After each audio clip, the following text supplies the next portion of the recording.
fully be in control of his disciples.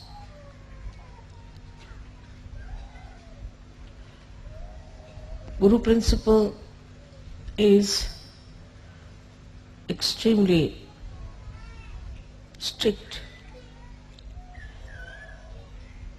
and the strictness made many people could not conform to the ideals of a disciple. In those days, the Guru had to be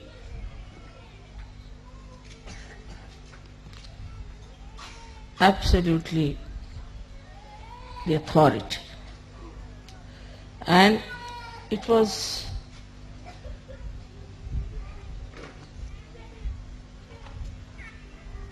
the Guru who would decide which disciples he'll have. And one had to go into great tapasya, to great penances, to even become a disciple. And this hardship was the only way the Guru used to judge. Gurus would always live in jungles, and they would select their disciples, very few, very, very few. And they had to go and beg food from the neighboring villages and cook food for their Guru with their own hands and feed the Guru.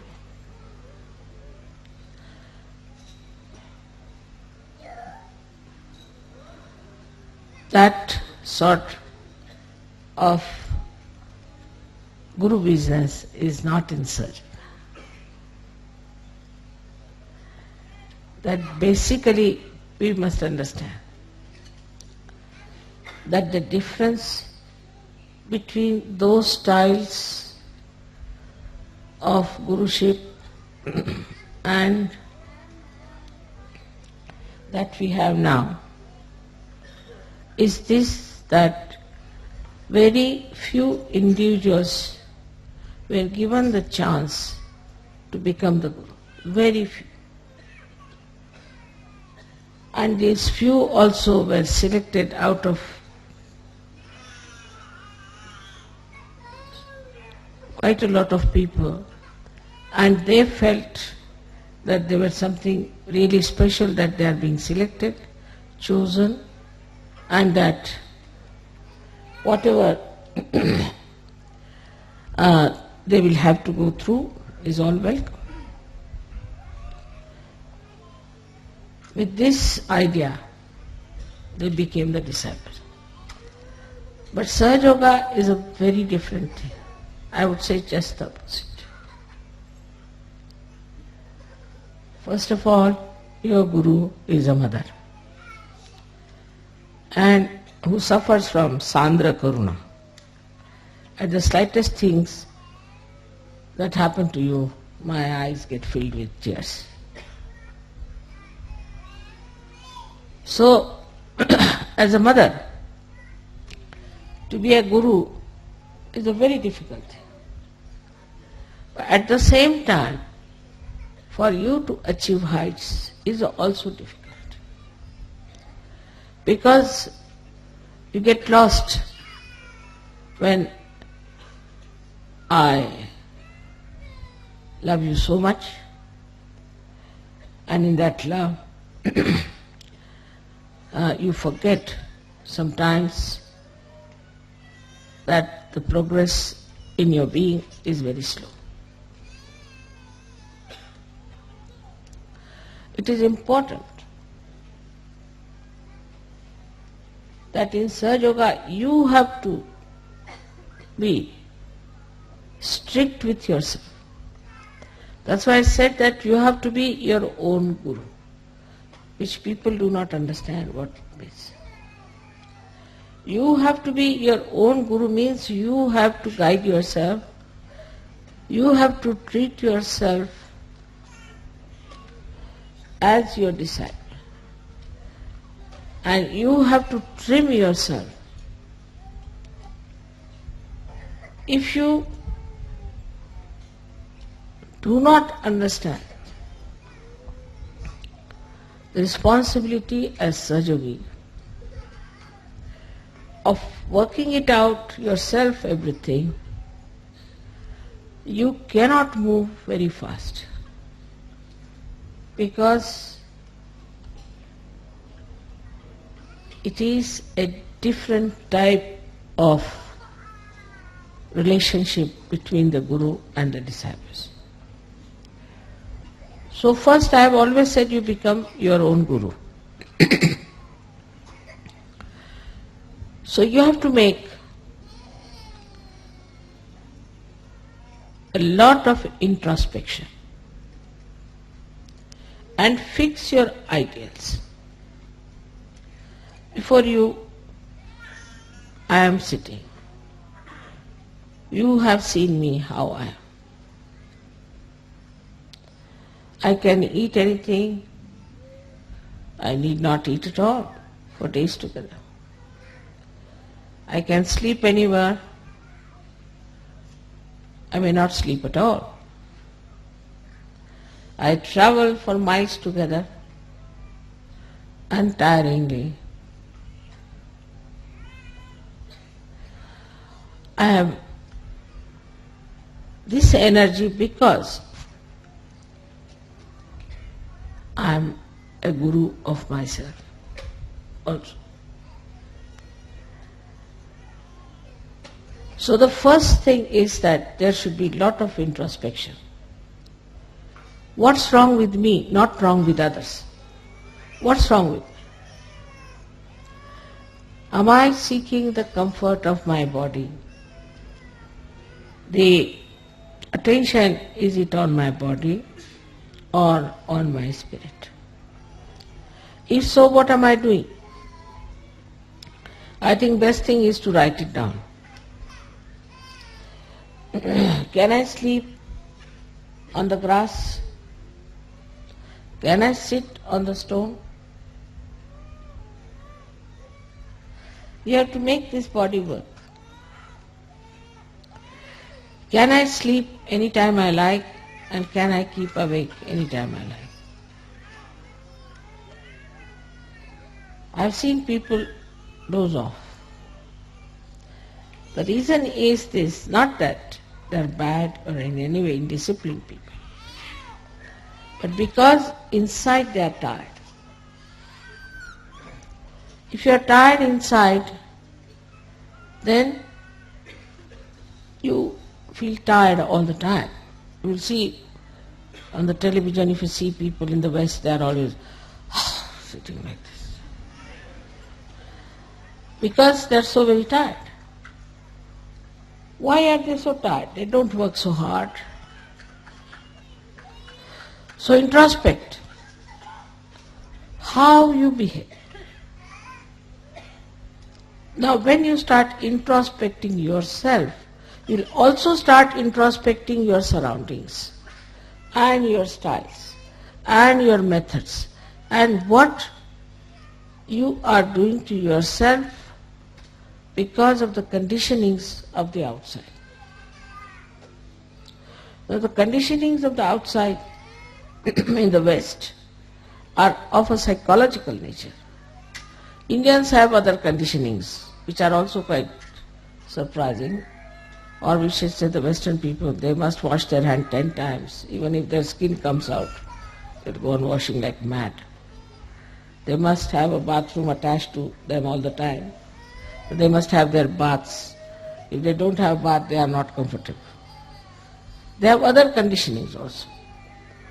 All kinds of stupid conditionings they have. But the conditionings that we have in the West are more psychological, and that's why you cannot find out what's wrong with you. The physical conditionings are not so dangerous. You can get over them or you can manage. But when you have conditioning of your psychology, you cannot understand what's wrong with you. Now, if you introspect around, what you will find is a very subtle thing. Firstly, that because of the wars, maybe, I don't know why, but everybody is afraid of everyone. Especially I think Freud. Because of Freud, even the mother is afraid of the child. And all these things to Indians are absolutely, they can't understand this. But you people know that very well. They won't touch anybody. They won't hug anyone. First of all, when they used to play football, they used to hug. But now I see they don't hug, they just touch hands like this. After some time, I think they may just do like that or something. So frightened that nobody, even the children I've seen, are frightened of hugging their parents. So the expression of love is not there. And when there is no expression, there is no love inside. And that's how it goes on drying up and drying up and drying up. There was a little girl in sahajayoga. And I had some present for that child. She was quite young, must have been about 10 years of age. So I gave it to one sahajayogi, Western sahajayogi, that you go and give it to her and say that I have given. No, mother, I won't give. I said, why? She'll misunderstand me. I said, what will she misunderstand? It has gone so much into the heads of people. And this has created really the psychological insecurity within you. From very childhood, this insecurity has been working. And that's why you are frightened of each other. Even of your parents, of your brothers, your sisters. Psychologically, you are suffering. And when first I came to England, they used to say it is the insecurity. I said, what insecurity? The whole world is afraid of the Western world. And what are they suffering from insecurity? They have made everybody insecure all over the world. And why? What are they insecure? They are insecure within themselves, in their own society, in their own family, in their own groups. They are so much frightened of each other. So the first thing, you should be fearless. You are a sahajayogi, you are no more immoral. Cannot be immoral. If all the time, if you start thinking that you are immoral, and if you do something it is immoral, and that you have to go and do some confession somewhere, then what is going to happen to you? What sort of a personality you will have?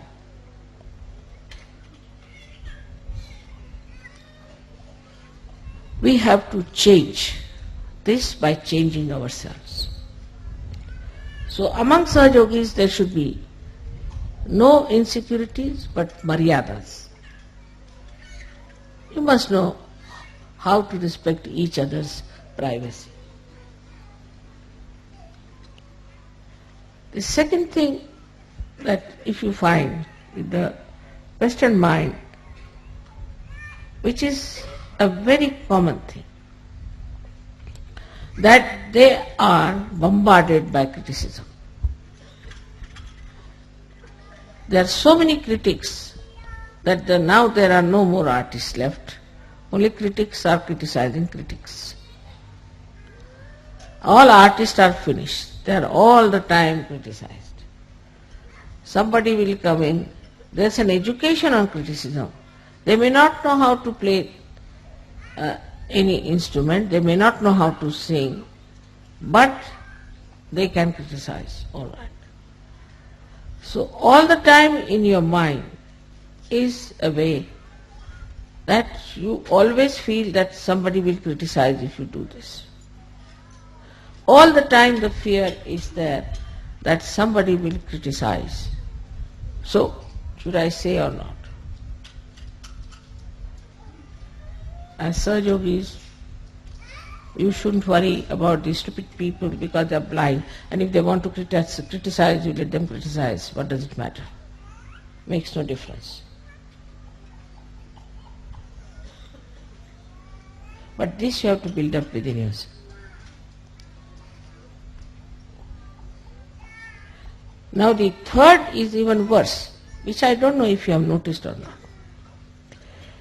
I don't know how it has gone into the heads of the Western minds that you must always see to the other side of the bank, even if you are standing on this side, to be fair, and never to say something that you are sure of. Like you ask anyone, how are you? He'll say, always. Nobody will say, I'm perfectly all right. Nothing wrong with me. What's wrong? Perfectly all right. Thank you very much. But it is never. They're not sure of themselves all the time. And this shaking inside gives you a personality which can never progress. Progress comes when you put your step forward, you put your foot firmly on that point, and then put the second step forward, like as you climb on a mountain. But in the first place only, if you are still thinking that it's halfway through, then how can you go further? You'll only move on two steps, this or that or this or that. This is another very big psychological detergent, I should call it, or detrimental thing for your progress. Now the third thing you have learnt, which is also third or fourth maybe, that you must argue out yourself. Like you have a problem. You'll come and tell me, Mother, this problem I have got. This is very common with everyone. I have this problem. I'll say, all right, this is the solution. Then you will come out, no, but in this will happen. Then you tell another solution. No, Mother, this can be this way. All right, you tell third solution. No, Mother, in this can happen. Tell fourth, this can happen. You are standing against yourself all the time. Then I have to say, this is your problem, not mine, and I am giving you the solutions, and if you want to solve your problem, better take a positive attitude. The brain is this way. In our Hindi language it is called ulti khopdi. You are all the time arguing against yourself. So how can you progress? This is another great problem of the Western mind, that it doesn't try to face any problem as your own, but go on arguing with yourself like a lawyer. See, there are two lawyers, one yourself, another lawyer, one arguing. So is a double personality in the being. is not a single personality. As I said, it is very, very psychological that people have to take to this kind of a turn suddenly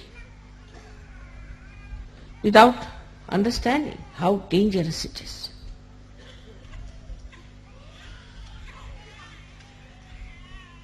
With the enlightenment of your brain, they should disappear.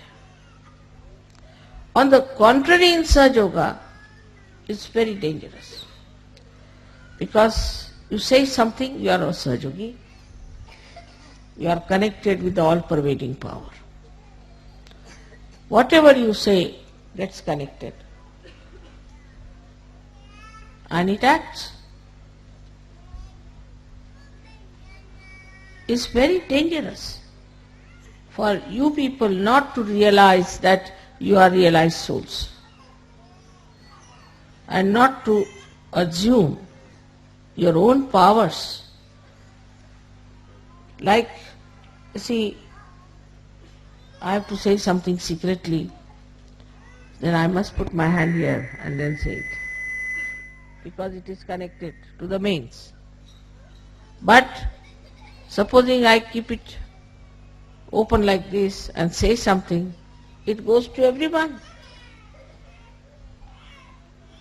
In the same way, whatever the sahajogis say or desire or want, there are just people sitting there, see here and here, you have put them there. They are listening to you all the time. They are so anxious to do your work. All right, you say so, done. So, whatever you think, or whatever you desire, or whatever you say, you have to be extremely careful.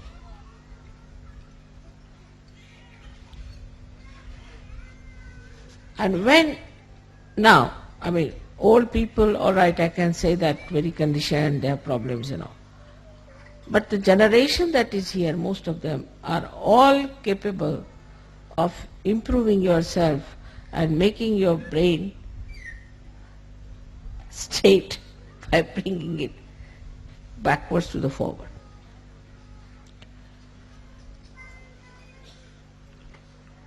The psychological problem you do not say. The another psychological problem is which you do not know, which is very surprising. That whatever is the entrepreneur's ideas, you must act. Because the whole fundamentals of Western life is to see and to be seen. So, oh, that's the fashion, so we should do that. This is the fashion, so we'll do that. Like the other day, about a year back, I went to England and I found all the Sahajayoginis having their hair here. I said, what's this? So I asked an Indian girl, I said, what is this supposed to be? This is a new fashion. I said, what new fashion? Called it Jiprea in Marathi, We call it Jiprea fashion. Only the Maharashtrians can. And they all had their hair here, like this. All. I said, my God, this is Agya, this they are covering, their eyes will become squinty. But the fashion, if it comes, and the whole fashion is with the hair alone. Hair, I don't know what. There's so much interest in the hair, and they lose the hair so fast in these countries without using the oil which they should use. They lose their hair very fast. Starting from the hair, the sastra.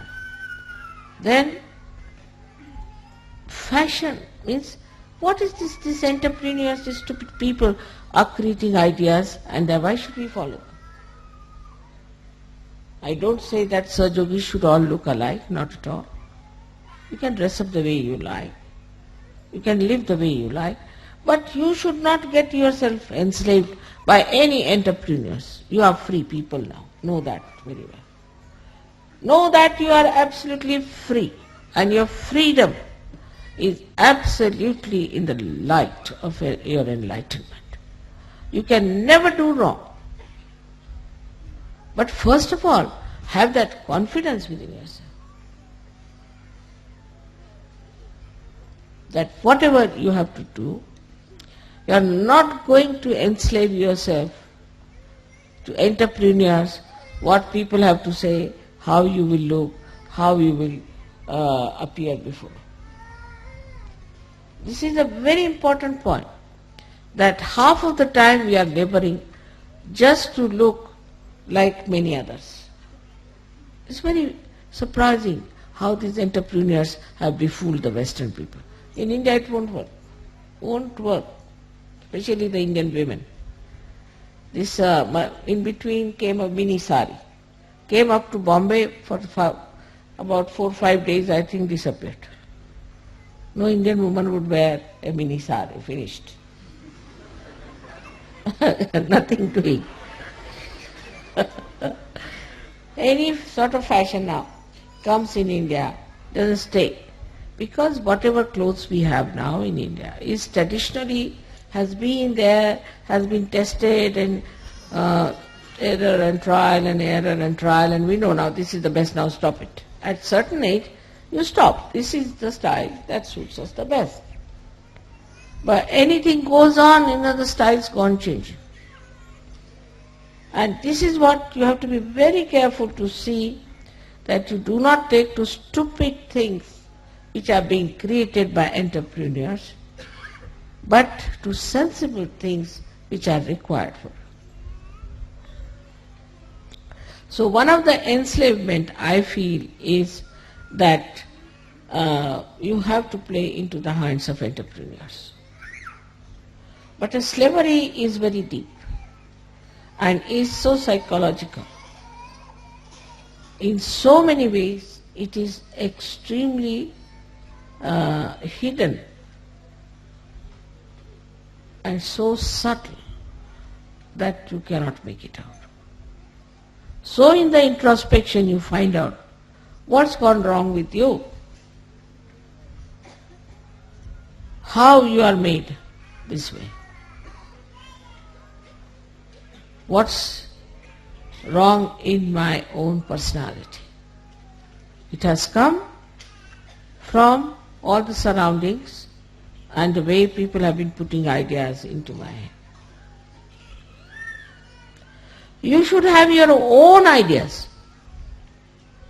You shouldn't worry what Plato said and what Socrates said and what this thing said. What do you think? After all, you are enlightened people. But then there is another psychological thing which is even the worst. And that, Mother, if we are very sure, then we are putting up our ego. They are so much afraid of their ego that as if after some time they will take off. The ego will bloat so much that will take off. This is another fear people have, that if you assert, all right, this is what I want, this is the right thing to do, then I'll get off, so I don't want to say such a thing. I have an ego. So with sahajayoga also certain fears have crawled in. One of them is that, Mother, I should not have any ego.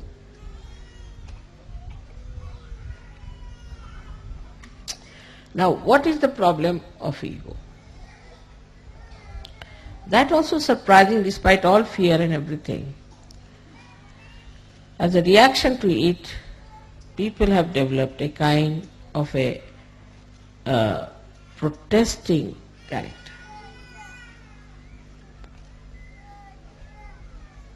But again, these entrepreneurs have pampered your ego. Like in the morning you ask the child, what will you have? Then child say, I'll have this. The mother has to run and get it. Or she must keep everything in the fridge. In India that's not the case. Whatever is cooked in the house we better have.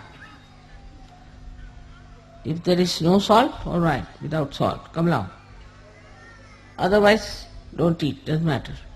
In any case, you will eat. So when the disciplining comes within yourself and you understand this, then you do not say, I desire only this, I desire only this. What you desire, you tell yourself. All right, you will not have it for 1 month, let's see.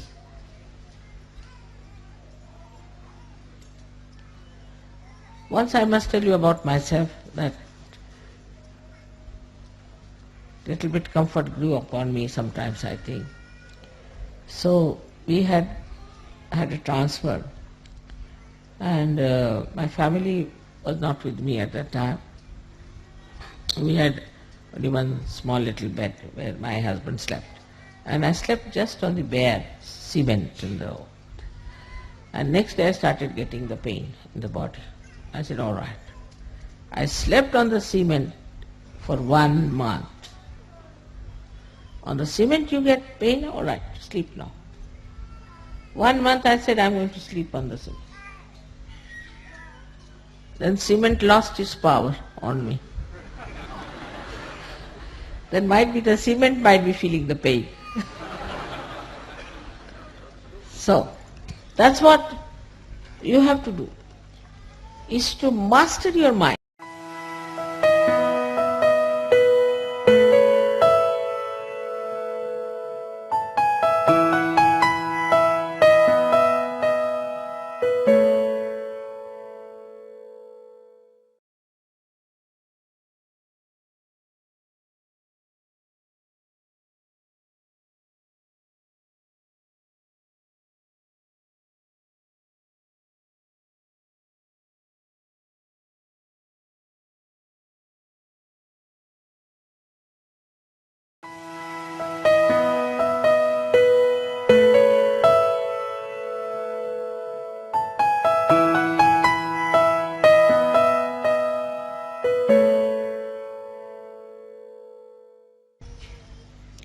Now the problem only will come, what is the discretion, this ego will come up, mother. Because your ego, as I said, is developed by reactions, by protesting against things, and also by the pampering of the entrepreneurs. All right, whatever may be the reason, we are not going to psychoanalyze ourselves. But the fact is also we have an ego problem. Why? I've already told you that if a balloon is bloated many a times, it can easily be bloated. At the slightest air, it bloats. And that's why you are afraid that suddenly my ego might become so big that I may be like a balloon in the air somewhere moving. But how to get rid of this is to know that you are an enlightened soul. Respect yourself. Once you start respecting yourself, you will not fall into any traps of ego. Very simple. Respect yourself. You have to say, I am a sahajayogi. How can I behave like this? After all, I am a sahajayogi. A kind of a dignity that develops. And then you will start feeling shy of doing something that is stupid. Because ego makes you stupid, that's the point. Absolutely. So, now, if you develop this respect for yourself, I am a sahajayogi, so I can't behave like this. I am a sahajayogi. If you say like that to yourself, then you will be amazed that the dignity of a sahajayogi will definitely keep you down to earth.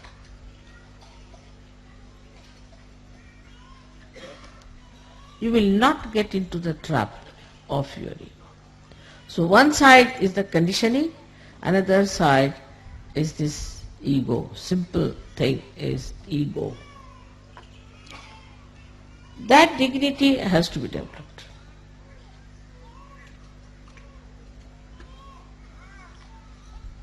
You'll be surprised, among animals there are maryadas. Like a tiger won't behave like a snake, and snake won't behave like a tiger. So we are now sahajogis. We are tigers among human beings. We are lions among human beings, the highest. We are the highest human beings. It's not necessary to have 10 medals on your body to show that you are something great. But you are sahajogis. You are mahayogis. So develop that respect. And you will be surprised, the humility will immediately will walk into you. Humility. I have seen some sahajogis sit like this, sometimes sit like this, sometimes if the left Vishuddhi is there, like this, right Vishuddhi is there, like this. But then you see yourself. Like a bridegroom has to dress up, and he remembers, I am the bridegroom. I cannot behave like other younger boys who will be there. I have to have my own personality. I am the bridegroom. I am going for my wedding. I cannot behave like all my other friends are there. You have to behave in a particular manner. So assume this. Still, we do not know that we are sahajogis. Once we know we are sahajogis, that dignity will develop within us, and with that dignity you will be amazed. You will also see what is wrong in your own country, what is indignified. Now, with whatever has happened in France, you can find out what's wrong with French laws. But French are more interested in drinking and eating and other things. So they never paid attention. Oh, let it be, what do you care for laws, let it be as it is, doesn't matter, who should bother about these things, it's nothing important. After all, if you can get something to drink. You go to any French village at seven time, you cannot meet anyone, even a drunkard. They are sitting inside and drinking. I mean, that's the main religion, main pastime. Next day with the hangover they come, so they see everything the other way down. Like this fellow, these journalists who went to India, they saw an iron gate and they thought this was the iron curtain of Hitler. Everything expanded, so big, crooked, because hangover, So the whole life in the West like a hangover. Either they see things too big or too small. They don't see things as they are. Now most of these things are written, which you will read, the psychology and all those things and the books. Mostly they are drunkards. If you see their lives, they have been drunkards. So whatever they have written, why should we take them so seriously? Except for very few who were realized souls, most of them were drunkards. Like those who wrote about Greek tragedies, must have been really drunkard people. They must be taking a lot of things inside and they must be writing something like that. Because most of the drunkards, when they write, they say that why should I live? I must die. And like that we too have in India many people who have written ghazals who always say that why should we live? We should die. So there's one poet who has said, now you are talking of die, why don't you die once for all? So, you will realize that what you will write, what you will say, is higher than all these people. But sahajayoga has worked so smoothly in you that you do not know what you are.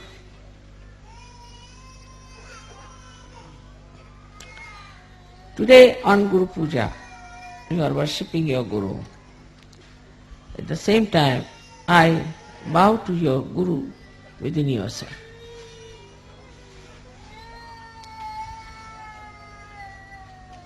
Let your Guru come up and show itself. Especially the kind of a Guru you have. I am not strict with you, I am very gentle. Because as I told you, fundamentally is a different thing, is that it is not for an individual, but it is for the collective.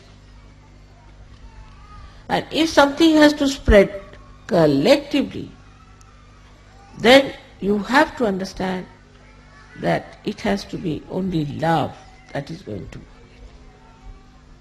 There is no other way we can spread sahajayoga, because we cannot be like Hitler, giving wrong ideas of hatred. Either it could be hatred or love. You teach people, we hate this one, fundamentalism, this, that, you will get thousands ready to fight. You can elevate their baser self and say, all right, come along, let us fight. Racialism, this, that, anything, even nationalism. All right, there are people. But when I say love is very different, try to understand, and because of our collective work, we have to know that love is a source of energy that makes things grow in a living manner. It is the energy which is a living energy. Try to understand now. This is, people don't understand. Love doesn't mean that you hug somebody or do something, but living energy that understands, that makes you grow. I hope you have seen my books and I hope you have read it. In that I have described to you very clearly what is the living energy within us that works. And anything that is working, for example, see this flower. Now, I cannot order this one to go straight. It's moving in its own way. Let it be. It looks nice because no flower should look like another flower. Living energy never creates the same thing exactly than another. Only plastics can be done. Now, when it is growing in its own way. So whatever is built in within you, which is a living energy, built in but living energy, and a living thing that works, it blossoms by itself. The water of pure love is to be given. In pure love, what you see in another person as a guru, what's the matter with myself where it is obstructing me to go further? In another person as a guru, what you see is how to handle this man with love so that he comes closer to reality. It's a very gentle process. It's a very loving process. And nothing like really enjoying your love. Just to know that I love so many people itself is so great. And you to feel that I love so much. But it should be samadrishti, means with the same eyes you should see everyone. You see everybody with the same eyes. Isn't it? Only two eyes are there. But you see everyone with the same eyes. They are different. Alright? You see them as different. But your eyes do not discriminate.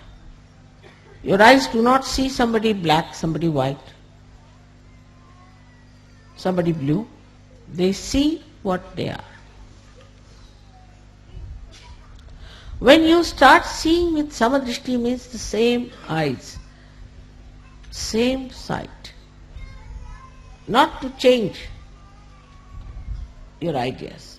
Because what happens, that your own mind twists it and you start seeing somebody as different, somebody as different. Now with the eyes, I see the fact. But supposing my mind is off, I might see as a human being. So if you are a sane person, then you will see everyone as they are. This is samadrishti, is that you have the same eyes for everyone. Do not get twisted. So that you cannot have somebody is your special friend, somebody is number 2 friend, somebody is number 10 friend, and some as your enemy. Once you start looking at things like that, everything will get into proper shapes. Otherwise one can go crazy. Also it should be samyak. Samyak means integrated. There should be an integrated knowledge, like the eyes when they see where you are sitting, where you are, where is this person, where is that person, what is the relationship. So the knowledge about others is in relationship with each other. Now supposing there is a gentleman who has a child, and there is a problem between that gentleman and the child. To approach that person, you must know that he has a child. Not to just make him separated from others, singularize him. You take somebody, say he is from England, or he is from Italy. Then try to understand him that he is from that particular background. And that background is around him. So he is like that. If you can have this kind of a full knowledge of others, there will be no problems, no quarreling, nothing. Otherwise there is a conflict all the time, and that's how one feels very tired. Eyes do not react. Eyes just see. Whatever is there, they just see. Eyes never react, but the mind reacts. And this reaction is the one which is responsible for spoiling your attitude towards people. So now, you should have a witness state. As Gyaneshwara said, Niranjana Pani. Niranjana Pani. To see somebody without any reaction. Just to see. And you know everything about that person as soon as you see that person. Niranjana Pani. Because as long as your brain is there, you do not see that person as he is. But as soon as you see that person, you just know what it is. And then immediately you will know his chakras, his kundalini, everything will penetrate. But your mind, which is loaded with nonsense, will not allow you to go to that level. So the Niranjana Pahane, the one where you just see something, that kind of an eye we have to develop. So with that, a detachment starts. Automatically You do not criticize anybody because your mind is like this against that person. You do not love somebody because your mind thinks this way. You cannot form groups, you cannot have some people who are dear to you, some are not.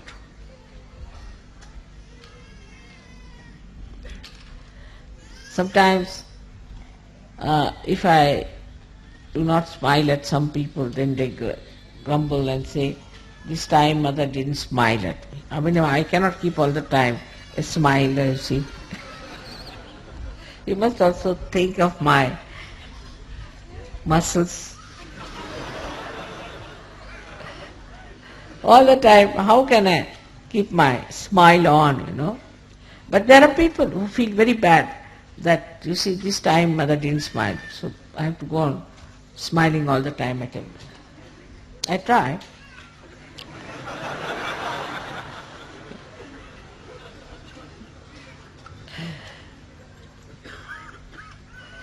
So the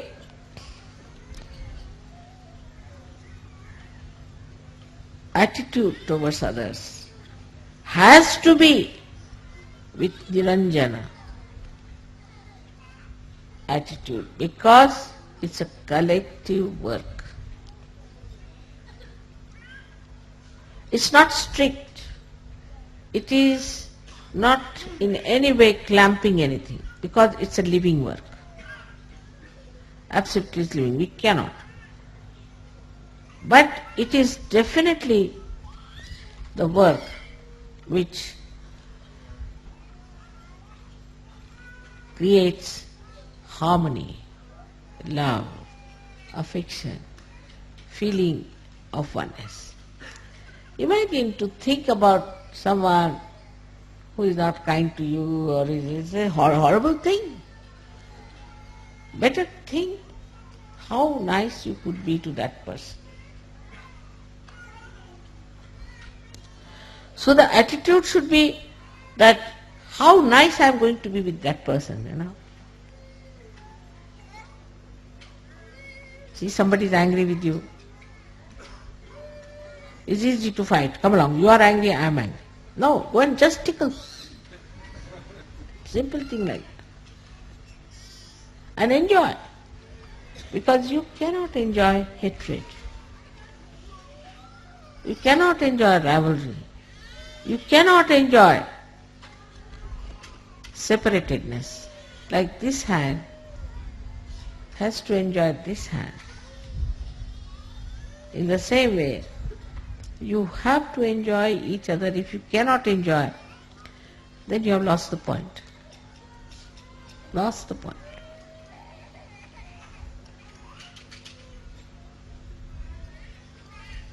So, in the collective progress, we have to know that we cannot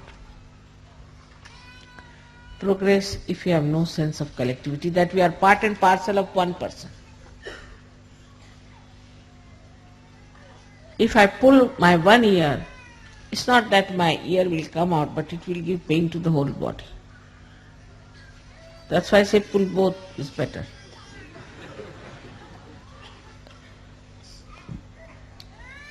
And when you start, seeing this way yourself, then you'll be amazed a kind of a sweet humor about yourself develops.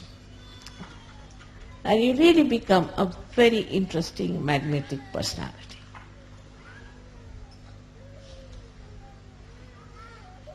And a very enjoyable person, extremely enjoyable. Everybody will seek your company. This is what is the sign of your Guru principle being enlightened. Of course, they have said that you should get detachment, you should not have any attachment to this and that and that and that. This is all talk. But actually, only introspection and assumption, or we can say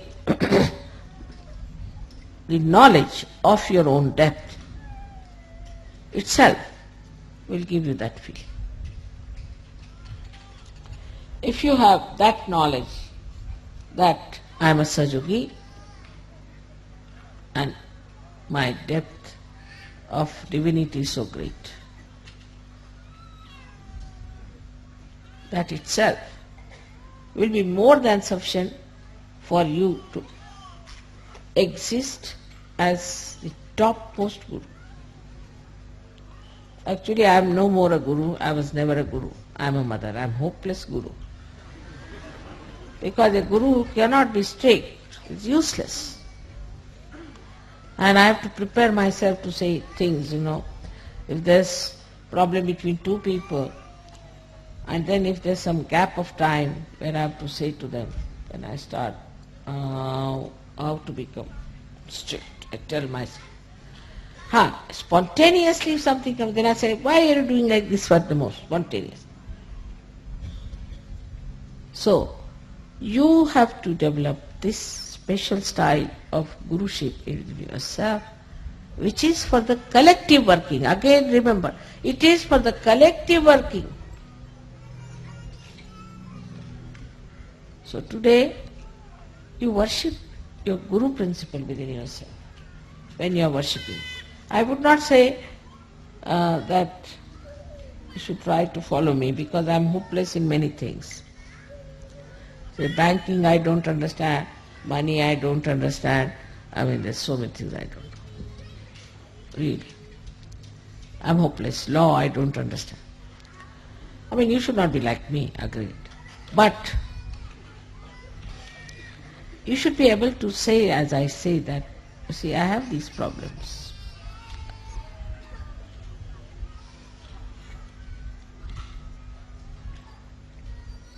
But one thing for sure, you must have complete knowledge of sahajayoga or desire to know everything about sahajayoga. If that works out, then you will swim into this ocean of knowledge like a jet, and whatever you want to know, you will know. But there should be a desire to know. Never get satisfied that I know sufficiently enough about sahajayoga. No, never. In all other things you can be satisfied, but only on one thing, that sahajayoga still I have to know through my brains. And my heart should have that knowledge. It should be in my heart, not only in my brain. I should know through my brain, it should be in my heart.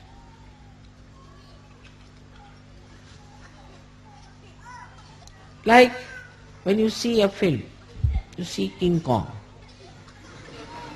Then you know it's King Kong, alright, it's the film, doesn't matter. Normally our knowledge is like that. But if you see Mr. King Kong standing here, oh my God, he's already here. In the same way, when our knowledge is in the brain, it is just like a film is away from, it's not in our heart. But when it is heart, it acts, it works. It doesn't work through brain. In the brain it just stays, but in the heart it works. In the heart resides the spirit. It's very simple that we are people who are more living with our brains, not with our heart. But know that we are in reality. King Kong is standing before us. We are not seeing a film, it's in reality. And in reality, the heart has to work, not the brain. Because reality is only through the heart, not through the brain.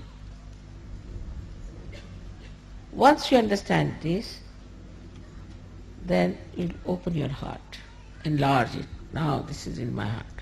So the whole thing will be so clear-cut in your head. You will know everything clearly. What is to be done, how to react, how to work it out. If you put all this knowledge of sahajayoga into your heart, First of all, you'll have to enlarge your heart, otherwise you can't put this ocean. And then you said, this sahaja. To me, everything seems to be sahaja. Buying this house, coming to this place, all this is sahaja. I can see clearly. Anything that I see, I connect it to sahaja immediately. This is sahaja. Why this is so? This is because of sahaja. This is sahaja. So everywhere you start seeing sahaja when your heart knows what your brain knows. I've known people who know all the mantras very well, everything very well and all that, but in the heart. So put it in the heart. In sahaja, the Guru is not through his brain, but through his heart. May God bless you.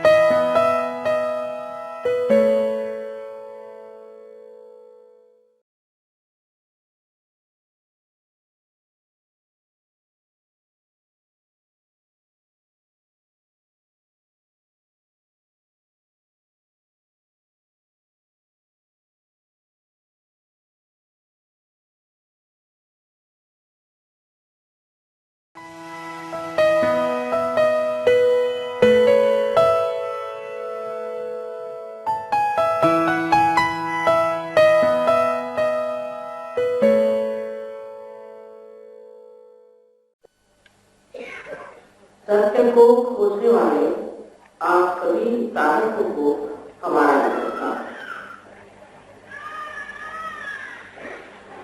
Doctor साहब ने अभी आपको सभी चक्रों के बारे में बता दिया है।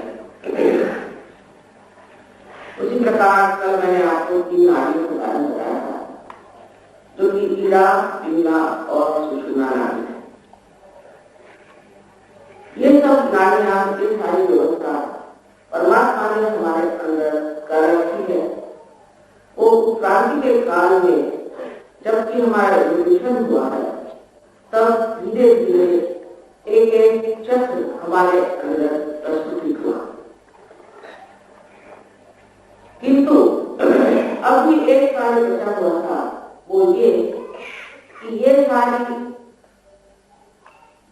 यंत्रणा करने के बाद, पूरी तरह से इसकी व्यवस्था करने के बाद एक प्रश्न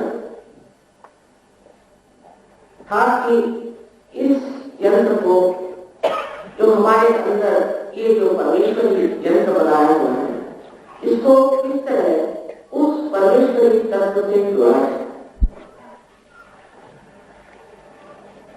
मैंने आपको कल बताया था कि चारों तरफ ब्रह्म चैतन्य रूप, ये परमात्मा का प्रेम, उनकी शुद्ध इच्छा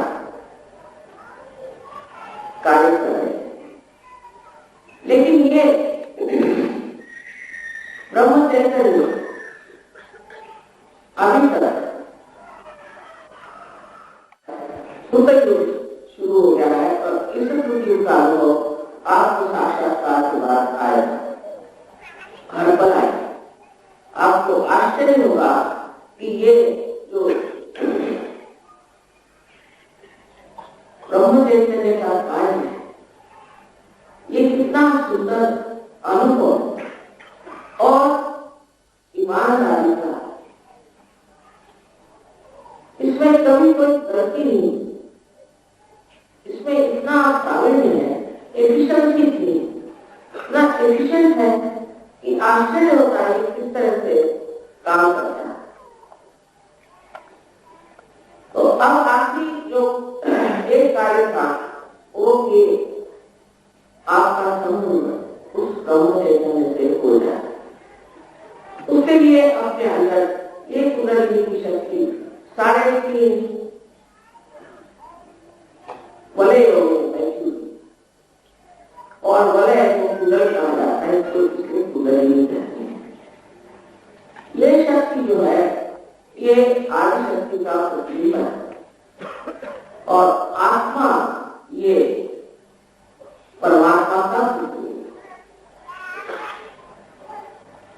आपसे कल बताया था कि आदि शक्ति जो है वो परमात्मा की शुद्ध इच्छा है, और वो इच्छा ये है कि सब जो कुछ भी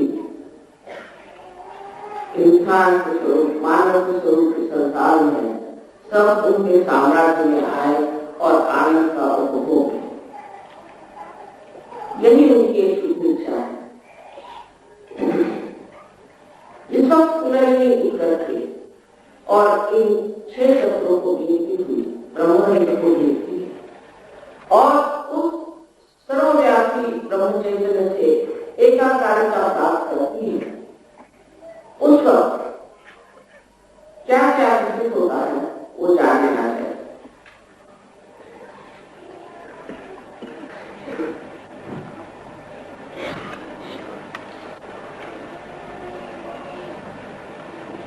सबसे पहले जैसे आप लोगों में से बहुत लोगों को ठंडी ठंडी हवा थी, ये ठंडी ठंडी हवा जो आपको महसूस हुई, जिसका बोध हुआ, यही ब्रह्म चैतन्य है। और कुंडलिनी भी जब ऊपर चली आई तो वहां से भी आपको, उससे भी आपको ठंडी ठंडी हवा का एहसास। ये तो पानी की चीज हुई, इससे क्या आप जान लें कि आप पा गए हैं, जिसे हम आपको साक्षात्कार कहते हैं। उसकी शुरुआत किंतु आत्मा क्या है ये जान लेना चाहिए। मैंने कहा है कि आत्मा आपके हमें प्रतिबिंबित हो। आत्मा सिर्फ एक प्रतिबिंब मात्र, हमारे सारे कार्य को देखने वाला एक दृष्टा है। अभी तक उससे हमारा कोई संबंध नहीं, वो देखता है और ना ही उसका प्रकाश हमारे चित्त में है। हमारा चित्त अभी अंधकार में है। तो इस आत्मा का स्वभाव क्या है वो जान लेना चाहिए। वो जानते ही आप जान जाएंगे कि इस आत्म साक्षात्कार से आप क्या प्राप्त करें।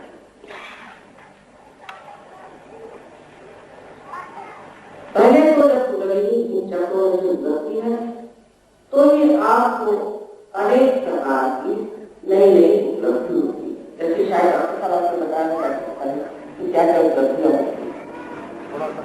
लेकिन जब आत्मा का प्रकाश आपके चित्त में आ जाता है तब आप आत्मा का स्वरूप, उसका जो कार्य है उसे प्राप्त कर,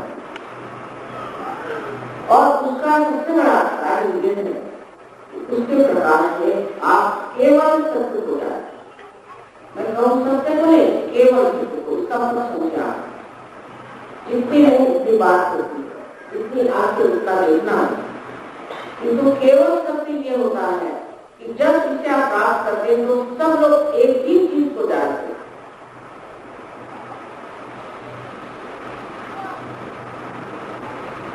और उसमें उसकी शक्ति है ये केवल याद।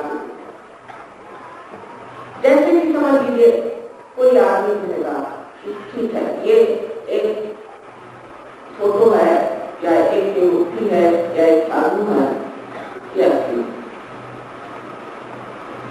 आप कहीं से जानिए, ऐसे जानिएगा कि ये असली है या नहीं। इस तरह से आप इसे जानते हैं। कोई जो कहता है कि असली है, कोई कहता है नकली है, उसकी कोई पहचान, उसका कोई ज्ञान नहीं। तो फिर वो जानने के लिए कोई और मार्ग नहीं, एक ही मार्ग है कि केवल ज्ञान से जो आत्मा है उसके प्रकाश के चीज को देखना। उस वक्त आप उस आदमी की ओर या उस फोटो की ओर या उस फोटो की ओर हाथ करके पूछे तो वहां आप साक्षात्कार की ओर कि क्या ये सत्य है? ये गुरु सत्य है, कितना नहीं पूछना था। ऐसे पूछते ही था आपके हाथ में सत्य के दर्शन हो जाएंगे, आप जान जाएंगे कर्म हो सकते हैं। तो आपके हाथ में ठंडी ठंडी आवाज चल रही। जैसे कल यहाँ पर श्री के साईनाथ के बारे में किसी ने पूछा कि माँ श्री के साईनाथ कैसे थे, ऐसा हाथ करो नहीं हो, एकदम उनके हाथ में जोर जोर से ठंडी ठंडी आवाज। ये जो कुछ भी बातें शास्त्रों में लिखी गई है, ये जो कहा है कि परमात्मा है, आजकल तो ऐसे भी लोग हो गए कहते परमात्मा नहीं, ये तो बड़ी अशास्त्रीय अनसाइंटिफिक बात है कि कहना परमात्मा नहीं। आपने खोजा है, आपने जाना है, बगैर देखे ही आप कह रहे हैं कि परमात्मा नहीं। जानने के बाद आप कहें तब तो कोई बात, लेकिन जब आप पूछें कि क्या परमात्मा है, एकदम आपके हाथ में छूने। और अगर आप समझो कि काफी उतरे हो, ऐसा लगेगा ऊपर से नीचे तक जैसे कोई गंगा है, एकदम से आगे शांत।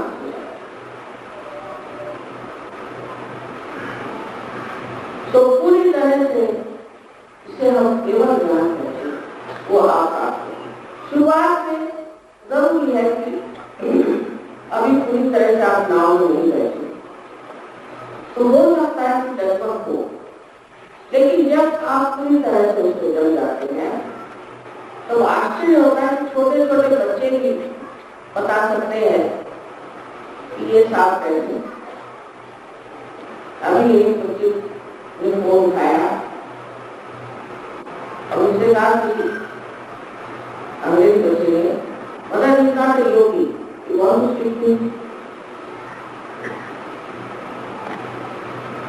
ये कैसे जाना, क्योंकि चैतन्य जो है उसका आपको बोध होता है।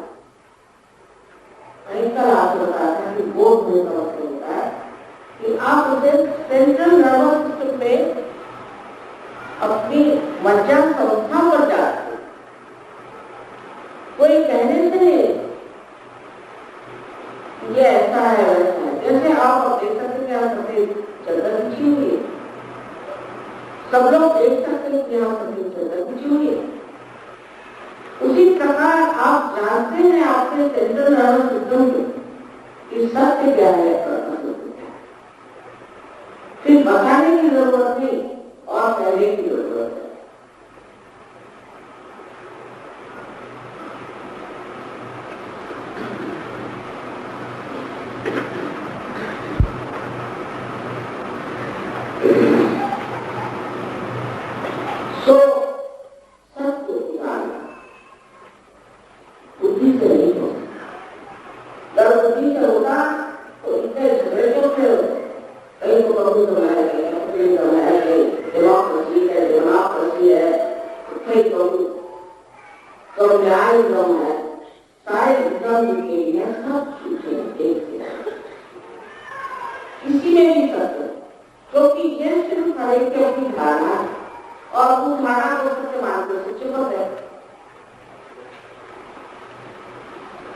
लेकिन एक तरह से जब आप आत्मसाक्षात को प्राप्त करते हैं, जैसे हमारी बात कीजिए, तो हम ये कहेंगे कि हमारे पास जो सब शक्तियां हैं तो हमको बड़े बड़े कैपिटलिस्ट हैं, सारी शक्तियां हमारे पास हो गए हो तो हम तो बहुत बड़े कैपिटलिस्ट हैं और हम तो बहुत ही बड़े कैपिटलिस्ट हैं, क्योंकि सबको ये होना चाहिए।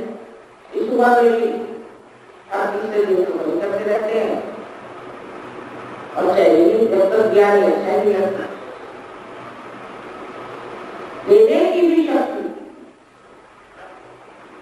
तो यूजम से नहीं है और पाने की शक्ति भी करते हैं यूजम से नहीं है, सिर्फ ये पैसा ही है ज्यादा से ज्यादा, जो कि चंचल है और जिसके कभी किसी को सुख नहीं। तो सब चीज में जो सत्य का अंश है उसे जानने का एक ही तरीका है इस आत्मा को प्राप्त करें। तब आप समझ जाएंगे कि कौन कौन दुनिया में आज तक के योग की आत्मा साक्षात्कार क्यों हुए, कौन सी धारा सच है और कौन सी झूठ, कौन सा जिसका धर्म साक्षी है और कौन सा झूठ है, कौन से शास्त्र में कौन सा सच लिखा गया और कौन सा झूठ लिखा, कौन सी बात इसमें की जो है वो असलियत है और बाकी नहीं है। जैसे कहते हैं पर्दाफाश है, ये सिर्फ आत्मा के प्रकाश में ही दिखे। और दूसरी बात कि आपका जो चित्र है, आपका चित्र इसे अटेंशन करते हैं, ये इस प्रकाश से जो बारिश होता है, नष्ट होता है, जब इस प्रकाश को भर जाए तब जहां भी चित्र हुआ, जहां भी नजर करिए, एक प्रकाश मात्र से भी आप बहुत कुछ पाएंगे।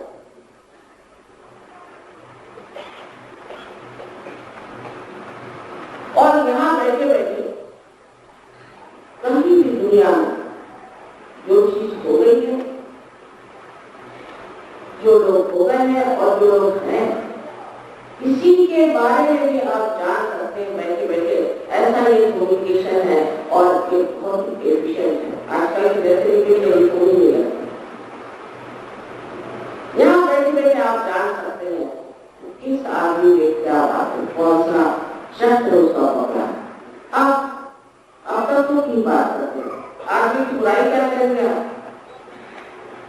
बुराई तो ऑनलाइन चीज है, सिम्टम है, अंदरूनी चीज जो है उसके कौन से चक्र होते हैं और यहाँ बैठे बैठे ही आप उसके चक्र सीखते हैं। लेकिन एक कम्युनिकेशन इतना दूर हो जाना चाहिए, केवल जो है वो दूर हो जाना चाहिए। एक चित्त मात्र से आप इतना कार्य कर सकते हैं और आपका चित्त जो है वो एकांत सब देखता ही है, बस देखता है। जैसे मैंने आपको कल कहा था कि इसे देखने के साथ सोचने की कोई बात नहीं, देखते बनता है, कितने प्रेम से ये सजाया है, ये भी सोचने की बात। या जिस कलाकार ने अपने कला का आनंद यहाँ भरा है वो भी सोचने की बात। वो जो कुछ संपूर्ण में उसने यहाँ किया है वो सारा चैतन्य मन पर कुछ करने लगता है और बस आनंद विस्तार में गोलायमान है।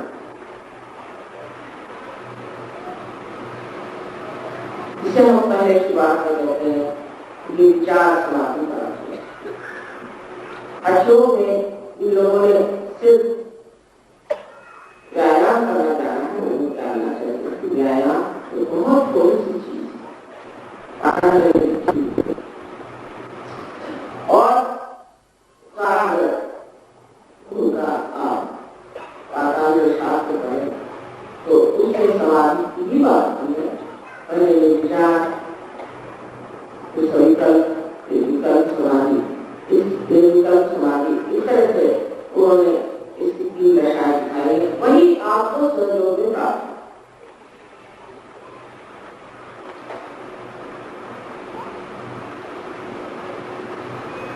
समाधि का अंग्रेजी में अर्थ हो सकता है अवेयरनेस,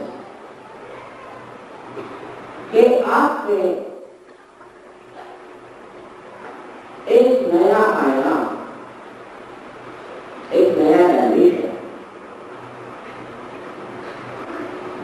ऐसा आ जाता है कि वहां आप बुद्धि से परे उठ करके और चीज को समझने लगते हैं। सर्वों में आपने सुना होगा कि बहुत से म्यूजिशियन हैं, बहुत से आर्टिस्ट हैं जो बड़े मशहूर आजकल हो गए, वो सहयोग में आते ही बहुत बड़े आर्टिस्ट हो गए, पहले उठती है।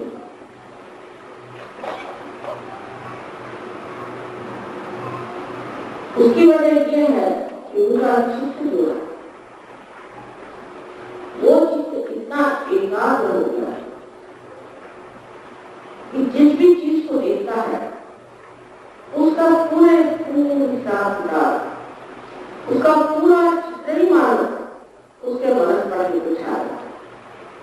बहुत से बच्चे ऐसे होते जो स्कूलों में पढ़ने बहुत कमजोर होते हैं, सब लोग में आगे परेशानी है। यहाँ तो रिकॉर्ड है एक लड़का तो 23 साल के अंदर सीए हो गया, सब चीज के रिकॉर्ड है। इंजीनियर जो कभी इतनी उम्र नहीं होते हो गए सब पढ़े लिखे हुए बच्चे हो जाए, लेकिन स्वभाव में उनके अलग आए। अपने संस्कृति की जो विशेषता है कि हमें अलग सुबह से पृथ्वी तत्व को हम नमस्कार करते हैं, तुझे हम पैर सीखेंगे तो क्षमा। वो जो अलग है पहले सिखाया जाता था, बताया जाता था, लिखा जाता था, अब अपने आप ही मनुष्य अत्यंत नम्र हो जाता है, उसके एक अलग है। और उस नम्रता का बड़ा मजा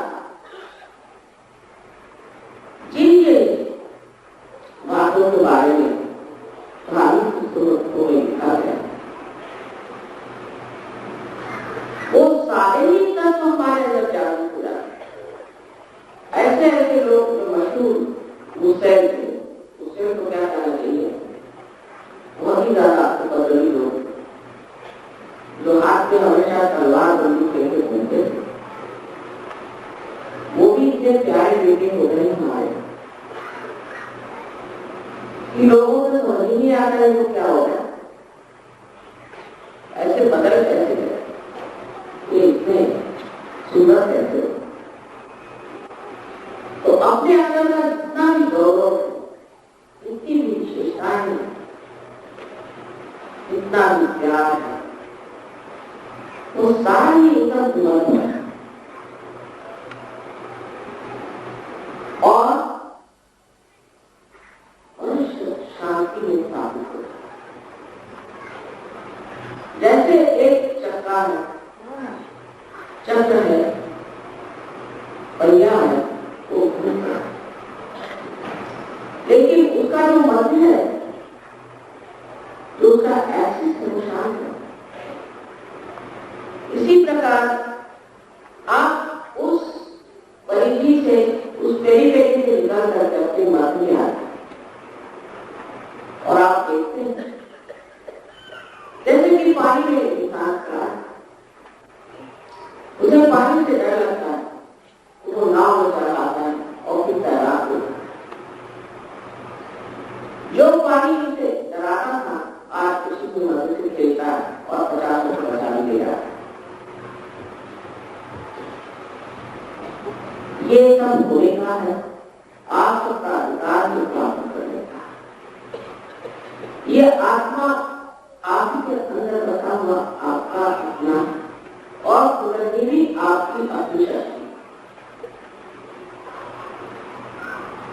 आत्मा के प्रकाश में जो सबसे बड़ी चीज देखती है आनंद। आनंद में सुख और दुख नहीं होता, एक नहीं होता, निरा आनंद, सिर्फ निरा आनंद। और उस निरा आनंद को आप अपने आप ही प्राप्त कर देते।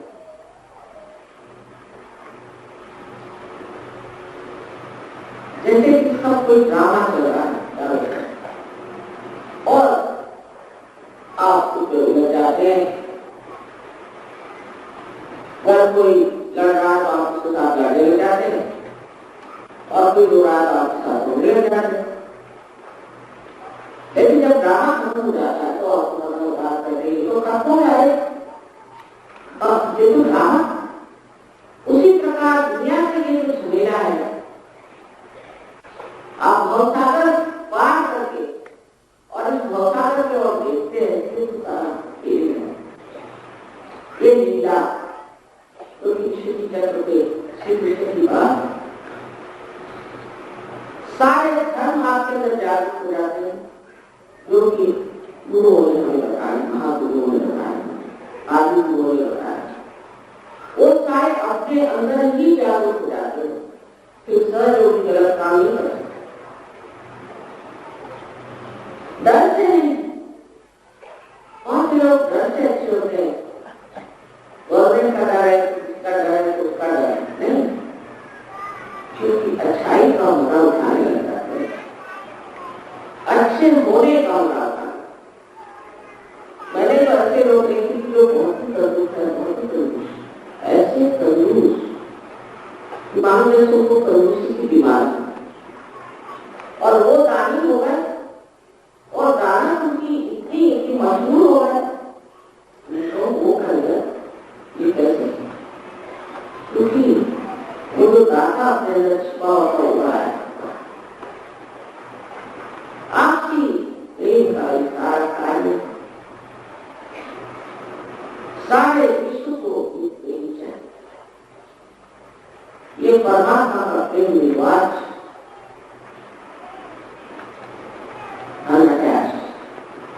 जैसे कि एक पेड़ में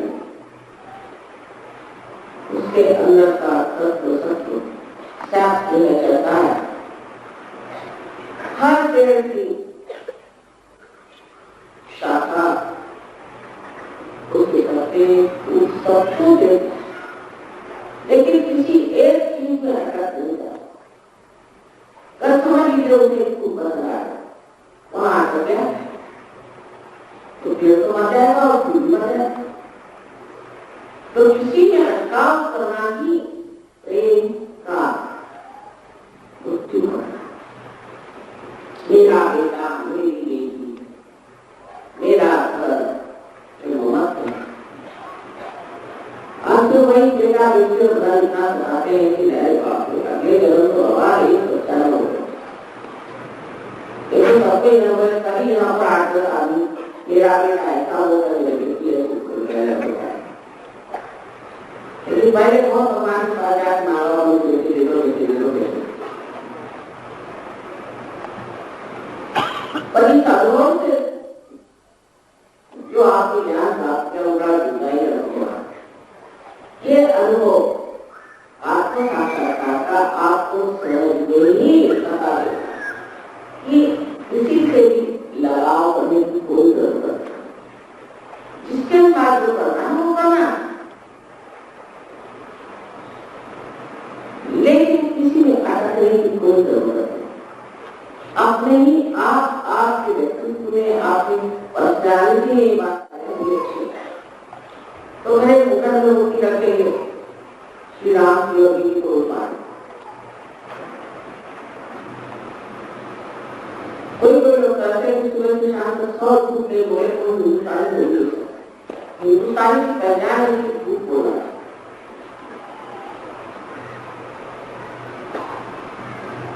सोचिए, ये सब चीजें हमारे अंदर विकसित हमारे कि हमें भोग करना होगा। इसकी वजह यह है कि हर आदमी अपने को आदर्श बनाने की कोशिश करता है, उसने कभी अपने को अंदर देखा ही नहीं, इंट्रोस्पेक्शन नहीं, ये देखा नहीं कि मैं क्या हूं, मैं क्यों झूठ बोलता, क्या जरूरत है झूठ बोलना। ठीक है, आप बोलता है बोले ही मत, लेकिन वजह ये है कि हमारे में इतने बड़े बड़े आदर्श, इतने ऊंचे तरह के जीवनियों की प्रणालियां बैठे हुए हैं, उनको देखकर मुझे लगता है कि अरे हम उनके सामने कितने बुरे दिखावा करते हैं।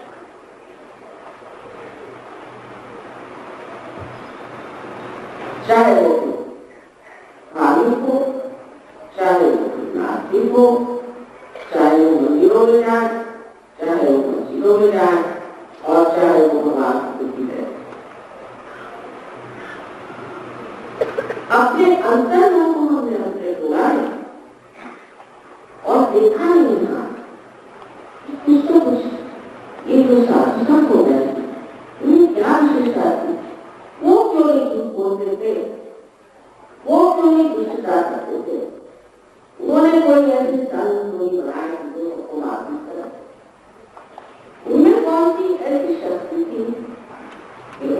इतना सताया, इतना तंग किया, तो भी वो शांतिपूर्वक अपने यही आनंद विभोर रहते थे। तो इसमें भी हमारा दोष है। अगर हमने योग किए कम से कम उसमें एक बात अच्छी है कि हम इन आदर्शों को विशेष मानते हैं। अगर आपने योग कार्य छोड़ दिए तो आप मुक्त हो जाएंगे, और जैसे विदेशों में मैं देखती हूँ कि वहां तो कोई कल्चर ही नहीं, वहां कोई संस्कृति नहीं है, ऐसी गंदी संस्कृति है, उनसे तो कुछ सीखने का अपने को कहीं है, कुछ भी सीखने का। लेकिन ये योग छोड़ना बस ऐसे अपने संस्कृति में जो कुछ सीखने होगा अत्यंत सीखना, क्योंकि उनके यहाँ कोई आदर्श नहीं है, उनमें ढोंग है। इसलिए सिर्फ सजों में आए पार हो गए, हट से बैठा।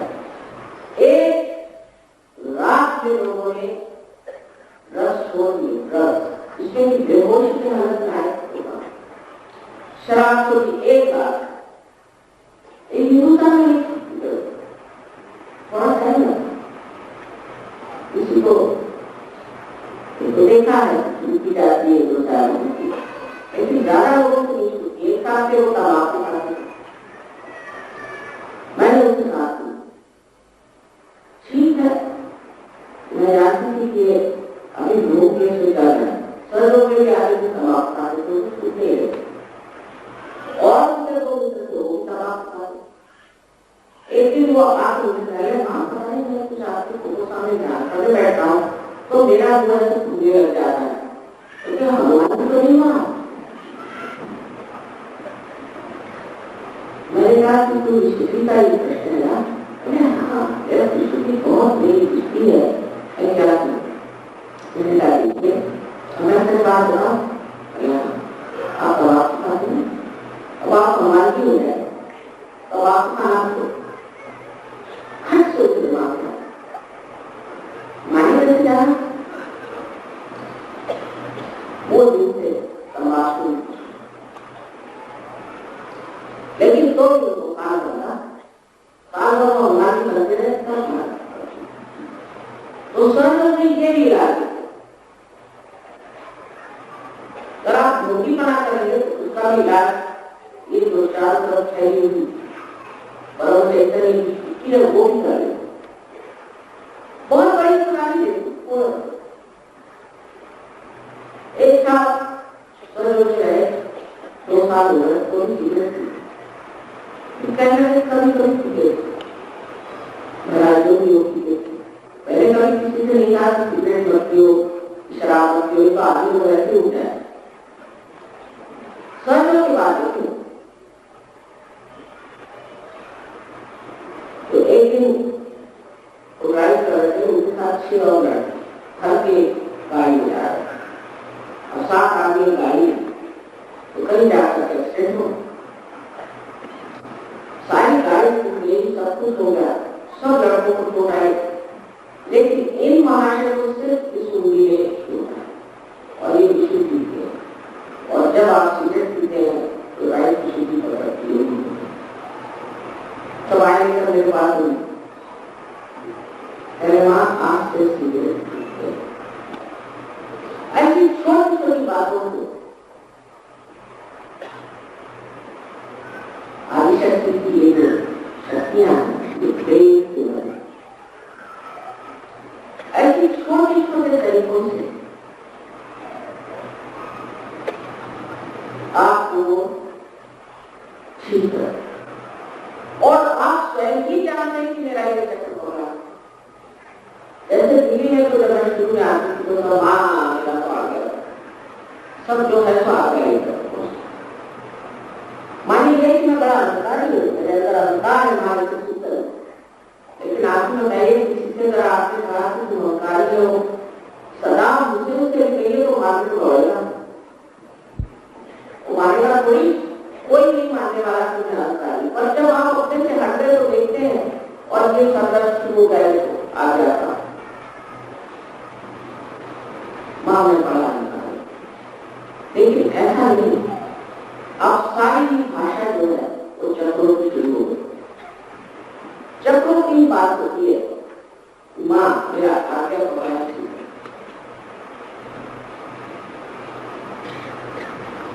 इस प्रकार मनुष्य की भाषा भी बदल जाती है और आप एक दूसरे को जानते हैं कि इनका क्या है। एक साथ बहुत बड़े लोगों से जो की बात की, बहुत लोगों से डांटते थे, लड़ाई करते थे। अब आपकी जरूरी खासकर दिल्ली से कुछ लोग पहुंचे थे महाराष्ट्र के लोग दिल्ली वाले सोचे कि राजधानी रहते तो उन्होंने खाना शुरू कर दिया, सब खड़े। तो मैंने कहा उन्होंने कुछ कहा तो नहीं, लेकिन आप क्या करेंगे? राइट की शुद्धि पकड़ी हुई थी तो वो करते क्या? राइट की शुद्धि पकड़ी थी तो उनको बोलना ही था, हम उससे बोले क्यों कि राइट की शुद्धि बोले था। तो जो सीतापति की भाषा आपको कितना बताई है, इस चीज को अभी रचना को लाइट चली जाए तो आप बताइए कि कौन सामने बैठा है। एक दूसरों को बोलिएगा, निकलेगा यहाँ से भागेगा। एक तो अहंकार, अज्ञान और उसका भय, दूसरे आदमी के भय। इस सांप भी दूसरे सांप को लेकर कोई जानवर मैंने सुना है जो एक दूसरे से डरता है, पर इंसान जो है एक दूसरे से बहुत डरता है। और जितना देश प्रबल हो गया है, अमेरिका में एक अमेरिकन दूसरे से डरता है, जितना वो डरता है उन लोगों से। उसकी वजह यह है कि कहते हैं व्यक्तिगत समझे अपनी अपनी कर लेते हैं। व्यक्तिगत प्रगति में मनुष्य अपने राष्ट्र जाता है, लेकिन आत्म साक्षात्कार के बाद सामूहिकता में होगा। जैसे कि आप एक ही शरीर के अंग करते हो, एक ही विराट के आप अंग करते हो, एक ही अपर के आप अंग करते हो, फिर कौन कहा इसके साथ तकलीफ हुई तो क्या ये हाथ सोचता है कि अब मुझे तकलीफ हुई, मैं अकेले बैठा हूं, कैसे होगा? नहीं, तो तुझे हाथ की साथ दौड़ा, सारा शरीर उसको दौड़ा, सारा संसार आपका है, सारा संसार आपको मदद करने वाला है। इन सब कुछ से सहयोग से हो सकता है और इस उद्धार का प्रयास है। इस उद्धार को आप प्राप्त करें, उससे चलें और अपने आत्म साक्षात्कार में पूर्ण प्रयास करें।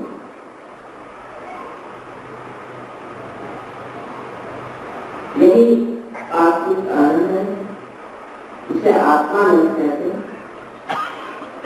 उसे प्राप्त करना है, उससे को खाना है।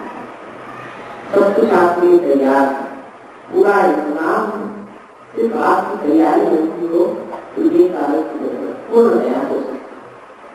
पर समझने के बाद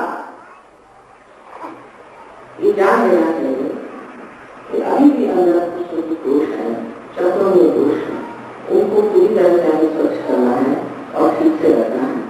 उसे किस तरह से करना चाहिए यह आपको सीखना है।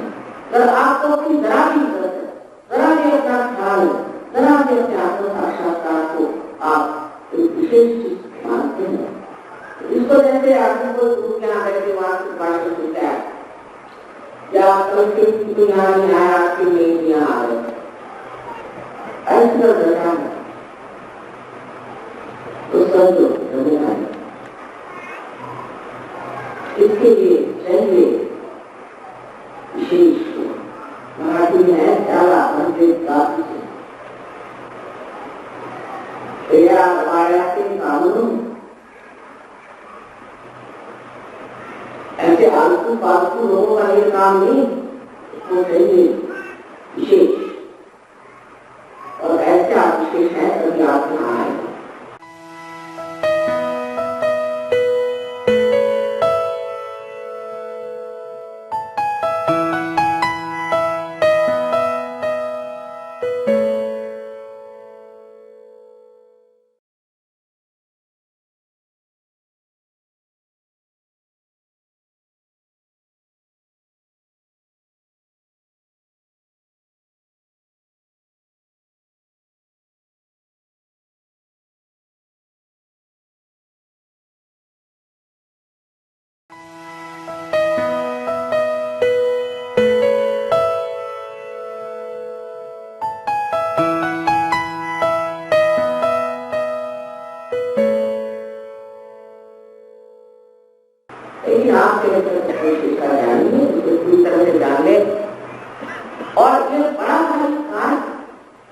संसार में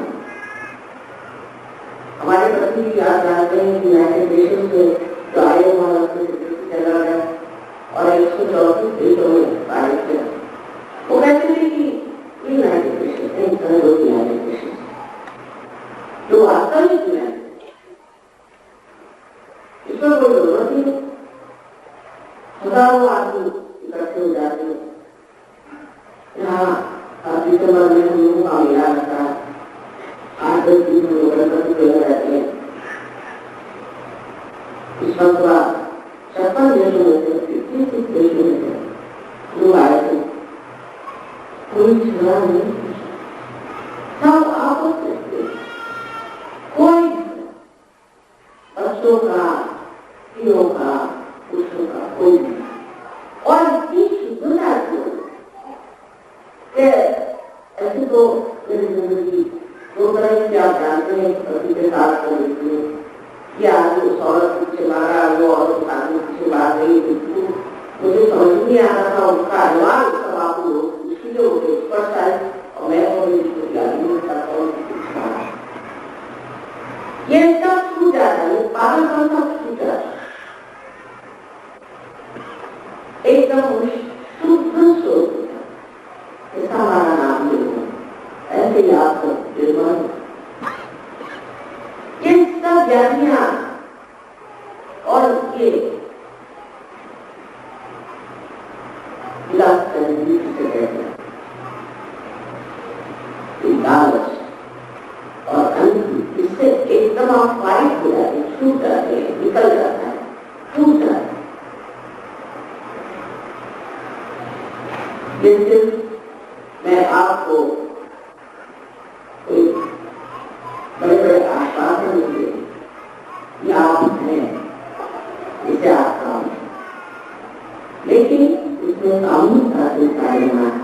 कराते हैं माँ ने मंदिर अपना रखा हो, आप पूजा करता हो, इससे कुछ नहीं, उससे आप सहजता बढ़ेगी कि वो रुक जाएगी। तो जब तक पेड़ फैलेगा नहीं तब तक सहजता आएगी। और जब आप खुद फैलते ही है और घंटा की जोड़ी तो भी आपके असंतुलन आ जाएगा। इसके जो संतुलन है धर्म का, वो आपके अंदर जागृत होने के लिए आपको सामूहिकता में, सामूहिकता में ये कार्य हो सकता है। कल भी एक साथ बताया कि माँ मैं घर पे सब करता है, मैं आपको बहुत मानता हूँ, सबकी थोड़ी सी बीमारी आ गई है, तो बेटा मुझे मानने को नहीं होगा, आपको सबको मानना हो। जैसे कि एक नाखून है, एक टूट जाए फिर उसकी कोई परवाह करता है शरीर। सूर्योग का आज का तरीका सामूहिकता है और एक देश नहीं सारे संसार के देश से बदले हुए। हमारी छोटी छोटी बातों को हमें बुद्धि से छोड़ा नहीं, जो से छूट जाए, कुदरत के जाकर से छूट जाएगा। तो आपको जानते कि हम लोगों के दिमाग में छोटे छोटे संकीर्ण दिमाग का अंधेरे भय के कारण और ज्ञान के कारण प्रकाश को हम जानते हैं कि हम सब एक। तो सारी शरीरों का कार्य एक है। इस प्रेम की शक्ति को हमने कभी भी आज तक उपयोग में लाया, इस्तेमाल नहीं किया। सिर्फ देश की शक्ति को इस्तेमाल करते हैं। लोग समझते हैं कि देश की शक्ति बड़ी शक्तिशाली होती है, तो इसको न कोई बहाना बनाकर उसे पेश करो, उसे एक ग्रुप बना लिया, उनको पेश करा, उनको पेश करा। लेकिन प्रेम की शक्ति मानसिक नहीं, परमात्मा की शक्ति, और जो सर्वसमर्थ परमात्मा है उसकी शक्ति को प्राप्त करने के बाद कौन सी ऐसी दुनिया में शक्ति है जिसे छुपा सकती है? सारी दुनिया आज आपके भारत से आपके चरणों में आ सकती है, क्योंकि इसका धर्म, इसका वाचा, इसका हेरिटेज आपका, आपके पास संस्कृति का इतना बड़ा दान, बहुत बड़ी चीज नहीं था। और ये भारतवर्ष साक्षात योग। एक बार हम ट्रेन से आ रहे थे, मैंने अपने बहन को कहा कि आगे नहीं हो रहा। पहले कैसे नेता चैतन्य कैसे चमक रहा।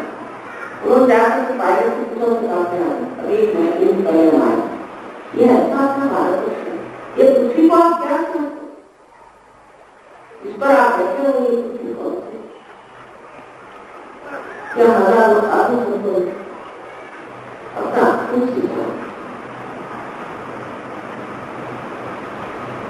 इस पवित्र भूमि में रह करके आप बहुत आसानी से कोई बता सकता, लेकिन जो कुछ गंदगी इधर उधर इकट्ठी हो गई है वो छूट जाए, उसके लिए निरंतर चाहिए अपने आप को धीरे-धीरे 8 साल में रास्ते बहुत ही है। और मैं जब यहाँ पहले आए 2 साल पहले की बात, तुम्हारे घर के मेरा सारा इनको मैं समझो कैसे समझाऊंगी। और फिर तो पैसे की बात करें और आदमियों की बात करें, के बीच में मैं कहाँ चलूं और क्या बात करूं। तो देखिए बदल जा रहा है। अब लोग आत्मा की बात कर रहे हैं और प्यार की बात कर रहे हैं। सबके आनंद दे रहे हैं, सब आप ही से लेकर और इसलिए आप देखिए कि आज रात आपको साक्षात्कार हो गया, कोई इसको आखिरी चीज नहीं हो। अभी आपको संपूर्ण समग्र होना तो क्या है इसको होलिस्टिक, इसका नाम पूर्ण उसको प्राप्त करना है। और उस पूर्णत्व को प्राप्त करने के लिए आपको थोड़ा सा समय देना है। उसे दुबई यहाँ पर बहुत अच्छे तरह के लोग हैं, उनसे पूछ करके और आप चल जाते हैं। शुरू में आप जानते हैं कि दरवाजा खुलाया जो पागल के अंदर आ जाते, हर तरह के आदमी हैं, बहुत से लोग उसे लेके भागते हैं। पर वो पागल तो आपको नहीं, यहाँ तो सबके लिए लगा जाते हैं। बहुत से लड़ाक अंदर आ जाते हैं, बहुत कुत्ते आ जाते हैं, हर तरह के लोग अंदर आ जाते हैं। लेकिन आप उसको लेके भाग मत जाइए और प्रयत्न सीख रहे हैं कि हम पूरी तरह से इसे बात। और जो आज का महान युग है, इस परिवर्तन का महान कार्य है, जो इतिहास में विशेष स्थान रखते हैं, वो अपने आने वाली पीढ़ी के लिए बढ़ने के लिए इतना सुझाव इतना है, ये सोच कर आप लोग सब एकाग्रता से पूर्ण सहयोग में। आज मैं सारे कुछ इस्लाम को कहूँ, कुछ ईसाई धर्म के कहूँ, लेकिन अब समय कम है और बाद में शायद नोएडा में भी प्रोग्राम भी वहां होंगे। आपको जहां तक बन सके आप लोग आएंगे और सिर्फ सुनने से होगा नहीं, करने से जाने। तो अपने प्रति एक श्रद्धा रखते हुए, अपने प्रति विश्वास रखते कि मैं मानव हूँ और मैं अति मानव हो सकता हूँ। इस दृढ़ धारणा से आप अपना आत्म साक्षात्कार मांगे और ये कार्य हो सकता। कल बहुत से लोग कह रहे हैं कि हाथ में आने समय नहीं आ रही है, क्योंकि मैंने ऐसा को मांगे कर दिया 7 बार उन्होंने कहा हम आगे, मैंने कहा हम आगे जो करिए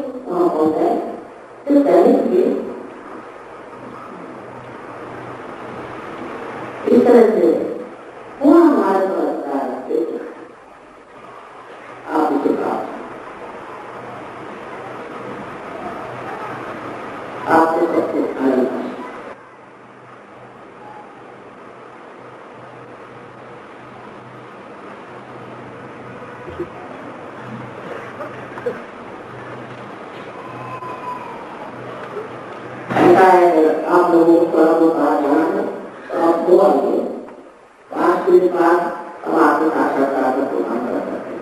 पर आपको साक्षात्कार जब हुआ है तब आप लोग उसको करते हैं, वो गलत है।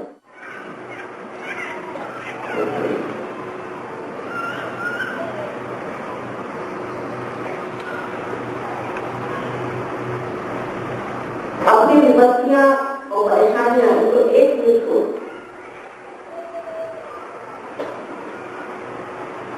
ये सब बोझे एक मिनट के को और कोई प्रश्न हो तो वो छोड़ दीजिएगा, क्योंकि दिमाग की जवाब से पूरे नहीं जा सकते।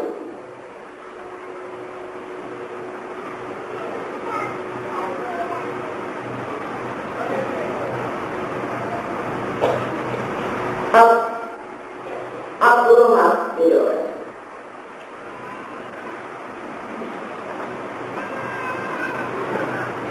इसमें से जो टेस्ट है मैंने आपको पहले बताया था और आप बता नहीं थे, ये हमारी इच्छा है।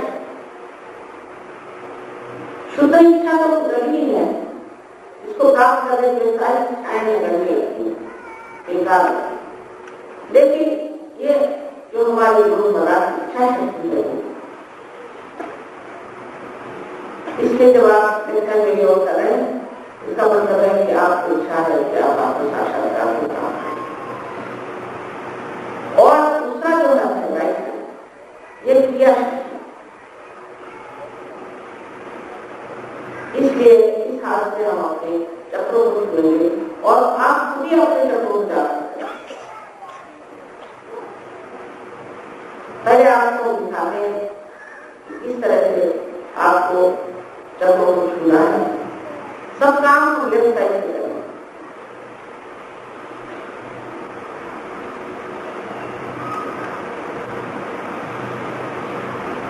सबसे पहले हम अपना राइट हाथ हृदय पे रखते हैं, क्योंकि हृदय में मैंने आपको कहा था आत्मा सबसे बहुत खुली आत्मा। उसके बाद हम अपना हाथ पेट के ऊपरी हिस्से में रखते हैं। ये हमारा गुरु है,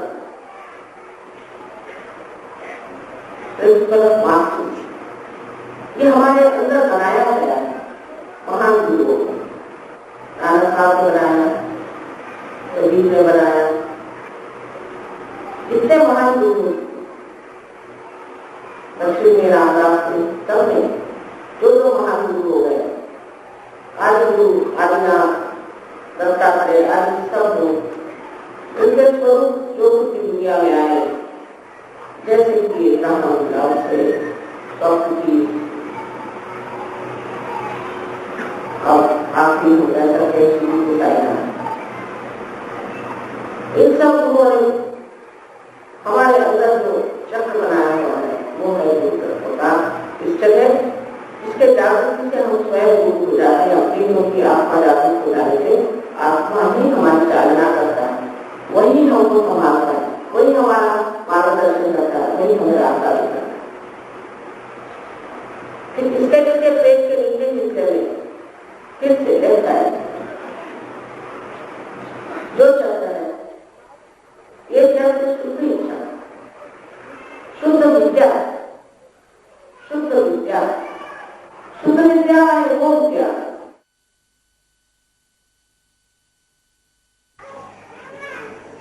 अब यही हाथ आप ऊपर फिर से लेफ्ट हैंड साइड पे पेट पर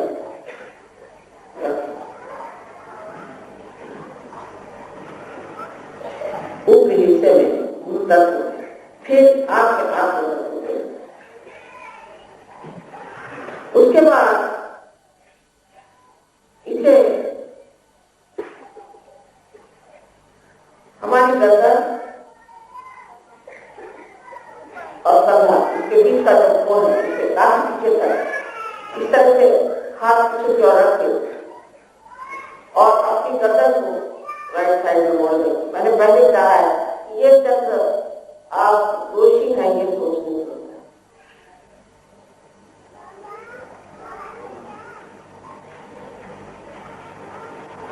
अब यही हाथ आप अपने माथे पर जैसे कि कपाल करके सर को धीरे से झुका लें।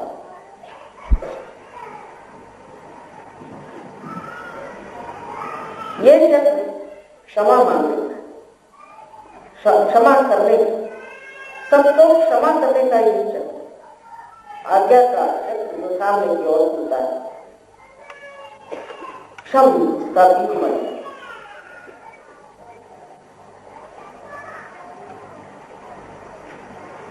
उसके बाद यही शब्द पीछे की ओर खुलता है, इसलिए इसको ऊपर की ओर सर को मोड़ देना, उठा देना है सर को पूरी तरह से ऊपर की ओर। और इस समय आपको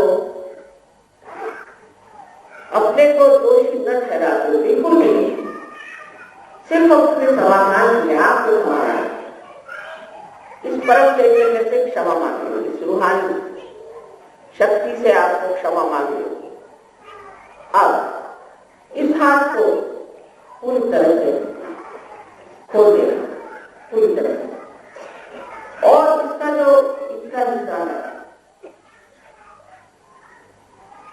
इसके हथेली का जो बीच का हिस्सा है, उसे बराबर अपने तालू पर, जो बचपन में एक बहुत सिक्त हड्डी थी, नरम हड्डी थी, उस पर रख लेना है और सर को पूरी तरह से पूरी तरह और दबा लेना, अच्छे से दबा लें, उंगलियों को बाहर की ओर पूरी तरह से खींच लेने से दबाव अच्छा पड़ेगा। और अब इसे आपने अगर पगड़ी भी पहनी तो कोई हर्ज नहीं, उसके ऊपर से आप इसे गोल घुमा,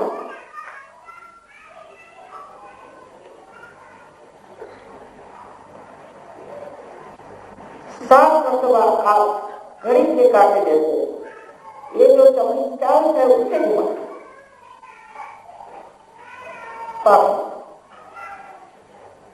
इतना ही कर देगा। और धीरे धीरे बनाने की संस्कार का बचाव है।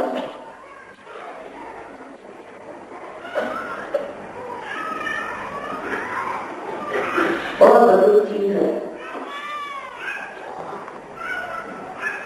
इस मस्तिष्क की कमान है, और उसके बचाव के लिए बहुत प्रयत्न किए गए, और उसी मस्तिष्क में जब पुनर्जन्म चलती है तो हमारे देह में इतना प्रकाश आता है, इतना ज्ञान आता है।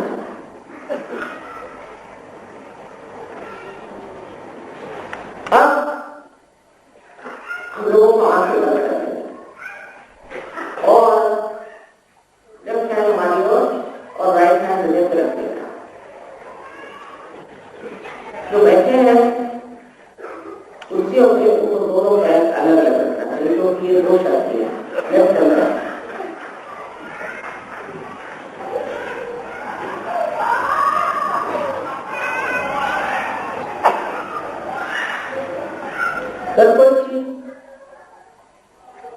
आप कसते बांध लो, आपने कसी भी लो, नहीं कर आराम से बैठे, लेकिन इसका मतलब ये नहीं कि आप कर बैठे या दल कर बैठे, साधारण सीधे बैठे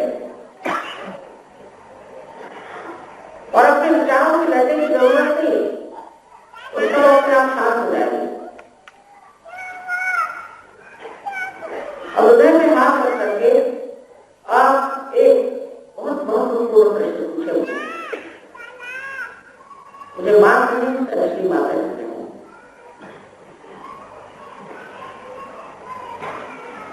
मां क्या मैं आत्मा हूं? श्री माता जी क्या मैं आत्मा हूं?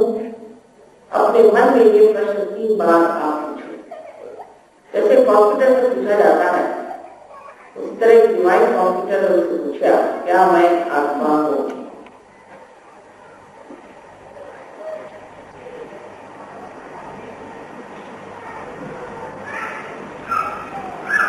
ये बड़ा महत्वपूर्ण है कि आप आत्मा है।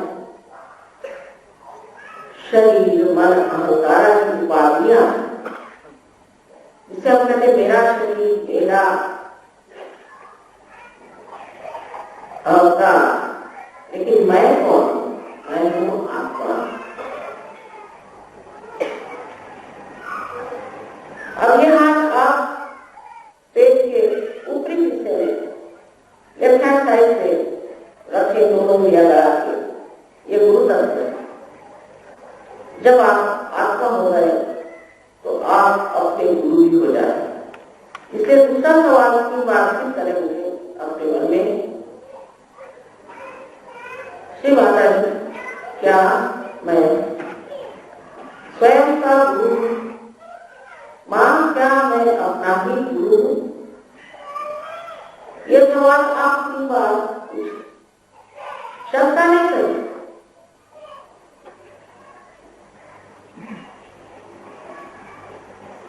आपको परमात्मा ने स्वतंत्रता दी, मुझको ही स्वतंत्रता दी। अगर वो चाहे तो परमात्मा क्यों हो जाए और नहीं तो वो शैतान क्यों हो जाए। इसलिए मैं आपकी स्वतंत्रता का पूरा मान रखता हूं, और जो शुद्ध विद्या है वो जबरदस्ती आप ला नहीं सकती, कोई भी नहीं ला। इसलिए अब आप अपना राइट हैंड पेट के नीचे के हिस्से में रखें, लेफ्ट हैंड साइड पर, और यहां पर आपको कहना होगा, श्री माता जी, मुझे आप शुद्ध विद्या दीजिए, कृपया मां मुझे आप शुद्ध विद्या दीजिए 6 बार दिए, क्योंकि इस चक्र में 6 पंक्तियां हैं।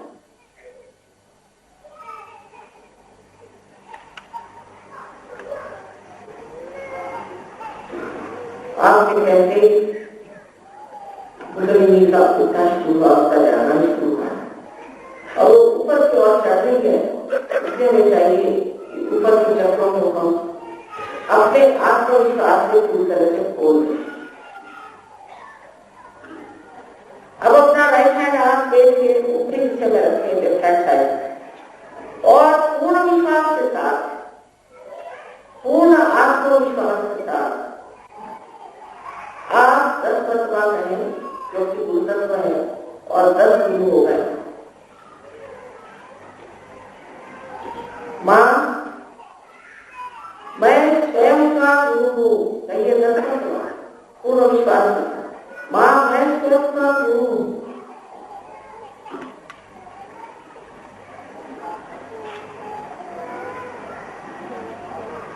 आपसे मैंने बताया था कि परम सत्य आपके बारे में एक है कि आप आत्मा, शरीर, बुद्धि, अहंकार, ये सब कुछ बाधियां।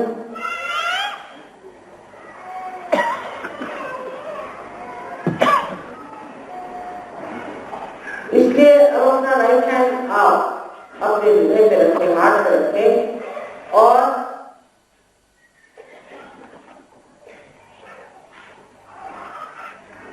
पूर्ण आत्मविश्वास के साथ कहें, मां, मैं आत्मा हूं। श्री माता जी, मैं आत्मा हूं। पूर्ण विश्वास से कहें 12 मरतबा। इस चक्र में 12 पंक्तियां। लेफ्ट हैंड हमारे और रखें, चाहे आप अपने गोदी में रखें, लेकिन मेरी ओर।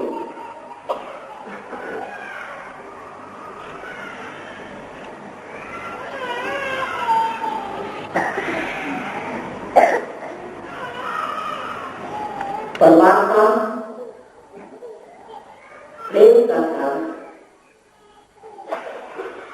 और परमात्मा आशीर्वाद का नाम, ज्ञान का नाम, लेकिन सबसे अधिक रूप क्षमा का नाम। इसलिए कोई हमारी गलती नहीं कर सकती जो ये क्षमा का सागर में भूल नहीं जा सकता। इसलिए अपने को पहले क्षमा करना है।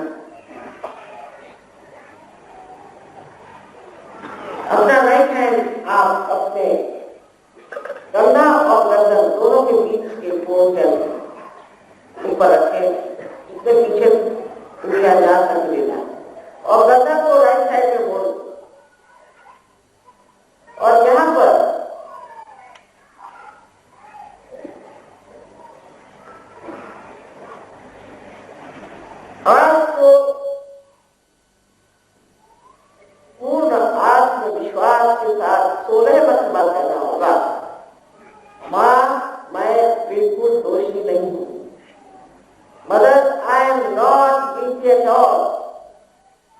माता जी मैं बिल्कुल दोषी नहीं, मैंने कोई दोष नहीं।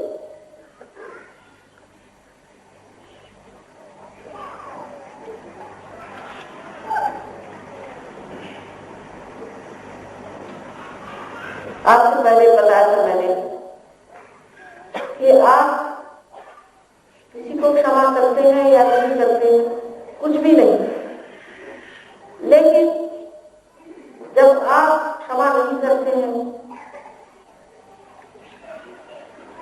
तो आप दूसरों के हाथों खेलते हैं, गलत हाथों में खेलते हैं और अपने को तकलीफ देते हैं, अपने साथ अन्याय करते हैं और जिससे आपको तकलीफ दी वो तो मजे में रहता है। तो दिमागी जवाब में सूखा लगता है।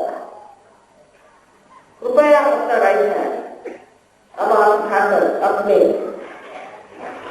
कपाल से या माथे पर रखें और गर्दन को झुका।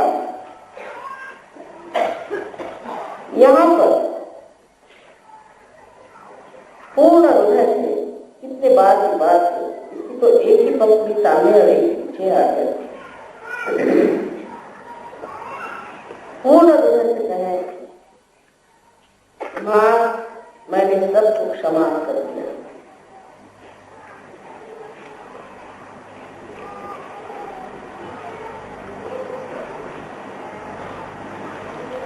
पूर्ण हृदय से कहें, कितने बार कहने की बात है, सबको एक साथ, किसी को गिनने की जरूरत नहीं, किसी के बारे में सोचने की जरूरत नहीं, बस सबको मैंने क्षमा कर दिया। बस जैसे कि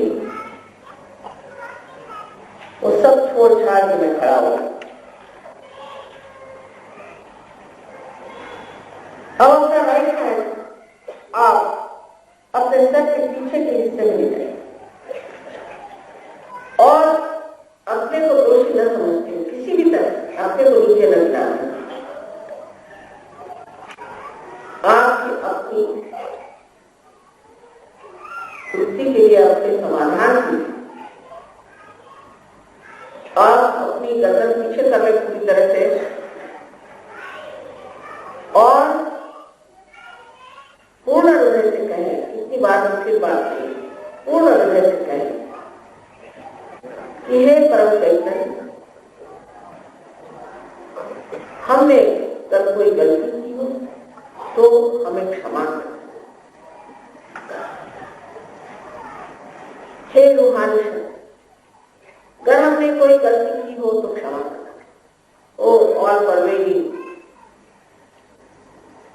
love of God, if I have done any mistakes, please forgive me. All for your satisfaction. Please don't feel guilty.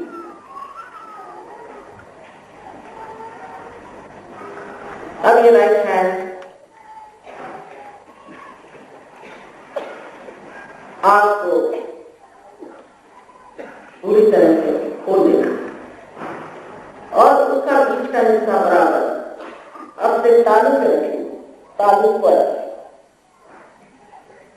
और अपनी गर्दन को झुकाओ।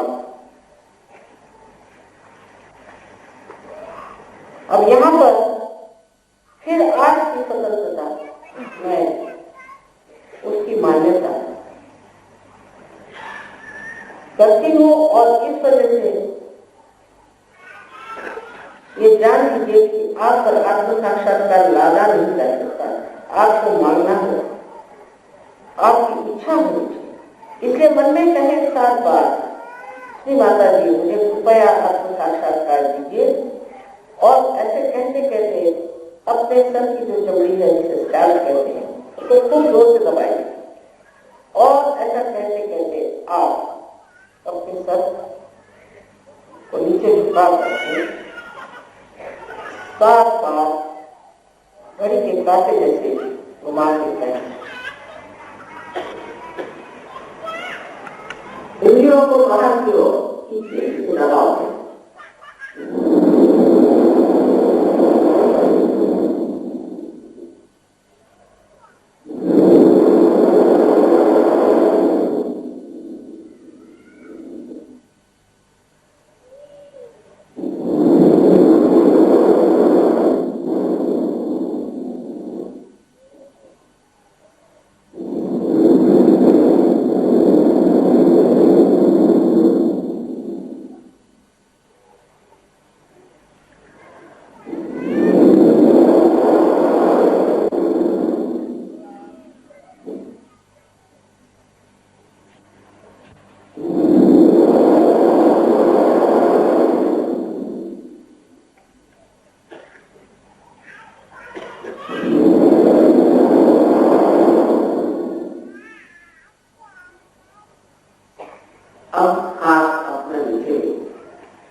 दोनों हाथ मेरी ओर करें, दोनों हाथ मेरी ओर ऐसे उठ करें और बगैर किसी विचार के मेरी ओर देखिए।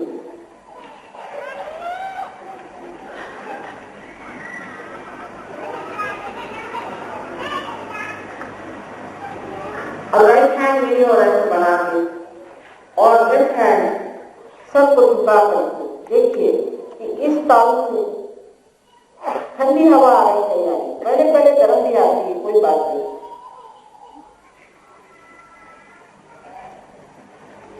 सबको झुका लें,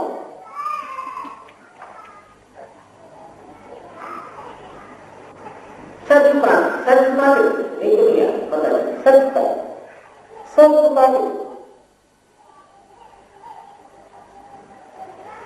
अब लेफ्ट हैंड मेरी ओर, फिर सर झुका के राइट हैंड में ठीक से ध्यानपूर्वक देखें, ठंडी हवा आ रही है। यही ब्रह्मचर्य छिपने की प्रचिति है, यही उसका अनुभव। अब राइट हैंड से मेरे और सब झुका लें फिर से और लेफ्ट हैंड में ठीक से देखिए, सब का हाथ नहीं रखना है, सबसे जरा बाहर।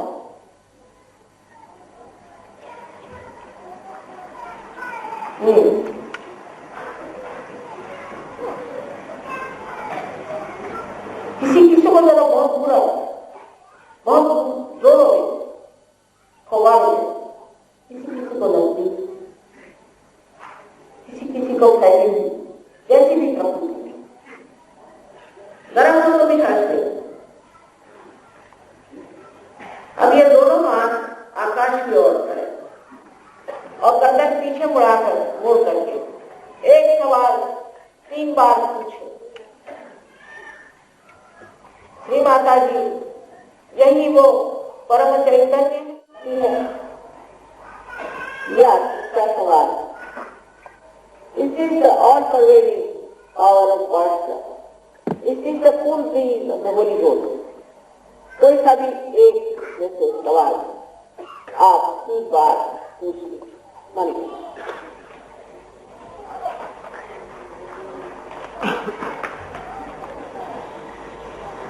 अब हाथ पीछे देखिए, जो तैयार माता को सारे बच्चों को देखना,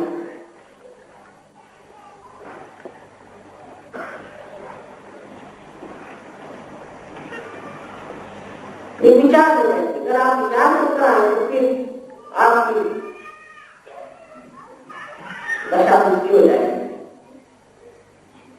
आप मन से करें, बुद्धि से करें, क्योंकि जिसको खुली आ सकते हैं चौथी दशा में खुली आ सकते। हाँ, या आपके घर अपने गुरु पहले इसको हो जाएंगे कि गुरु नानक का नाम ले देखिए आपकी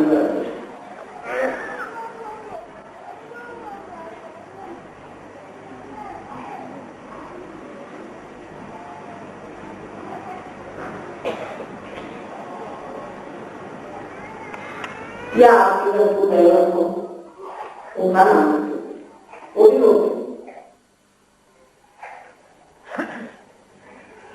ये सब चीजें झूठ नहीं, सब सच है। वो जो सब पहले सच है वो झूठ क्यों है? उन्होंने जो कुछ बताया वो सच है, लेकिन उसको सिद्ध आप कर सकते हैं, उसको प्राप्त कर सकते हैं। एक ही बात उन्होंने झूठ नहीं करता तो क्यों बताया? यही है ज्ञान को प्राप्त होना।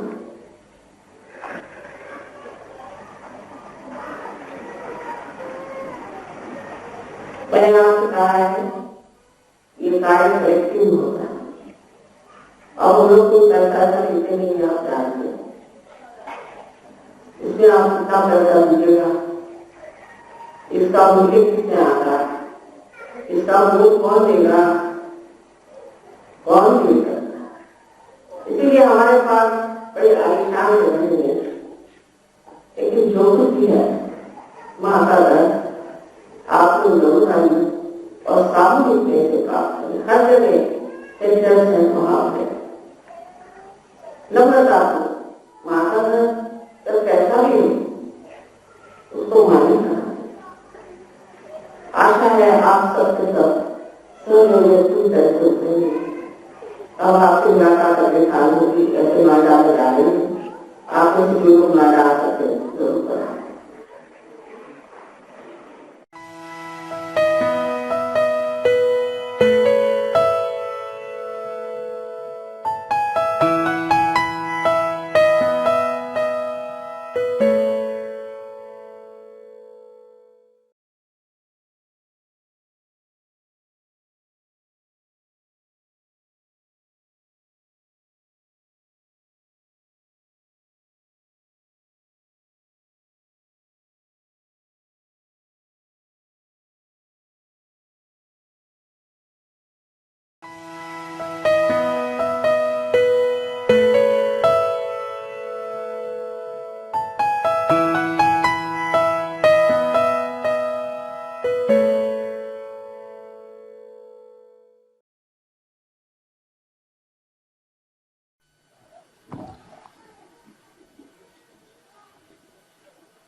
Today we are here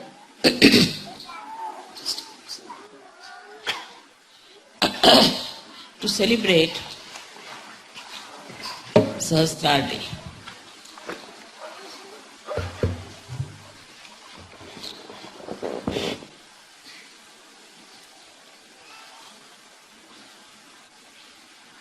It was not very difficult for me to open the Sahasrardi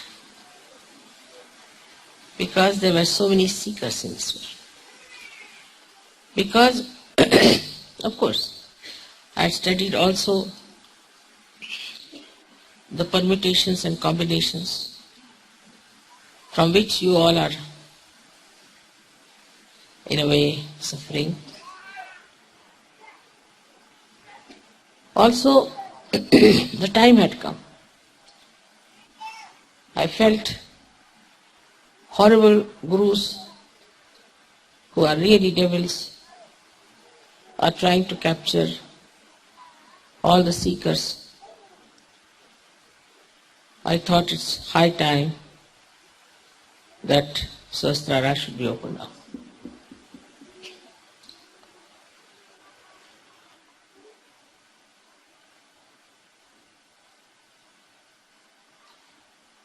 It was not like Christ's crucifixion by any chance. In those days, one had to do a lot of tapasya, and that's what he went through. But in these modern times, what you know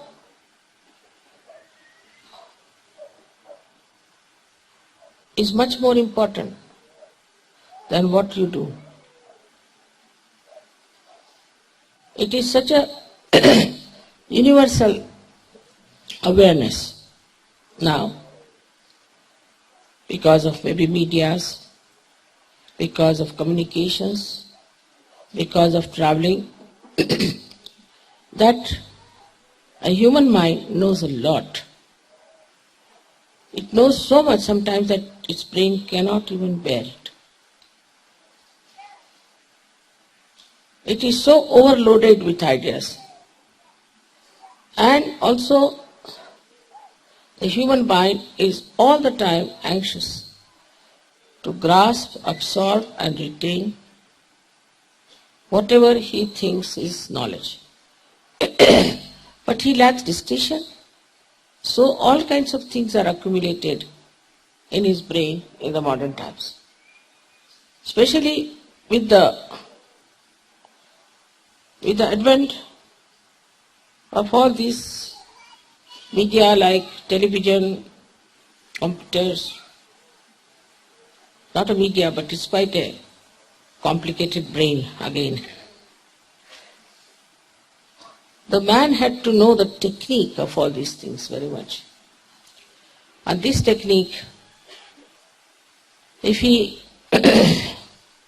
understood, he could do many things, many more things than your forefathers could do.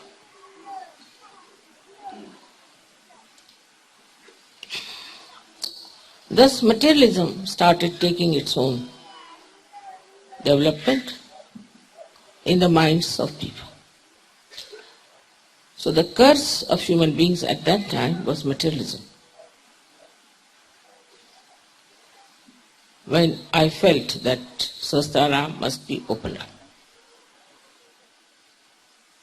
Before that, people were simple, innocent. They all believed in God. They never doubted.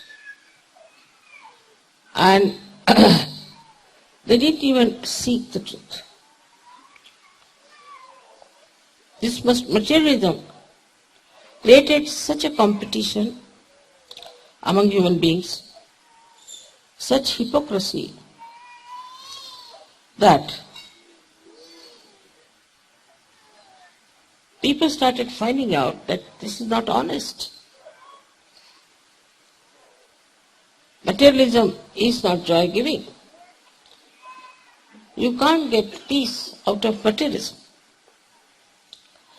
Just it started developing into their awareness that this is not the end of our achievement. This is not what we have to know. This is not what is going to give us joy and peace.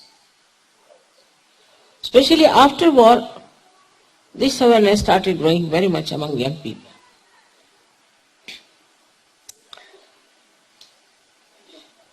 This is also because now the human awareness had reached the state of the brain. That's how they started knowing better, absorbing better, and retaining better. You take a little child of today, he knows much better than you would have known when you were even 25 years of age. Because he's supposed to know about everything.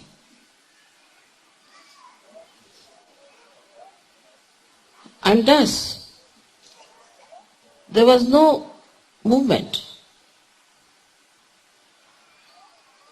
towards knowing what is the truth. But as this awareness grew more and more, lots of seekers were created on this earth.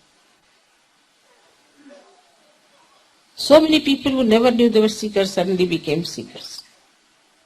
It's an atmospheric effect, I should say.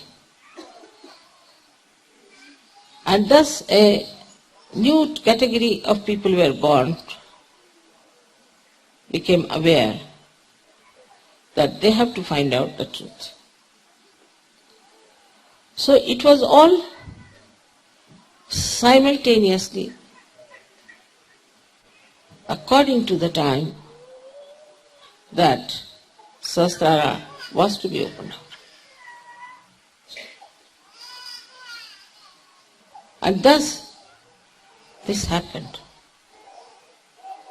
For us Sahajogis, of course, Sahasrara is the biggest event. Or we should say, whatever work all the incarnations have done, all the seers and saints and prophets have done, this is the culminating point. They did it for individuals, but to do for masses, that it should go to every nook and corner of this world, is the ultimate end of all spiritual growth all over, in every religion, through every great incarnations and prophets. What they indicated about future, what they talked about, what you are to know yourself, that You have to find yourself, that you have to become a realized soul, that you should have Atma Sakshatkar, that you should be a Wali. All these indications, even the Buddhist know that Matraya has to come. Matraya, Ma is mother 3 times. Trigunatmika. Even the Greeks had Athena with 3 powers in her. So all of them have been predicting about this time. And that time came. And that's how I call it the blossom time and the fruits that are you people. So it is all so much. We can say in the cosmic cycle of different seasons, this beautiful time has come, and like the wheel of time has to turn and go further, sahajayoga started.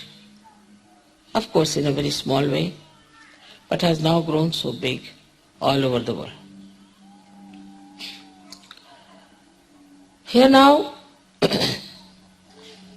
there's another thing that has happened, which is rather remarkable. That so far, people used to meditate alone, and maybe one of them might get realization. But there was no phenomena of amas realization, nor of amas meditation in those days. They all used to disappear into some nook and corner of a quiet place where they would sit down and meditate. But this amas realization, amas meditation, amas understanding and learning about your being was not even imagined by me, that it would go to such a limit, to such an extent, with leaps and bounds. This year especially, it has taken a very new dimension, I think, everywhere, and all that is negative is being exposed in most of the countries. So this is how,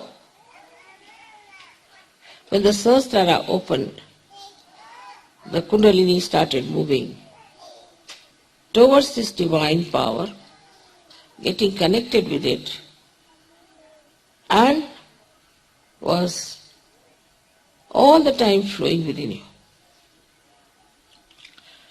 When the Nirvikalpa state came. Now when it is coming through the Sahasrara,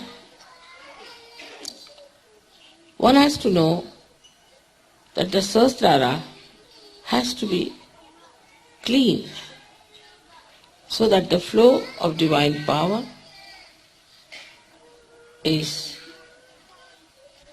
going, penetrating without any obstacle, without getting impure, without getting into any kind of problems. So to get to that level, to that state, all the Sahajayogi, I am happy to know, are trying to work it out, their own individual meditations also, so that this growth should take place. Thus, you get enlightenment in a full way. But then one must ask why, for what? What's the purpose? What's the aim? The aim is, your aim is lost. If you don't seek for aims at all anymore. This pandal was built with such great ability, for which we didn't pay anything. Everybody was working here day and night in the rainy season, and I was quite worried about them. I said, what's the matter? We are enjoying, mother, we are enjoying. I will not enjoy. We are enjoying the rain, all right. We are enjoying the cold, all right. Enjoying everything, lifting all these heavy things, everything we are enjoying. I was quite surprised at them. Nobody had any complaints, but everybody was just on the warpath, building this tent for you. So what happens? Once your sahasrara is clean, this flow of joy doesn't allow you even to think that you are exerting or you are working. Normally if you tell somebody that this is to be erected, some would faint. And some would say, this will take at least 1 year. Then they'll start giving excuses. This pole is no good, that is no good, it won't stand that, there's nothing, there's nothing. Ultimately you'll find nothing is done. It will lie like this for years together. You better get another person, you better go buy another one. Everything is postponed all the time and nothing is done.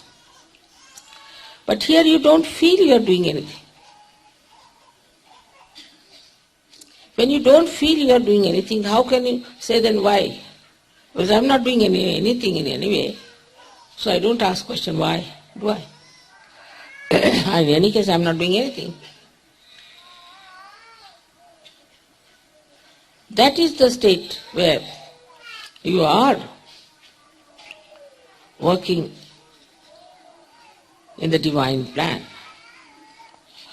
You are doing lot of work, but nobody feels they are doing anything. They all think we are absolutely just enjoying ourselves, doing nothing. This kind of a state is the blessing of sahasrara.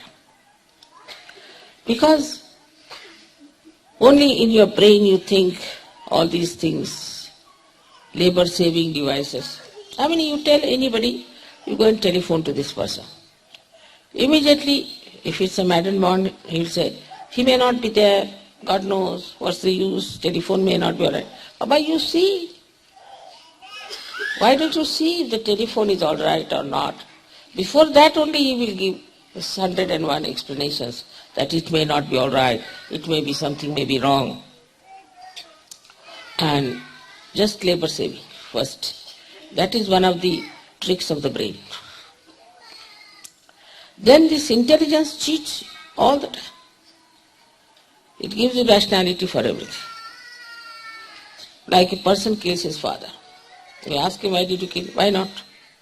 He was so old, he was suffering, and I wanted to have all the property, so I thought better kill him. Like Queen Victoria became very old, so her son was to think that I'll never become a king if this lady goes on like this.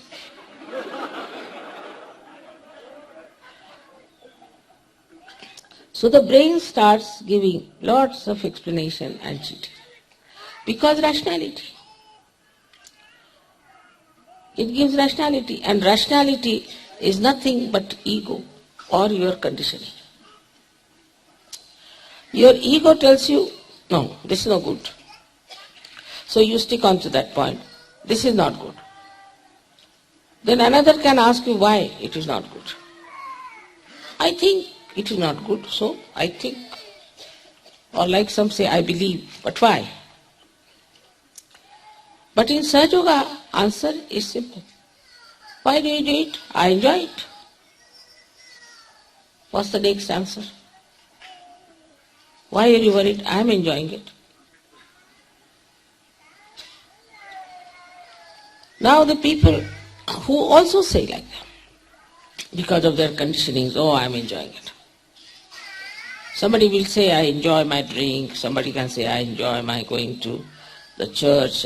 Sometimes I say, going something else. It's like that. They are enjoying something, which according to sahajayoga we can never enjoy. But that enjoyment is not collective.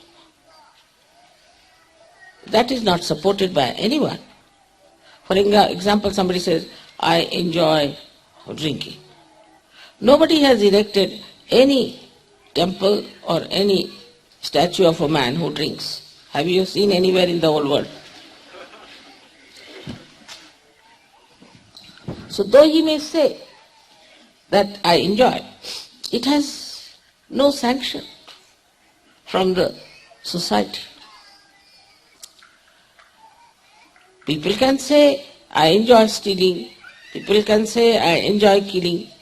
But it is very arbitrary, it is very individual, and never supported by the society, even by the modern society. And there's always reaction to it. But sahajayoga is not like that. When you say, I enjoy, you say it because you have no ego and you have no conditionings. It's a different situation. Because now the sahasrara is opened.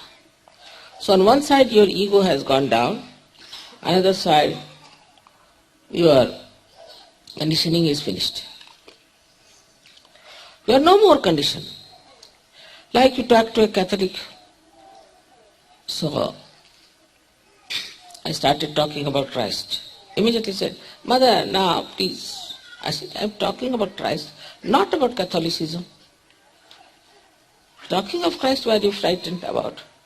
Mother, we shouldn't become Catholic again, that's why we are worried about. Baba, Christ never started Catholicism. So much so, they have developed a kind of a deconditioning of their minds. That they start seeing that whatever these people have done so far was wrong. And that whatever I have done so far was absolutely wrong, and I'm not going to do it. It's a very common thing. I have seen the people who have worshipped Christ prefer to worship Ganesha. And those who have worshipped Ganesha prefer to worship Christ. Just the same. The name is different, but just the same. But they like it. Because Christ means the priest, the confessions, rosaries, and also cemeteries. So they don't want to have. These conditionings itself start showing their own forms, like devils, and Sajogis want to avoid it. Oh, I have nothing to do with them. I remember in the beginning, we had 6-7 hippies from England, and they had come to Rauri. We were having a program. And there were 5-6 real hippies. These were hippies became Sajogis. Real hippies came to the program. I was just sitting like this, and suddenly they said, oh no. I said, what has happened? I started. As if some snake has entered or what has happened. They were hippies. But with this deconditioning of the conditions, they just couldn't bear those same hippies that they were coming inside. Because you start seeing clearly, very clearly, that all these conditionings had blinded us completely and it's misled us into a wilderness.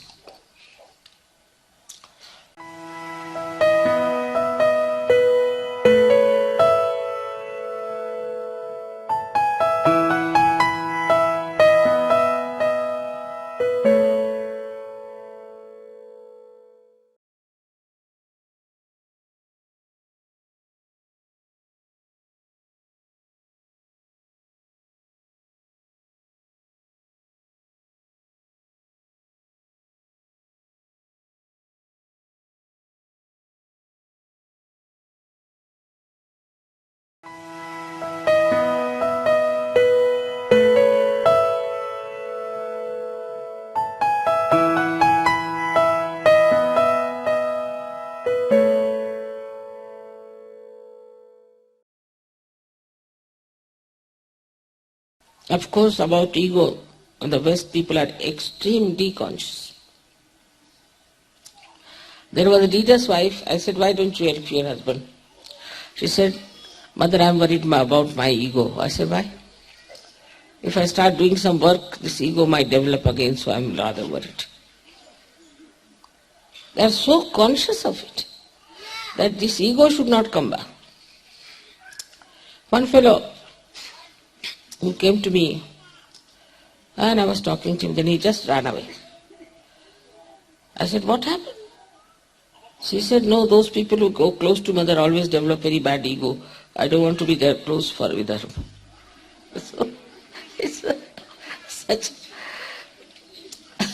such a mind that sees madness, that sees insanity, that sees immaturity, it sees vulgarity, it sees deceit, hypocrisy, everything so clearly. And in that state, he gets confused and quite upset, wants to run away from it. Then we have some Sahajogis who have such problems, who come to Sahajayoga with problems.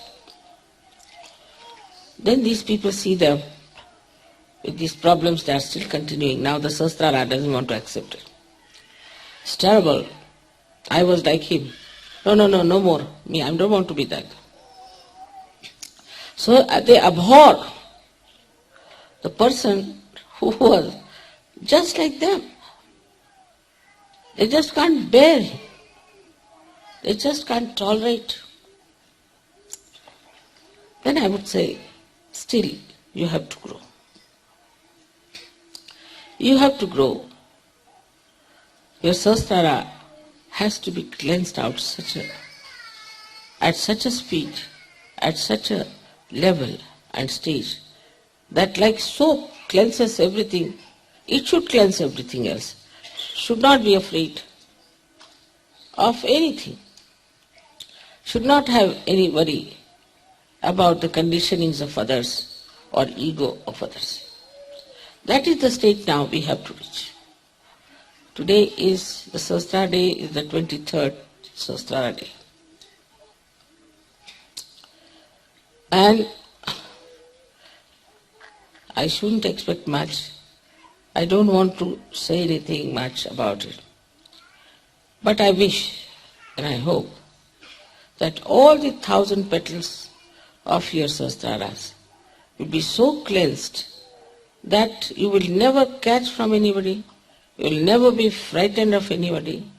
You will be masters of all kinds of curatives, and also you will be the one who can give solace, peace to others. You will be the one who will be organizing programs outside. You will be the one who will be responsible for Sahajayoga.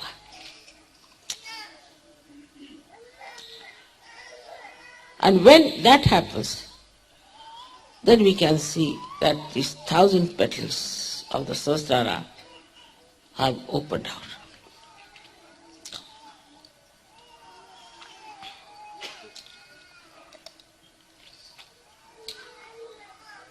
These 1,000 petals are not yet awakened. They signify the different 1,000 powers of the goddess. Minimum of minimum. These 1,000 ones you can open out yourself by introspection, by looking at yourself, making fun of yourself. Know thyself means know yourself with all the defects you have and also the potential you have and all the good points you have. So as far as you are concerned, when you are looking at yourself, you should just see to the defects that you have. Why do I behave like this? Why do I assert so much? What's the problem? Why can't I see myself clearly? With that transparency of your sahasrara, you can see your heart, you can see your mind, you can see yourself fully, clearly. What's wrong with you? This transparency can come only if you have really the pure desire, Shuddha Ichcha, to be of that level. Now there is no competition between A and B. We don't say that you got the first prize for coming out of the sahasrara, or we don't say you have the second prize. There's nothing like first, second in sahajayoga. Because we are not running the race. There's no competition between us. Whatever we are doing is for our own satisfaction. Now think of something. There are 5 people who are running. Now they have to think out of these 5 people who goes first. Here it is the other way round. The 5 people are meditating. Now, everyone individually has to see for himself if he satisfies himself or not. Nobody else is going to give a certificate. It is you who has to give certificate to yourself, honestly. A very different position. It is you, your sahasrara, and your attention. And you have to see within yourself, how far have I realized my own powers, my own compassion, my own personality. You will have to test it yourself. It is you are the one who decides. When you are the one who is running, it is you are the one who decides without running. Then what is the question of competition? The whole thing disappears into nothing. As I told you the other day, an analogy, that if you are looking at the mirror, then you are the one who is observing. Your reflection is the one that is observed, and there is the action of seeing. So you are in 3 dimensions. But supposing you become the mirror yourself,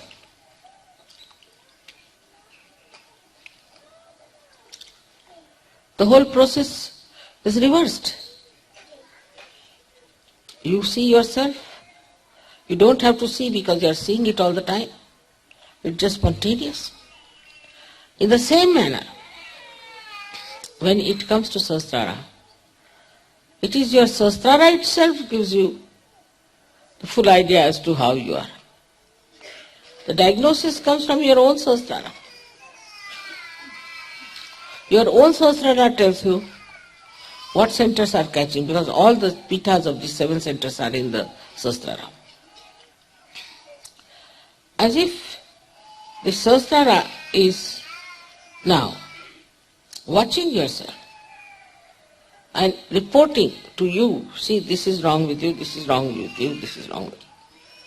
So, sahasrara, being the best well-wisher that you have, gives you the right information about yourself. So the best is that you correct yourself. So then achieve that perfect state. That is what you have to do. But once you have achieved the perfect state, you have achieved your aim, you have no aim left. Like the lights now. Till you have to make the lights, you have to work hard. Make the lights, put them right, do everything that is necessary. But once it is made and the light comes into it, then the job of the light is to give the light. So the first function is over.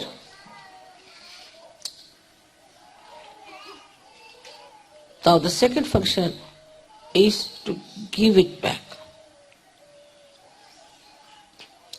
You reach your aim, your destination. For example, I had to come here, alright? So I come all the way from my house, come in the car, walk in and come and sit down here. I have finished that part. Over. Now I don't have to walk. Otherwise I'll be all the time running. So all this mad race of this brain stops. For what should it be used now? For enjoying the peace, for enjoying the joy, for enjoying the collectivity. So the labor or the hard work, or you can also say the planning of the future finishes off. Only thing now you have got it, so better enjoy it. It's like you are coming from outside, you are running, you are very hungry, you want to reach home. Once you reach home, then the food is served to you. Now what's your aim? Nothing but to enjoy the food for which you are running. But after that also if you start running, then one should say it is absolute stupidity. But the capacity of enjoyment only comes when your sahasrara is absolutely open. Otherwise, the capacity to enjoy is much less. And you become like a person who is running all the time after something which you never achieve. There are many like that. All their lives they are like mad, They are working morning till evening, every day, achieving nothing. Next day again get up, again running. All their lives running like that. Till their foot is in the grave, they are still running. But after getting to sahajayoga, you stop all these activities and leave it to your sahajayoga to work, to your sahasrara to work it out. And it works out. You don't have to rush, you don't have to be so competent, you don't have to write down everything, you don't have to think of planning everything, just everything works out. And it works out beautifully.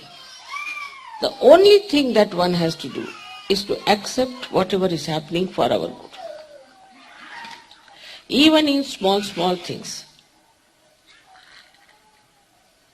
For today's delay in the puja is the desire of some people who wanted to give you some sort of I shouldn't say that, but some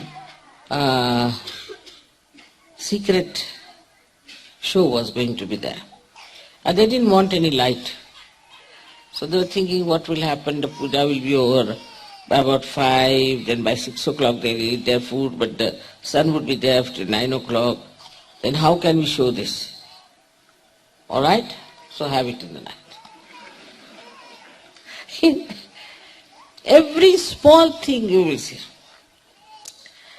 Some people were coming from India and they had to bring my 2 boxes from there. And they wouldn't allow these boxes. They said it is overweight. So they didn't know what to do. They thought that they should send them back and later on it can go till Guru Puja or something. But they thought that there must be some plan, must be some drama. The plane was late 19 hours. So they thought there must be some drama. And then they were put into some sort of a tourist hotel for that night. Next morning they met two other Indians from Sahajogis from Pune. Two boys. That settled it. My luggage, they could put it in their name. And that's how the luggage came in. But they never felt bored, 19 hours. We had nice time together, we were enjoying and talking, finished. Nobody feels that time is passing out, otherwise anybody else would have eaten up all the airport personnel. I would have broken all the telephones. Waiting for 19 hours, my God, what is this? Would have given it in the newspapers, everyone, it's the greatest crime. While these were enjoying life nicely. So, we have lost now the sense of aim. We don't have any aims. We just want to enjoy. It's a very, very big thing that has happened. Because, as you know, the joy in the Sahasrara is Nirananda. Nirananda. Of course, Nira is my name also. But it means pure, absolute joy. Nirananda. And that Nirananda, that joy, has no other hues. It's just pure, pure joy. Without thinking, it just pours into it. After all, every activity is for what? For getting some sort of a pleasure, sensation. And also some people believe for joy. It's not. Only after the opening of Sahasrara and the cleansing of it, then you know what is joy. You can't explain it. How you can spend hours together like this, people don't understand. Like even our mayor was telling me that we can't sit in the church for more than 15 minutes. And how people are sitting here for so many hours. 15 minutes we cannot sit, but how these people are sitting for such a long time? What are they doing there? What is their entertainment? How can they sit for hours together? Without saying anything, without dropping even a pin, they are just all the time there. So what have we given them? What is happening to them? This is very surprising and remarkable that these people who are not even Sahajogis can see clearly that you people are least bothered, you are absolutely enjoying life. Whatever you may be doing is not important. What is important is that whether you are working in the office or outside, you are full of joy, enjoying everything. This is the most important thing in life, which you can have only through Sahajayoga. Because your sastraras are open. Because they are open. There is now one more thing I have to tell you that is very important for all of you to remember. That while living in this ocean of joy, we have to remember that there are many who have not yet jumped into it. So we have to bring them in. And it's such a pleasure, such a joy to give realization to someone. Extremely joyful. So we need people who would come and say that we definitely come for this. They should really come forward. And once they come forward, you'll be amazed how things will work out. There are many I know who are going all over, everywhere, and spreading Sahajayoga. So it's very important for all of you to know that you have got the light to be given to others. Come forward. Don't have fear of your ego, condition is nothing. Come forward. You have all the strength, you have everything within yourself, and you will do everything with such happiness and joy. Everywhere, in every country, people are doing that, but some of them are doing, some of them are not doing. All of you are quite capable of doing it, so please come forward and see for yourself what you are capable of. First of all, you should have faith in yourself. If you have no faith in yourself, you cannot do anything. Have faith. You should have no fears of any kind. And also to introspect, to see within yourself what's going on. To be very frank, I find my brain absolutely empty. What I talk from this emptiness, I don't know. You will also find your brain absolutely empty. And still, with that empty brain, you will be achieving a lot. It's very remarkable, as you have seen, that from the candle you get cool breeze. How can you get from the candle cool breeze? You do get. So it's important to recognize yourself as a sahajayogi and to recognize what have you done for sahajayoga. Without doing for sahajayoga, you cannot enjoy life. That was your aim. And that's the aim you have reached. Now if you don't, supposing I have to come and sit on this thing and I don't sit on this thing, then what's the use of coming here? I came here to tell you something about Sahasrara. And if I don't tell you, then what's the use of my coming here and celebrating Sahasrara Day? In the same way, when you have reached that state now, what you have to do is not to use for your own purpose. You have used it quite a lot. For your health, wealth, everything. Now what are we doing about sahajayoga? What have we done for sahajayoga? After some time you will do a lot and you will never know you have done anything for sahajayoga.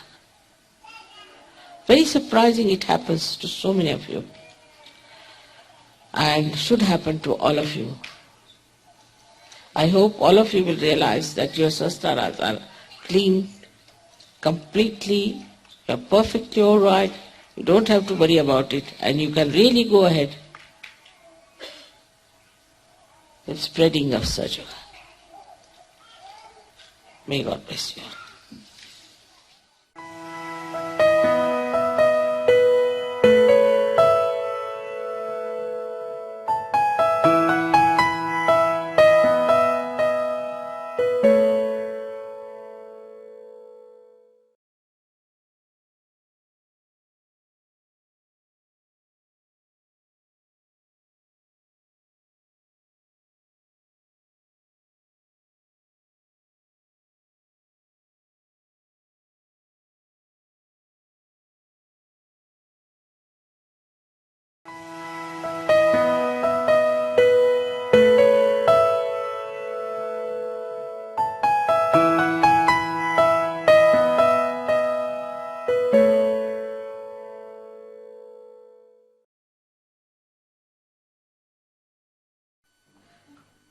I'm happy that Dr. Warren could explain to you those chakras about which I told you yesterday, because in one short lecture you can't cover all these points.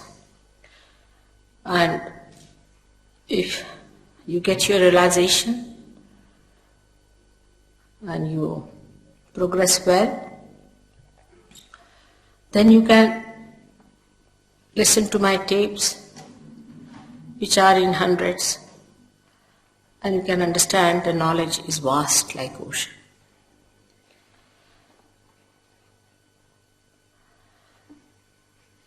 As I yesterday told you, that when you get enlightenment, you become the knowledge. It's a very confused statement. People don't understand what does it mean to become the knowledge. The other day, a gentleman came to me and he told me that my Guru has already given me the knowledge. I said, how? Because he told me I have given you the knowledge. I said, but still, how is it? It is knowledge. How do you believe that he has given you the knowledge? So he said, no, mother, it touched me on my forehead and I saw a light. I said, then still, you can see the light otherwise also. How is it you have got the knowledge? So he started thinking about it. He said that, what should happen if I get the knowledge? I said, see, this is another person sitting next to you. He's a sahajayogi. He knows what kundalini is. Also, he knows how to raise your kundalini. He knows what is your problem, what your chakras are catching. He also knows what are his problems. So he asked me, how does he know? I said, he has become the knowledge. Yesterday I told you that on your central nervous system, you should be able to feel others and yourself, which is inside. Now, for example, a person who is mad. When he started becoming mad, he did not realize. He did not realize he is already possessed and that he is getting mad and that he should have treatment. Nothing he realized. Gradually he became mad and he is in the lunatic asylum. Or a person who gets cancer does not know he's developed a cancer. Till they say that now it's hardly 15 days, you have to die. This is on physical level, mental level. A person who is egoistical does not know that he is egoistical, that he is oppressing others and others are a part or parcel of himself. Like Hitler never realized that he was such a horrible devil, that he will go to hell. And those who were around Hitler that time did not realize that a devil is growing in this society, that a devil is going to come. Nobody realized everything, and suddenly after 11 years he comes back as a horrible, destructive, satanic force. So, if you read the books written before his regime, they were actually supporting him.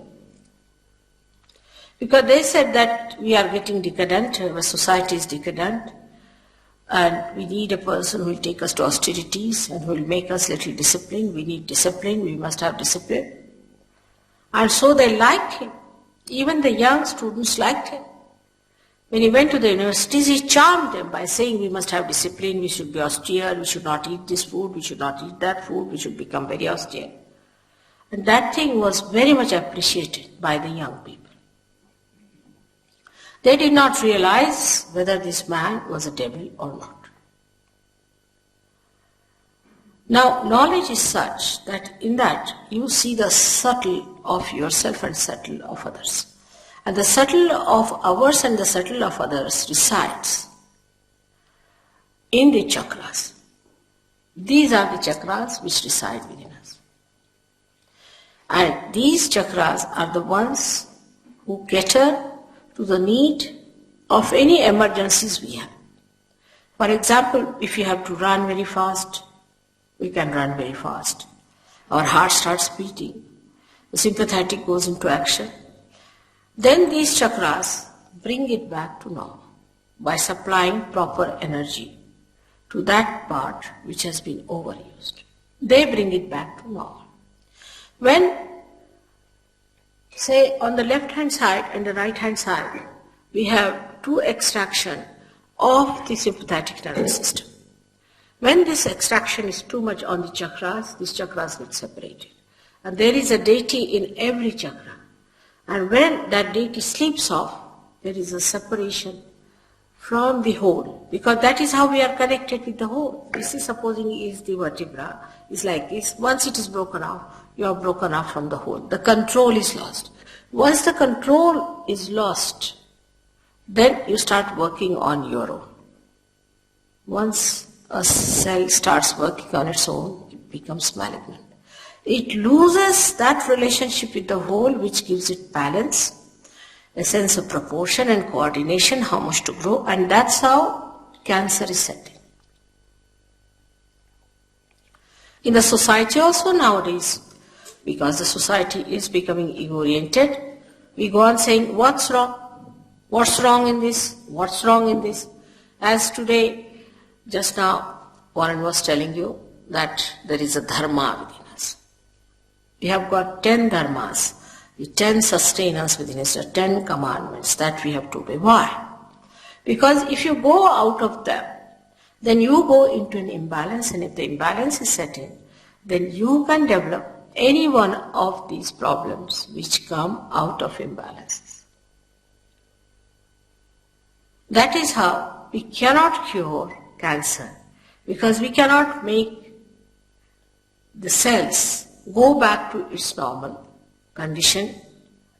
At the most, what we can do is to remove the cells from the body who start attacking others and making them also ego-oriented.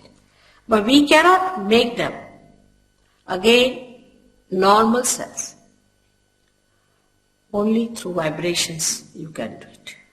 Because when you vibrate these centers, they become more powerful. They expand their aura. So the circle that was small becomes bigger, engulfs both the sides and bring them together. And again the deities are awakened and the cells start getting the message from the whole. This is a simple principle, which is a subtle principle. But a person who gets a cancer, how will he know he's got a cancer or not? Because there is no way of knowing it. But when you become the knowledge, you start developing the sensation on your fingers. And there are decoding words, decoding language, which tells you which are the centers catching and how to cure it. Immediately you are on the alert because you know it's happening. Now people who have, say, mental problem, they don't know they have mental problem. Some of them, they are not at all aware of it. But then they realize they have a mental problem. A psychiatrist came to see me. Today only he was with me. He's a sahajayogi, and he treated some mentally handicapped person. He's a psychiatrist. So he finds always his finger shakes before me. This finger and this thumb. If this is burning and this is shaking, that means there's a possession working on you. A simple thing like that. Now this person can clear it out because sahajayogi takes hardly 2 minutes to clear it out. But the person who has got it can be also cleared out, because once you know what is the center, and if you know the deities whom to awaken, and if you know how to awaken them, you get it cleared out. That's how mad people can also get cured. Now here there's a madman on the road. Just now when he was speaking, I was in the room. He was saying, you must seek Christ, you must seek God, and all those things on the street. He's himself mad. You see a mad leading others into what? Lunatic asylum? He's talking like that loudly. You must seek Lord, you must seek God. How? How do you seek? Just giving lectures, seek the Lord, seek gods. Is this the way? If I say now, put your attention inside, just now you are sitting before me. It's a simple thing. Your attention is towards me. Now turn your attention inside. Can you do it? You may say, yes, we are doing it. That's wrong. That you are not doing at all. Something has to happen within. Unless and until something happens, your attention cannot go inside. Many people just believe into something false. Go on believing into it till they suffer from it. I have seen people who have been like that, fanatics. In their old age they become absolutely either violent people or useless or aggressive or boring. Some of them become really half mad and some of them full mads. So believing into anything without the knowledge about it is a very blind game. Now sustenance has to be there. Now we can say in India we have Sikhism, which is a very great religion. But the people who belong to Sikhism are not supposed to drink at all. After all, Guru Nanak, when he said you are not to drink, because he knew about it, he knew what he was saying about it. He was an incarnation of the primordial being. He was the primordial master. And when he said that you should not drink, now I am told that in England the Sikh people drink more than even the Scotland people. It's more surprising. Imagine, say about Islam, because Muhammad Sahib and Nanak Sahib are the same persons. He said the same thing. Moses said the same thing. Asked the Jews, what are they doing? He said strong drinks, alcohols, all must be avoided. At the time of Muhammad Sahib, there were no cigarettes. So he didn't say about cigarettes. So Muslims say, oh, cigarettes are all right, doesn't matter. You see, these things are there are so many loopholes. In India, we have communities and communities like that where you go and see, you will be amazed. Like Jains, they won't eat meat, but they will drink. Can you imagine? Drinking goes against your awareness is a fact. While Mahavira has talked about nothing but Chaitanya. Buddha never said don't eat meat. That doesn't mean that you should eat meat. But what I'm saying, he never talked on that. That's not so important. He himself, Buddha himself, died because he ate a raw pork. He went to a house. You see, Buddha was a realized soul, a great personality. He was an incarnation. And he went into a house where, as a guest, suddenly he appeared there. And the person was just a hunter. And he said, oh Buddha, you come to my house, what should I give you, what should I do? He said, I have very little time, whatever you have, you give me. He said, I have killed a wild boar, but the food is still to be cooked and it will take some time. He said, all right, give me half meat. And he died of that. Even in Jainism, you'll be surprised that Neminath is the first one who was the cousin of Sri Krishna. In his marriage, there was a big function and lots of birds were brought. I mean, they were Jains, imagine. And the birds and all that, when he saw so many killed, he got a kind of a feeling against it and he said, all right, no more of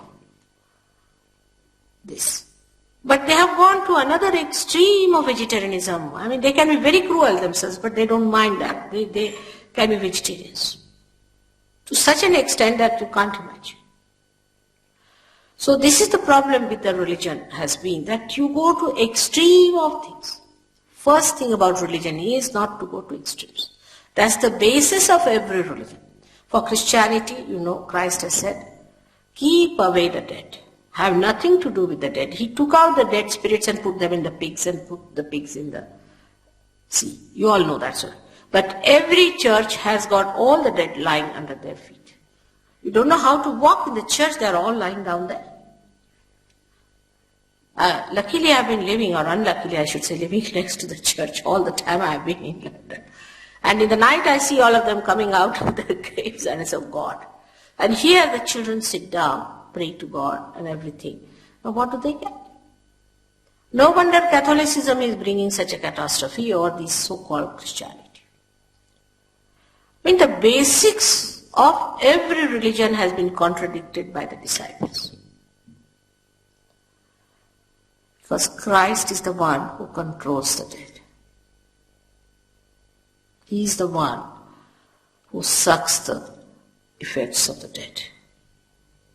And he absolutely banned them. Everywhere you go, any church. Only in India they don't do it. Somehow I don't know how they have managed it. But here every church you go, there's dead bodies lying everywhere. Sahajogis now don't go to church because they're frightened. Once a Sahajogi is caught up by a spirit, immediately he knows he gets a headache, he doesn't want to go there. But a person who is not a sahajayogi, he goes to a church, he catches the booth, he does not know. One of my disciples had a mother who was a Catholic lady, very staunch Catholic. And she was MA in mathematics and things like that. A very staunch Catholic. She came to see me and I told her that you should give up all this fanaticism about church going, because in the church there are all these dead bodies placed there. But she wouldn't listen to me. Now, then after old age, about 60 years, they go mad, actually, really. And she started using her B-day for WC, all sorts of things, problems arose. But she would get up in the morning of Sunday, get ready and go to church and come back very nicely. Every time it was a Sunday, she would get up, she would dress up well, go to church and come back. As if somebody was taking her down there. And somebody was bringing her back. But one day it happened that she got lost. And this lady telephoned to the police and said, what to do now? This lady is lost and my mother is lost. And she got very bad. She telephoned to me. I said, you'll find her. She's all right, but she'll come. After 3 days, she came from somewhere, God knows. Came back. And again, she started the same things, using this for that and that for that, and absolutely like a mad person. But the police said nothing doing. Now you better put her in the old man's place. So she put her in one of these places where the old people live. Now, this Mari, my disciple, she told me it's most amazing. The people who are there are mostly Catholics or Christians. They are all mad like this. The nurses are having a bad time.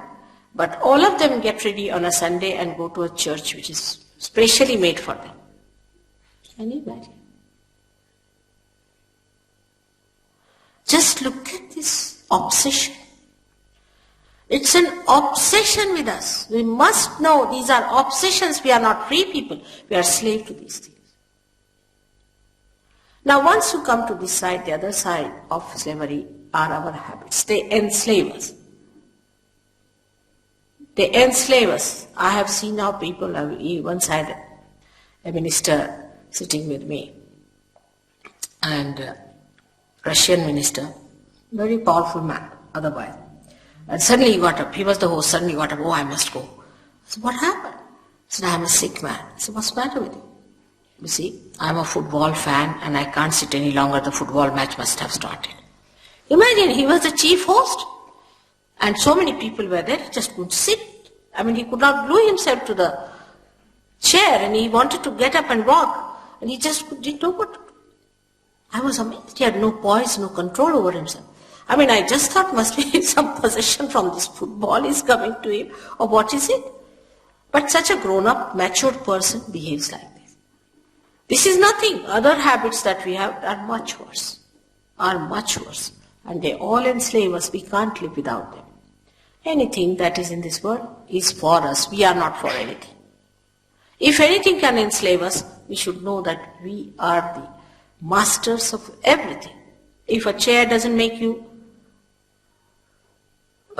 comfortable or uncomfortable, it's not important. What is important is that this doesn't enslave you. Nothing should enslave you. The one who is a king, who is the emperor, is least bothered. If you put that person on the street, he'll sleep well. If you put him anywhere, he'll be happy. That's the person is the real emperor. But not the emperor who cannot live without complete comfort. If he's slave of the comfort, then he's not an emperor. All these things we can learn when our center here, Nabhi Chakra, is awakened. When the light spreads in that area, in the white, the green color you see, then what happens immediately in that light? You don't see anything. But the light works. Enlightenment is such that it goes into action. The light itself acts. Can you imagine? The light itself acts in you. We had a doctor who was very fond of wines, drinks, and I never tell you don't drink. I never say that because I don't want people to run away. No, nothing of the kind. You sit down comfortably. Just take your realization. Then you'll see about it. This fellow gave up his drinking next day. But then he had to go to Germany.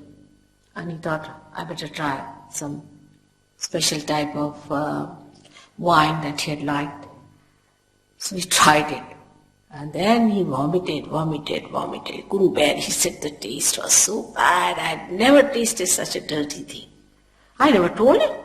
It just happened. He saved money. He could buy things out of the money he saved. He was a free bird. But I don't have to tell you this because we are so addicted and identified that even if you say that this can happen with sahajayoga, many people will refuse. Our identifications have gone so deeper into our being, our hangs up, as we say, that we are not free people at all. We might be free politically, all right. But this is so superficial. The spirit is the only thing that is free within you, which has no hangs up, which has no habits, which does not stick on to anything, is completely detached and emitting joy to us. It is the thing that makes our spirit, our attention so enlightened. Now, enlightened attention, as I said, is not the attention that we understand that there's a light, we see the light, nothing of the kind. But with this enlightened attention, our awareness becomes enlightened. So that we start feeling other people on our hands. Like the other person here sitting yesterday, you must have seen. आप जरा ठीक से बैठिए, सब लोग क्या सोचेंगे? कायदे से बैठिए, हिंदुस्तानी आदमी. The other day, one gentleman was here and he told me that your energies are different from mine. Nothing of the kind. If you have negative energies, for the time being you will shake. Definitely you will shake for a while. No doubt if you have too much negative energies. Like once we had a program and some people were there, some Brahmins. And they were very much against me because I am not a Brahmin. They said, we'll not have a mother's program. I didn't know all these stories. They never told me. But they came before me and started shaking like this. So I said, why are you shaking so much? They said, we are Brahmins and we understand you are Shakti, so we are shaking. I said, but why are you shaking? Nobody is shaking here. So they pointed out to other 4 people. They said, see, they are also shaking. So I said, go and find out from where do they come. They went and found out that they came from lunatic asylum.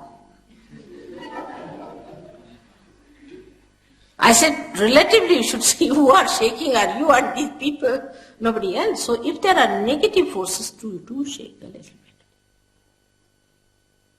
But we should see again, what's the use?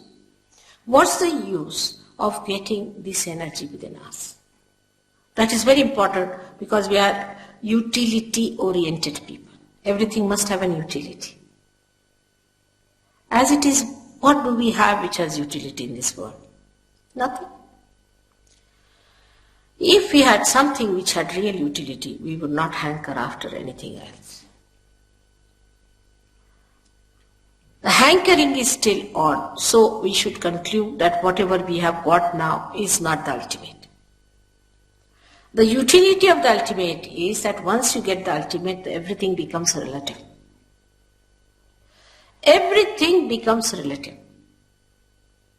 That is, what becomes relative is all these changing things, all those things which are perishable, all those things which try to enslave us, all those things they are attracted outwardly but inside they are like snakes. And what we become is a detached personality. आपको कोई शिकायत है क्या? Sorry, yeah? शिकायत है, इससे some problem होती है. तो फिर आराम से बैठिए, पर सामने बैठे ना ये लोग उसका गलत समझ लेते हैं. Now, our idea about any understanding about religion is that we go to a limited church and a limited society, limited club, do exactly the same, wear the same sort of dresses, wear the same sort of cap or things, we belong to one religion. There is nothing like that. It's all man-made. You see, it's all artificial. Whatever is man-made is artificial, you know that. They write it down also for all the clothes that are made by man. They say man-made material. So it's not God-made. It's we have made our own religions and we are fighting for it. The religions are something within yourself, within your being. It has nothing to do with what sort of nonsense we have made out of it. This is the quality of a person. Like carbon has got 4 valencies, you have got these 10 valencies. And if these valencies are missing, then what happens that as in the combination of chemical combinations you have seen, if one valence is missing, it becomes a negative. And then it combines with another. So there are negative and positive valencies. So if you have some additional valencies with you, then you jump onto other people. If you have less, then you catch some other people. It's exactly the same as it happens in a chemical compound. Now these valencies within us are to be there to give us a balance, and that's what Warren has told you what it means. When you get your realization, your dharma, your 10 commandments get enlightened, means you get empowered. You become that. You go beyond religion. You don't have to follow anything, you just become. You become so integrated. For example, some people, it doesn't suit to have, say, potatoes. They will just don't like it. Just don't like it. Before realize it's just the other way around. If they are not supposed to eat potatoes, they'll eat potatoes more. After realization, you won't just have it. You won't have it. You are so integrated. The sustenance within us gets so enlightened that our priorities change completely. We start judging everything on vibrations. Now we have a little girl, you have seen Olympia. She eats very little, practically solid food she does not eat. But if I give her anything to eat, she will eat. From nobody else. But if I give her anything, she'll ask for more and eat. It's surprising, she understands vibrations. If you understand vibrations, then it is very easy to retain your valencies intact. Because you are empowered. Not only that, but you just don't like anything else. Because you like the vibrations to flow. When the vibrations are flowing, the spirit is emitting through your central nervous system the joy. That is the quality of your spirit. The joy you start feeling. And when you start feeling the joy, then you don't want to give up. For anything, just don't want to give up. You want to enjoy. So you become the knowledge and the attention which is actually placed in this area and sustained by your liver becomes enlightened. As I told you yesterday, sitting down here, if you want to feel about anyone, you can find out. Like just now I saw one gentleman sitting little awkwardly. I thought he's not sitting properly. I said, sit properly. But then I paid attention to him. I knew he was well, not well. So I said, have you got any problem? He said, yes. I said, then it's all right. So with attention, you immediately understand a person, what's the problem with that person is. Sitting down here, you can find out the vibrations of anyone. For example, now we can say, if there's no Russian, that, should I say or not? Brezhnev is possessed. He's a possessed man just now. I'm going to Russia. I hope I'll take out his possessions. He's a possessed man. They are dealing in these parapsychology. Same in America it's going to happen. It's going to happen everywhere where you try to practice these spiritualists and all that, what we call Preta Vidya, Smashana Vidya and all that, which is absolutely horrible things. Calling them with sophisticated names like parapsychology and calling by, what other names they call it? Charismatic movements and all sorts of, nothing but spirits. Nothing but spirits. All these people are practicing nothing but spirits. They bring out the dead spirits and call it the Holy Ghost, imagine. This charismatic movement is another horrible thing. I don't know how to tell you about it, but I must say that the whole science has become so subtle that nobody knows that this is the scorpious, horrible satanic force that is working through us and attracting us to these spirits. Some people said, Mother, there are good spirits and bad spirits. But why? Why? Why go to the dead?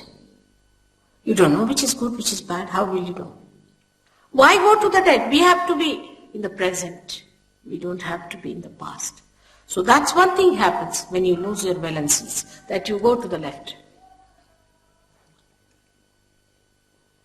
When you go to the right, you may be very austere, you don't eat that food, and this and that. You may become a very ego-oriented person. You go to another side called supraconscious, the collective supraconscious. The left side is the collective subconscious and the right side is the collective supraconscious. When I started my work, I decided not to talk about these dead spirits. I said, I'll manage without that. That's not possible. For 3 years, I never talked about it. I didn't talk about the deities. I didn't talk about anything. For 3 years, I managed it. But then among us, a lady came who was practicing all these things. And she possessed so many people. And thousands of people used to go to her. She would tell them which horse will come first. Where is the money lost? All sorts of things. And thousands of people used to throng, Here we have so few people, but let some tantrika come in, you won't be able to control your traffic. This will be the condition with any one of these horrible people coming in. And this lady really made me talk of these things. And that's what it is, they exist. So going to the left or to the right, you go into a problem because you enter into an unknown area which is very dangerous. Very dangerous. For your information, cancer is caused by left side movement. I have not seen one patient of cancer who has had no such experiences. For example, these fake gurus, or this initiation by these horrible people, or reading the books of these left-sided things like, what's his name, is Rampa, Sampa, and all these so-called Buddhists. Any one of these things can cause cancer. And recently I saw a very good film on this by your television here, English television. They showed where some doctors had made an investigation and they said that they have seen that the cancer is triggered by some proteins which they recognize. They call them as 52, protein 52, 58, that's the name they give. But they recognize that they are coming from the area which is built within us since our creation. So it is the collective subconscious. And they have pictured also, photographed. So now, though, what I have said about 10 years back, they are saying now, but they are reaching that point. They have to just cross the limit. They have to just get the realization.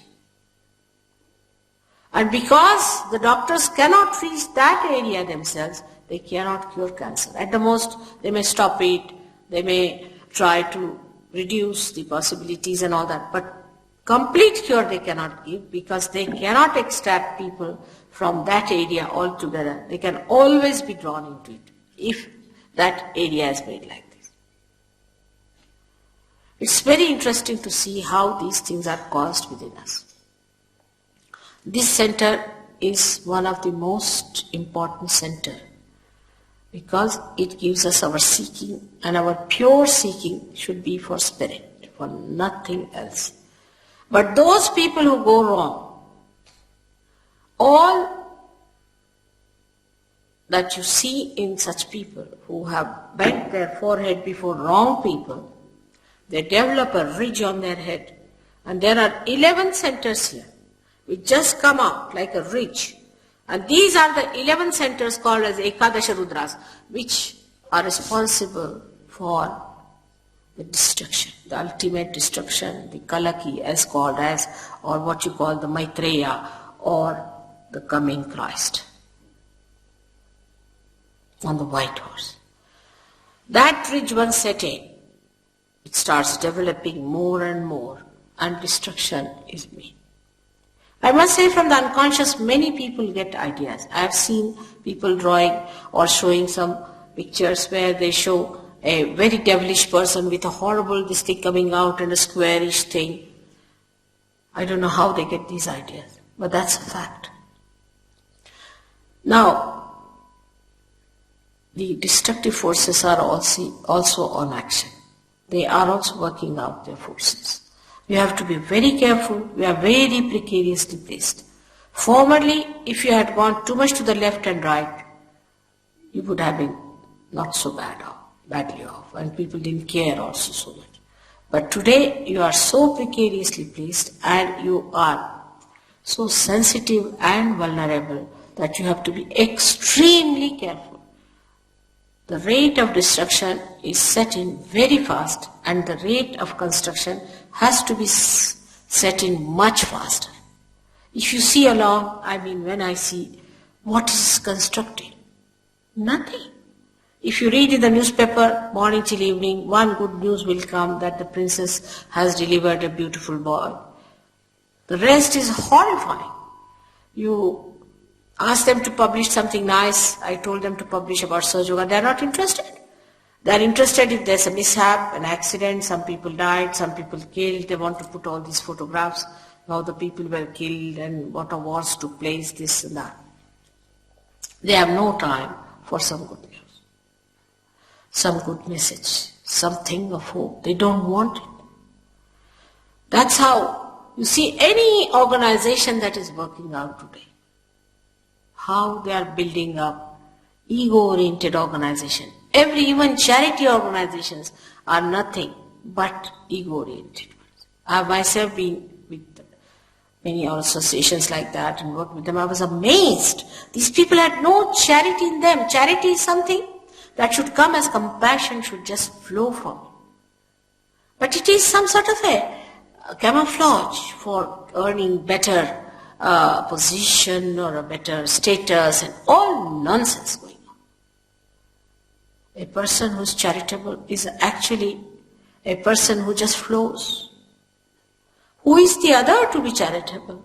If they are the part and parcel of me, whom am I going to be charitable?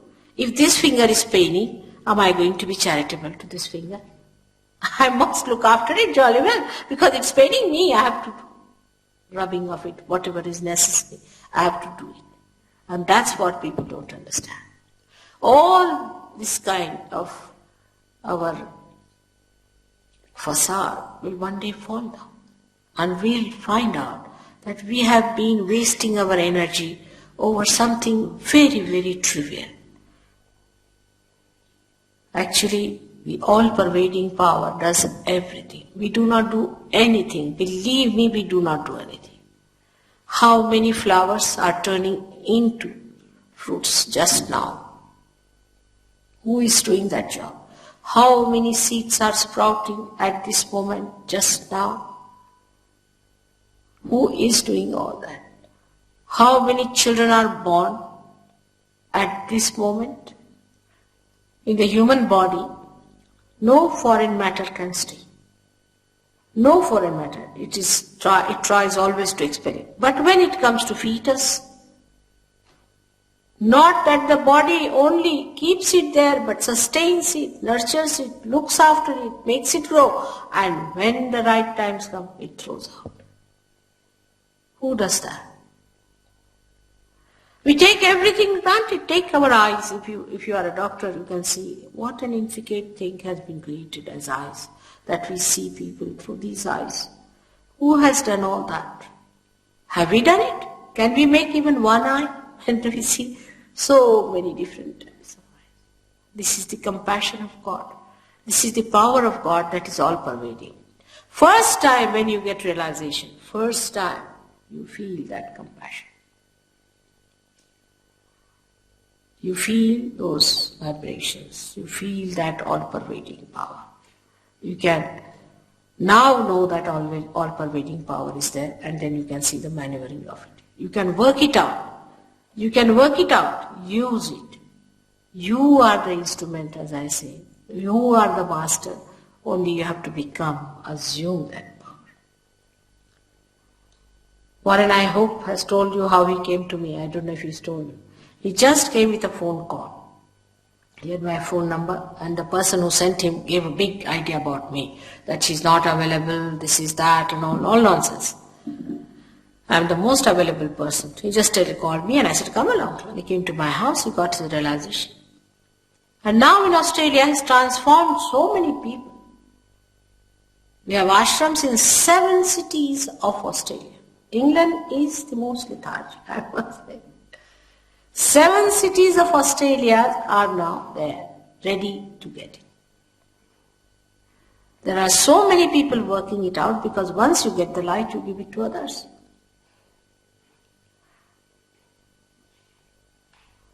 So now we move to another center.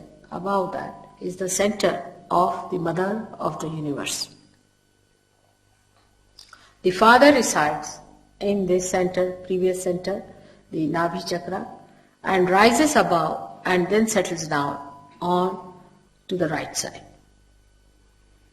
This is the fatherhood. Say, a gentleman yesterday told me that he had trouble with his asthma. I don't know if he's come back or not. Is he here? Yes, good. Now, this gentleman has asthma. Of course, I told him that he had trouble because of too much bathing systems of India. Indians, you see, we bathe too much.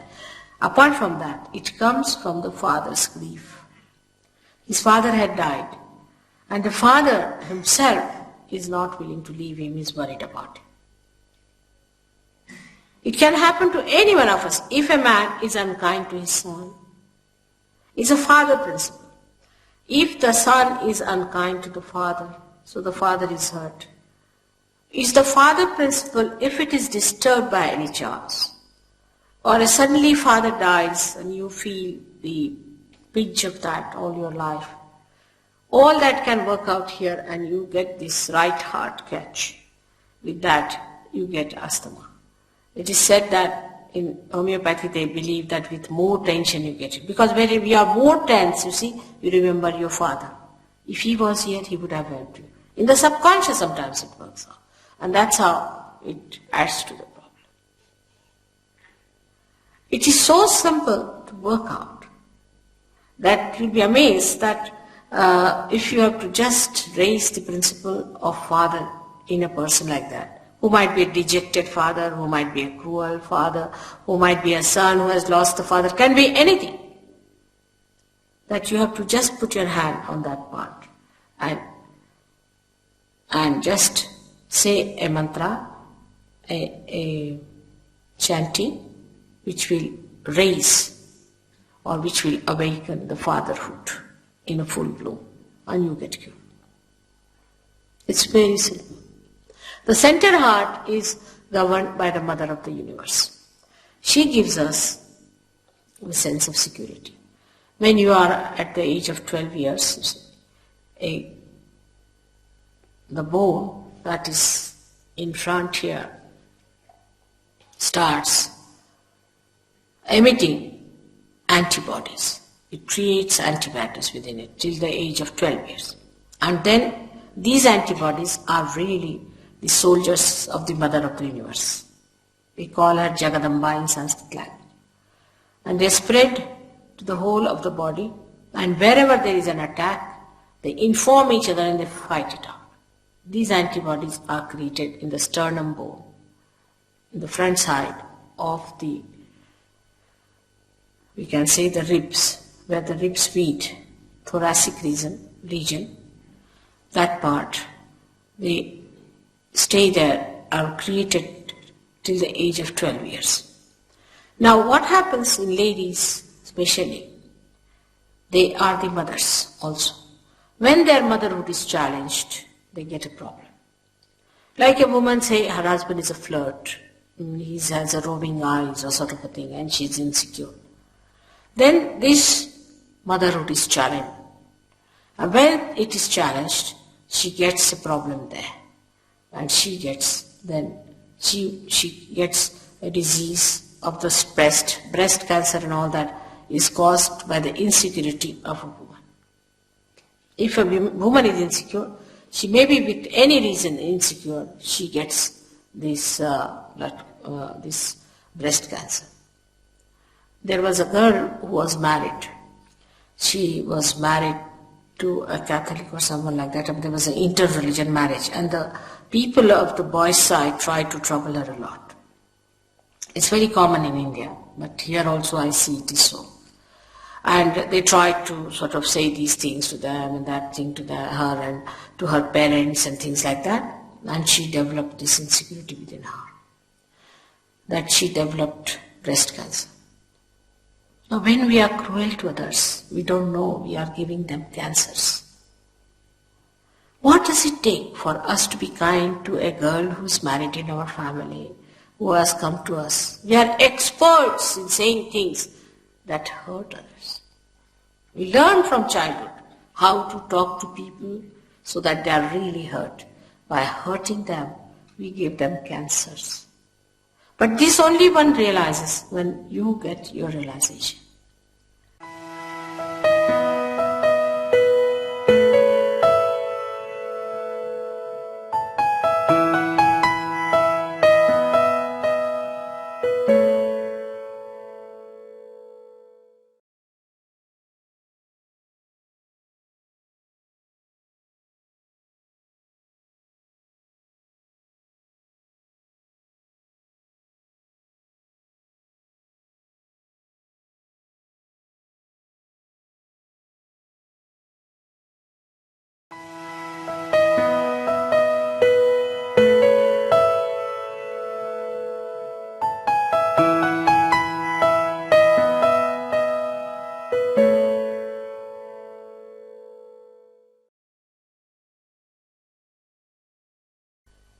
Then you really understand that how much a person is suffering.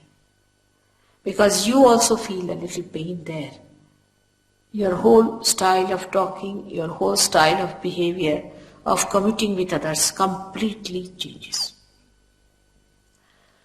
This center is very important. On the left-hand side is the mother's side, and the mother itself is. If the mother is a lunatic, you get a problem there. You might get it, we call it a heart. There are two hearts. One is the heart of the spirit and one is the heart chakra. If a mother is a fanatic, she's a woman who is very fanatic about her food, things like that, then the children get it. It's a dangerous thing to play with children like that, to have complete discipline on the children and just keep them, must walk straight like a horse put to things. Children should be allowed to have their freedom. Actually, when we suppress them too much, they become hooligans. That way Indians are better. They know how to bring up their children. They allow their children to have all the freedom. Just give them the idea of dignity. And when the children are so free with their parents in childhood, by the time they're about 4 or 5, they become extremely dignified. Like I see children saying their words like, get out, get away. From where do they learn these words? They learn it from their parents, or learn it from friends, or someone they must be learning, because these words are normally not spoken by children. Get lost. I've seen a little child saying that, get lost. I mean, it's too much to say to someone. But it happens like that, because we do not understand what we should talk before the children. How decently, we may be most indecent people, doesn't matter. We might be absolutely rotten people. Even a dacoit knows that he should behave properly before his children, because children will become dacoits. Even a prostitute will understand that she should not behave in a manner that the child takes to prostitution. It's a common sense that whatever we do, the children take so easily. So whatever you want to give them, whatever you want to impart them, that's how you should behave before them. But now as the society is today, people are not paying so much attention to their children at all. They are so, still the ladies are, the mothers are still like brides, busy finding new husbands. Husbands are still like bridegrooms finding new wives. And the children, poor things, don't know where to look. God knows in what orphanage they have to end up their life. Even the industries like that. I wanted to buy yesterday a pure cotton frock for a little child. I couldn't find anywhere. Not one frock I could get in the whole of Derbyshire and also in London, for your information, which was pure cotton. I mean, we don't think that children can't bear this artificial man-made fiber. It's very dangerous. It's very bad for their skin. When you were young, you used cotton. You had mills of cotton here. And why give this horrible stuff to your children, which you never had? By the time they grow up to your age, they'll have all blotches on their faces. They'll be, I don't know what diseases they may have of their skin. No one realizes this, the kind of panties you are using, the kind of things you are using for them is very dangerous. I don't know what's going to happen to them. The things they are using, you never used them when you were young. Believe me. And these are the times when they really require complete attention.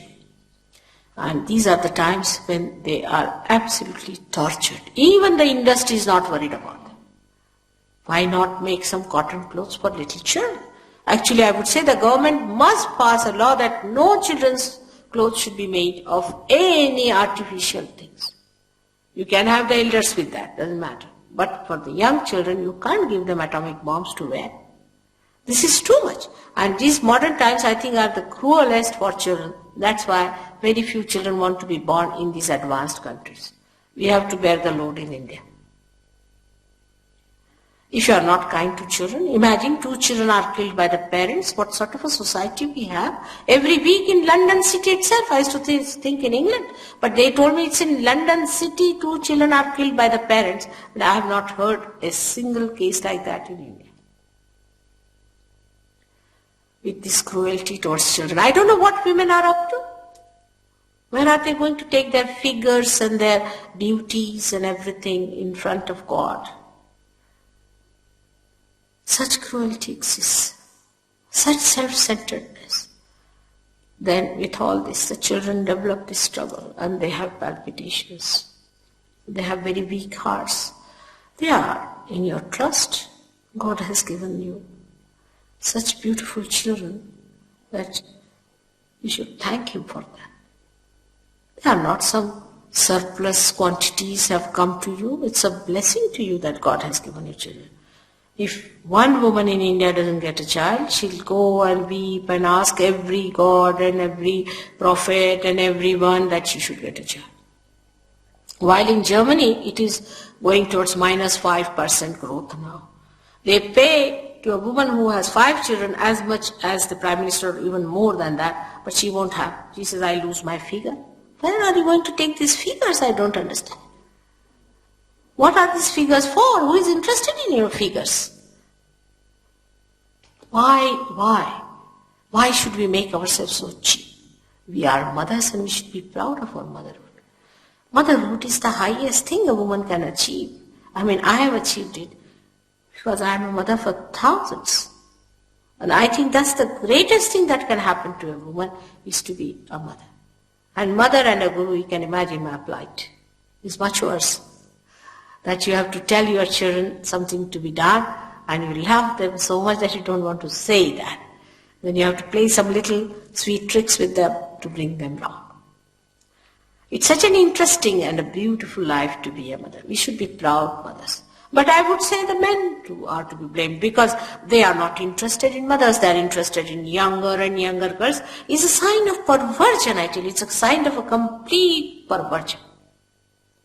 At the time of Muhammad Sahib, there were many women and very few men because so many were killed. So Muhammad Sahib did not know what to do. So he thought they were pragmatic, as I told you yesterday, that with the society one has to be pragmatic. So he said, all right, we have to have marriages because without marriage, any relationship of any kind is adharmic, is against the balances. So he said, we must have marriage. All right, now we have many women. So let us have distribution of women according to the men we have. If you have more men, then we'll have the other way down. But we have to marry. Means we have to take a collective sanction.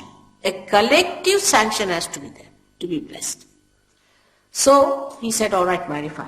But he himself, you see, was surprised at that time. People were so sensitive, they would not marry young girls. Old men would not marry young girls. They said, how can we marry these young girls, you see? So he said, no, all right, I'll marry one. Because where will these young girls go? There are no young men left. So what to do? But these days, if you ask an old man of 80 years, he would be very willing to marry a girl of 18 years. Stupid old fool, I call him. Because he doesn't understand. He doesn't understand that this girl is not going to respect him as a husband and he cannot enjoy the life of a husband. He is a grandfather, or call it a great-grandfather. He should behave like a great-grandfather. That's an ideal relationship he should have with a younger girl. All these ideals are confused today. Our relationships with others, every woman has to be attractive. Why? Every man has to be attractive. Why? For what? What are we going to achieve out of it? What is the utility? The attractiveness is all right as long as you are not repulsive. As long as you keep the ideal relationship with others. If the relationship becomes nothing but like a dog and bitches one, it's better not to have this kind of an idea. It's absolutely wrong to run after something which is not our way. Human beings have to live with dignity and with complete sense of idealism as far as their relationship with each other is concerned. If you just say, what's wrong? Then it's anarchy. Everything is wrong then, and everything is wrong. It's not one wrong, but everything is wrong. But if you want to have a flowering society, then you must keep to your ideals of your family life. That's a very important thing, but it happens to you as soon as you get realization. I don't have to give a lecture on that. You just do it. You just become a very nice husband and a very nice wife. Beautiful families can come out of such. There are so many, you will see that. There are so many beautiful families now in Sahajayoga, and now the great children, the great sages who wanted to be born are being born to them. Many great children want to be born in this England, and there are many who are born. But I don't know how they are treated. If people understand them or not, they have no vibrations to see if they are sages or not. But born realized children are so many in England that I'm regretting sometimes the way they are treated. Nobody knows they are born realized. The way they talk nothing but wisdom. All these children are being insulted and humiliated by us who are so ignorant about them. I must say they are very brave. They are very courageous to take birth in the countries where they are not appreciated and looked after. Another extreme is in our country, I should say, where people will sell their whole country for the sake of their children. I mean, that's going too far. That's another nonsense we do. But something in between is that you love your children, respect them, they are your trust, they are realized souls, they are sages. They are the foundations of the new world that is going to come. And this is what it is a mother has to learn. The dignity of a mother must be respected. I am sure you all must have respected your mothers very much. But now, as mothers, I don't know if you will be respected. Once this is established that a mother itself is the highest position a woman can reach, and she is to be respected, all the priorities will change among women also. Because what can they do? They have no place as mothers. So they just get fed up of their children. They think, what's the use of this motherhood? Is a thankless job. All this can only change when man changes within himself. When the transformation takes place. Just now, it is just one of the sermons that you could hear somewhere in a very, I should say, an orthodox place. But the whole, this orthodoxy becomes part and parcel of you, and you become so much tuned with it, absolutely tuned with it. You like it. You like to love your wife and nobody else in that way, and the husband likes to love her in a special way, while the wife wants to love the husband in a special way. It happens. There's no insecurity, otherwise you come back home and you find your wife has eloped with somebody. Imagine what a situation it is. Since I came in first year, I got such a shock. We had a neighbor, she was 48 years of age, and her son was about 22, and he had a friend about 20 years. This lady eloped with that 20-year-old boy, and she had 3 other children whom she left. The house was sold, the whole house was, because under law, she gets half of the property or something like that. And the 3 daughters are now on the streets. The younger 3 children, where daughters are on the street, who's going to look after them? The lady, 48-year-old lady, still a bride, going to the church and getting married. There's no dignity in this, no love, no affection. Christ you follow. Christ has said, you say, thou shalt not commit adultery. I say, thou shalt not have adulterous eyes. He's gone up to that subtle stage. We follow Christ. We wear cross. We go to the church. Where are we? So I come to you, to another center now, is the Vishuddhi. This is a very important center in human beings. Because when this center is awakened, you become the witness. You become the collective. This is the center of the collective being.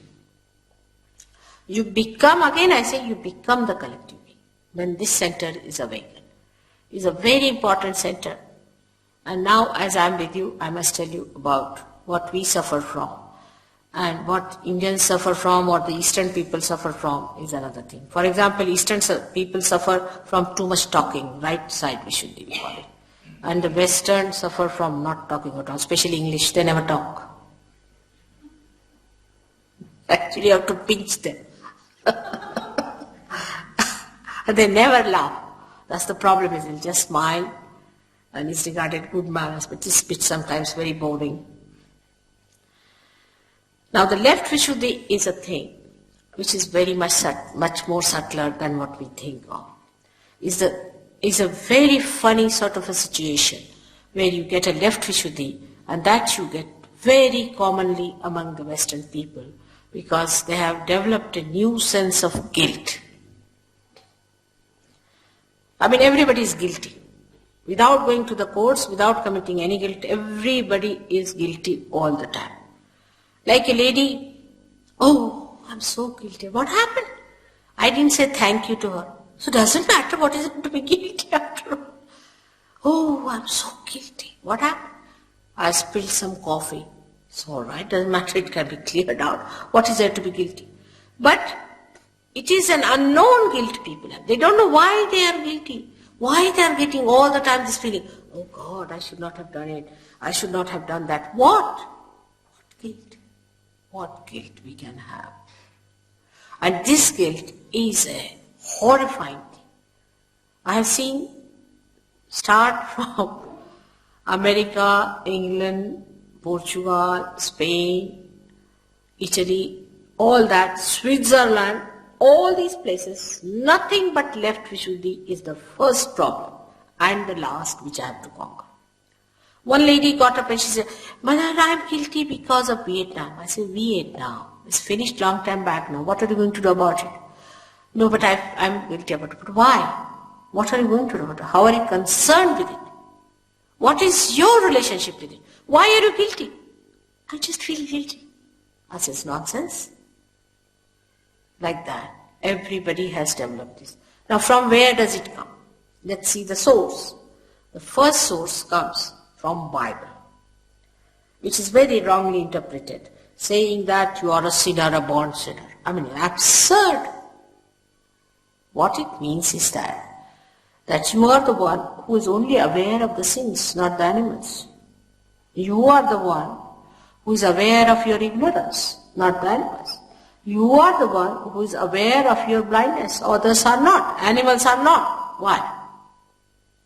Because within you is developed that I-ness. That I-ness, as I told you yesterday, is developed because of the ego and superego meeting here. Because you raised your head. Because this chakra was to be enlightened. You raised your head and this ego and superego went and met here, they calcified, you got your I-ness, and that's why you think I've done wrong or I've done right. Animals don't think like that. They are not bothered. They have to do what they do. They want to do that. They never sit down and say, I'm guilty. Have you ever met any animal who says that? Except for the human beings? All the time. Now, this has come to, it's a myth. It's a very big myth with which you are living. It's absolute myth. Believe me. There is nothing like guilt. And this guilt is eating you off all the time. It is making you an inertia. It is making you feel so much lost. And this center is very important to be opened out. So first of all, before I start any program, I tell them 1 month I should say, Mother, I am not guilty, Mother, I am not guilty, 16 times. That's the punishment for being guilty. If you are guilty, you must go into punishment, all right? So this is the punishment for you, is to say, Mother, I am not guilty, Mother, I am not guilty. Say it 16 times, and that's how you get rid of it. It's so practical. It works out. With that, you get spondylitis, you get pain in the heart, you get this hand, what you call frigid hand, all problems you get with that. And that is all because of this mythical guilt you are working on. Now, the another myth comes. The source of it, I think, is the psychologist, the so-called psychologists. They have no sense of psyche because they have no way of entering into psyche. What they are doing is recording, finding out, and trying to cure people. How many mad people have they cured? Sahajayoga must have cured hundreds. How many mad people have they cured? They have not cured anyone. On the contrary, if you go to a psychologist, you might become more mad, the way they are mad themselves. Because the psychologists, when they talk to people, they don't know they are dealing with pathological cases, abnormal cases. And when you deal with the pathological cases, you yourself get intoxicated by that, or you can say that there is contamination and you don't know how to protect yourself. Jung is the only psychologist, I would say, because he was quite a perfect person after he got to realization, who talked of it, that a physician can get sick. Now they start becoming pathological, like poor this Freud, half-baked. He is the one who started talking about sex and things like that, but he himself was a perverted man. He died of cancer. What did he get in his own life? He was such a perverted man. I mean, imagine he was a wretched soul who died of cancer. How can he guide you on any point whatsoever? Now whatever he taught, we took him as Bible. More than Bible, people believe in Freud. More than Christ, they believe in him, actually. And if you reduce it to a minimum sentence, you can say he made everyone a sex point. You are nothing beyond it, nothing more than that, nothing else but that. Imagine to reduce your dignity to that level.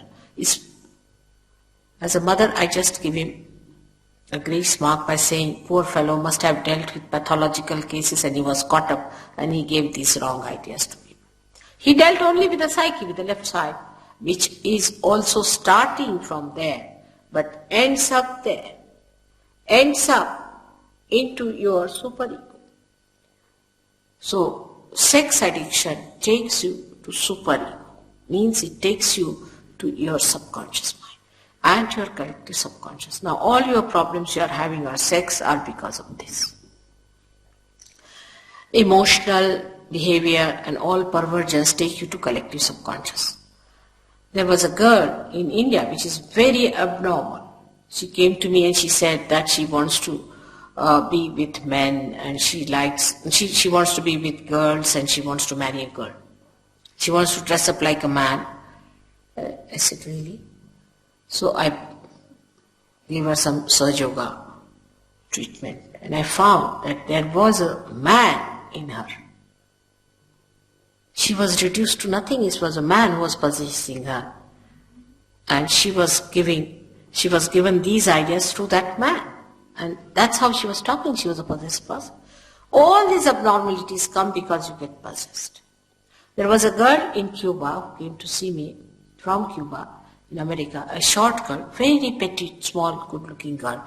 And she told me, her husband told me, Mother, surprising, my wife can take whiskey bottle neat like that, one, she can drink it down. So I said, all right, sit down. I gave her a bandhan, as we call it. And I saw a big, huge, like a globetrotter, really a very huge Negro coming out of her. And I looked at her. I said, do you know any Negro? She said, Mother, do you see him? Do you see him? He is the one who drinks. I do not drink. She said, And when he was distracted from her, he became such a sweet wife. All these abnormal behaviors, when you overdo it, lead us to that collective subconscious where you catch all these horrible people. Also, it can lead you to collective supraconscious if you become very, very egoistical. Then you can become Hitler. What's wrong? What's wrong? What's wrong with Hitler? Nothing wrong. He was perfectly correct when he said that he has come to save all the Aryan race and his nose was a specially made one. I mean, God must have been surprised to hear all that. I mean, you have to create some variety, isn't it? But this is what it is. I mean, these absurd things that we do in our life as saying, what's wrong? We jump into those ditches where you cannot return without some load on your head. And those loads work out all the things and you become such abnormal people. Then on the streets you will stand and shout like a madman. And if you provoke them, they are even worse. So better not talk to them and argue with them. Forget them. All those fanatics that we see are nothing but possessed people. Most of them are possessed. I would say so many of presidents and these despotic people, most of them are possessed. I meet them, I shake hands with them, they shake before me, and I know that they are possessed people. How are they there? They should not be there. They are possessed, they possess other people, they make them work out, and all this aggressiveness starts through their possessive powers. So this center is the one which brings you back to normal. And then once the Kundalini rises and touches your fontanelle bone area and opens it out, then from your hand through this center, that collective personality starts manifesting. You become the collective personality. You become. Again I say, it's the actualization. It is not that we are brothers and sisters, let us form United Nations and make good money out of it. It is actualization that you feel another person within yourself. And this is what is most important. This center, I can talk about this, I don't know how many hours, but this center has 16 subplexuses. And it looks after your eyes, nose, ear, nose, throat, everything, neck, even your face and all that is governed by this. A collective person, a collective being has a face which has a coefficient that even the face can emit vibrations. But this is to be seen only through vibrations. You will know who is the collective being. The most important is this part of the head where I told you that when you bow yourself to wrong things, this is the biggest obstruction, is the lower plate of the brain, which is called as Murdha in Sanskrit language. It's very important, it gets swollen up and a big barrier is built and you become a person completely cut off from the all-pervading power. Means all the protections, all the guidance, all the nurturing things, everything starts disappearing from your life. Now we go ahead with that center to the center here, which is very important and which I must tell you, though it's time to finish this lecture, is the center of Agya, which is placed in the center of pituitary and pineal body, which controls our ego and superego. Between the optic chiasma, a very subtle center exists. Some people call it a third eye. But the third eye they see is not the one I'm talking about. The third eye means the eye which sees inside, not outside. This center is very important and is adorned by the deity of Mahavishnu according to Indian name and English name is Lord Jesus Christ. This is a very important center. Now seek your Lord. Where do you seek him? Where does he exist? He is to be awakened, and he resides there. Because most of you are coming from that background, I want to talk about it. Though Mahavira and Buddha, both of them also reside within us. Mahavira resides here and Buddha resides here. But Christ resides here in the center, inside the brain. Now this is a very important thing which all the Christian institutions have missed about Christ. That Christ is to be born within us, that he is to be awakened within us. That is only done through Kundalini awakening. And once he is awakened at that point, ego and superego both are sucked by him as a result of his awakening. And this is a very big thing. That's why I said, I am the door. But very nice, they crucified him. But that crucifixion was also a drama, because ego and superego has pressed these points so hard that to pass through that, you needed somebody to be just divine. And he was Omkara himself, the divine personality, who never died and passed through that. Krishna has said, who is at this point, has said that Nainam Chidanti Shastrani Nainam Dahati Pavaka. He said, this divine power, this Omkara, never can be killed by anyone. It cannot be destroyed by anyone. And this itself took the birth of Jesus Christ to create that passage for us. And that is the thing he proved, that it cannot be killed. But they are all one and related to each other. This you will discover in Sahajayoga itself.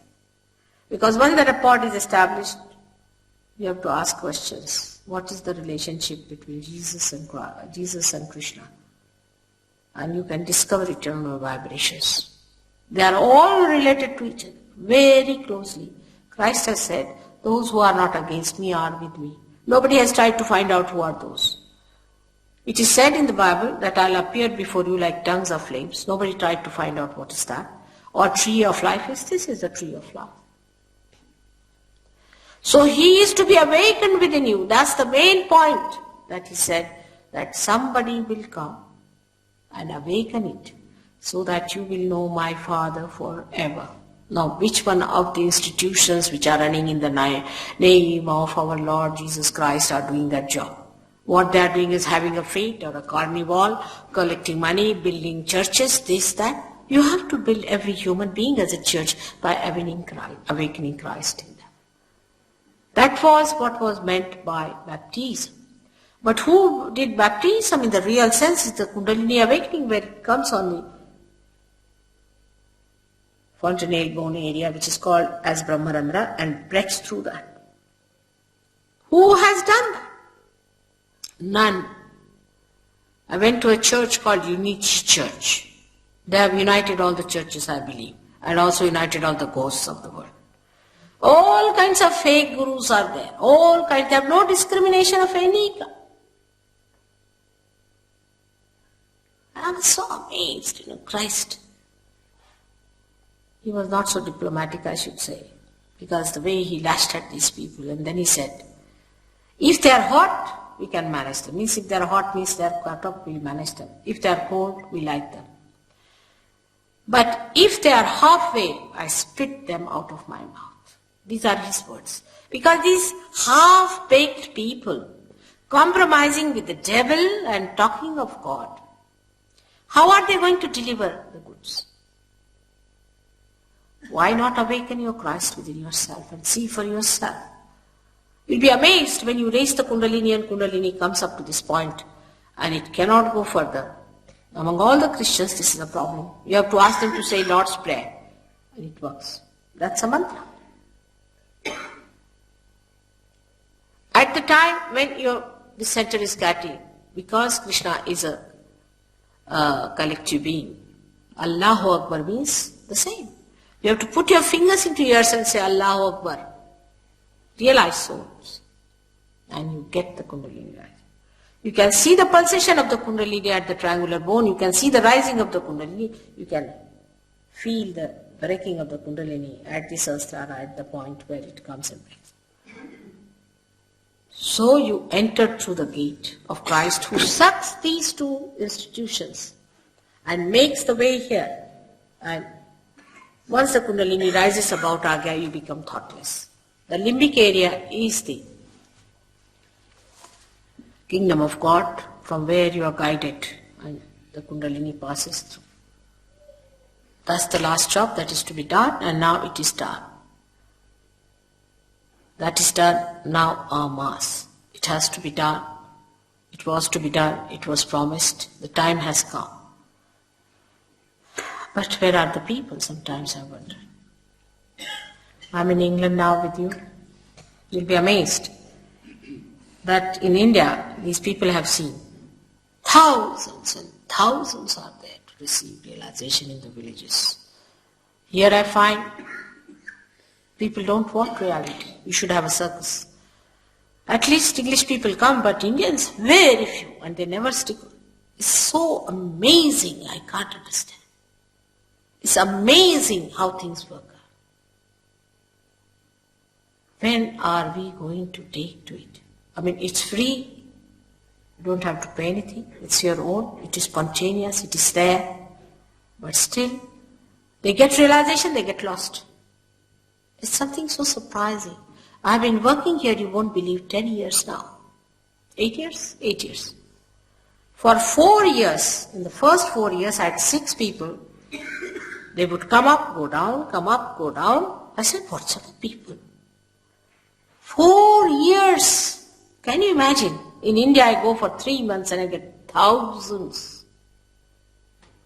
Is it that there are very few who are going to be saved? As told by John, he said only few thousand are going to be saved. Is that what we are going to do in the West? But England is the minimum. You'll be amazed. Even Italy is better. Switzerland, Geneva, so much better. What's happening? Here they run after a man who is asking for a Rolls Royce. A fellow who asked for a 59th Rolls Royce, they starved themselves and made a Rolls Royce for him. And when he came, they gave him the Rolls Royce. Imagine. They said he's a perfect master.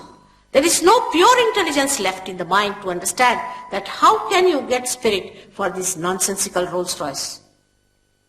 At least Derbyshire are not, people from Derbyshire should not be impressed by that very much. Because they make it here. You cannot make God, can you? You can make Rolls Royces, all right. Can you exchange Rolls Royce for God? They are running after such horrible things, like horrible another thing that somebody is trying to teach you how to fly. The wife of the director is sitting here, who started suffering with epilepsy. Her husband got epilepsy, her daughter got epilepsy. They all were epileptic and they were paying thousands of pounds, 3,000 pounds to fly. And they started hopping themselves like a frog. Imagine. With pure intelligence, you must ask that guru to drop himself from the leaning tower of Pisa. I think it was made only for that. And see if he can fly even 1 inch higher. Why not use your intelligence? You are supposed to be the most balanced and intelligent people.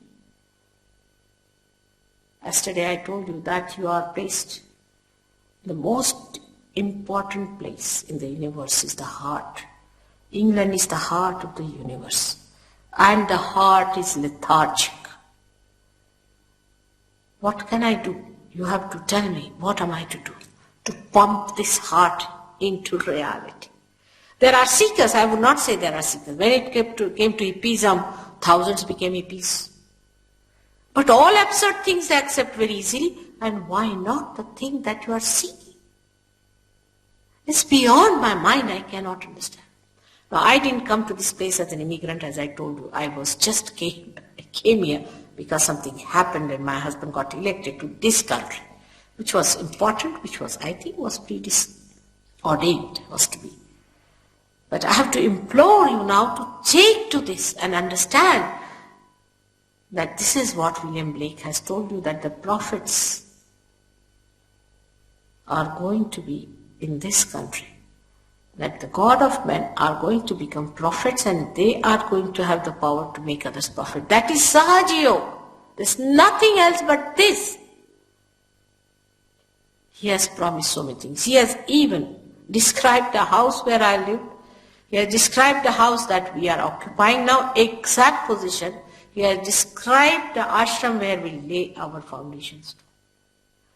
Into such details that I am amazed. Such a great sage and a seer was born in this great country and nobody wants to see through. Now what am I to do?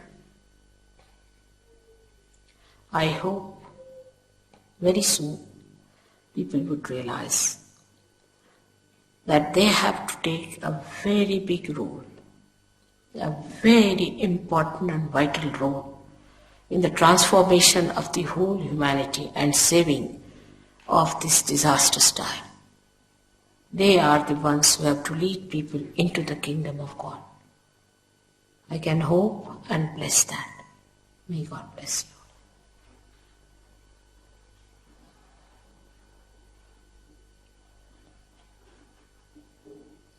Luckily, we have a very good standard of the Saj Yogis in Derbyshire.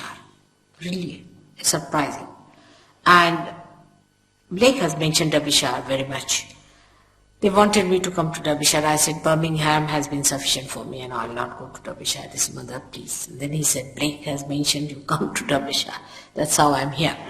And I hope that this center will definitely create very good Saj Yogis. Great prophets can be created out of this. After all, Blake has mentioned Derbyshire very strongly, recommended it. But what I find today when I went for a drive, there's a lot of black magic on. People are indulging into horrible, horrible things. I was worried, quite worried. It's a very dangerous thing. It's dangerous for you, for your children, for your families, for everyone. And I found those pockets. I was amazed how they are prospering here. May God give you strength and proper wisdom to understand how you are placed in relation to the great work of God.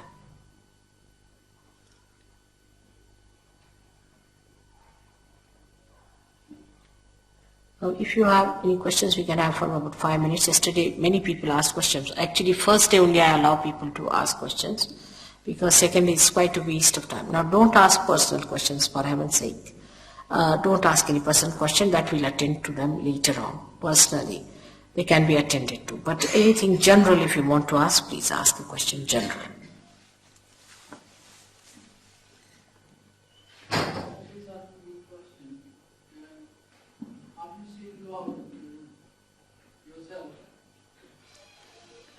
He's in India.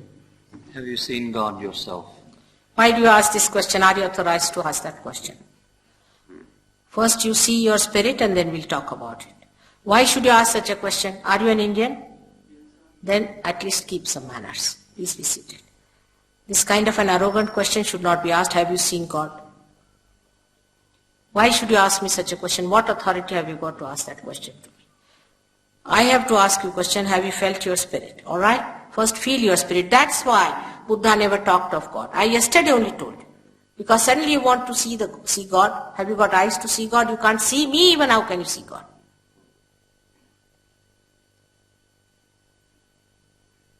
First of all, become your spirit. Then we'll talk about it. A little child won't go and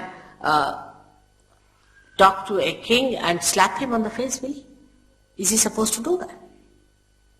We must know our boundaries, our maryadas. Especially Indians must know. I'm surprised sometimes to ask such a question like that. Have you seen God? Whether I have seen it or not, why should I tell you? But what is he saying? Leave it, please. Let's have another question. Doesn't behave. It's very arrogant. I'm surprised that you've learned such ways here. It's never done by an Indian. It's very embarrassing. Any other questions? Just imagine, if I've seen it, is he going to believe me? or not seen it. ये हिंदुस्तानियों का हाल है. हमारे तो नाक कटा के रख. इतना रद्दी लौट आया हुआ इस देश में. All the scum has come sometimes. Any other questions, or you all like the experience? I mean, what a question it is. Have you seen or not?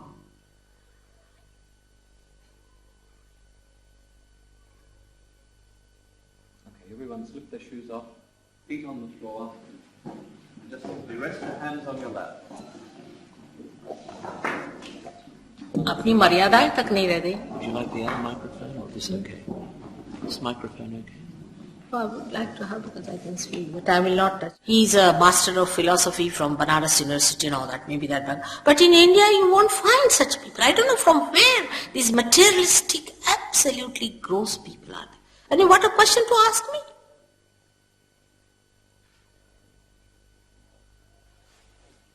It's never done.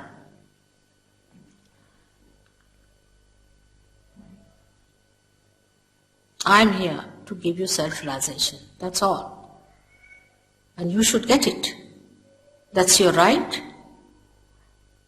This is a bank, I should say, and I have to sign your checks. That's all. If you get your check signed, that's all. Finished. That's my relationship with you. I'm not going to tell you about myself to get crucified again. Christ tried to tell something about himself, and they crucified him. Now, if I tell him, of course, I know about God, he's not going to accept. If I say I don't know, then he's not going to accept. Stupid. Indians are not stupid at all. They're very wise people, I must say. I'm surprised from where this stupidity has come. Very wise.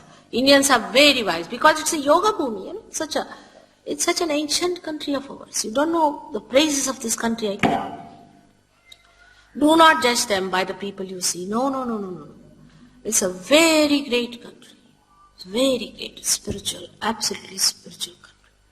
See, these are, I don't know what's the matter with the very superficial people have come here. Extremely superficial. There are some great souls also, I say. But don't judge. Don't judge that great country. Once I was going to India with my husband and told him, we have touched our country. He said, how do you know? I said, see the vibrations. The whole country is vibrating. The atmosphere is vibrating. He said, really? I said, you go and ask the pilot. We were in the first class, we went down and I asked him. He said, sir, we just touched it about a minute back. Such a great country like that. The Kundalini of the universe resides in that country. Can you imagine? The Kundalini. And they have no desire to seek. That's the power of desire that resides there. And they have no power to seek. क्या करें? किसके सामने रोएं? I'm myself surprised. And those who have come also like gurus, horrible people making money. I'm ashamed if I am an Indian by any chance, or if, as I'm ashamed, I sometimes feel, what have they done to what we had? We have such a tremendous heritage. You are just a shoot. You are just the outside. You are the tree. We are the roots. You can't live without us. We are your roots. And these roots I see, I can't understand.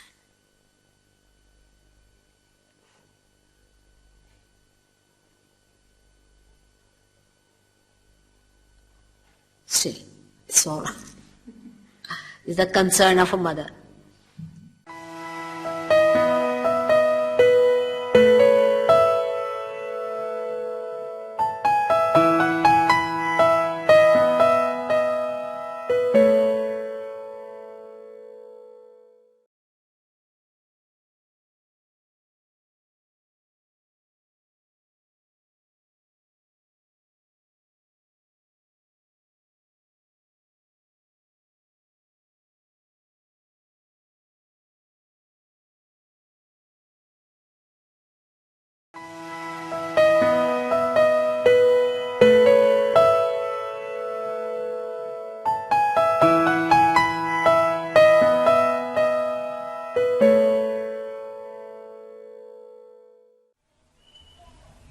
I bow to all the seekers of truth.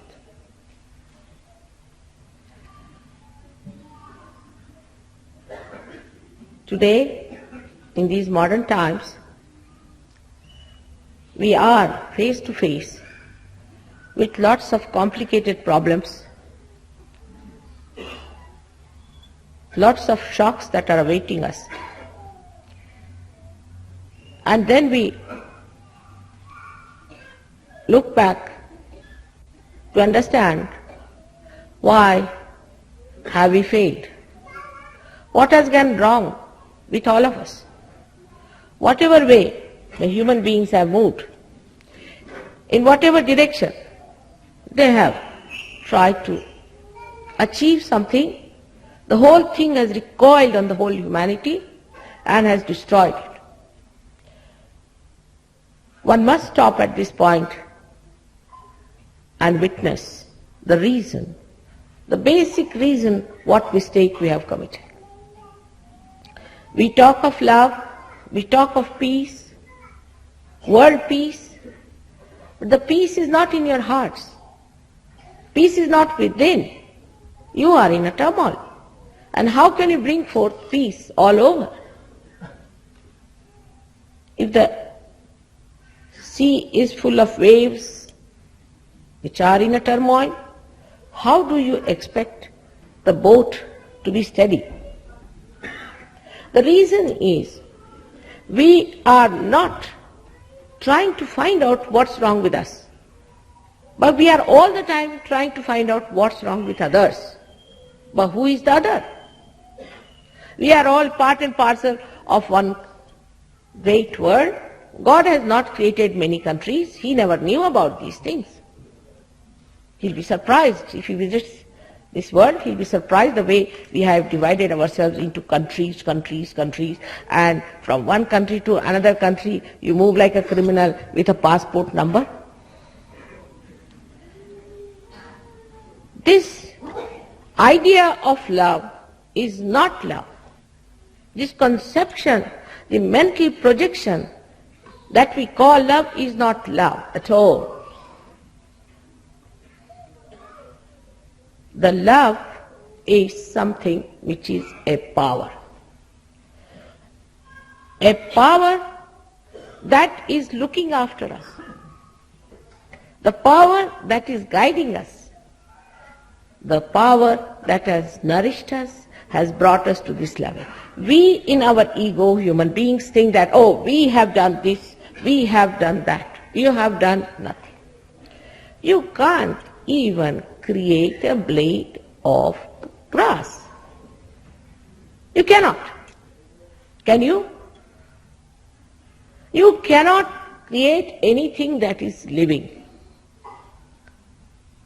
Then why say that we have done this, we have done that? You have done nothing, but you have created all kinds of devils out of your cocoons and put them on top of your heads. First, let us be humble about it, then we can understand what is love of God. Love of God is a power. It's an all-pervading power. It's the subtle power which decides in all the elements, in all the molecules, in all the atoms.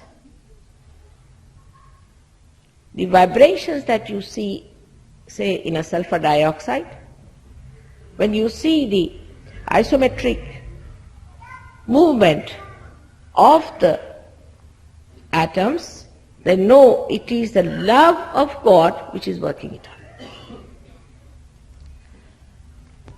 Now, it is easy to say there is no love of God. But this is not a very scientific way of looking at things. If you are scientific-minded, then you have to understand this is a hypothesis which I am putting before you. And if it is not proved, then you can deny. Up till now I would have accepted that you said there is no God. But that also is not scientific, because you have not seen yet. You have not gone into that direction. You have not tried to find it out. How can you say there is no God? Only because in your small little brain you have conceived an idea that there is no God.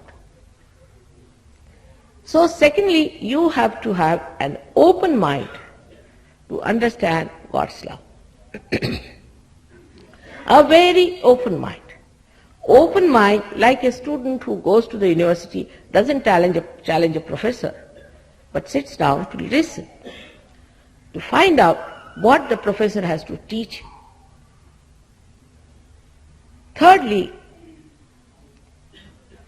we must understand that we know very little, very little wee bit. We are using a very wee bit of our brain to understand anything. So whatever so-called knowledge we have got is absolute and limited knowledge. Maybe it is just ignorance, or maybe something mythical. Let us keep it as a hypothesis. Now I say that there is God, and I say that His love is all pervading. All the great saints, incarnations, prophets, all the great religions have said this. I am not saying it for the first time. I am only here to prove that they have said it is the truth, and you can find out whether it is the truth or not. But you should be the seekers of truths and not just intellectuals or some sort of argumentative personalities. Try to understand that at human level you have not been able to discover that great power of love. It's a fact, must accept. You have not been able to feel God so far. Oh, you might have read a lot, but you have had no experience of God. You have never felt His love. Then one must know that we have been ignorant. The darkness of ignorance has been on us, and in darkness we are hitting each other. We have no idea as to how we are related to each other. It's a crazy world we are creating today because of this darkness. This darkness has to go away, and for that the light of God's love has to come. Now the question could be, how can we know God? Because as it is, we are like a cocoon. We have taken out all these threads of the cocoon, put them round us, and everybody thinks that they have produced some sort of a novel ideology or a philosophy which will solve all the problems of the world. It has not. It has created more complications, and more complications. Let us face it. How to get out of this cocoon is the problem today. And to get out of this cocoon, what should we do? Normally, as human beings, we always think that by doing something only we achieve the results. But this is the other way around. When we became human beings from amoeba stage, what did we do? From monkeys to human beings, what did we do? We didn't do anything, did we? But there was some internal force that has brought forth this evolution. Now when something has happened without our effort, then it must be something unique. But it is nothing, every day we see it. For example, a flower becomes a fruit. You see it every day and you accept it. You never challenge how it has become suddenly the flower becoming a fruit, because it's a living process. So the living process of the living God comes from His love, which is living. Dead gods I am not talking about, which we have made out of our own brains. But the real God, the reality itself, which is not created by you, He has created us.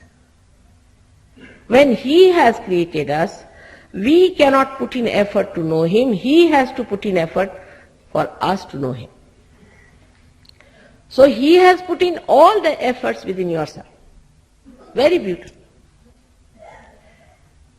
In the different stages of your evolution, He has developed within you a mechanism, a beautiful living mechanism, which has given you the stage up to which you have come as human beings, and also the possibility of becoming a higher being through that mechanism. Now, if you want to know through science, you cannot. By all human efforts, whatever you try is the knowledge of the tree. But if you have to have the knowledge of the roots, you have to become a subtler personality to get to it. Even to become that, God has made all beautiful arrangements within us. In the West, I would say, on the scientific field, Jung reached quite near it, but he made little mistakes because he didn't have a mother to tell him, perhaps. So he made a very big mistake by saying that the unconscious is below the subconscious mind, and then is the conscious mind, जिसे कि हम सुप्त चेतन कहते हैं, जो कि साक्षात कुंडलिनी है.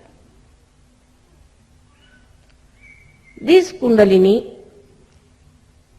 according to him, was placed under the layers of these minds. God is a great creator and a planner. Supposing you have to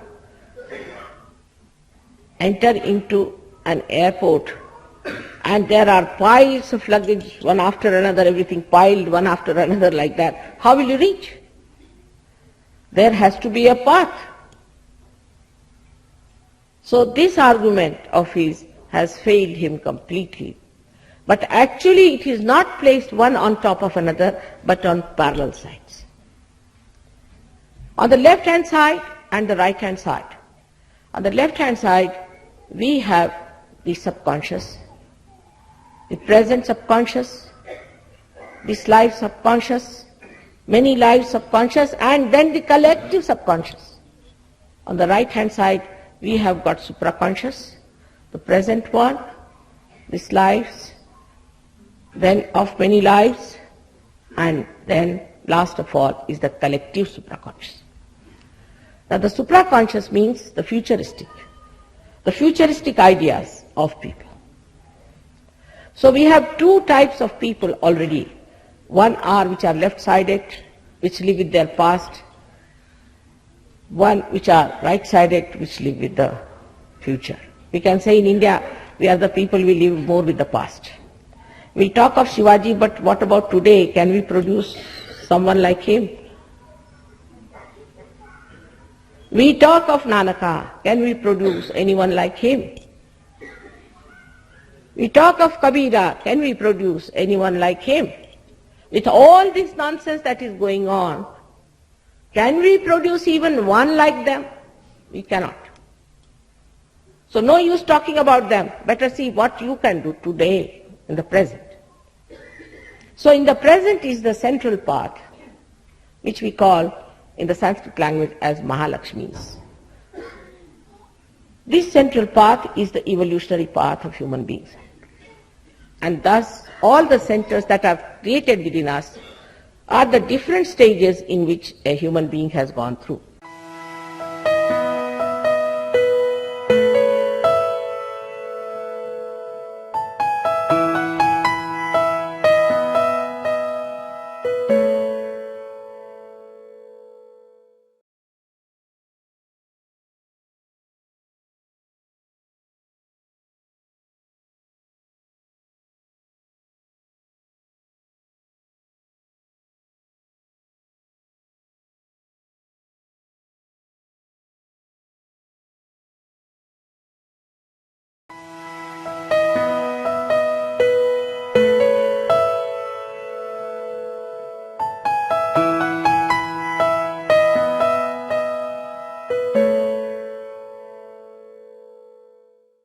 For example, the first one, which is called as the Muladhara, which you see there, is the one that starts with carbon.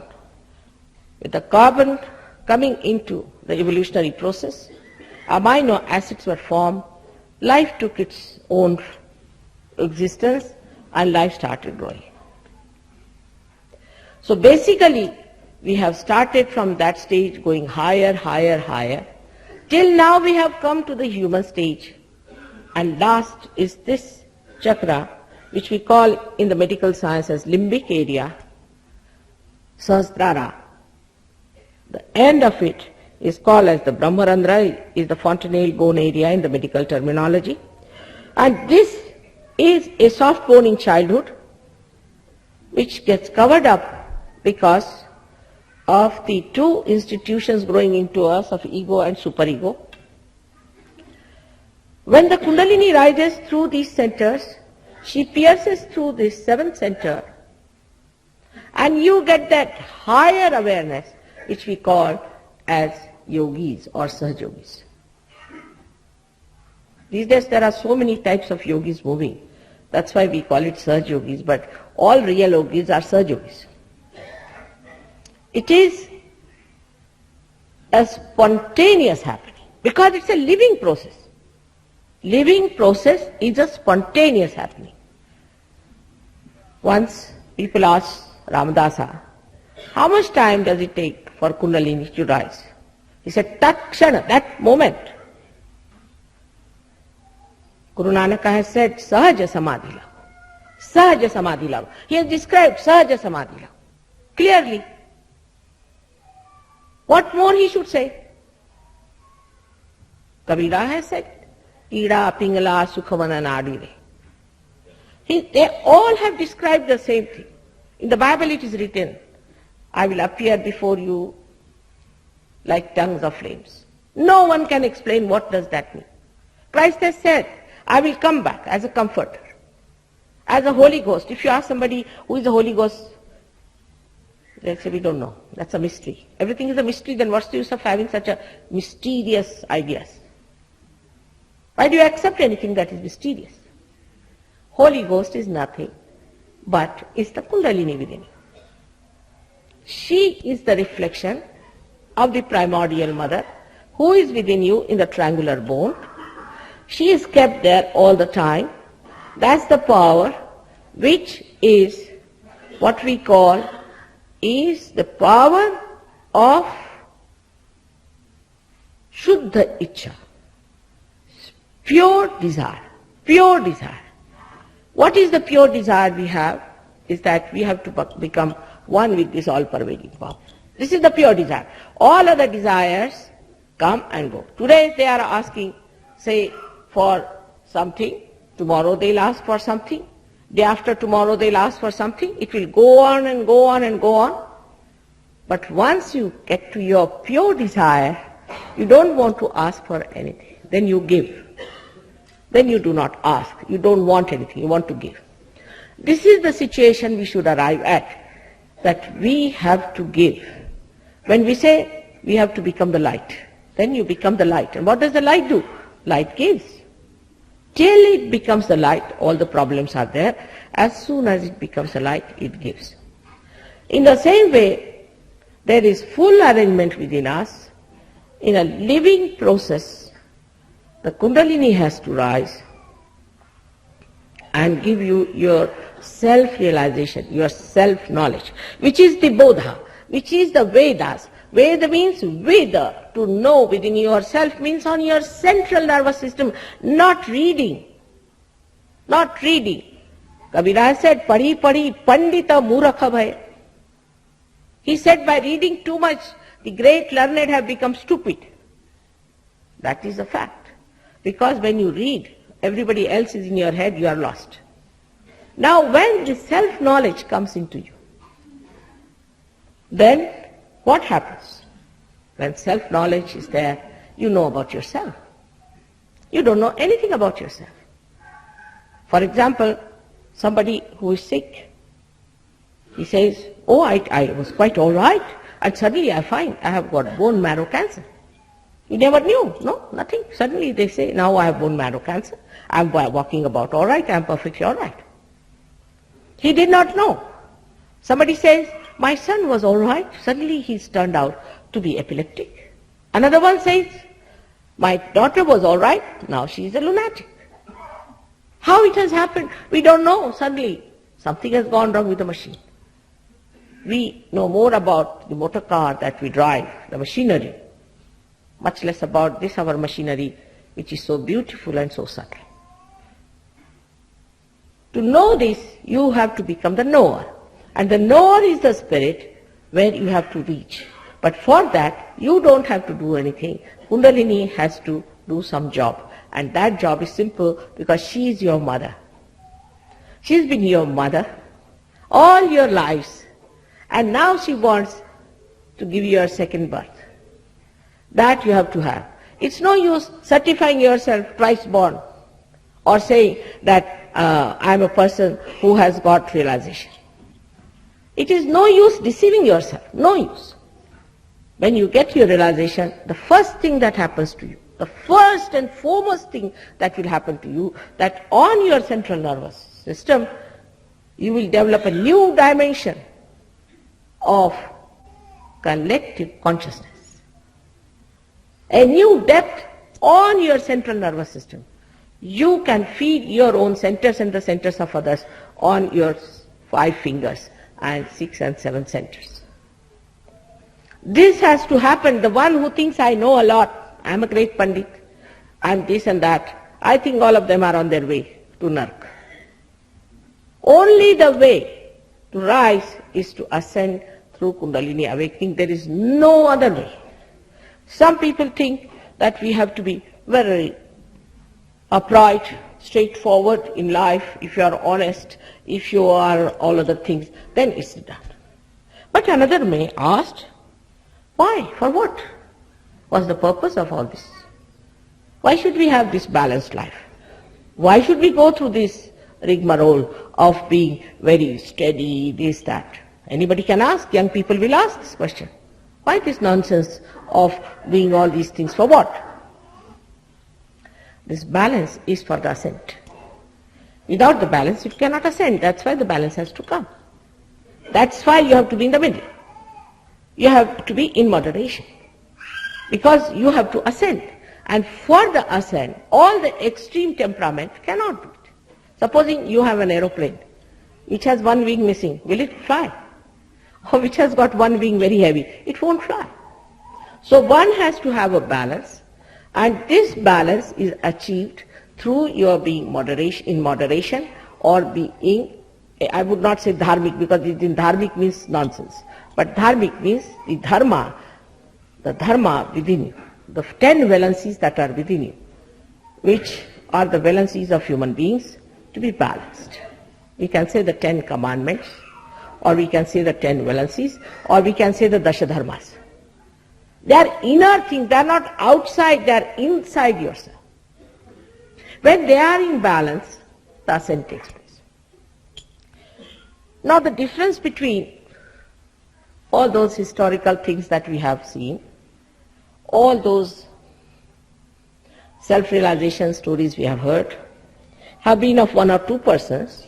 Because of the tree of life, at that time there were 1 or 2 flowers. I find there are thousands today. The blossom time has come. So many will get realization, no doubt.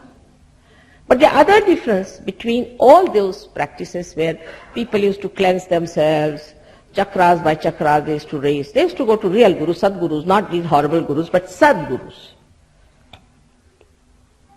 Sadgurus they used to go. And these gurus would raise their kundalini one by one, step by step, and give them realization, cleanse them. It was a very hazardous method. So as a mother, I thought, why not make you your own guru? Best way. How do you do it? Somehow or other I must develop a method by which I can manage a mass realization. Let many people get realization. Now the kundalini doesn't rise in its full force because the chakras are not clean. There are problems on the chakras, there are blockades, things like that. But there's a wee bit, a small hair-like power can rise. in some people. Some people can have a bigger flow. Some people can have a complete jet coming out. But everybody should have this experience. And as a result of that, the light of the spirit flickers a little. In that light, you can see your own problems. You can see what's wrong with you, because you can feel it on your fingertips. And if you know how to correct them, you become your own guru, you correct yourself. I don't want to tell you. Because if I tell you, you'll all run away. These are not the days to tell anybody to do something. That's the worst thing. So only thing is, you get your realization, get this little light with you and see for yourself what's wrong with you, and you manage it. This is the only difference is. And I find this works better. Because human beings in the modern times have accumulated so much of ego on their heads, so much, beyond their heads. So no use touching it. Best is to raise the Kundalini so they see their ego. And they say, Mother, please remove this thing that has gone on my head. Please remove this. They themselves say. This is what is this modern Sahaja Yoga is. The Kundalini awakening is very simple. People might have told you that it gives you problems and all that. I just don't know. Because thousands of people in the villages, in the cities, all over the world, I have done this. Nobody had any problems. On the contrary, all their problems are solved. This is a wrong idea we have got in our head. I don't know from where it has come, that you have to suffer to get to spirituality. I just don't understand. Like some people in England said to me that we have to suffer. I said, why? Christ has suffered for you, hasn't he? Are you going to suffer more than Christ? Why did he suffer for you if there was something left for you to suffer? Actually, they make everybody else suffer. They don't suffer much. All such people. Because if you don't eat anything, you starve, you make yourself miserable. Everybody else feels miserable with that person. Supposing you want to hurt me, the best thing is to fast. If say, Mother, I'm fasting, then I don't feel like eating myself. If my children are fasting, why should I eat? But if I say don't fast, then that is the most sinister thing I've told people. You can fast as much as you like all your life and make everybody fast, doesn't matter. But not in the name of God. You are maligning God. He is joy. He's made all this world so beautiful. For you to come, he wants to welcome you to his own kingdom. And what he finds, the people are beating themselves up, or beating others, or fasting, or torturing themselves. This is the kind of attitude that is not going to please God at all. I don't know from where these ideas might have come from people who preach about God, because they must be saying, you starve and give all food to me. You become a sannyasi, give all your money to me. Must be this is the reason. I cannot find any reason for this kind of a nonsense, that you should fast, you should suffer. In Sahaja Yoga, nobody is allowed to do that. And if you have to do that, then please don't come to Sahaja Yoga. You have to know that God wants you to be the happiest person, to be the most joyous person, a person without any problems, without any tension, without any trouble, enjoying the beauty and the grace with all his bliss upon you. But for that, first of all, you have to make your mind that you first of all forgive yourself and then forgive others. And just sit with an open mind. I'm sure you'll all get your realization and feel this all-pervading power of God like vibrations or cool breeze, which is called as the cool breeze of the Holy Ghost, on your fingertips. Some may not feel, possibly because of some trouble, some obstruction, some mental projections, maybe. But that doesn't mean they will not feel later. And they should not go and criticize, oh, I didn't feel, it's all humbug. This is nonsense. This is like dog in the manger. You cannot eat and don't allow others to eat. If you do not feel it, then don't condemn yourself either. It can work out. You can come back to the center, get your realization. Now the time has come for all of us to be wise and not to be stupid anymore. We have done enough of stupidity. All right, as children they are forgiven. But if you are gone like that, I don't know where you land and where this world is going to land ultimately. So all of us have to decide, those who are here, that from today, because the new year has started, let us try to be wise about it. And the wisdom has its own powers. Beauty has its own powers, and love has its all powers. Everything emerges into the ocean of love of God.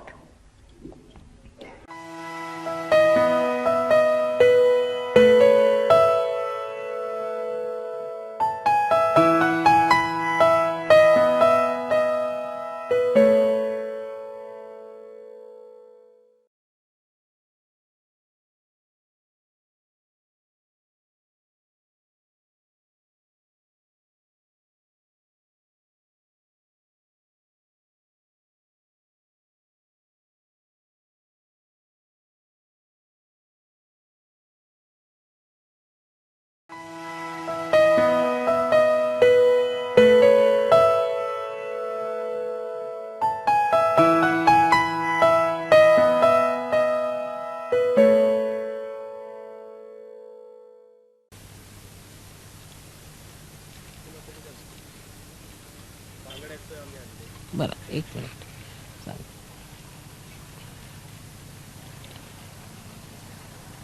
You have to support Laurie out and out. I must get good report about you from her. You know you had terrible problems, you know that.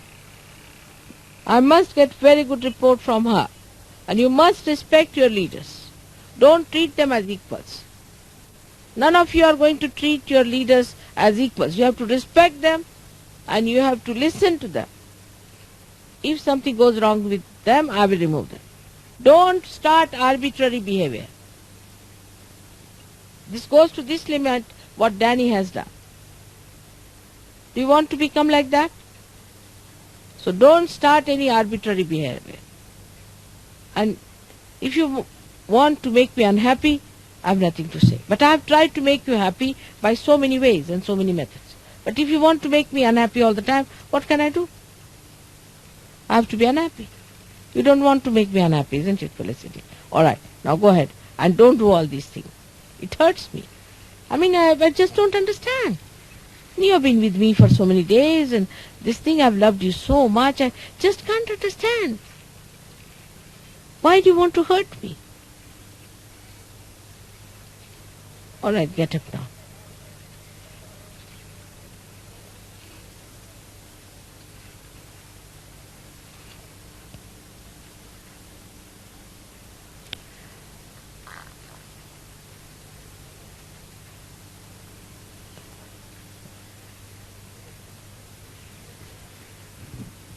Now for something nice, we should say, it's done, finished. You see, sometimes the ocean of forgiveness gets so filled up that some of it, like what you call the tushar in Marathi, we say, I don't know in English what is the word, is some drops come out from that on the shore.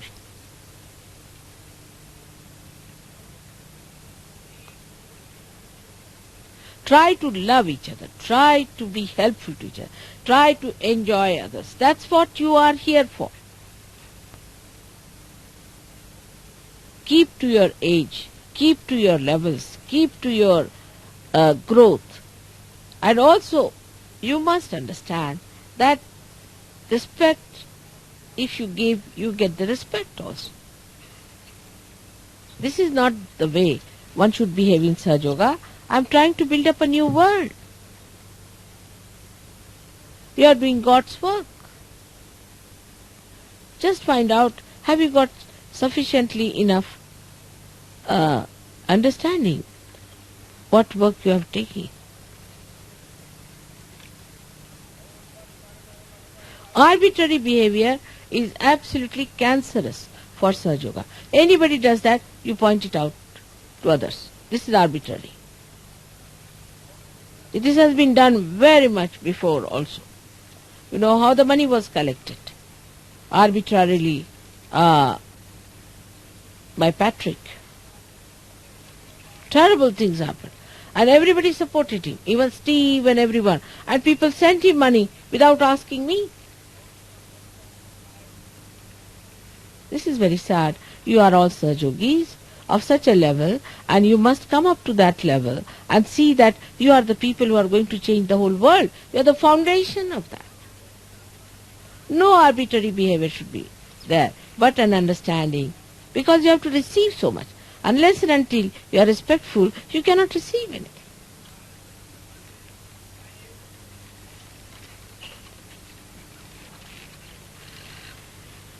Whatever you have to do, please ask your leaders. Don't do anything arbitrarily. The leader may be younger than you, may be older than you, maybe now he is appointed, you are an old Sahajogi. It doesn't matter. I know whom to appoint. I have appointed that person there. Alright? I hope you will give me joy and happiness as I have always tried to give you. May God bless you. Now, the ladies have arrived and they want to give bangles to the ladies. They have brought the bangles for. The reason is tomorrow is a great day, what we call the Sankrant. It's a day when the sun changes its meridian. It moves from the south to the north, towards the Cancer, to the Cancer. It moves towards the Cancer, you see. And that's how tomorrow is a very great day for us, 14th. That day we say that that's the day lots of things happen. So, Sankrant. Krant means revolution and Sun means holy. So it's a day of holy revolution. Luckily we are here. We'll be having a nice puja. We'll have an international puja also. Everything will be done. Tomorrow very nice. Now, one thing we have to do today, that these ladies have come to give bangles to you, to all the ladies. They have got all sizes. They showed me what sizes I should take. I told them some of them should be maximum. And they have brought it. So as many as of you can have, please have it. Alright?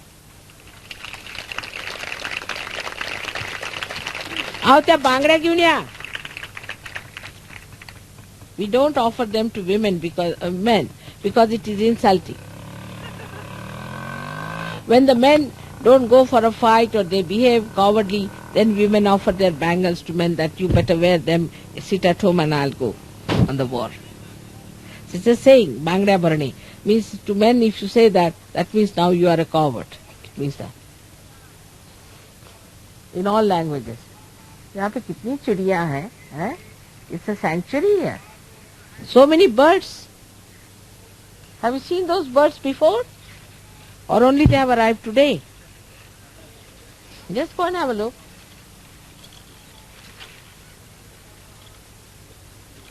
Ana. We everything have by the kilos, you see.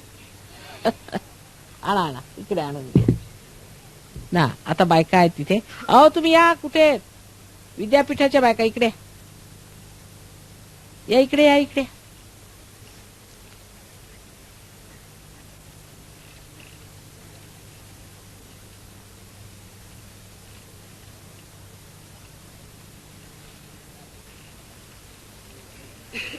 What's it? Bridget has bought 5 silver key rings for you to bless, and perhaps you'd like to give them away. To whom?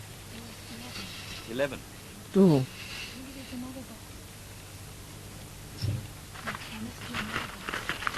You never? I'm going to give you What's the other box? Did you?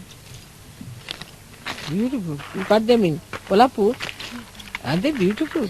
Yeah. You put bangda. Ugrao? How bangda ugra? Okay. Huh? Oh, kumku. Oh. Kumku. Puja. आता यहाँ तो पुष्कळ बायका आहेत भरपूर.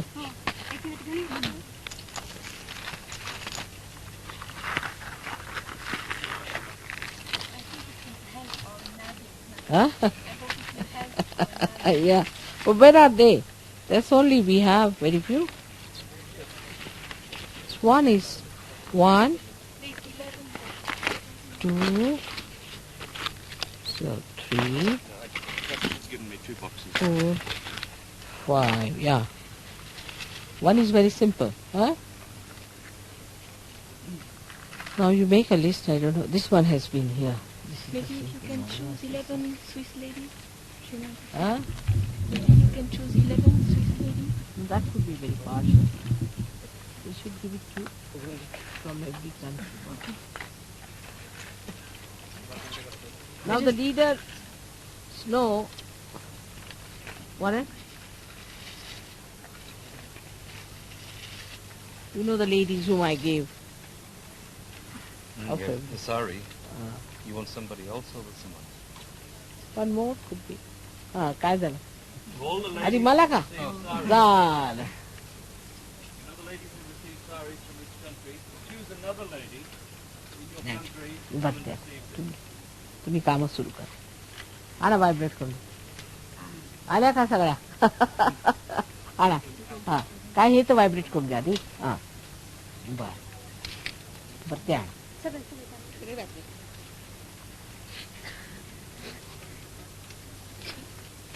आता भरपूर झालं ना झाला All the ladies come forward, please. ह्याला हो बिकुले इकडे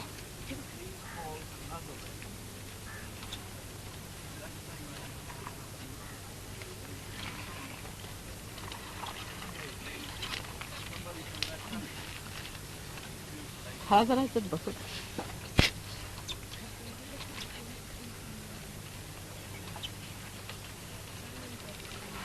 आता कशा भरणार या त्या बायकांना असं का तुम्हाला माहिती आहे ना तर कम अलॉंग नाव फॉरवर्ड तर भरा मला भरा झाले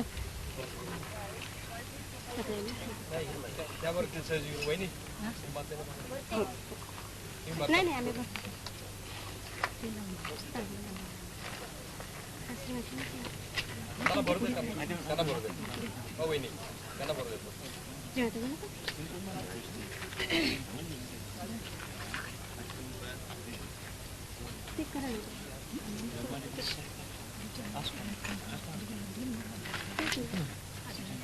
काय झालं खाला पाहायचं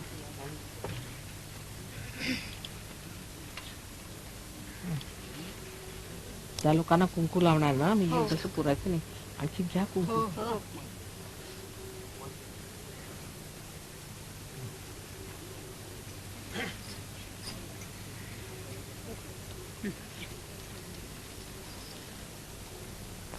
These are all the ladies? They're lining up here. 11. 11 ladies, right?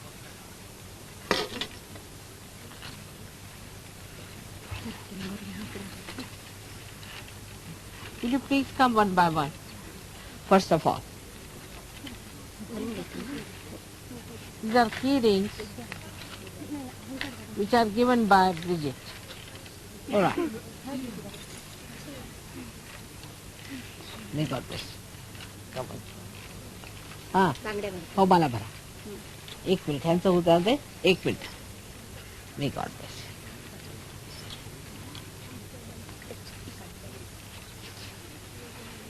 May God bless. Bridget has given this.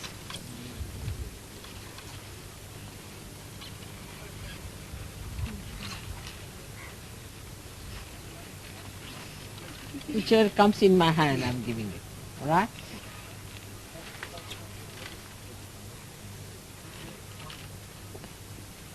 Nice one. This little thing has fallen off. A little bit, I think. I'll take this one answer. This one is. त्याच्यातलंही बघा. त्याच्यात पडलंय. नाही आहे तिथे.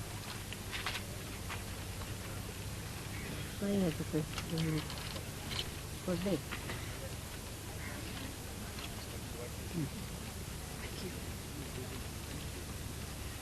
आहेत का बघायचे घुंगरू पडलेले May God bless. Huh? Right?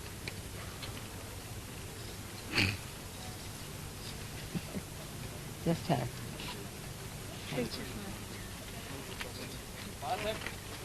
तसं गेलं कुठे नाही कसं काय Yes, a little dropped out. I think I was trying to search it. Just see. You get it. This is all right. They got it. There are only 11 she's brought. I'm sorry. Now, all the ladies who came here can come and one by one have the bangles done. Now come along. Come along. One by one. Come along. Start. Come. बघा त्यांचे हात काय हो मला बरा हात just sit down. Shrimataji, Michelle is saying that Christine Balsaruk didn't receive a sari, but I know that I read her name out and she came out. Christine, remember, from France? Who is saying no? Michelle, the leader in Paris. Really? No, I think I gave it to Christine. I remember her. She says no? Did she say no? No. Or are you just assuming your vision to be But perfect? we were several. I mean, you cancelled the name Christine, saying no. I assumed. Cancelled? Yes, you said Christine first time. It was Christine from New York. Yes, correct. And the fourth name, was second time Christine. And you said no. I soon called her. And then you went on the fifth name, and it was over at that. And at the end, there has been. I saw coming. You saw her coming. Yeah. So she was not in her range. She didn't tell me. That doesn't matter. She didn't get it. I saw her coming. I That didn't all. ask her because I was sure not to have seen her. Because he has. She didn't get it. What was the sari about? The one I gave? Then who took the 11th sari? Well, I brought all of them in number. No, and Marie-Louise from Mulhouse, who knows her pretty well, said that she didn't get any sari for France. When she packed her luggage, she didn't have it. How many saris there were, Dania? I don't know, but I had all the number there. Yes, 16 of them. No, quite lady. Yeah, also. You had the list of it. Just see the list. How many there? Or I will find out. We'll find out. Now come along. Barahan. Make out.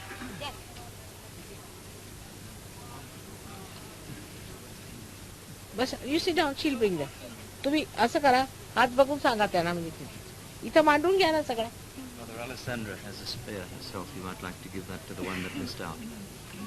All right, call her. Okay, Austria representative to receive for Germany, please.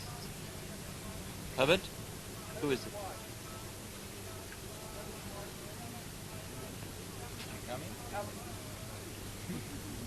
16.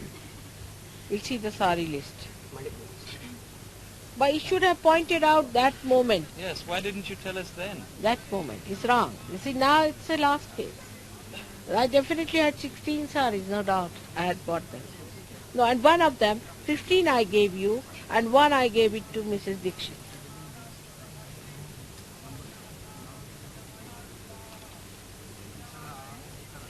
I'll try to get one for her. If possible, they are very special saris. Just don't get them like that. Yes, I know that. But still.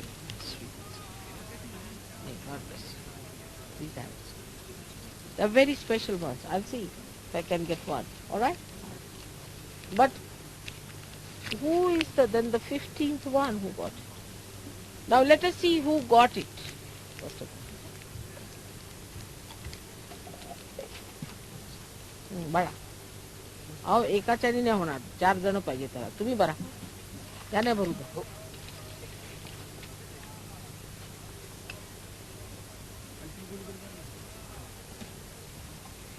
किती भरणार आहात तुम्ही एक dozen मग 7 आणि 5 भरायचे 7 उजव्या डाव्या हाला 7 आणि उजव्याला 5 7 आणि 5 त्याचे हात फार मोठाले आहेत आधी मोठाले भरा हे बघा ह्यांना तुम्ही यांना धरा ना इकडे हा तुम्ही इकडे बस हा असे हात बघा त्यांचे थोडे गाळा तुम्हाला ओळखता येतो का नाही अंदाजे फार मोठा गाळा आहे टेक आउट वन ऑफ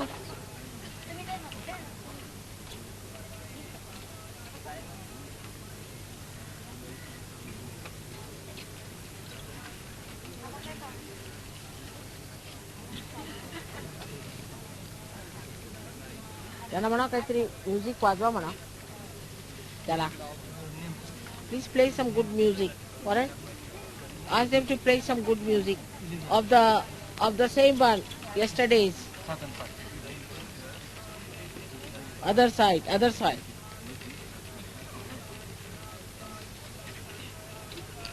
कोणचा हात आहे? हा? दोन आहे का? 2-6. म्हणजे 2-6 आहेत ना? आधी डाव्यात घालून बघा. नाही जाणार. 3 घाला, 3. बहुतेक 3. तिला चालतील 2-6.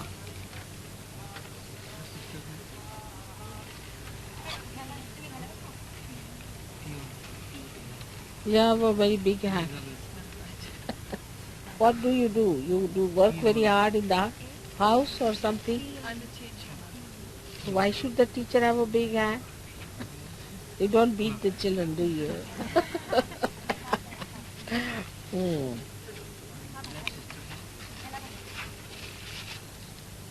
तुम्ही बना राहुल बाई. तिच्यात देऊन या तिला. आणखीन कोण आल्यात का आणखीन बायका? तिकडे पाहिल्या ना मी बसलेल्या, नाही का?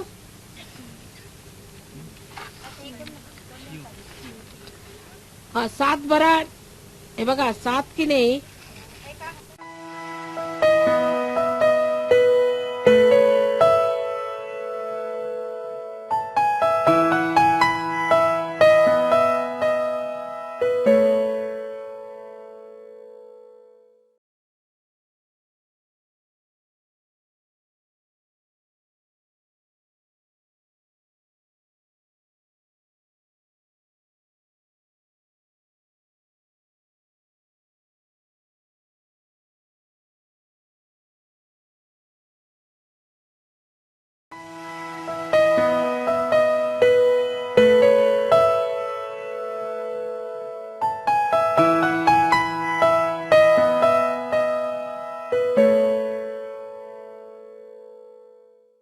You see, in 60 years you should look like a 60-year-old, you see, otherwise it's very embarrassing.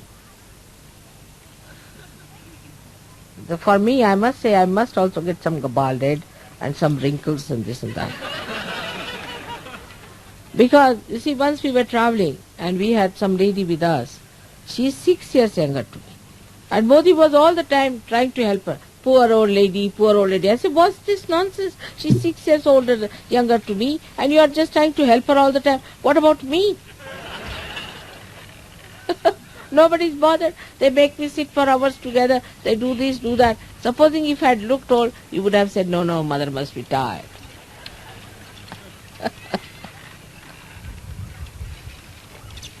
Now the ladies develop that because they might be dominating women. Possibly. Or maybe they are neglecting their hair. Drunkenness. Huh?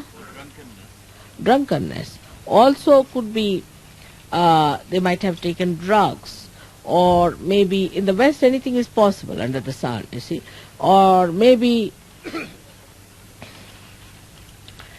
they have had some problems with their mothers or something like that. Basically must be there. But I think mostly it is due to neglect, complete neglect of the hair.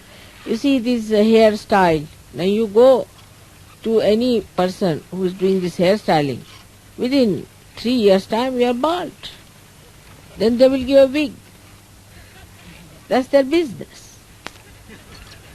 So going to these hairdressers and all that, you develop it.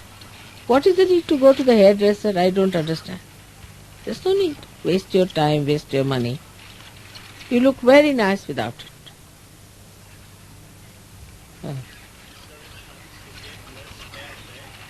Huh? What is? Is there a chance to get lost hair back?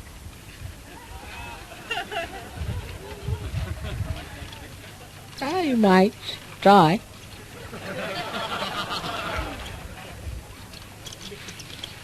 If not by sahajayoga, they say there is a method. They put something here, there, and they plant it and all those things they do. If you do it, then I'll see to it that they grow well.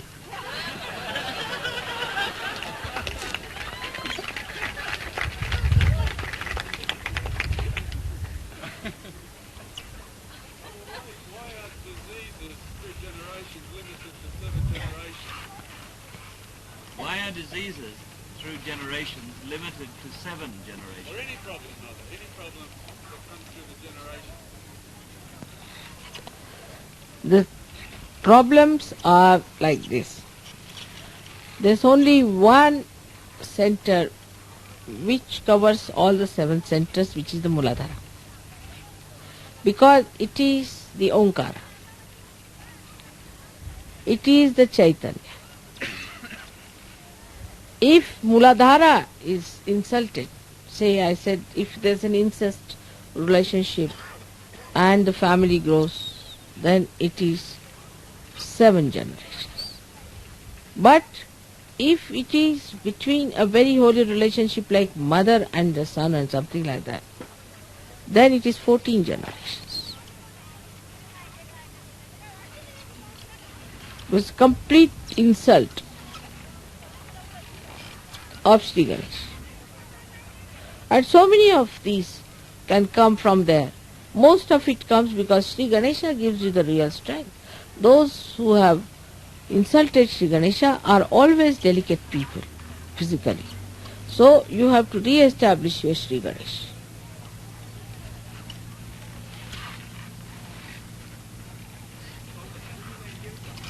Huh? How to keep the body cool in summer? To keep the body cool in summer, first of all, you have to do is to take some ice and rub it on your liver. Keep the liver cool. Don't think too much. Don't take hot things. Like in the summertime, so many people eat those watermelons and things like that. They should be cooled down properly. Like even mangoes in India must be cooled down and then taken. All such fruit should be cooled down and then eaten. Some people eat the mangoes just from the tree. That's very wrong. You have to cool it down for 24 hours and then eat it. This we knew, all of us. But in modern times, I don't know if people don't know. All these things add up. Then reduce on meats and fish especially. You should not eat fish in the summertime at all. First of all, it is spoiled, something wrong with it, or else it has phosphorus which ignites. So avoid all these things. Eat things which are cool. Now especially for India is very easy because we have got something called gulkand, which is made out of rose petals, which is a very good thing for cooling the liver. Then cardamom, then the candy sugar, sugar itself. All these things will cool down your liver and you will feel very good. The change in your diet is very important during the summertime.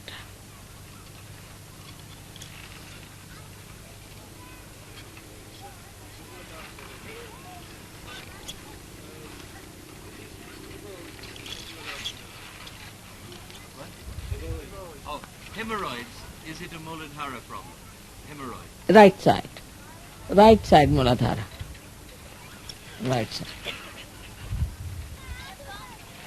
For that, you have to keep yourself cool. Again, get the cooling effects, all the cooling things to be done. And also a very good thing is to eat the black dried grapes. What do you call that? Raisins. Black raisins. Soak them in the night with some orange juice and eat them. Soak them in the morning, eat them in the night before sleeping. That will cool down. That's very, very cool. बनफशा बोलते हैं ना, आप क्या बोलते हैं? एक चीज होती है वो काला काला जो पड़ता है उसको क्या बोलते हैं आप? नहीं, बनफशा नहीं, कुछ और बोलते हैं. जो काला काला मलंग कुछ बोलते हैं ना. हाँ, नहीं, एक मलंग करके आता है ना जो इसमें डालते हैं ठंडक में वगैरह. I've forgotten the name. हाँ, काय तुम्ही काय म्हणता? नाही, सब्जा नाही. ते एक असतं यांचं काळं काळं, ते ह्याच्यात घालतात शरबत मध्ये किंवा ते आईस्क्रीम बनवतात त्याच्यामध्ये नाही दुसरंच आहे काय ते नाव विसरले मी पण त्याचं सांगून उपयोगाच काय for allergy the best is geru. You take all of you should take geru, those who suffer from allergy. And we get little stone pieces, round ones. Rub it on that and take it with some water about 7 times and then eat it. It's good for allergies. But everybody should not. Those who have allergies. Geru is not good for people who have overactive liver. Now if you have finished, yeah.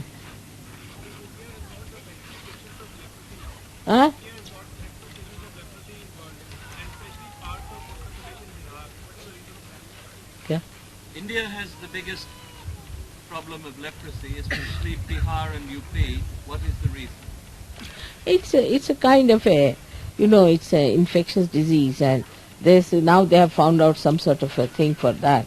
Leprosy is not only in India, it was everywhere. But, the जो कीटाणु होते हैं उसके, the ones, what you call them, the parasites which create this leprosy, drink kerosene oil, petrol. They prosper in petrol. Do you know that?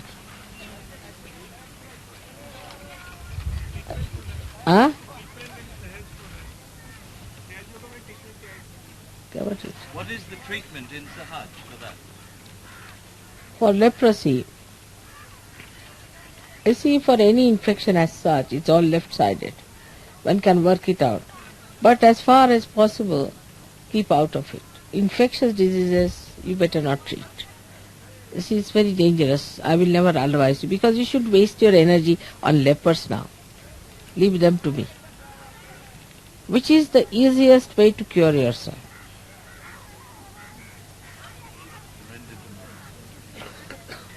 What about people who are born with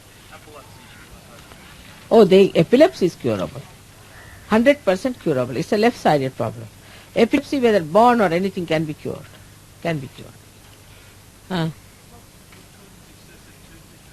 Excessive tooth decay. You see, for tooth decay, the thing is, you must use your fingers to rub on your teeth. You see? That's the thing. And also on your gums. So what you have, because you have got vibrations, your right Vishuddhi is quite alright. It is due to right Vishuddhi. So what you have to do is, to deficiency in right Vishuddhi gives it. Rub it nicely with olive oil and little salt. Very good, finely thinned out salt, and it will stop it. Every day. Brushing is not sufficient.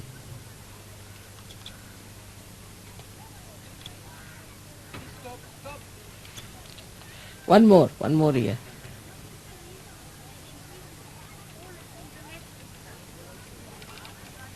What's it? Siddha. What is the reason for having your intestines all on the left side? All on the left side? Nothing on the right? Good idea. Left side. There's no reason as such. You see, after all, think that God creates so many human beings. Even, you tell about 200 people to do some work. One goes this way, another goes that way. You don't know what happens to them. They go so helter-skelter. Now, think that sometimes it's a freak. It happens. There are freaks. It makes no difference. All right, what do you want? What she said?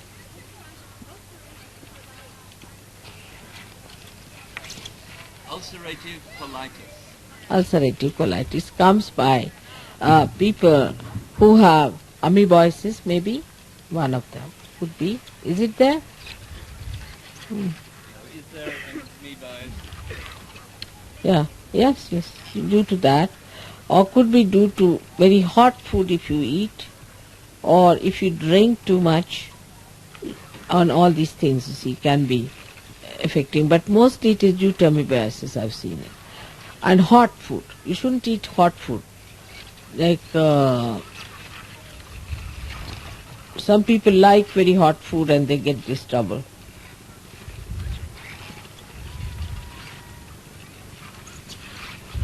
Anyone have a question that's a little more visionary and a little less medical?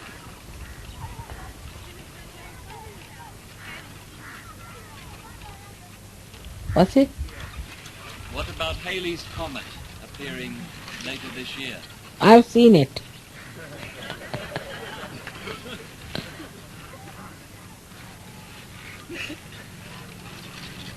This Mr. Haley had seen it and he said this will happen, that will happen. And if they say so, it's a good sign. Let's see. You see, whatever may be the stars, whatever may be the things, unless and until human beings become sensitive, nothing can happen. We have to be sensitive people to receive the blessings of these things.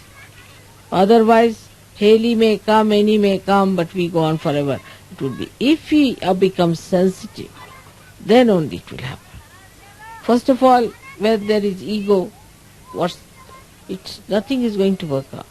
Ego has to go down and you have to feel everything, the vibrations and everything of the atmosphere of all the stars, then it will work. Otherwise it has no effect.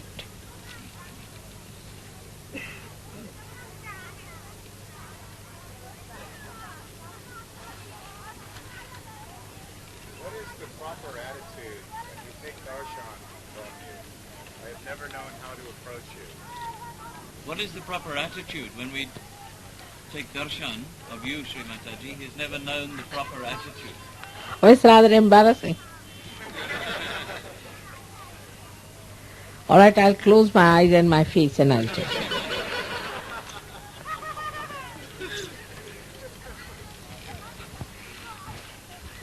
तिकडे बघा कोण आहेत, वाकुल्या दाखवतात, पोरं ओरडतात, तसं नाही करायचं म्हणा. मूर्खासारखं वागायचं नाही. कोण आहे?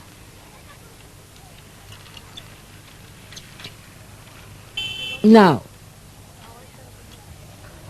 your question is nice. Now supposing Christ appears before you and you know he is Christ, what will happen?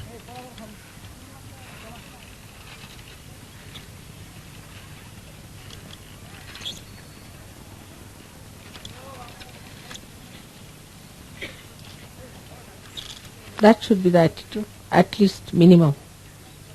Though Christ had to manage only one chakra, he'd have to manage 7.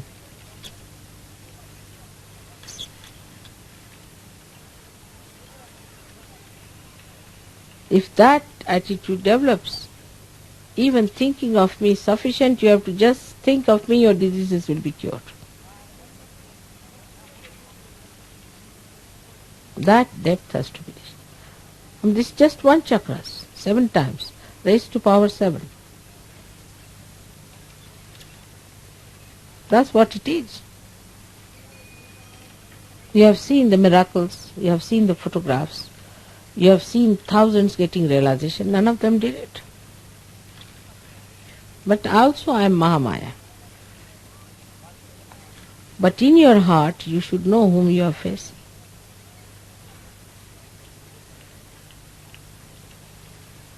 But mostly people get into the web of Mahamaya very much. That awe is so fulfilling, so penetrating, so deep, that one lives with that idea only, all the time. You don't need anything with that. It's a very great fortune. If I were you, I would have called myself the most fortunate person. But it's the other way round. I don't know what to say then. Though I must say I'm very fortunate, because compared to all of them, I have so many of you here who are Sahajogis. So I'm very fortunate and I'm very happy about it, very happy. But still, to grow in that, you have to know what it is. Indians have sense. It goes easily into their heads. They are very sensitive. In the same way, I hope you all develop it in that way, in that fashion. Then life would be very enjoyable.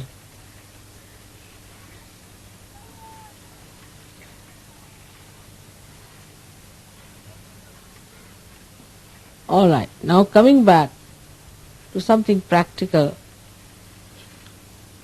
I have to ask you, have you made all the purchases that are needed for your pujas in your various countries? Not yet. They're going to do some of it in Bombay on the day that is available when the buses go back, in each case. Because all those who are going, Europeans, please raise your hands by the earlier first bus. On the 17th, the Egypt Air flight. The Egypt Air flight. You leave on the 17th morning. Now, there's one good solution also. I was saying that if you start very early in the morning next day, you may reach there for this work, but the shops close very fast. Another one could be you make a list of things that you want and send it over to Nima or someone, and they'll keep it ready for you, so you need not go to the shop to get it. For example, if you want to buy a mukut, want to buy this and that, better give her a list and they will keep it ready for you. As soon as you'll go, you'll get them. Is a better idea. Don't leave it to chances. Because when you travel, see, you don't know, the car may not take you at the right time, the shops may be closed.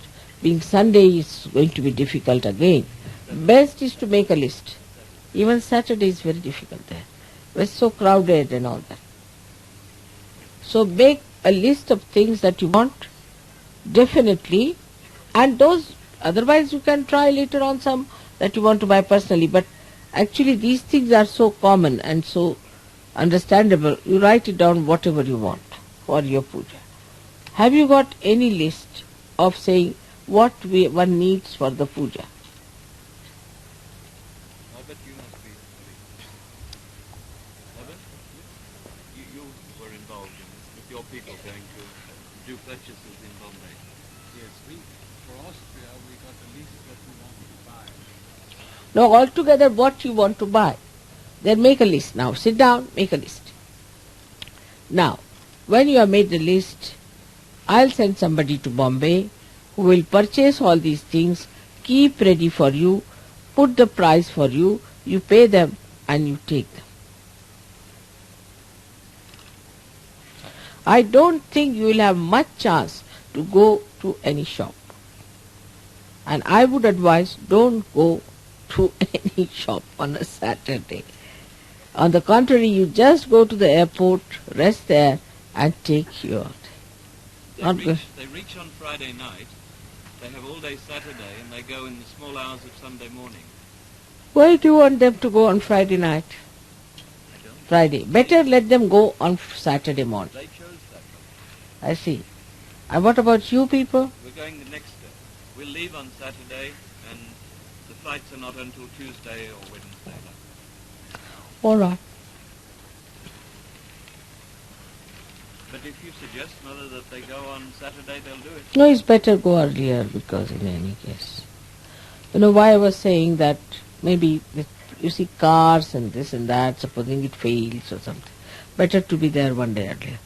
Try if you can get something, because Saturday is such a crowded thing there, I don't know. We'll still make this common list of puja rites. In any case, you should. Whatever you have is all right. If you don't have, you better make it here. I mean, you spend so much time making the mukut. What's the need? You can get it here, ready-made, very good ones. Any amount, any type you want. If you want to do it, you can do it. But normally there's no need.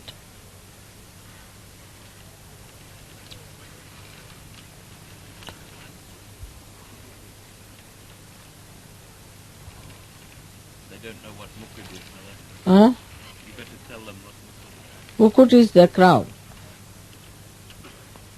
Yes. Alright, by all means, you can see.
It's done. Hold on.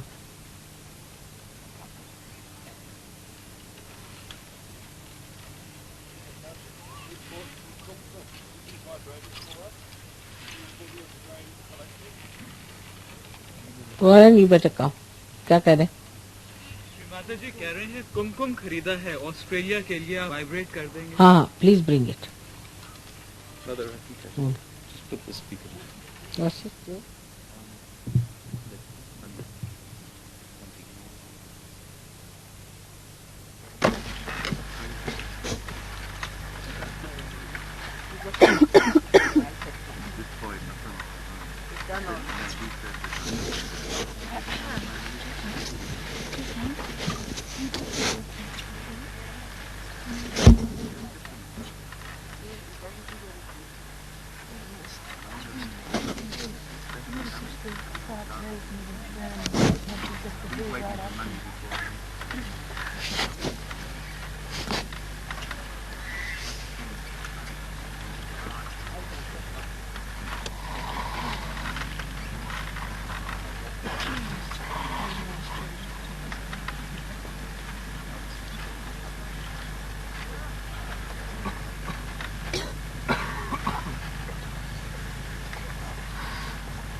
Bring lemon juice. Then wait for 5 minutes.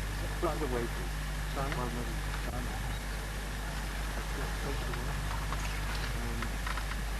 Holding lemon.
coconut oil for doing it. Coconut oil. This you can use to mix it, but more use coconut oil. Mix it up in the coconut oil first. Coconut oil is much better.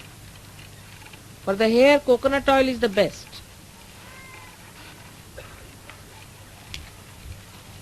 Thank you very much.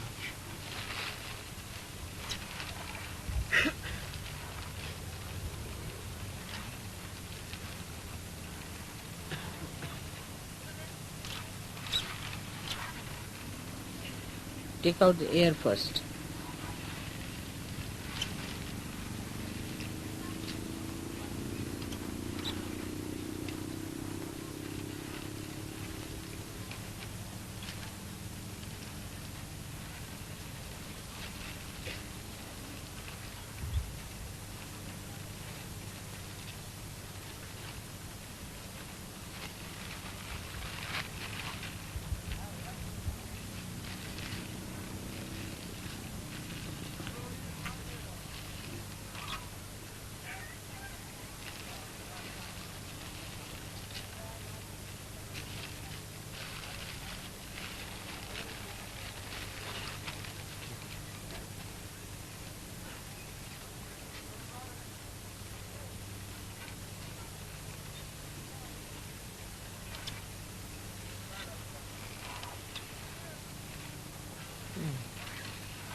Now before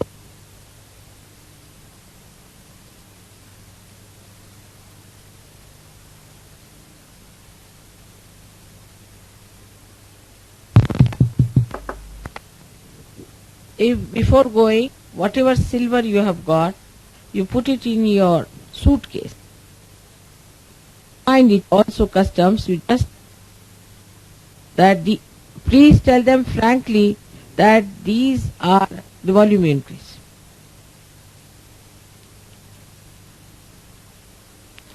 These are your wedding presents. Would be better if you wrap it with some. It's not meant for you in any case. Meant for married people. In case you are carrying the silver with you, then put it in your suitcases with a wrapper,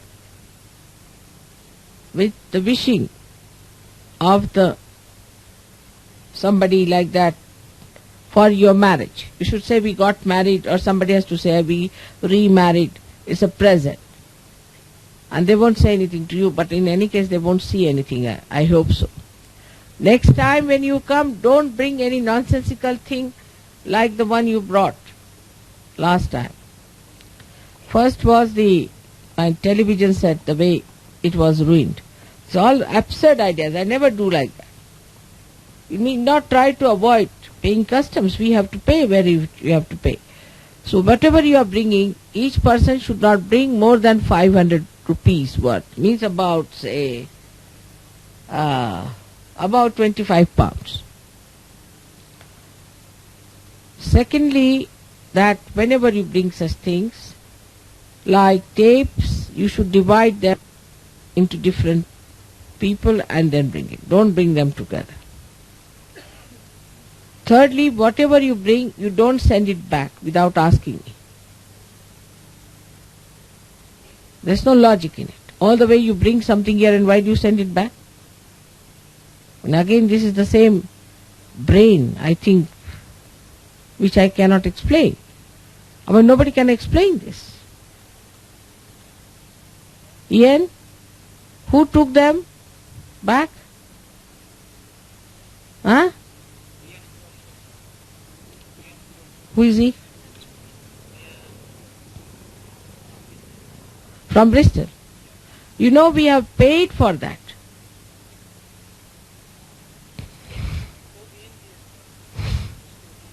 Huh?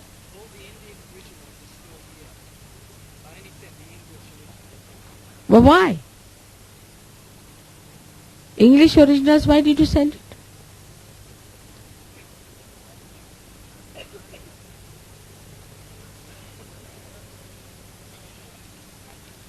What? You see, if you are made in charge of that, have you? Who has made you in charge? Warren made you in charge, did he? Then did you ask Warren? You don't know, you have sent also in that, I had saved some tapes which were the bhajan tapes. I saved them that time when I was giving. I said keep them for the villagers. I am saying, did you appoint him as in charge of the tapes?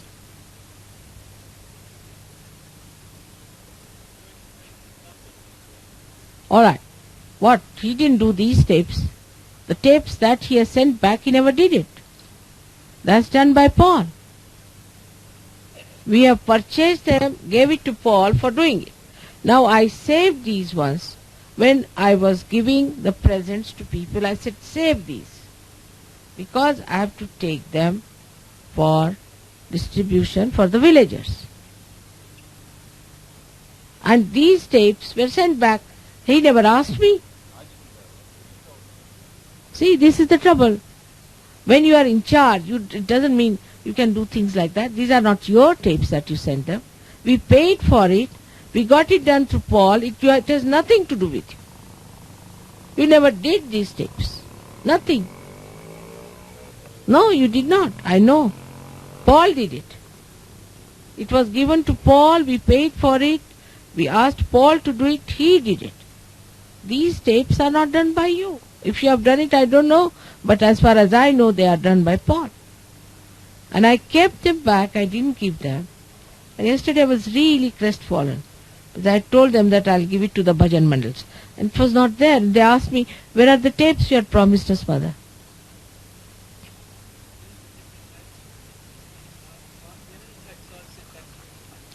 I think you do not know, because I had kept about 40 tapes or 30 tapes which were of Indian bhajans, separately with that. But what was the hurry? If you have to send something, you can always send it later.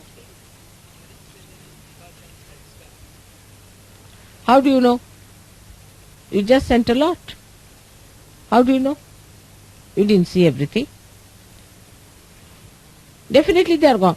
But why do anything without asking? First of all, always do things with asking. You shouldn't behave arbitrarily, first point. Second point is that these things can be done later. What is the hurry? Even Warren asked me if he has to do something. It's a very common thing, another with a Western mind. I've known that. I'll tell you, people used to live in my house. They would just walk off, keeping the door open. Just walk off. Where is he gone? God knows, he's walked off. Very common. He just walked off. But where did he go? I mean, even if you have to go to the bathroom, we'll tell somebody, I'm going to the bathroom. That's our habit. No, it's all right. Whatever it is. But I had saved this. Now I cannot locate it, because it's not there. There was no need to send them back at all. What was the hurry? To whom are you committed? If not to me, at least to Warren. Why arrange these things?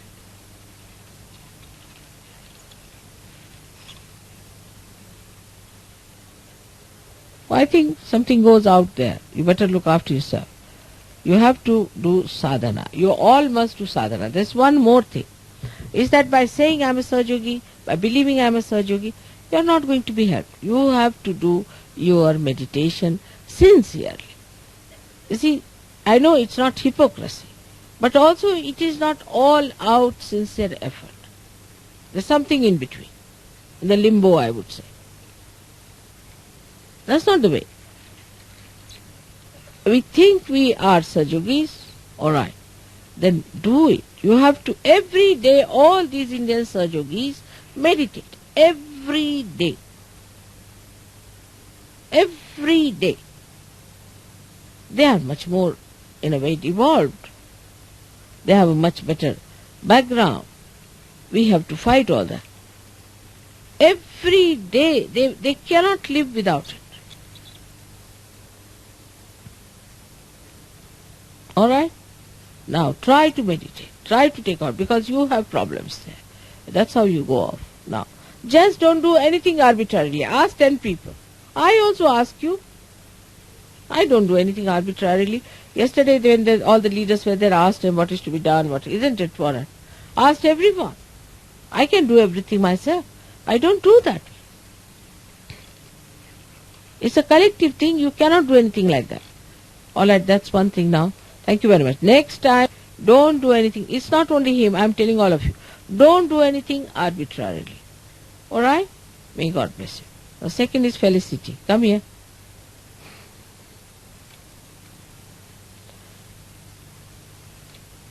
Felicity, you sit down. I have to tell you one thing. In Sahajayoga, you have come here to achieve an ascent. You know you had lots of problems.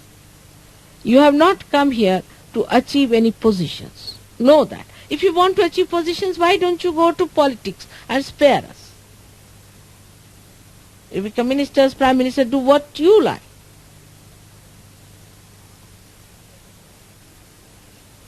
Why do you want to start another center? Huh? Who is Danny? Is he your leader? Who is your leader? Huh? Then why did you listen to Danny? Danny will do that. He's gone back. He'll tell you. He'll try to break your organizations. Are you going to listen to him?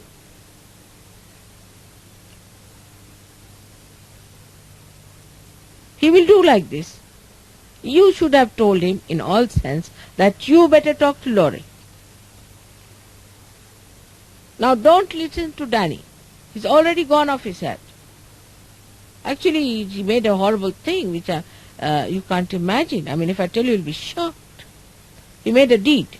He made the deed for the so-called registration of the Vishwa Nirmala Dharma. And that one or the other one also. For no, Life Eternal Trust. Huh? You can say Life Eternal Trust. And what he wrote, what he did was that when I die, he becomes the head.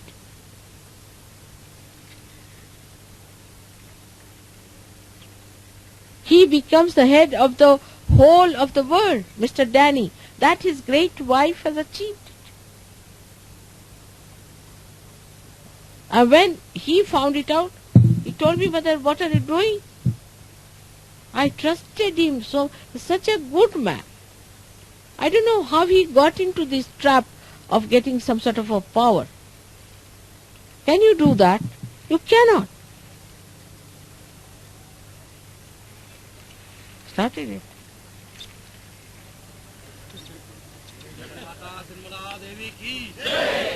काय म्हटलं तुम्ही काय चालवलं माझ्या इज्जतीचं सवाल आहे तू इथे घेऊन आलाय आणि पैसा करता राहिले तुझी मुलगी असते तिच्याला तुमच्या मुली असतं तसं वागा मग बस एवढंच माझं म्हणणं आहे शुभ नाही दिसत मला तुमच्याकडे अशी वासना ओढून जाईल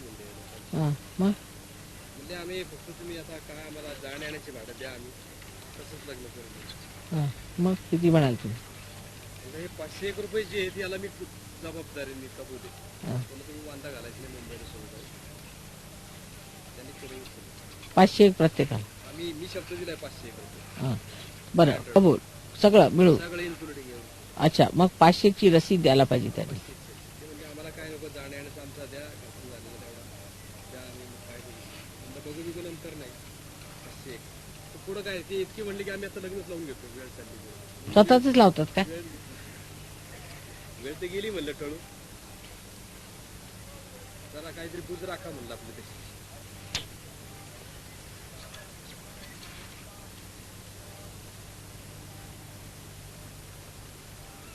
थोडी टेप लावायला पाहिजे होती तुमची बोलत असताना मला तेच गव्हर्नमेंटला सांगायचं आहे पुढचं काय मी बोललो नाही कारण ते मागून करून घेतो आम्ही काय करायचं पहिले लग्न लावून घ्या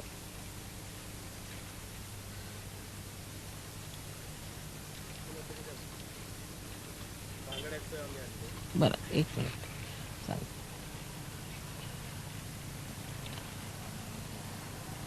You have to support Laurie out and out. I must get good report about you from her. You know you had terrible problems, you know that. I must get very good report from her. And you must respect your leaders. Don't treat them as equals. None of you are going to treat your leaders as equals. You have to respect them and you have to listen to them. If something goes wrong with them, I will remove them. Don't start arbitrary behavior. This goes to this limit, what Danny has done. Do you want to become like that? So don't start any arbitrary behavior. And if you want to make me unhappy, I have nothing to say. But I have tried to make you happy by so many ways and so many methods. But if you want to make me unhappy all the time, what can I do? I have to be unhappy. You don't want to make me unhappy, isn't it, Felicity? All right, now go ahead and don't do all these things. It hurts me. I mean, I just don't understand. You have been with me for so many days and this thing I've loved you so much, I just can't understand. Why do you want to hurt me? All right, get up now.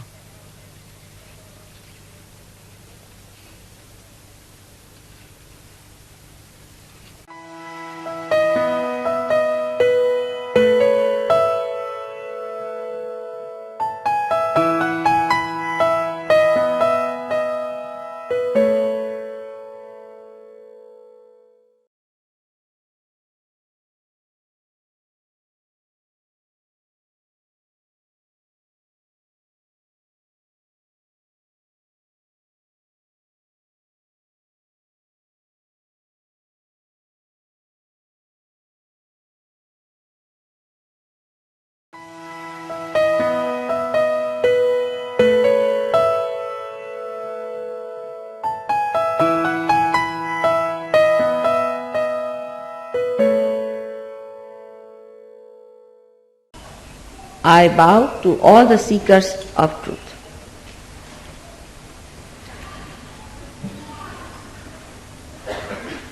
Today, in these modern times, we are face to face with lots of complicated problems, lots of shocks that are awaiting us. And then we look back to understand why have we failed? What has gone wrong with all of us? Whatever way the human beings have moved, in whatever direction they have tried to achieve something, the whole thing has recoiled on the whole humanity and has destroyed it. One must stop at this point and witness the reason, the basic reason what mistake we have committed. We talk of love, we talk of peace, world peace, but the peace is not in your hearts. Peace is not within. You are in a turmoil. And how can you bring forth peace all over? If the sea is full of waves which are in a turmoil, how do you expect the boat to be steady? The reason is we are not trying to find out what's wrong with us, but we are all the time trying to find out what's wrong with others. But who is the other? We are all part and parcel of one great world. God has not created many countries. He never knew about these things. He'll be surprised if he visits this world. He'll be surprised the way we have divided ourselves into countries, and from one country to another country you move like a criminal with a passport number. This idea of love is not love. This conception, the mental projection that we call love is not love at all. The love is something which is a power. A power that is looking after us. The power that is guiding us. The power that has nourished us, has brought us to this level. We in our ego, human beings, think that, oh, we have done this, we have done that, you have done nothing. You can't even create a blade of grass. You cannot. Can you? You cannot create anything that is living. Then why say that we have done this, we have done that? You have done nothing, but you have created all kinds of devils out of your cocoons and put them on top of your heads. First, let us be humble about it, then we can understand what is love of God. Love of God is a power. It's an all-pervading power. It's the subtle power which resides in all the elements, in all the molecules, in all the atoms. The vibrations that you see, say, in a sulfur dioxide, when you see the isometric movement of the atoms, then know it is the love of God which is working it out. Now, it is easy to say there is no love of God. But this is not a very scientific way of looking at things. If you are scientific minded, then you have to understand this is a hypothesis which I am putting before you. And if it is not proved, then you can deny. Up till now I would have accepted that you said there is no God. But that also is not scientific, because you have not seen yet. You have not gone into that direction. You have not tried to find it out. How can you say there is no God? Only because in your small little brain you have conceived an idea that there is no God. So secondly, you have to have an open mind to understand God's love. A very open mind. Open mind, like a student who goes to the university, doesn't challenge a professor, but sits down to listen, to find out what the professor has to teach. Thirdly, we must understand that we know very little, very, very little wee bit. We are using a very wee bit of our brain to understand anything. So whatever so-called knowledge we have got is absolute and limited knowledge. Maybe it is just ignorance or maybe something mythical. Let us keep it as a hypothesis. Now I say that there is God, and I say that His love is all pervading.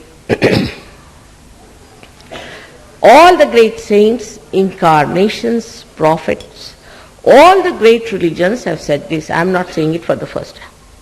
I am only here to prove that they have said it is the truth, and you can find out whether it is the truth or not. But you should be the seekers of truths and not just intellectuals or some sort of argumentative personalities.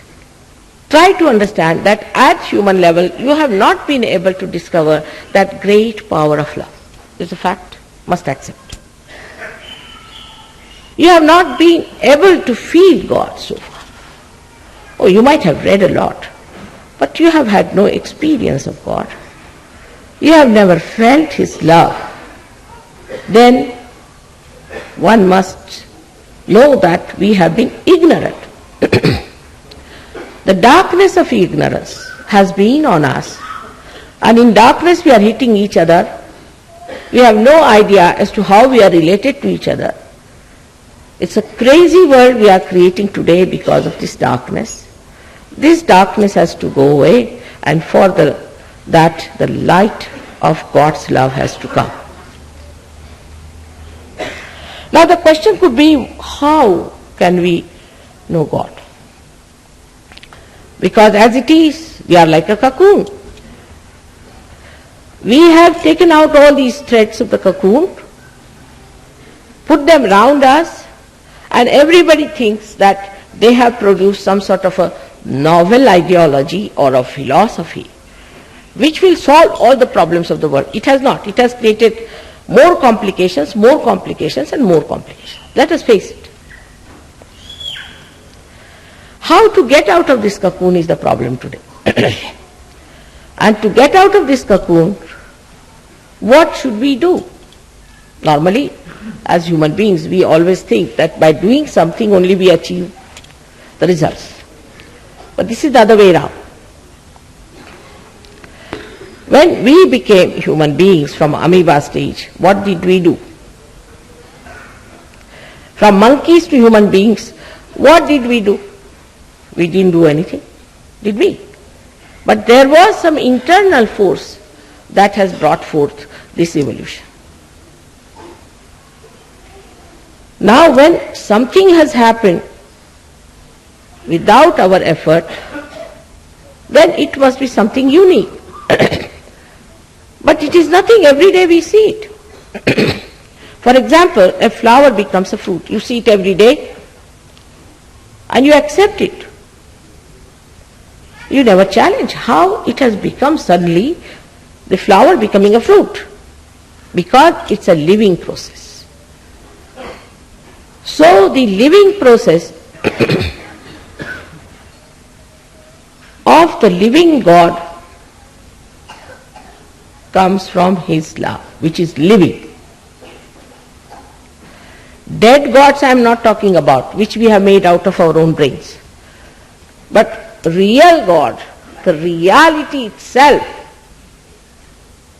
which is not created by you, He has created us. When He has created us, we cannot put in effort to know Him. He has to put in effort for us to know Him. So he has put in all the efforts within yourself. Very beautiful. In the different stages of your evolution, he has developed within you a mechanism, a beautiful living mechanism, which has given you the stage up to which you have come as human beings, and also the possibility of becoming a higher being through that mechanism. Now, if you want to know through science, you cannot. By all human efforts, whatever you try is the knowledge of the tree. But if you have to have the knowledge of the roots, you have to become a subtler personality to get to it. Even to become that, God has made all beautiful arrangements within us. In the West, I would say, on the scientific field, Jung reached quite near it, but he made little mistakes because he didn't have a mother to tell him, perhaps. So, he made a very big mistake by saying that the unconscious is below the subconscious mind, and then is the conscious mind. जिसे कि हम सुप्त चेतन कहते हैं, जो कि साक्षात कुंडलिनी है. This Kundalini, according to him, was placed under the layers of these minds. God is a great creator and a planner. Supposing you have to enter into an airport and there are piles of luggage, one after another, everything piled one after another like that, how will you reach? There has to be a path. So this argument of his has failed him completely. But actually it is not placed one on top of another, but on parallel sides. On the left hand side and the right hand side. On the left hand side, we have the subconscious, the present subconscious, this life subconscious, many lives subconscious, and then the collective subconscious. On the right hand side, we have got supraconscious, the present one, this lives, then of many lives, and then last of all is the collective supraconscious. Now the supraconscious means the futuristic ideas of people. So we have two types of people already. One are which are left-sided, which live with their past. One which are right-sided, which live with the future. We can say in India, we are the people who live more with the past. We'll talk of Shivaji, but what about today? Can we produce someone like him? We talk of Nanaka. Can we produce anyone like him? We talk of Kabira. Can we produce anyone like him? With all this nonsense that is going on, can we produce even one like them? We cannot. So no use talking about them. Better see what you can do today in the present. So in the present is the central path, which we call in the Sanskrit language as Mahalakshmis. This central path is the evolutionary path of human beings. And thus all the centers that are created within us are the different stages in which a human being has gone through. For example, the first one, which is called as the Muladhara, which you see there, is the one that starts with carbon. With the carbon coming into the evolutionary process, amino acids were formed, life took its own existence, and life started growing. So basically, we have started from that stage going higher, higher, higher, Till now we have come to the human stage. And last is this chakra, which we call in the medical science as limbic area, Sahasrara. The end of it is called as the Brahmarandra, is the fontanelle bone area in the medical terminology. And this is a soft bone in childhood, which gets covered up because of the two institutions growing into us of ego and superego. When the Kundalini rises through these centers, she pierces through this seventh center, and you get that higher awareness which we call as yogis or sahajogis. These days there are so many types of yogis moving. That's why we call it sahajogis, but all real yogis are sahajogis. It is a spontaneous happening because it's a living process. Living process is a spontaneous happening. Once people asked Ramadasa, how much time does it take for Kundalini to rise? He said, Takshana, that moment. Guru Nanak has said, Sahaja Samadhi Lav. Sahaja Samadhi Lav. He has described Sahaja Samadhi Lav clearly. What more he should say? Kabira has said, Ida Pingala Sukhavana Nadire. They all have described the same thing. In the Bible it is written, I will appear before you like tongues of flames. No one can explain what does that mean. Christ has said, I will come back as a comforter, as a Holy Ghost. If you ask somebody who is the Holy Ghost, they'll say, we don't know. That's a mystery. Everything is a mystery, then what's the use of having such a mysterious ideas? Why do you accept anything that is mysterious? Holy Ghost is nothing but is the Kundalini within you.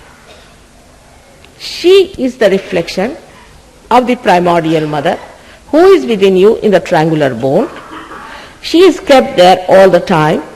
That's the power which is what we call is the power of Shuddha Ichcha. Pure desire. Pure desire. What is the pure desire we have? Is that we have to become one with this all-pervading power. This is the pure desire. All other desires come and go. Today they are asking, say, for something. Tomorrow they'll ask for something. Day after tomorrow they'll ask for something. It will go on and go on and go on. But once you get to your pure desire, you don't want to ask for anything. Then you give. Then you do not ask. You don't want anything. You want to give. This is the situation we should arrive at, that we have to give. When we say we have to become the light, then you become the light. And what does the light do? Light gives.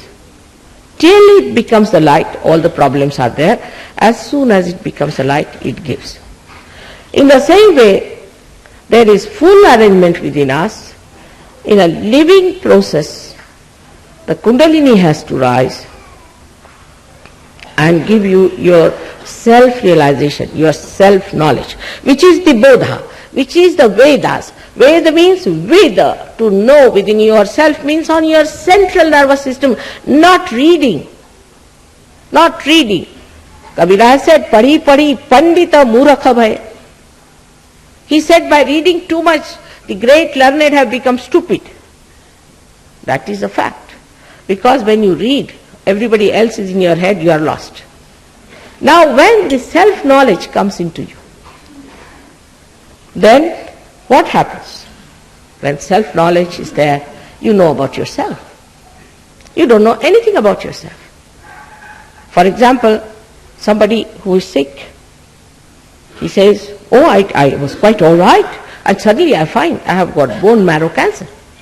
You never knew, no, nothing. Suddenly they say, now I have bone marrow cancer. I am walking about all right, I am perfectly all right. He did not know. Somebody says, my son was all right, suddenly he's turned out to be epileptic. Another one says, my daughter was all right, now she is a lunatic. How it has happened, we don't know. Suddenly, something has gone wrong with the machine. We know more about the motor car that we drive, the machinery. much less about this our machinery, which is so beautiful and so subtle. To know this, you have to become the knower. And the knower is the spirit where you have to reach. But for that, you don't have to do anything. Kundalini has to do some job. And that job is simple because she is your mother.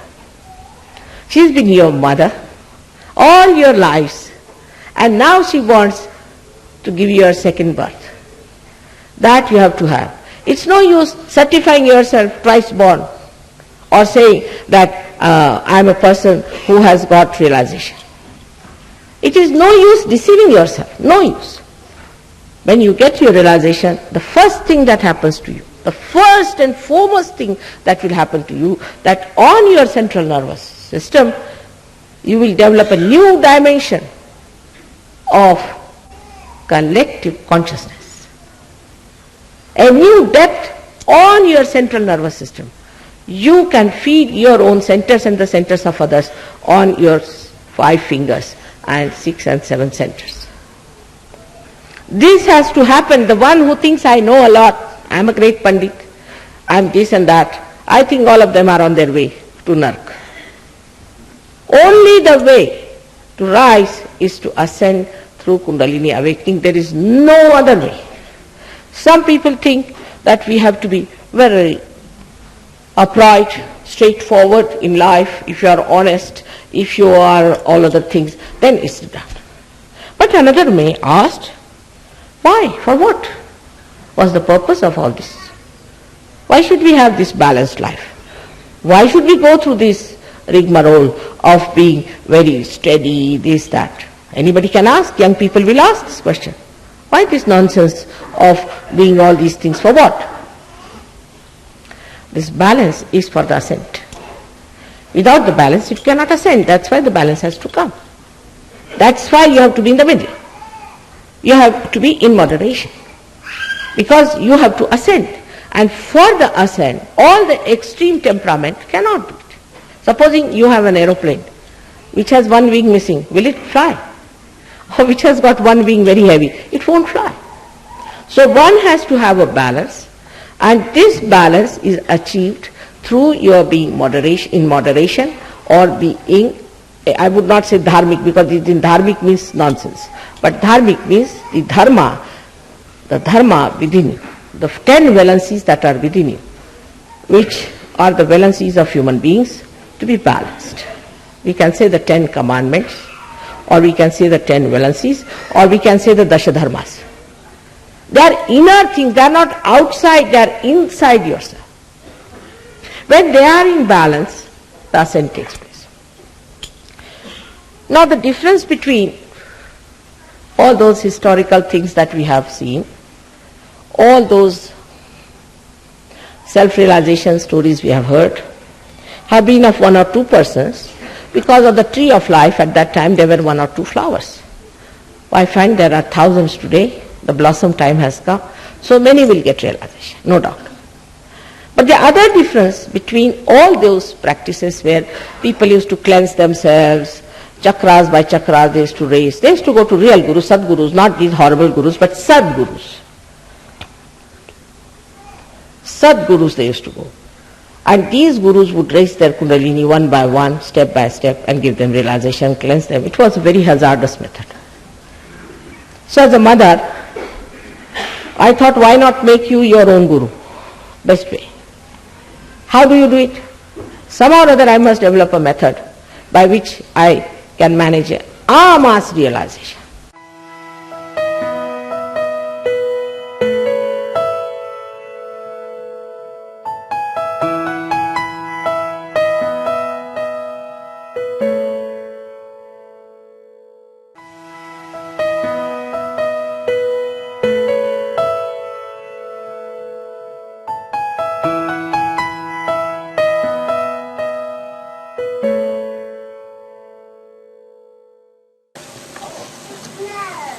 So we are in Holland, which is the holy land of Europe. And the holy land of Europe has got lots of water in it flowing. It's at a lower level than the Mother Earth, and the sea flows through it. So it's a good combination of the sea and the earth here. So sea cleanses and the Mother Earth blesses the people of Holland. But if they have lost their moorings and they are flying in the wrong direction, then the same holy land can become a hell land. So we have to be very careful to see that we create more and more Sahajogis in this place. In my reading of the character of the Western people, I find they are extremely aggressive by nature and very egoistical on the whole.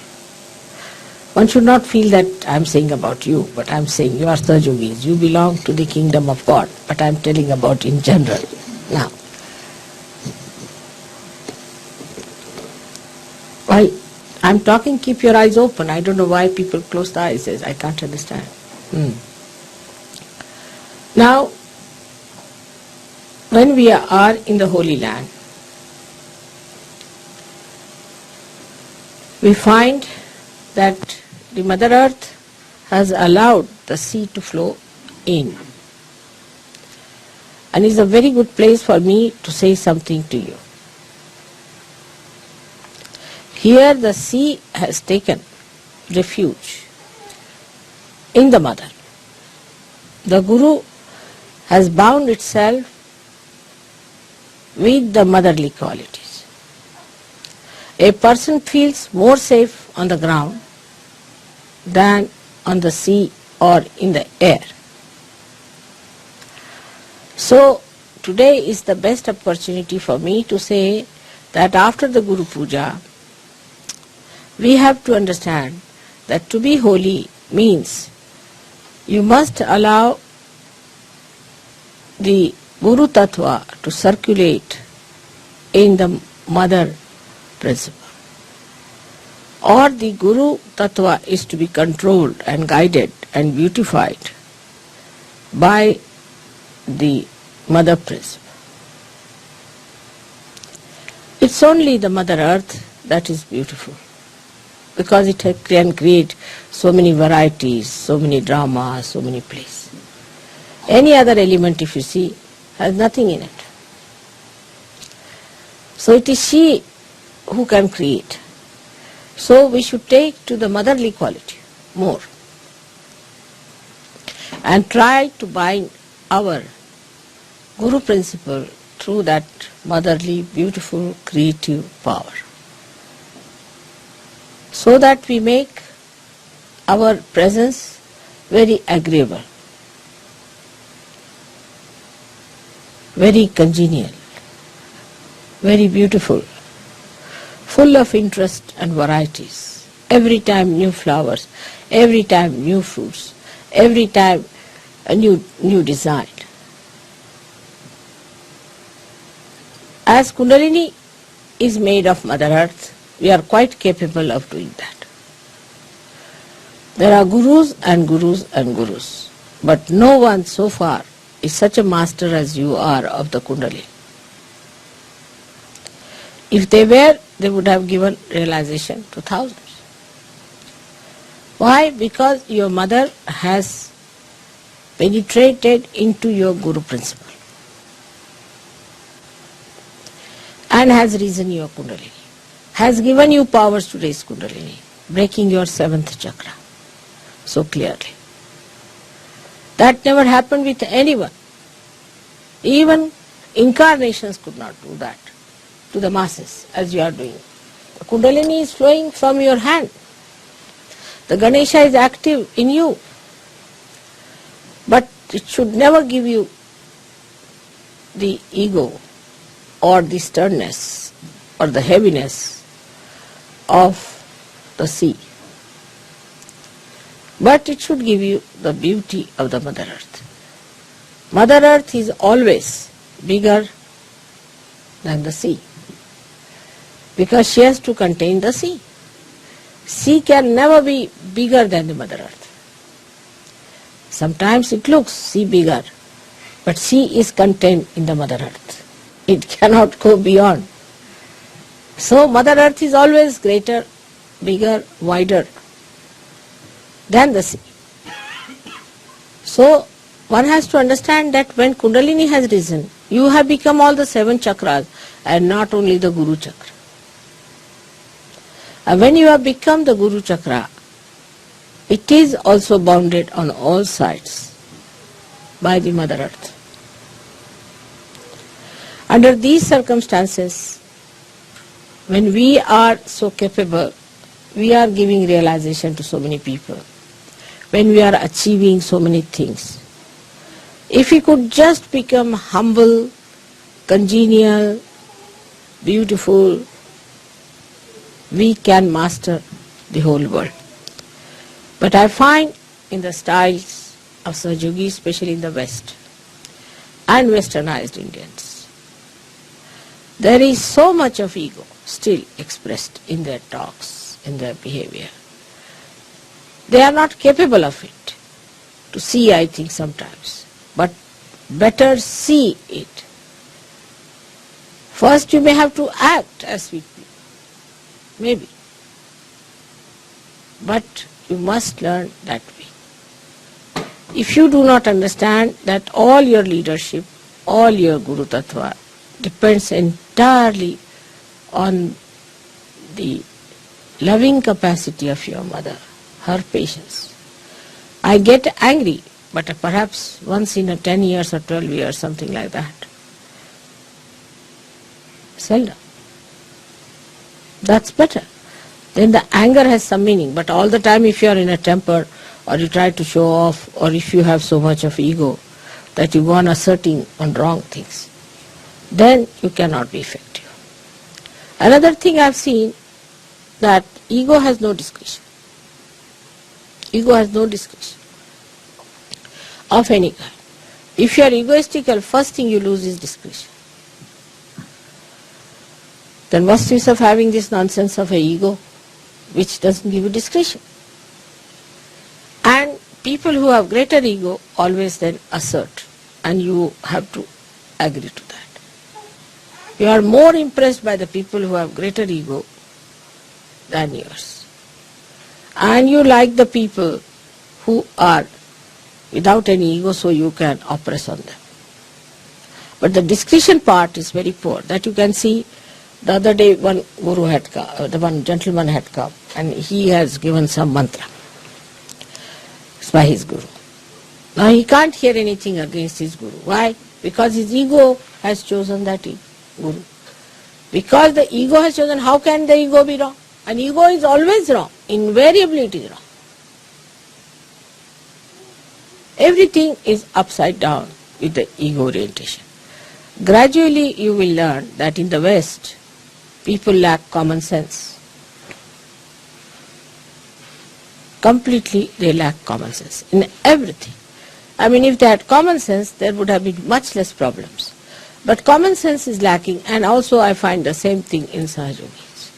They lack common sense. You have to become so wise that common sense should be your nature. But common sense we lack. Like today, I'll have some water.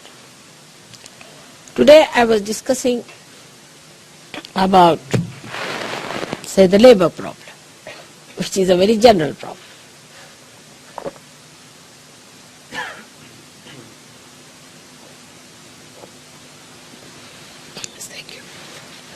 Which is a very general problem. You have a labor problem. For example, you have an employment. Now the whole system that is built in here, and we too have adopted some of it, but not to that extent, of working hours is very absurd. For example, supposing you get up at 4 o'clock. I mean, that's very big supposition, of course, but supposing we get up at 4 and we take our bath, Morning time is very peaceful. We can meditate. We can do what we like. Then we finish all the other work we have to do. Get yourself ready. Have yourself ready. Have your breakfast or tea or whatever you want to have. Then by 8 o'clock you are ready for work.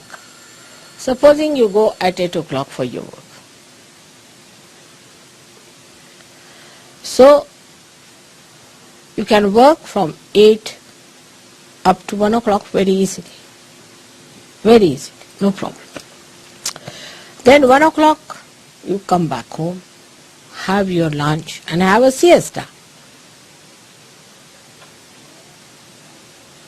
If you can have siesta for about 2 hours, till 4 o'clock, by 5 o'clock you again go to work. Then you can work from 5 to 11 without feeling tired at all. After 11 you might be. So you put in much more work, much less sleep, and you keep fresh and young. But it requires common sense. Now how unemployment can be solved? Some people can work in the morning, some can work in the evening. Now those who are working in the morning, the ladies could be in the house, men could be outside. Then the men come out in the evening, they can do the household work. Ladies can do in their house, or when they are in the house, men can do creative work. Like making statues, handwork, handmade things. So everybody gets employment. They became more creative, much happier people. And so easy to solve the problem. But there is unemployment. Because of unemployment, there are so many problems. Very easy to solve the problem of unemployment. You don't give any social security or anything. You give them their pay and let them work for shorter time. If you make them create things and sell them, they have more money. Or they can have nice things around them. Otherwise you can have horrid things like that. So you can have lots of things which are handmade. Plus machine-made things, whatever you want to have, there should be a balance. With common sense, we should know how far to go. How far to have balance. Like machine goes on like mad, we cannot control machines. Because we think we get money, we do not. After some time, machines have to stop.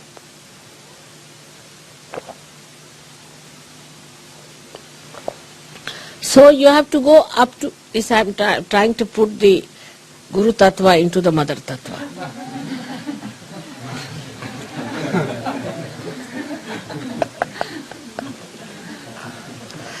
As practical.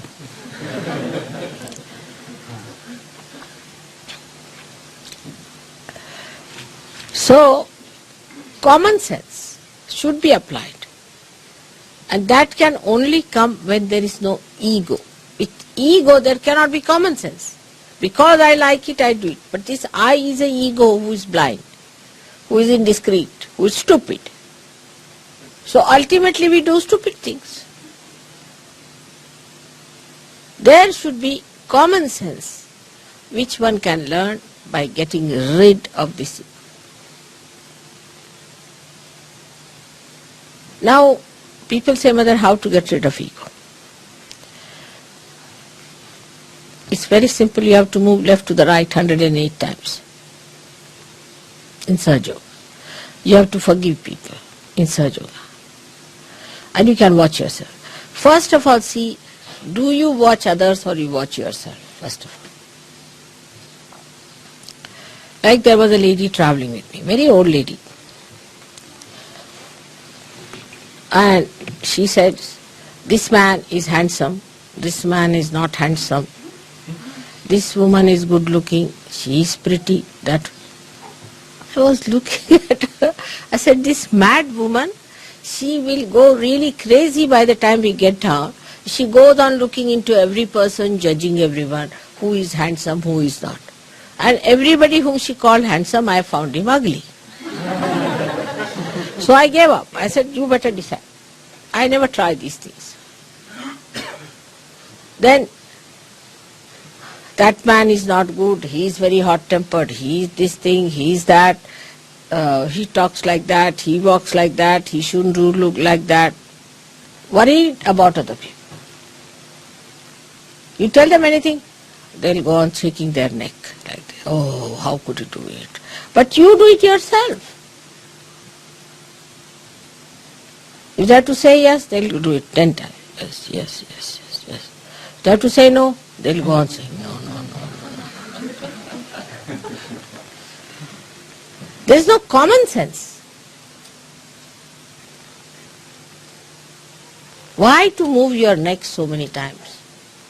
See, if somebody is saying that, you need not react all the time. So this is another thing. Internal reaction. First is external. Seeing everyone, judging everyone. Oh, I don't like this station. This is too much dusty. This bathroom is not good. That room is not good. That thing is not good. Like that.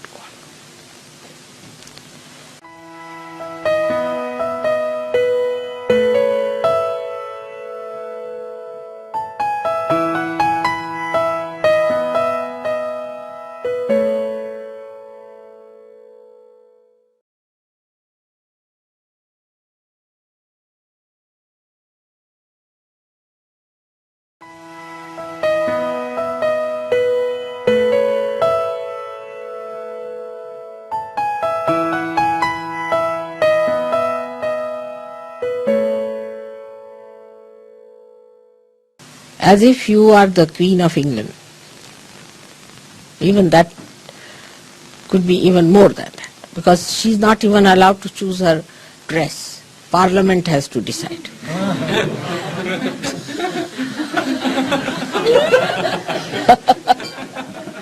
Poor thing cannot have any ego at all, poor thing. She has to choose what dress she has to wear for a particular occasion. If the parliament says yes, she wears. She says no, no. Big problem for them. But for us who are free people, we must have common sense to understand what to do, where to do, what to talk, how to talk. But when there is ego, you cannot have common sense. And this is the reason I think the Western people have become so stupid in so many things. Whatever I see it upside down. Indians, we may be poor people in the villages. They are not so educated. You are all very well educated people. Everything is there. But all has come out of ego. So the common sense is lacking. So those who deal with the Mother Earth, like farmers, have tremendous common sense. Now in Holland, I used to think people will have lot of common sense because they are farmers, you see. When I had come in 65, they were better off, much better people. Not so nonsensical. They were well dressed, nice, sensible, solid people. Of course, I met quite elderly people also, I should say. But I was surprised that in the market you could not get a transistor made in Holland, could not get anything made in Holland. So I said, how is it? You don't make anything machine? He said, why should we? For our 25 bulbs of tulips in those days, we get one transistor from Japan. So why should we make a transistor? Common sense. We sent from here 25 bulbs and they had fields and fields of all kinds of tulips all over, when I came here. So they said for 25 bulbs we get one transistor. So why should we? We export our bulbs to them and get their transistors. Why should we make transistors? Then they said we export our cheese to a particular country or eggs to Italy or chicken to this country and we get all that we need. I was amazed. You see, they're so proud of their agriculture. And so much doing like that way, which was a very sensible thing, and because they were dealing with the land, I thought I'll find Holland people to be the best. But then I got reports that people are absolutely gone off their heads. They have become like bullocks now. Working with the land, they have become like bullocks who plow the land. I was surprised. How have they become like bulls? They were very sensible people, very sensible. Farmers, sensibly dealing with things and working out things in such beautiful manner. Very innocent and simple people. And naive up to a point of sweetness. Very sweet. When we came here, they wanted to please us, so they wanted to put a flag for us, of our country. And they put Pakistan's flag in front of us.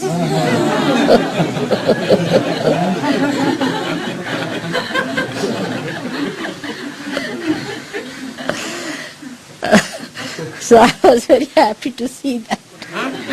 And they were talking vegetarianism, but when we came, my daughter had suddenly become vegetarian because she had developed a funny nausea in the ship, you see. So she was not eating any meat or anything. So she said, I am vegetarian. So they said, all right, then will you have chicken? They were that simple, very simple people. And now they are talking about vegetarianism. I am surprised in 65 and 85 only these 20 years, how much they are changed. Very nice. And they were not busy doing all these exercises and reducing weight or increasing weight and jogging on the road. Just now, yesterday I was walking, everybody was jogging like mad. Very sensible. But they have lost their common sense. Because perhaps they do not come in contact with Mother Earth. They are using machines too much. Maybe that is one of the reasons. And must be the air from other outside countries coming, and they think they are rustic, so they must accept that is all that is modern, sophisticated. Perhaps, maybe. There's a story about a farmer who was traveling by train.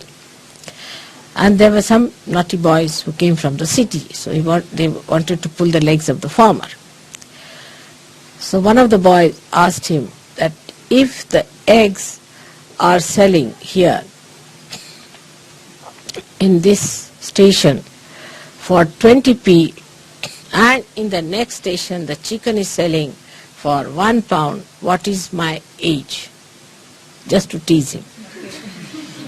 So immediately the fellow says, you must be 22.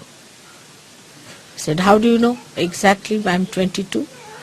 He said, because my brother who is full mad is 44.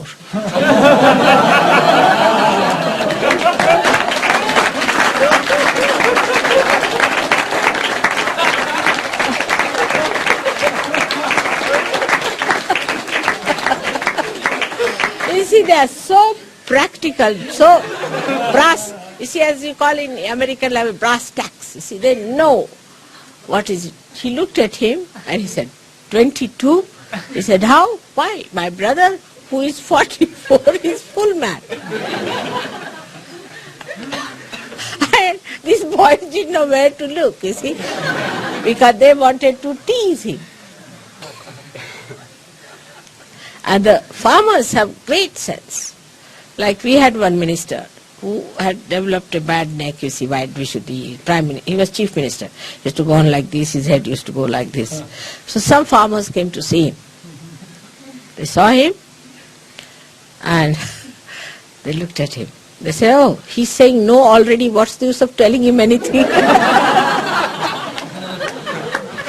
We have lots of stories of farmers in India, which shows how much they understand life.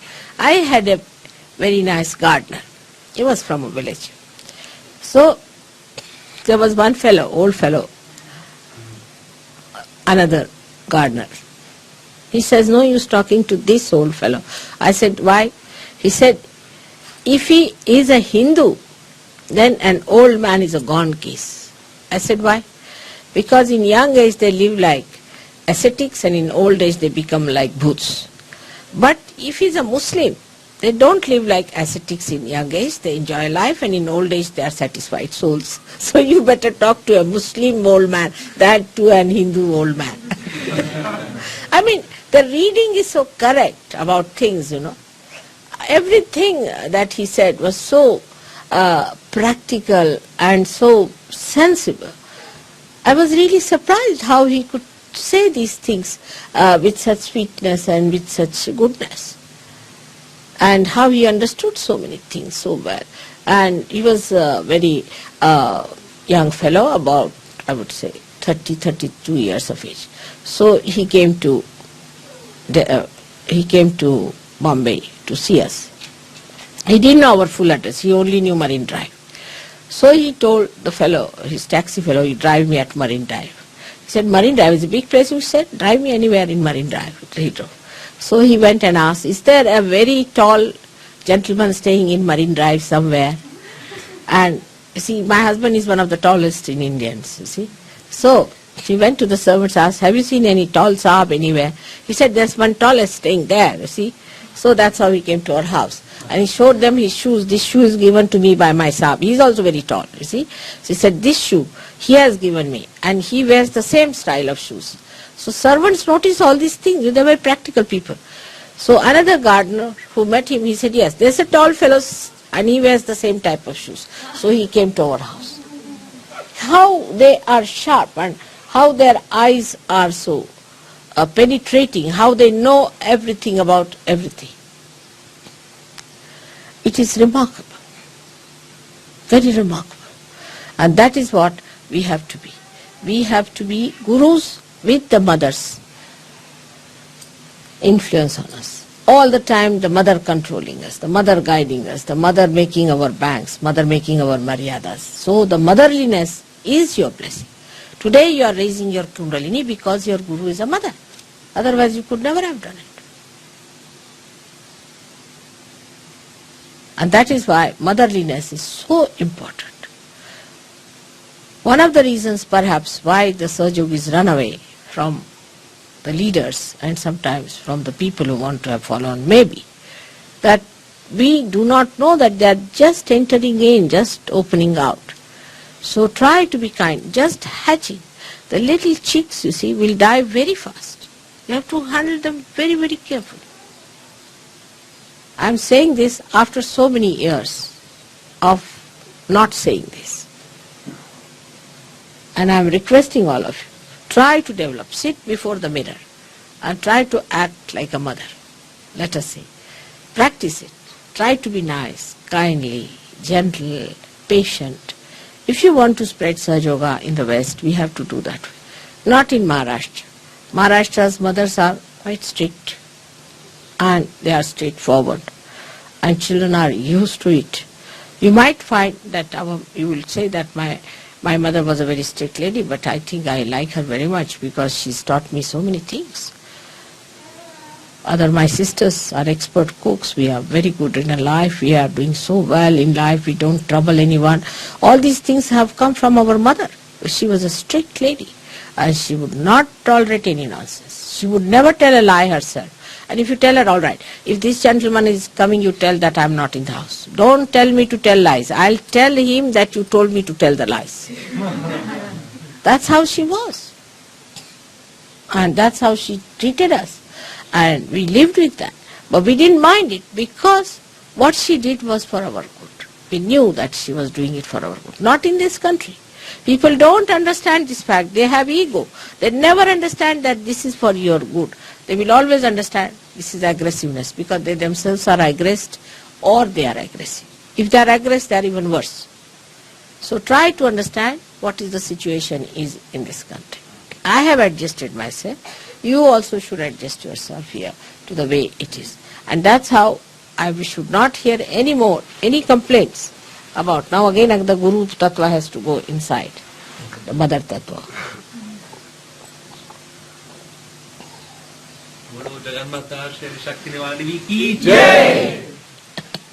So next time I will not have any complaints, but they should all say, "Oh mother, what a nice man, he's so kind, he's so gentle, so very sweet." It doesn't take at all anything to be done. Now in this good atmosphere, when the nature is so abundant and the sun also is hiding its own sharpness, when everything is so beautiful, we should decide that we will behave in a manner that will behove our mother. And not fight, not quarrel, not say things. Like somebody in the train now, supposing going, will go and quarrel with the ticket collector. This is my seat, that is my... Sahajayogi does not do that. Sahaja, all right, you don't want, all right, I'll sit here, all right, whatever is legal, I'll do that. Whatever is proper, I'll do. You want it, all right, doesn't matter. You don't allow, all right. Immediately the person melts away. But if you know this is my seat, I have booked it, this, that, and then your mother plays tricks there, on top of that. So ultimately you find that the seat was not yours.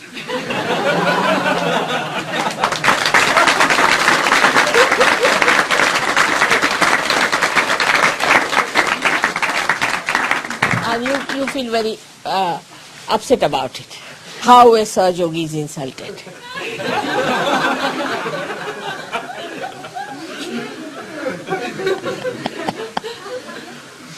So that is how it is going to work out in this beautiful manner if we understand the beauty of sweetness and beauty of your Mother Earth.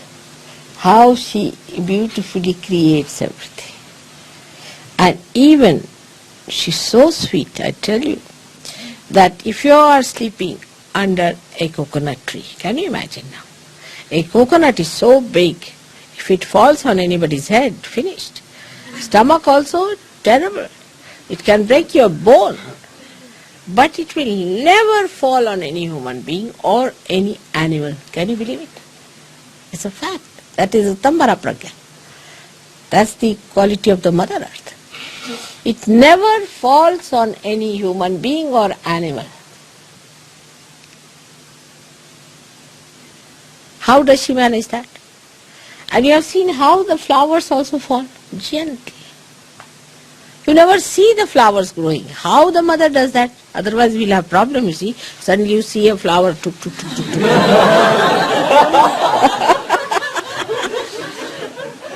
So she slowly does it, and suddenly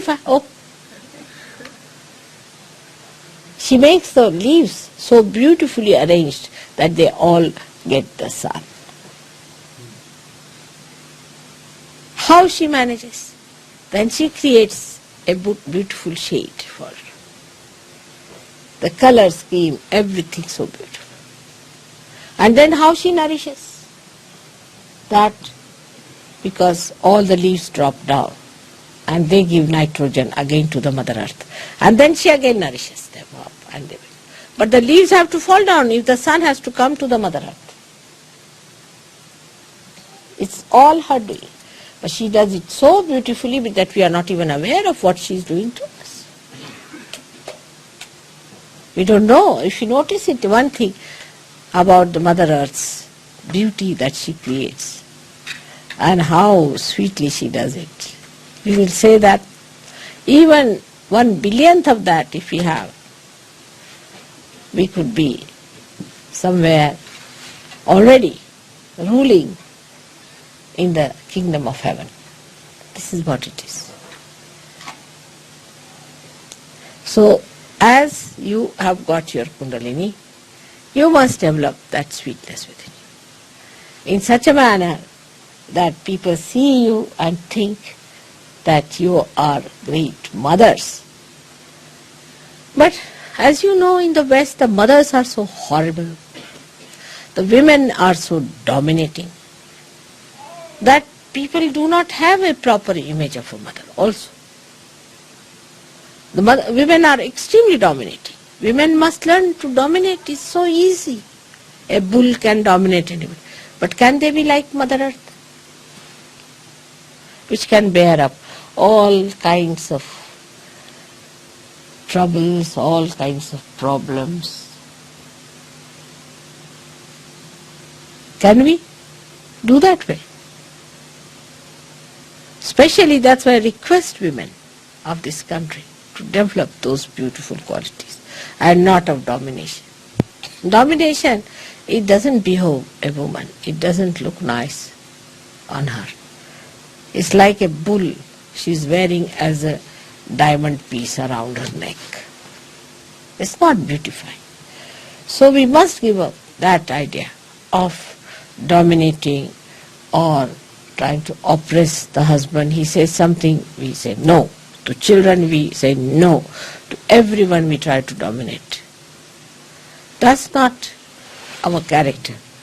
Even I think Roosevelt once said that, of course he must have met real Indian women, that an Indian woman, she is like a magnolia in an Indian forest. Of course here the magnolias are useless, but in Indian forest, even one flower in the forest, it is hidden, you can't see it.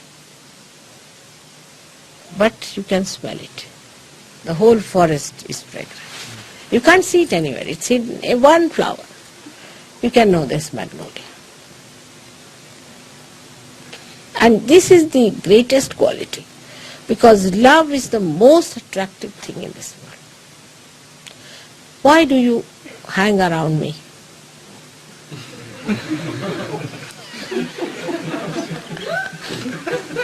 Just ask yourself. Because our vibrations, my photograph has got. No. You feel that you are loved. That I love you.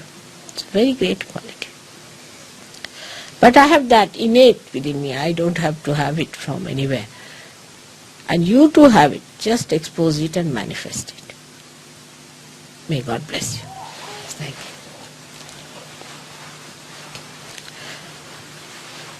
So today we should do actually the pujan of the Bhumi. Would be better idea. We'll do the Ganesha's pujan and then you worship me as the Mother Earth, as the Ratambara Pragya, which we have not done so far.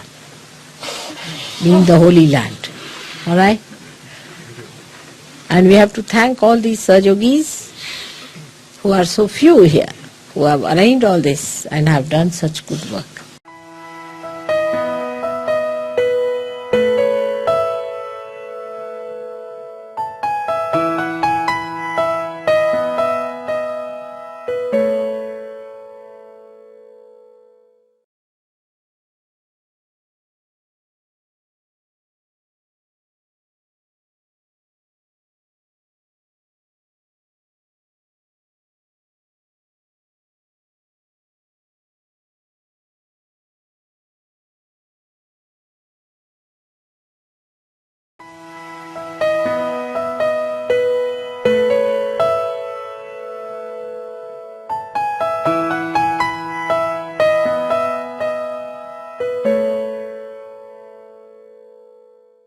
I have a question that's important to me and to many people who are searching for something or seeking perhaps what you call self-realization or sahajayoga or something.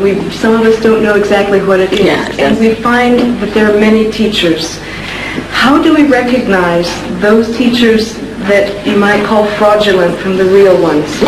It's so difficult because they all seem to be able to inspire us in certain ways and give us experiences. How do we know who is teaching something that's true and who is being deceptive? First and foremost thing is, anybody who lives on your earnings is not a guru. A guru will never live on the earnings of his disciples. But here there are people who have built palaces, bought aircrafts and cars and this. I mean, this is something one should understand. It's so open to you to understand. I mean, I cannot understand more obvious thing that this one is, that it's a parasitic living and you cannot have a parasites as your gurus. They can be parasites but not your gurus.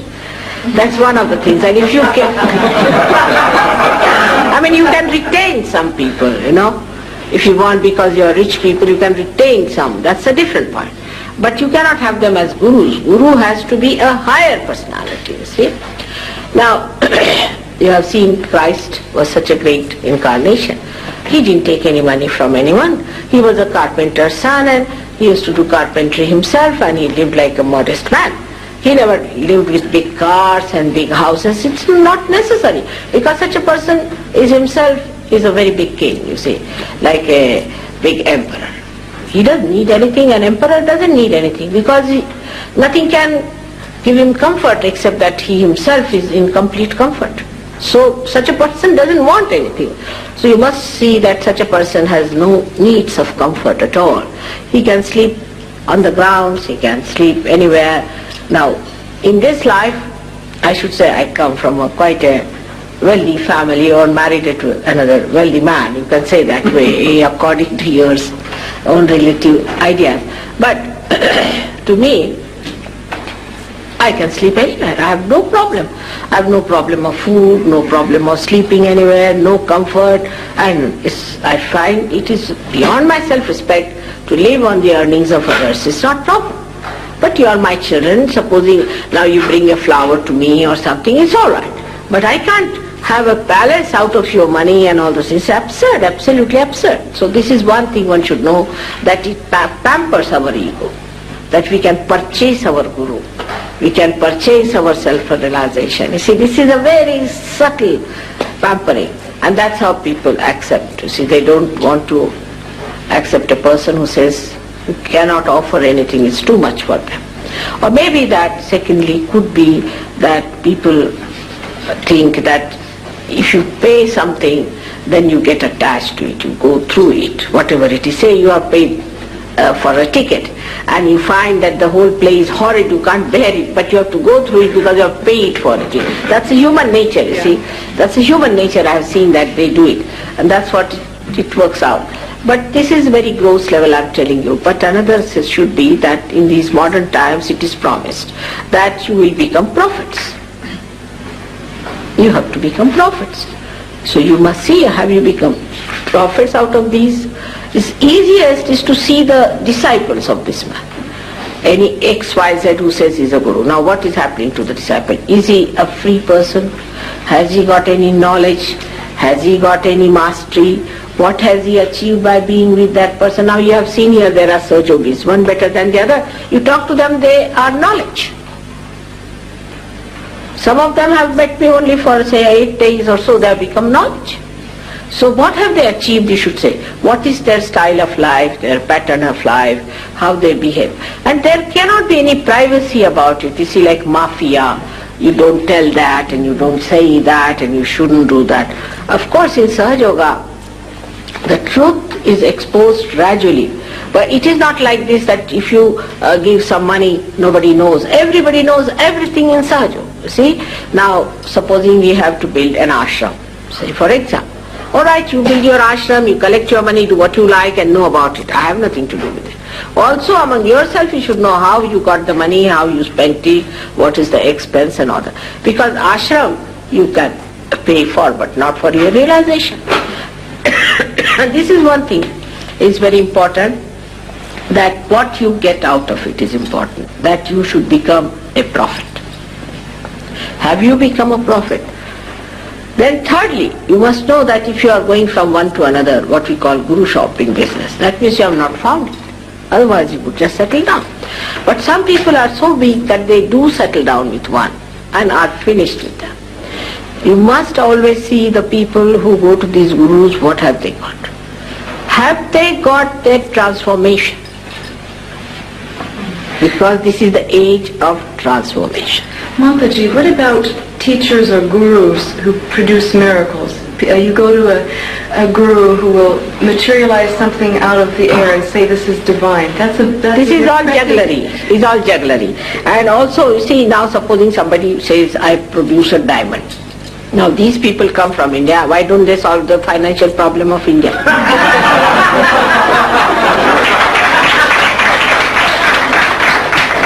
Secondly, you see, at every point they can be challenged. You should say that, then all right, One gentleman came to me and said that he gave me a diamond. I said, why you? How many diamonds you have? He said, hundreds. Then I said, why did he give you? He should give to your driver who hasn't got a diamond. You see, that is what it is. So it is all jugglery. You should see those who materialize.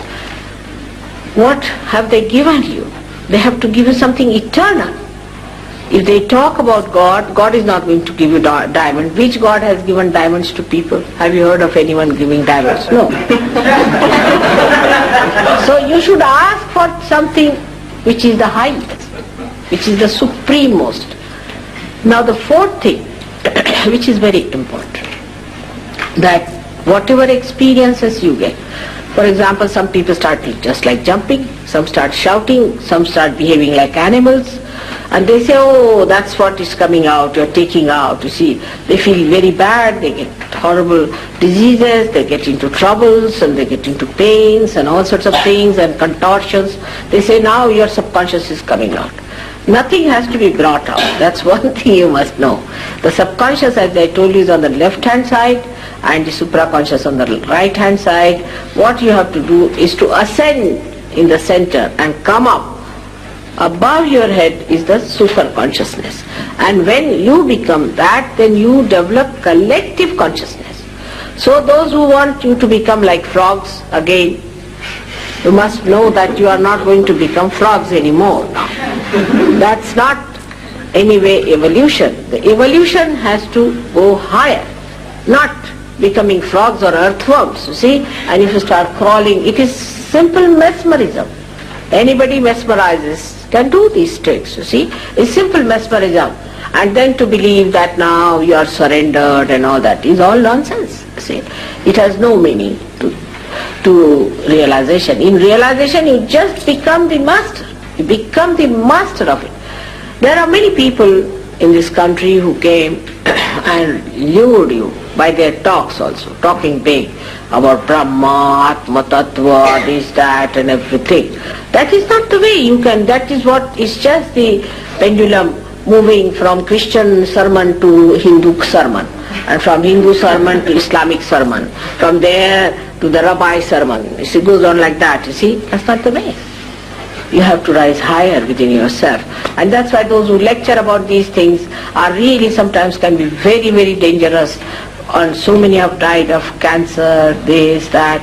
I don't know what to say, that people who go to these people get into very bad troubles and suffer so much. And then on top of that, when all this happens, they say, you must suffer. That's a very good excuse, you must suffer. You must pay to suffer. You pay money to suffer. And then people go on suffering. Now one thing I have to tell you, that Christ has suffered for us. We don't have to suffer anymore. Those who deny his sufferings will have to go for suffering. All right, have it. But he suffered for us. There is no need for us to suffer anymore. When he is awakened within us, he takes away all that is our ego, means our karmas, our superego, that is our conditioning, completely removed, and you become one with the divine. There is no need for anybody to suffer. And this idea of suffering is all nonsensical. You should not suffer at all. Good. I'm glad it's over.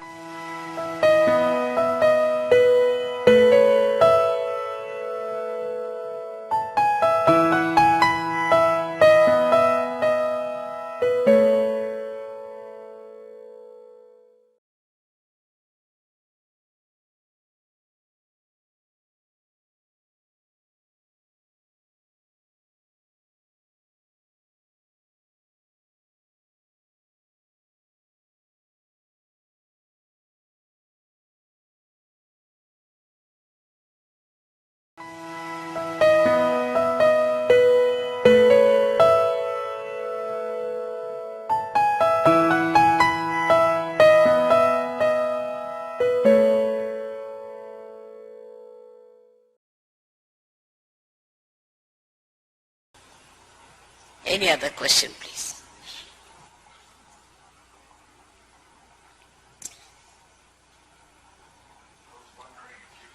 It's a little loudly.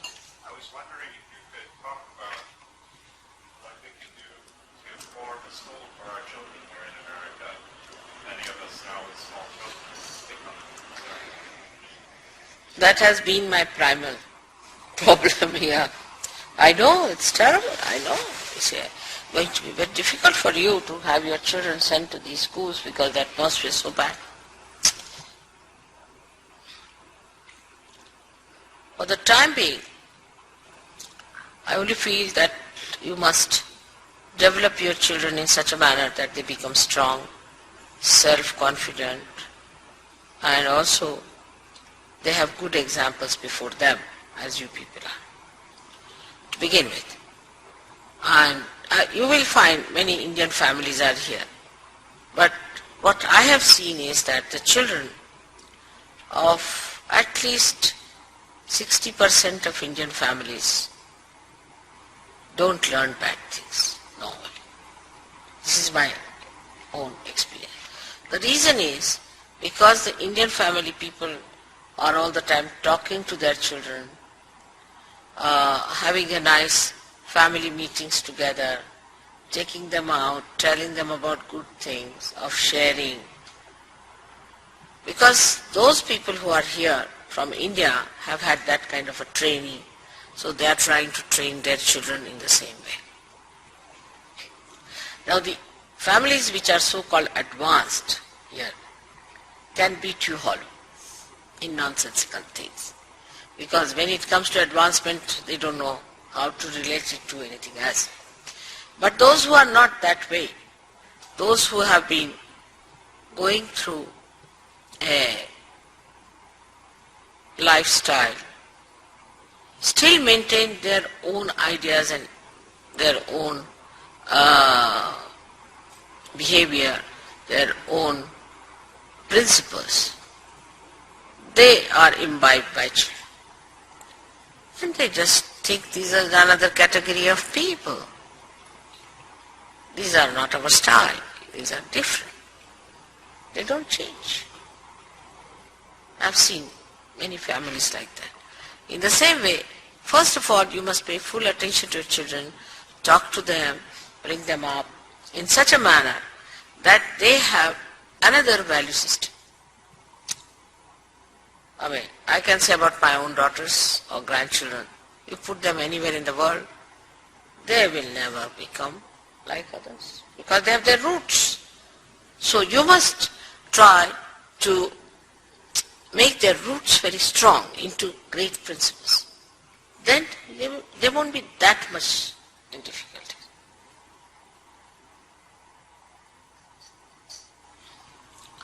Like as I was discussing today with people, that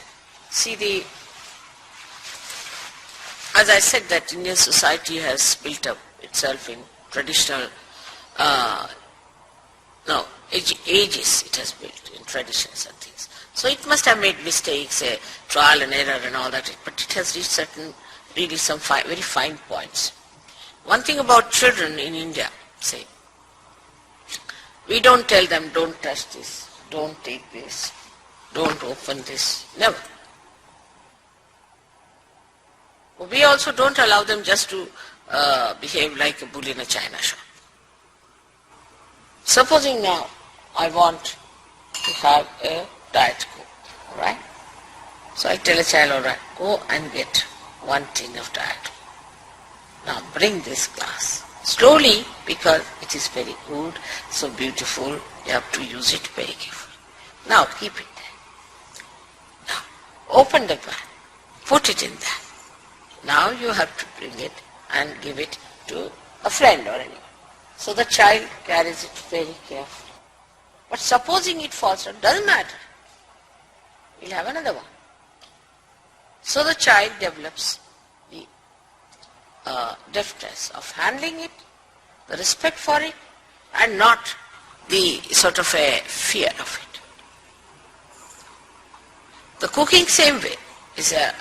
Today there was a big complaint about the way people cook here. And in the discussion then I reached a conclusion that the mother cooks that way.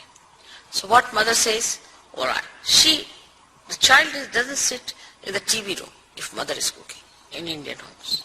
the child is in the tube. No, he's with the mother. The mother says, all right. Now what you do, we'll cut some vegetables. I'm cutting, now you better do it. Now whatever is left out, which is not to be used for cooking, we have to put it in this thing. Now this has to go into the waste paper basket. And Indian kitchen is all the time clean, spick and span, every minute. Every room is spick and span. House. Outside what can we do? Is the government, the management, nonsense. I mean the people here think they are very clean. I think they are not. Only the government is. The clothes are hanging here, this, that. In Indian homes, even in the poorest of poor you go, everything will be spick and span clean. Because the child is told to keep it. Now, the child has, say, a paper in his hand. He won't throw it everywhere. Carry, take it to the... How? Because the mother will say, all right, now this paper is here. Where should it go? All the time the mother and the child are together, or the father. All the time, wherever. It's not that the children can't go to this place. Here the beginning itself is wrong. When the little child is born, you put him in another room and the parents are sleeping in another room. It's the worst thing that you can do to a little baby. That's how the child will become very insecure, unhappy, abnormal. In the subconscious, the child will have a very funny feelings.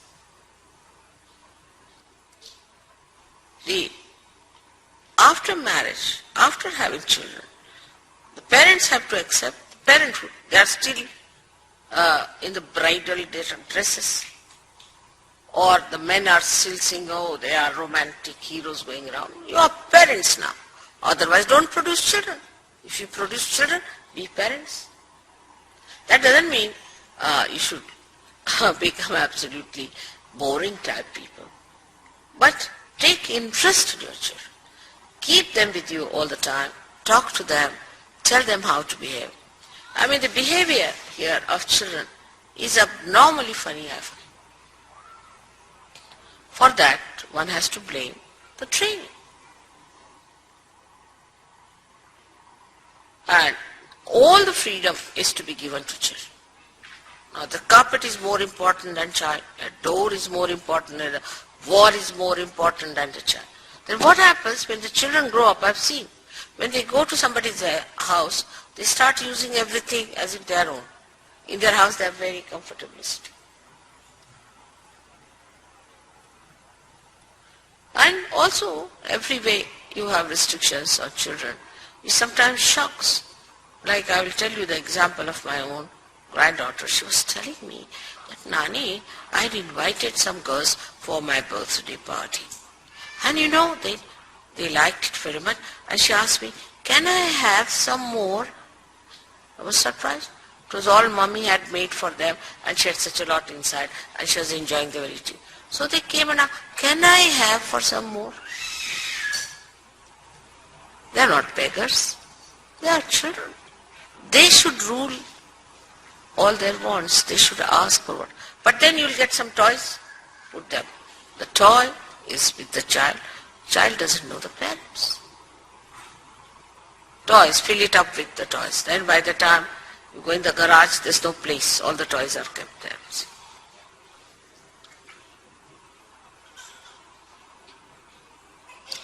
So the whole training system is wrong. You must take your child with you, you must take him out, you must show everything. Who else is going to teach them? I see a mother who is, say, a person who has done, say, MA in botany, and a child doesn't know what is a leaf and what is a flower. Involve them with yourself. You go to work, tell them what happened, you know, today this thing happened in the work, this is what. They are something separate from you. How can they grow? At this time, they depend on you for all their nourishment, every time. And in that you have to teach them how to share things. But I think very little time is spent with children. It should be much more, much more. Continuously it should be. I mean, even my girls who are One is she's 40 years of age. Even now she comes and sleeps with me in the morning time. She must hug me, sleep with me. And when I come, she cries like a little baby. What to do? I did the same with my mother. But I knew everything about my mother, and I knew so many things that she liked and what she didn't like and what should not be done. And there is such an attachment to the mother comes in and father. You don't want to lose that love. Once my daughter asked me, when she was in college, I want to wear sleeveless blouse. I said, go ahead. No harm. She said, but why don't you wear? I said, I feel shy. I feel shy to expose my arms. Then she said, immediately, then this is no criteria because I've asked you, you should say yes to me. No, that's not good. She herself corrected herself.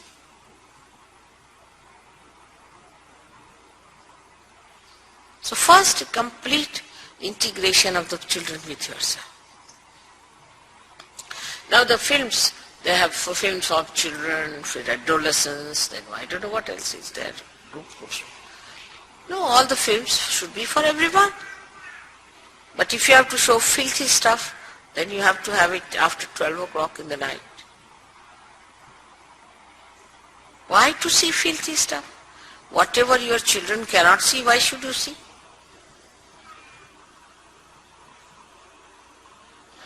It's not something very matured, is it? That you want to see and the children can't see. So the whole shifting starts. Like a mother is seeing the very mature thing is about God, is about some great incarnation of some philosophy. Children are also sitting. Then they start asking, what is collective consciousness at a very young age? What is Chaitanya? What is Omkara? The whole attention moves to something else. Otherwise you show them a thing for the children. In that they'll show you this doll coming today, that doll. Mommy, I must have that doll. Get them the doll and be finished with them. That's not the way. Bring their attention out of all these things. See, these all medias, everything, are working on your children morning till evening. Now they have a doll in America which even have a birth date.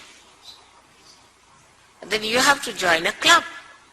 Now for that club you have to pay so much dollars. And then you become a member of that. Then they write to you what is the name for the child and when was she christened and this and that. They are playing upon your children. And you are happy as long as children don't trouble you. And when they trouble you, in England, I don't know, in America, what do? They kill their children. Then the children kill them. The whole thing is upside down. In India, it might happen if they become developed and advanced.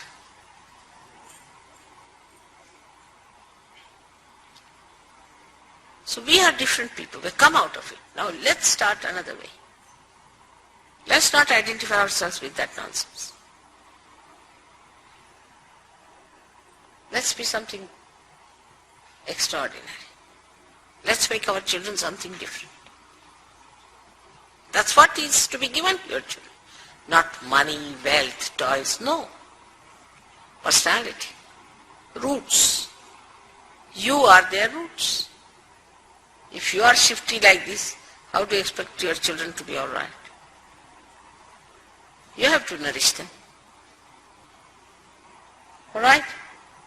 So first of all, the education of the child starts with the father, mother and the family. And the respect for elders. Supposing your father is there, your mother is in the house. And if you will treat your parents, they will ill-treat you. Naturally. This is a very interesting story. There was an old lady and she had a father-in-law who was very old. And the son always used to carry his broth in a bowl made of ordinary clay. And she used to treat him like a dog, the daughter-in-law. One day that broke. And this boy fell down and it broke and he started crying.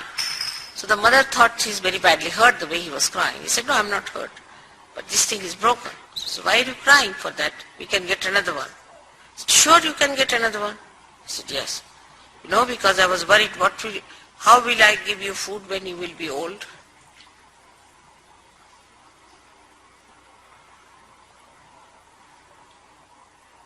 That's what I was worried. That when I have to send you food, how will I manage? Then she understood. How you treat others, how you behave towards others, how you live neatly, clean ways and things, that's what children learn. Greatest thing, more than precepts, are practices. Here the husband-wife will quarrel, the presence of children, beat each other. Imagine. I've seen that. I mean, if you see any film these days, is the quarrel between husband and wife. Put this way, that way, this way, that way. That's all. Get fed up with it. No respect, no love, no affection. Or some sort of a destruction. Then the children themselves don't want to see any picture. You see, when my daughters were small, I would only take them to religious picture like Sri Rama's life, this, that and all that. So they developed a taste for that. So when they went home to my mother's place, they said, we will not go to this picture. If there is any Ramas, Hanumanas, then we'll go. So my sister said, you see, first of all, we can't leave them alone in the house. You can't take them to any picture. They don't like any other picture but that of God's pictures. So, I mean, there are not so many. So what to do? I said, all right, why don't you also see with them the same? He said, but there are some nice social pictures. And they don't like it.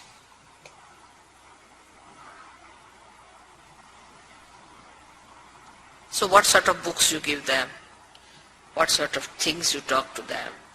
Always be with them, keep them with you. That's the best. Or even if they have to go to some school, it should be a school where there's love, affection, good company, they talk of sahajayoga, sort of a thing. I wish we could start a school of sahajayoga in America. But you know how difficult it is to start anything sensible. Everybody is afraid. But if you want to start a school of nonsensical things, they'll give you grants. It's very difficult. Even in England, same thing. Can't start a school. If you want to start some sort of a disco, it's very easy.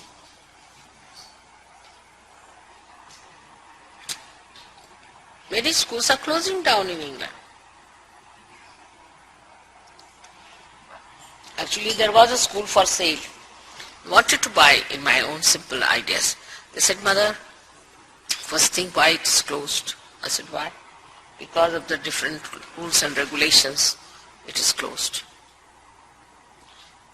I said, then your great-grandchildren might be able to go to that school. It will take so much time. So first thing I'll say, you should look after your children. Tell them when it is wrong, you must tell them, this is wrong, it should not be. Like your child doesn't respect others, you must tell them. If he spoils something or does something wrong to others, then you must tell. If he doesn't share things, you must tell, you must share your doll, you must share this. But when it comes to correcting him for nonsensical things, you should not. We'll see, it will change. Then later on, of course, we have to think of school and all that. We're trying to do something. Let's work it out, maybe. Then we'll take over. Basically, they should be all right. Otherwise, they come to India and slap all the teachers. What's the use? It's not easy. Western children are not easy, to manage. Actually, then definitely they'll be frightened of Western children coming to India. Rather different.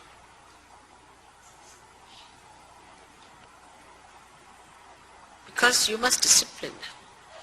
And the main thing is they should like the discipline. They should want the discipline. That's how you should create. The stupid idea of freedom means license should go out of it. They should like it. I remember my parents, the way they disciplined us, we like it. Any child would remember that. Oh, my father, very particular. But here, they'll call a 12-year-old son. I know a friend of ours, such a shocking story. The lady came to, friend means in the official way, she came to London and she said, have you seen the pubs? I said, no. Wonderful, interesting pubs in London.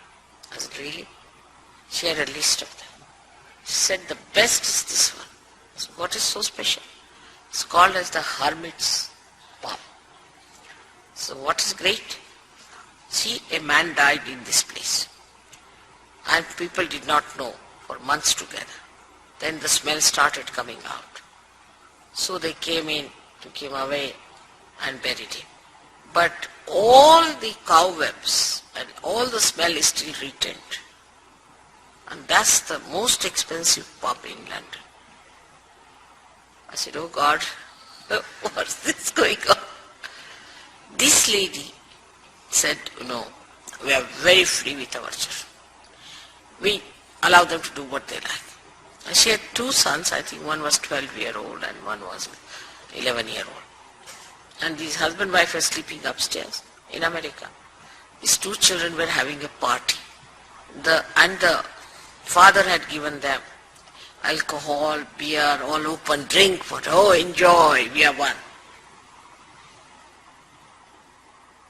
And these children of that age group started drinking, and then I don't know what happened to them.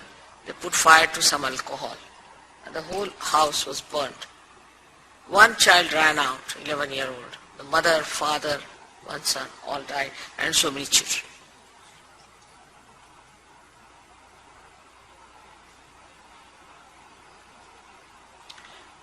This is no freedom. You have to teach your children discretion. You have to teach them.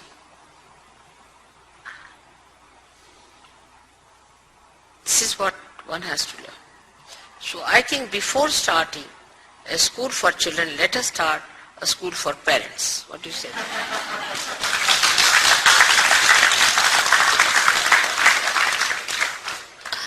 All right. What is next?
Just further on this point, how would you relate your experiences or what you're talking to us about with traditional yogic practices, Yeah, very much so.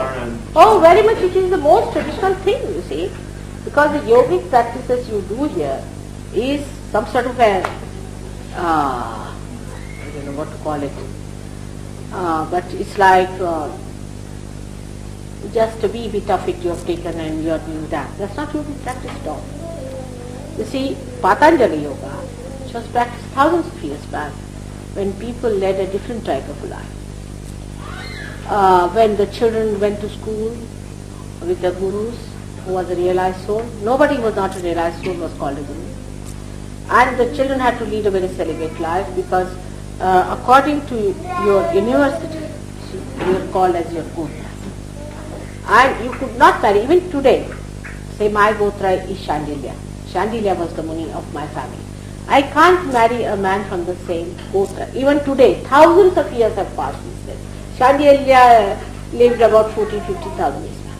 But even today, I can't marry a man who belongs to the same Gotra. So the celibacy, you can imagine that from one university you could not marry.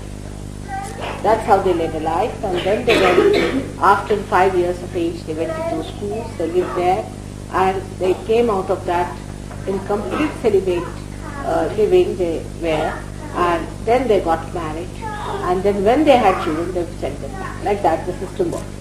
But if you read Patanjali Yoga, the first thing that Patanjali Yoga says, that Ishvara Pranidhana is the establishment of God. First, you must establish the spirit. It's like we have not just started the car, for example, right? It's very logical. Now I am coming to Hampstead. I don't know the way, supposing, and I don't know which way to go. Now supposing I say that, all right, now I have to go to Hampstead. From the very beginning I turn to the left and not to the right. Can I do it? No? So when the Kundalini rises, then only we will know which chakra is touching. What is your problem? Beforehand, supposing you are doing at random any exercise. Say example, the way people are doing this yoga, so-called, it has nothing to do with yoga. You see, these exercises when you do, you are not aware as to what are your problems. You don't know what you are suffering from and what particular asana is needed for a particular type of a chakra which is blocked. Alright? So what you are doing is indiscriminate, taking medicines without understanding. But the practice of these things are a very minimum part of the whole of Patanjali. First is Ishvara Pranidhana. Means when you establish the spirit, Ishvara Pranidhana means establishment of the God. Once you have established that, then the Kundalini starts moving, and then you know where to stop, where to turn, how to do. This is real tradition, but last 50 years, see, all sorts of nonsensical people have come up there, change this, change that. And it's logical. It's logical, you see. Supposing you are suffering from Agya chakra, alright? And you are doing the exercise of this chakra. You will spoil this as well as spoil this. There's no logic, there's no understanding, nothing. See, this is just physical exercises because people want to become actors and actresses, I think. Well, no, I mean, I'm talking about the whole, the 8 limbs of yoga, the whole Ashtanga. Which one? The 8 limbs of yoga, going through the whole system of, the niyama and the asanas, pranayama, pratyahara, all those things, you see. To work towards samadhi. No, it does not. That's the other way down. See, this is the problem. You see what happens, that unless and until you get your realization, you have no entry into yourself, you don't know where you are going. This will never work. On the contrary, all those who have done Hatha Yoga catch on their heart center very much. Because the whole attention is on the body, the left heart touches. Just now I've been to one organization where I met 3 of them. They all had their left side absolutely frozen. So they said, Mother, what should we do? I said, you must sing the praise of God. Forget. You have become so dry like a bamboo now. Fill it up with the love of God. Forget it, all your asanas are you. They're just like, you see, dried fishes. There's no emotions left. It's such an imbalance. Ha and ta, both the things. They have not said only ha is the Surya Nadi. They said ha and ta. What are you doing about tha? Nothing. So only you are doing ha yoga. Alright? You have to do hatha yoga, but without Ishvara Pranidhana, without realization. We also do, not that we don't do. Whatever is needed, that we do. For example, now, when I went there, I told them what should be given to a person who is suffering from mental diseases. They said all these. For mental diseases also all these. For egoistical people also all these. For liver patients also all these, I mean, it's horrible. I said, how can that be? On the contrary, to a mental patient, if you make him bend forward in sahajayoga, you must bend backwards. Person who is ego-oriented should bend forward. They changed, of course. I mean, they are sensitive people as far as I am concerned. They believe in me. They think in India, of course, I am accepted as some sort of something like that. But you see, these are little things they don't know. Supposing a person is ego-oriented, right-sided person as we call it. Right-sided person, if he tries to bend backwards, he'll become even worse. And a person who is a super-ego person, suffering from mental troubles and all that, has to not to bend forward at all. He has to bend backwards. Because there are two types of people. There are actually three types, as you know. The people who are, I mean, in vulgar language we can call it masochist and sadist, but they are extreme cases. But I am saying that side. We call them tamoguni and rajoguni. So the rajogunis, the sadists, if they become more like this, God save the world. See the point? And the emotions are drained out of such. There are no feelings left, no emotions, nothing is zero. I met one dentist who came, he said, Mother, now I have become a sthita pragya. I said, how? I have no feelings. Nothing happens to me. You see, my child is sick, I am not bothered. What a nice man you are. I have no feelings. My mother calls me, I have no feelings. I am living somewhere alone. I said, all right. I said, is that the way the saints have been? They have been worried not only about poor people but about everyone. There is no love. There is no love in the modern yoga. No love. It's only the love of God can be only felt through spirit. You have to have a balance. It's very one-sided, extremely one-sided. One side is those who are singing the devotional songs and the other side are both are equally mad, I think. Both can be equally mad. Come to the balance. Again, you have to come to the balance. Otherwise you cannot enjoy sahajayoga. Sahajayoga is an enjoyment of your balance, of the beauty of God's love and the truth of His work. Everything has to be enjoyed. Alright? You just work it out. Have you done yoga very much? Sorry? Have you done a lot of yoga? Reasonable now. I wouldn't claim to be I do follow a Buddhist practice which is based upon the... Now Buddhist also. I'll tell you about Buddhism. Alright? What are Buddhists doing? It's true about everyone. Christians, Hindus, everybody, just because you asked about Buddhist and itself.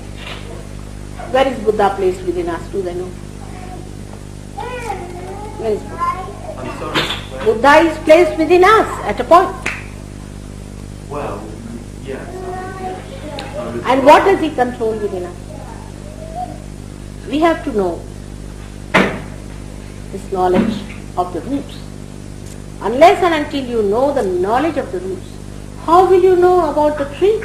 You cannot treat the tree on its leaves or branches. You have to go to the roots. And first you find out the roots with it. Buddhism is so superficial now that I am myself amazed, and Buddha must be thinking, oh God, from where it is. He says, Buddham Sharanam Gaccha. What is Buddha? It is an enlightened soul. Buddha means the one who is enlightened. Sangham Sharanam Gaccha means to the collective being. Sangham means the collective being. Dhammam Sharanam. Dhammam is the balance with it. How many Buddhists know about it? They don't know even where Buddha is sitting on their heads. And what I find most of the Buddhists, that their center of Buddha is finished. Buddha has disappeared from there once for all. He controls our life. And he settled down here on the head, on the left hand. We can prove it on Kundalini. Supposing somebody is following Buddha, immediately people will know that you are a Buddhist. because there's a catch here. And then some methods are there to awaken him. If you awaken him, your Kundalini will rise. Otherwise it won't. Alright? So you must know the knowledge of the roots.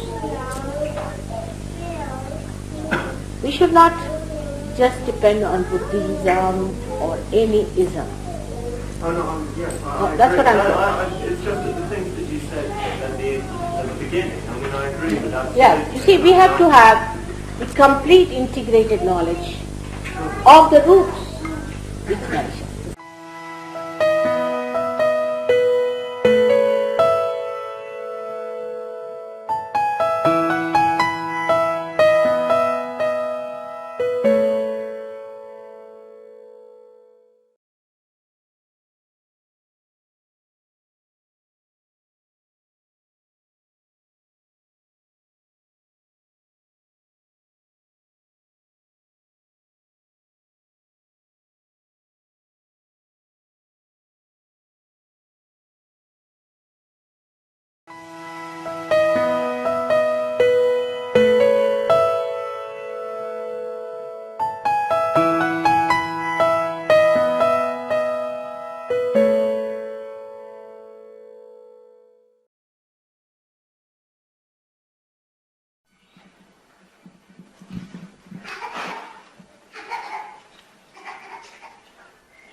Michelle is crying, is it, Michelle? Better take him out, I think. Better take him out because in meditation he disturbs. Is he not alright?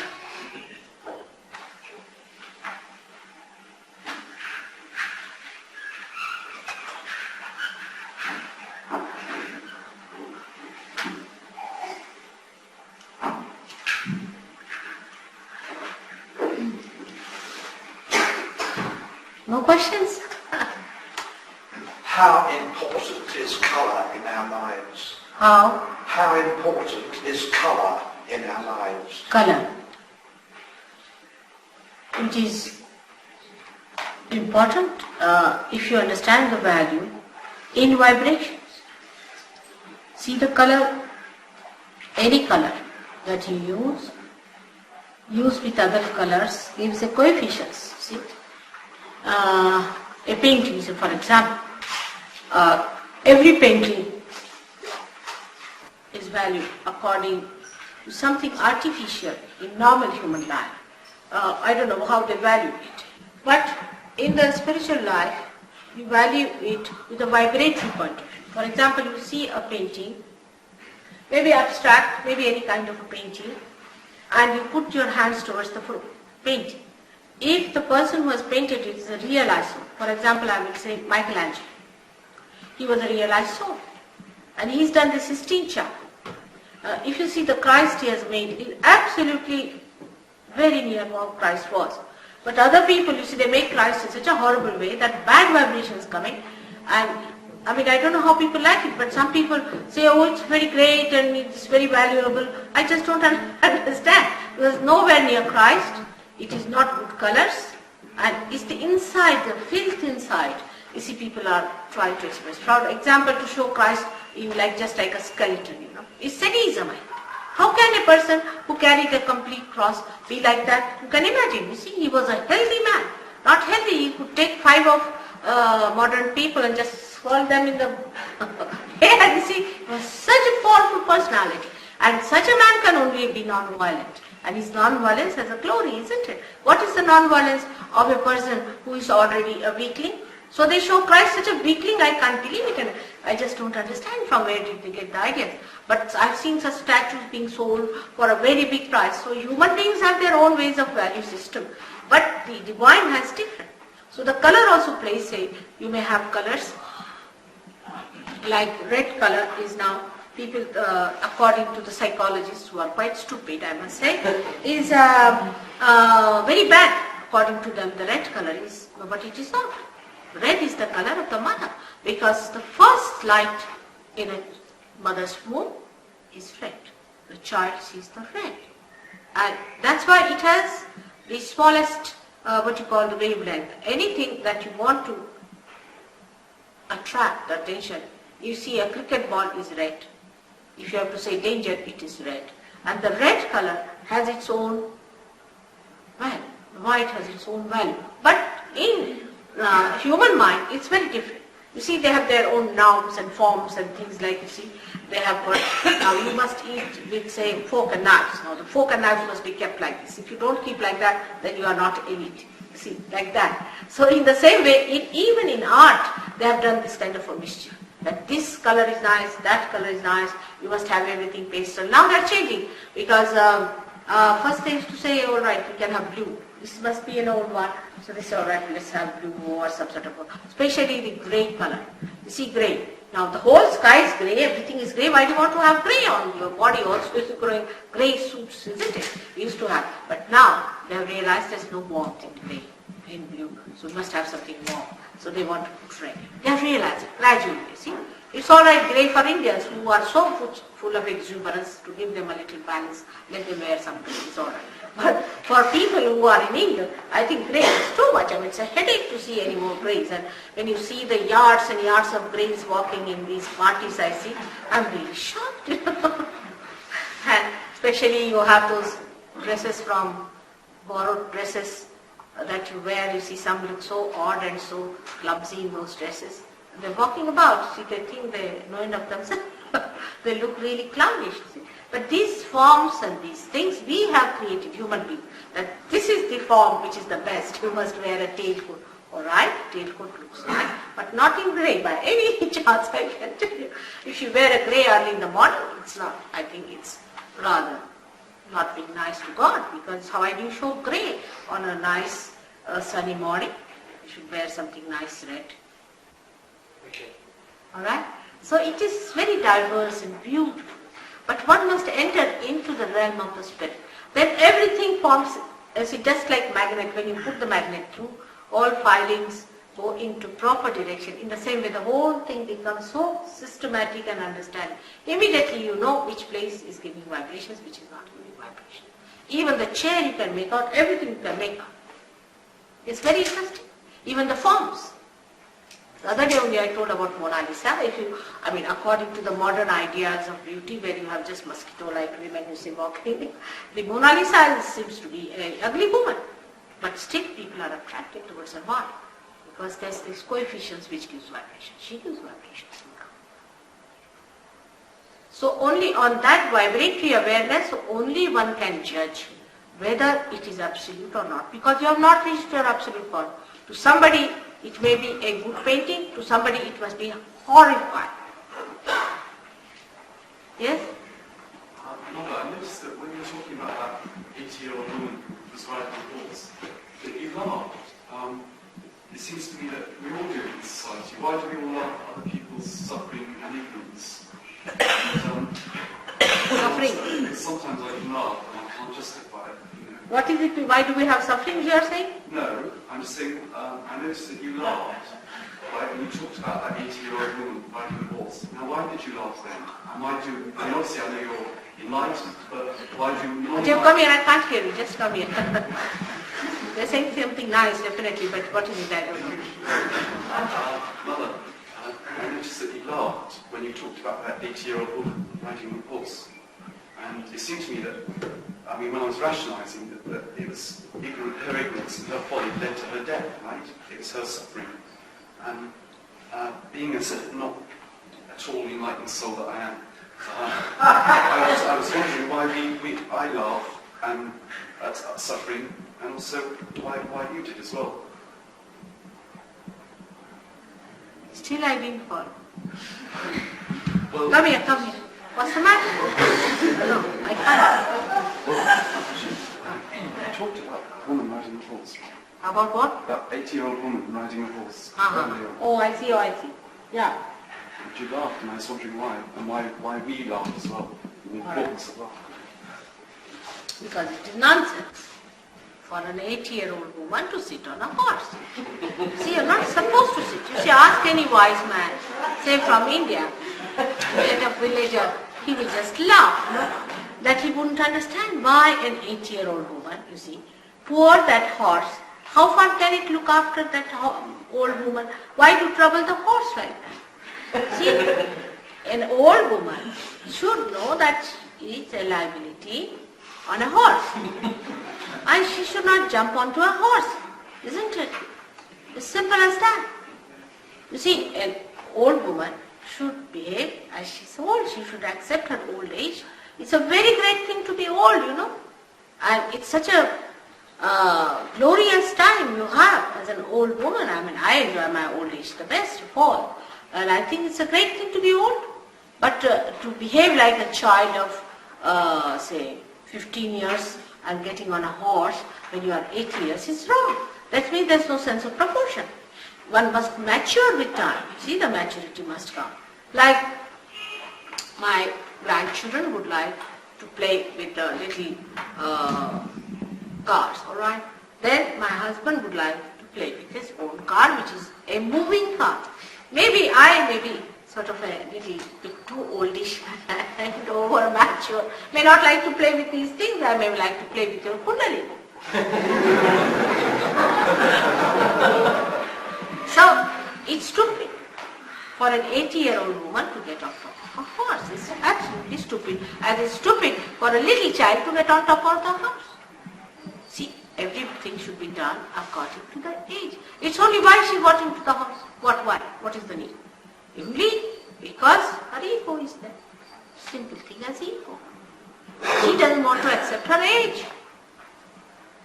She doesn't want to settle down as a mature old lady. It's nice to be very old. She doesn't understand how nice it is to be old. In this country only, I don't know why people ridicule, but all your leaders are very old. Surprising. I mean, Margaret Thatcher is slightly older than me. All your leaders are old, and why do you ridicule old age? I don't understand. Unless and until you are old, you are not going to be accepted as leaders even in this country. British are that way quite wise. I think only William Pitt was the man who was very young, and it's something so remarkable. I mean, old age is very much respected in a way. And you must respect your old age, not to behave like a little boy of 15 years to get on top of a horse. See? And this horse must be nervous and sure, because the horse understands who rides. Alright? What I was trying to tell, that how people become stupid and they don't understand they have been stupid, because it's just ego. But why do you laugh at ego? Beg pardon? Excuse me, why do you laugh at ego? Laugh at ego. Yeah. On stupidity, what do you do? I mean, you can only laugh at people who are stupid. We can only laugh, isn't it? What else can we do? They are stupid, starkly stupid. Because, you see, this woman could have taken to sahajayoga, she could have got cured, she could have been alright, she could have helped people. Instead of that, she's spending her time in going on a horse. Now she's done it that long time back. Why is she doing it even now? Why does she think that there are very few years left for her? It is important, these are very important years. Let her do something sensible. There's no sense in this. The only thing you can do is to laugh. There's no sense. What is the sense in going about on a horse like that? It's a possession of the ego, I think. Horse or motor car and all these things are thing of ego. I know of a lady in India, and her husband was a governor. And I used to think she was a sensible woman. But as soon as he retired from governorship, she died. She came down from the horse. Isn't it good to laugh? Isn't it good if one looks after mental patients and all the crazy little things they do? We couldn't look after them if we didn't laugh at times. Yes, we have to laugh. You see, we have to laugh at many things. It's a joke, all the time. The whole thing is a drama in which you see something stupid, then you laugh. You see something funny going on, you laugh. It's better to laugh than to be angry. Better to laugh than to be angry. What's the use of getting angry with a woman who's already dead? There's no wisdom. no wisdom in this kind of living, you see. That's what I was trying to say, that a person with his ego loses his wisdom. There is no wisdom.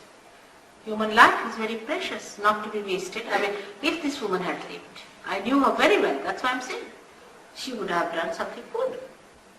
Her life would have had some meaning, but she was not born. So your love comes from pity then? Beg pardon? Your love comes from pity then? You see, I laugh because what am I to do now? I mean, what to do? I mean, I felt very sorry. The husband is left all alone now in life. He doesn't know what to do. And I don't know what to do. Because the husband is a very nice man. He's a very big man in the country. He's regarded as a lord of something. And he's a minister also. I don't know he's now minister or not. I know them very well.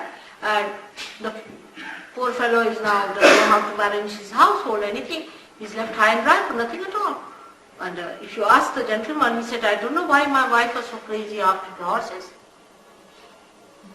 You cannot explain these things, but then you just laugh. It's better to laugh than to be serious, isn't it? Only if somebody dies in your family, then it's all right. Otherwise, all the time we find what we find people very seriously moving about. And doing what? What have we done?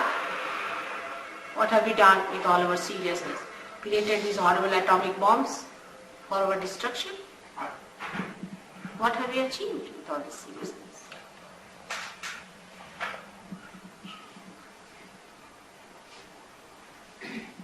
We must laugh when one must laugh and really enjoy the play of divine.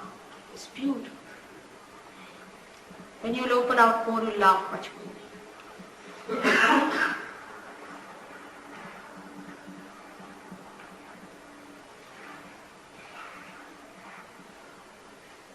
Any other question? The sages of India and the yogis have always told us that when we meditate and do pranayama, the spine must be straight. Why is that? Will the kundalini not rise if the spine is not absolutely straight? You see, these methods were employed at the time, very long time back. Patanjali yoga was practiced long time back, when we had a very different type of living. Like 4 types of varnashramas we had. The first one was where a person had to be completely celibate and go to the gurus, stay in the forest, have the education till the age of 25 years. That was the age when they selected some people for self-realization. But very few. And then they talked to them about 8 things called as Ashtanga Yoga, in which one of them was called as Yama and Niyama, which meant the correction of the body, correction of the morality, correction of the behavior, everything. Yama, Niyama. Niyama means the laws. Now, in that, because the children, when they are small, if they bend their spine too much, they will develop in any case problems, in any case. So they said you must keep your spine straight. But this prana that they told was done after the establishment of spirit. It will be amazing. Ishvara Pranidhan it was called as. It was called is the establishment of the spirit. Once the establishment of the spirit is done, then the kundalini starts moving. Then you know what is the center is catching. According to the center, you have to do a particular exercise. But the modern one is very different. I mean, that has nothing to do with it. It's just they have taken out only that part when you have to do exercise. And it's really maddening when I see that. That this exercise is something like taking all the medicine together without understanding when you have to take which exercise for which part and what is the need. Because unless and until the kundalini is moving, how will you know? So the whole thing is upside down. It would be something like without starting the car, you start moving your wheels and everything. So what people are doing today is absolutely opposite what we should have done. See, in the other way, I can say in another word, it can be that it is all artificial. Because the Kundalini has not moved. First the Kundalini has to move. First the Ishvara Pranidhana has to move. And this is the problem today, at least with the people who have done Hatha Yoga. Because I find their heart is a problem. Though they are seekers, they are doing it for seeking, no doubt. But the problem is, it is very, very partial thing you are doing.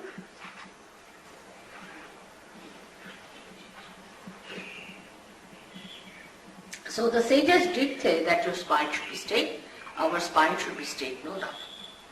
At least when we are growing, our spine is growing, that time it should be straight. Because if it is not straight, then you develop a sort of a bend, and it's not good. But the Kundalini will rise whether you have bend or not. It will. Whatever style of thing you have or pose you have, will get the Kundalini rising. That's all. It's something special, I should say. It's being there. It's already predicted like that. I wonder if these people have the article which Govind has prepared after going through certain old books of Bhrigu Muni, was written about 2,000-3,000 years back about this special type of thing that will take place at such and such time. And they have said in 1970 this should happen, and I have started this book in 1970. Something special.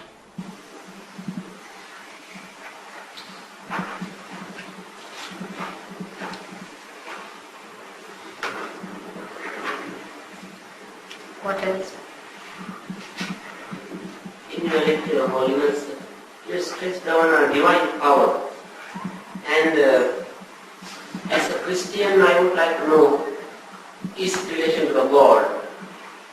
And according to Christian philosophy, where he says, I am a perfect follower of Christ's philosophy, and he says the way you should enrich your spirit is by denying the flesh, completely including the sex. So is it the same thing you are teaching? Of course, 100%. I am doing what Christ has already predicted about me. That means you deny all your five senses, including flesh. What? Completely. Deny what?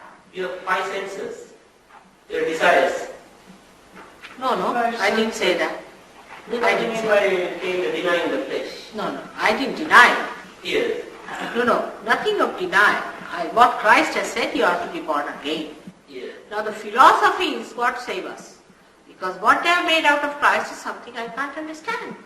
Because they are not seeing that they are not becoming the Spirit. Are they? They are not. Are they doing it? The philosophy is a different point altogether. You can make anything out of a philosophy. But what Christ has precisely said is that you have to become the Spirit. He said that your hands will speak. What about that? Your hands will speak after this. You see, what Christ has said is going to happen, not what these people are telling you. What have they achieved? Say, your forefather might be a Christian, or they might be all Christians. What have they achieved? Nothing. Today the churches are selling in this country. Why? Because they have not been able to give the answer. I am here to give the answer. I am here to prove Christ. I am here to prove all that is written in the Bible. When also he said the Comforter is going to come and you are going to achieve it, by which you will know my Father forever. What is that? They are not going to recognize me, these philosophical people. They are not. They will deny. He said, you will be calling me Christ, and I won't recognize. These are the people. These are nothing but money-making propositions.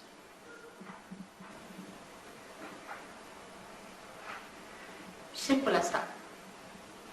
I just want to know what Christ meant by saying, if you want to follow me, you deny yourself and come and follow me. What is it? You deny yourself. No, I never said that. What were you listening? In Gospel, Christ says. What is it? Deny yourself? Yeah, if you want to follow me, you deny yourself and take up the cross and follow me. Is it the same thing? I would like to know. What is the thing? I didn't follow. What did I say? Just come here, just come here. Yes. He said Christ said you should deny your flesh. Your what? Christ said you should deny your flesh. Take up the cross and Yes. Take up the deny yourself and take up the cross that's and what follow it me. is. Yes. I would like to know, is it the same thing you are teaching? Of course, all that. My child, it is what he taught and what he promised. Everything. Yes, I like to know how do you just deny yourself? You do not deny. Actually, what happens? You become the spirit. See, when you become the spirit, you start seeing your body, your flesh outside. Yes, I understand. Alright? Yes. Let's see, you are in the water. Then you are afraid of the water, you are in the water. But if you are taken in the boat, can you not see the water? No. But you are away from it. That's how. It happens. It's a happening. It's a happening again. Alright? What Christ taught, that's what I'm exactly doing. But not these churches. Take it wrong. I'm sorry to say this. In other words, self-denial. It's not self-denial, it's a happening. It's a happening. You become a spirit and you start seeing yourself as a third person. Yeah. Alright? It's a new thing that happens in your awareness. Where you become seeing yourself as a third person. You just do not do it rationally. I deny myself, all that you do not do. It happens to your awareness, by which you start seeing yourself away from yourself. Then this body, all these things are not so important. What is important is the spiritual joy. That should happen. That's the real baptism. Actually you feel that coming up here and breaking it through. Actual baptism takes place. You see the whole force coming up and pulsating here and breaking this part is the actual baptism. It's not like somebody just putting your hand there artificially, now you are baptized. It's not like that. It's an actual thing that should happen. That's the real actual thing. Alright? As it is said, the cold breeze, cold wind of the Holy Spirit. You really feel the cold wind of the Holy Spirit coming out of your head. Really feel it. Alright? All these things are to be proved. Yeah. Do you believe in redemption as well? Of course, this is due to redemption only. Due to redemption? Yes. Oh, that's all right. But for that you don't have to confess anything to them. Nothing is to become. Nothing. It just happens. Alright? It's such a... I am just seeing that. May God bless you.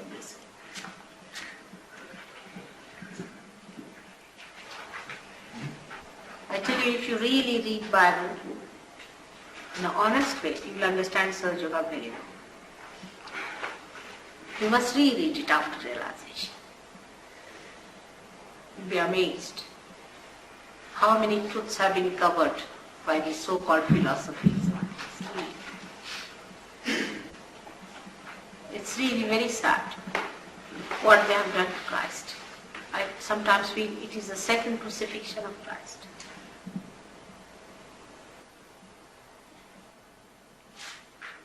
Funny things like Pope coming here, the Protestants are saying we are fundamentally different people. I mean, how can be Christians? I mean, they are Christ, is there fundamental or not? How can Christ be two different things? To my mind, I just don't understand these people quarreling like this. Why it is happening? Because they don't believe in their own self, nor in Christ, in reality. They believe in creating dogmas, differences, hatred, all this. How can you do it in the name of God? How can you? It's done in every religion, no doubt. It's not only the Christians who are experts, everyone has done it. Jews are another sect. We have Jews here, we have Christians here, we have Hindus and Muslims. See, when they, after realization, they see what harm has been done in the name of God. These fundamentalists, these fanatics, all of them thinking they are the chosen ones. It's very nice self-certification that you are the chosen ones.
सुनने वाले आप सभी साधकों को हमारा नमस्कार।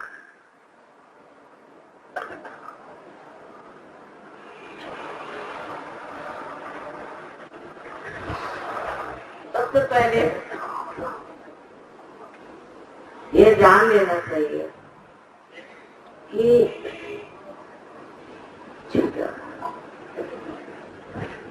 ये सत्य जो है वो सनातन, वो निरंतर, उसे आप बदल नहीं सकते। पढ़ने लिखने से भी आप जान नहीं सकते, क्योंकि सत्य हमारे बुद्धि से परे अनंत।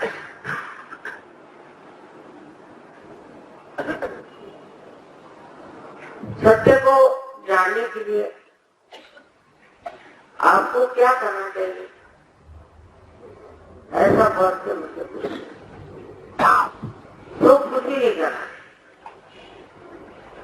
क्योंकि सत्य का जानना यह आपका तरीका। लेकिन इस मानव स्थिति में आप सत्य को नहीं जानते, उसके लिए आप पैसा दें या किसी गुरु की सेवा करें, कुछ करें, फायदा नहीं।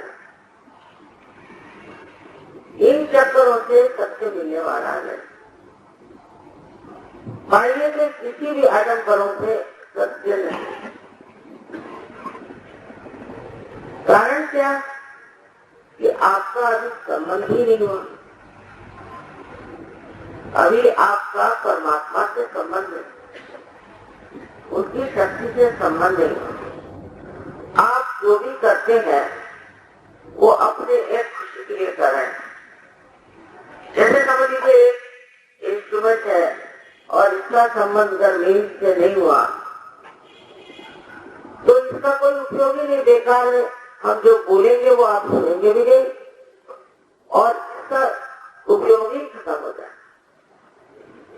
इसी प्रकार अभी हमें परमेश्वर से संबंधित होना चाहिए पहले, उसके बाद आप समझ पाएंगे कि आप क्या।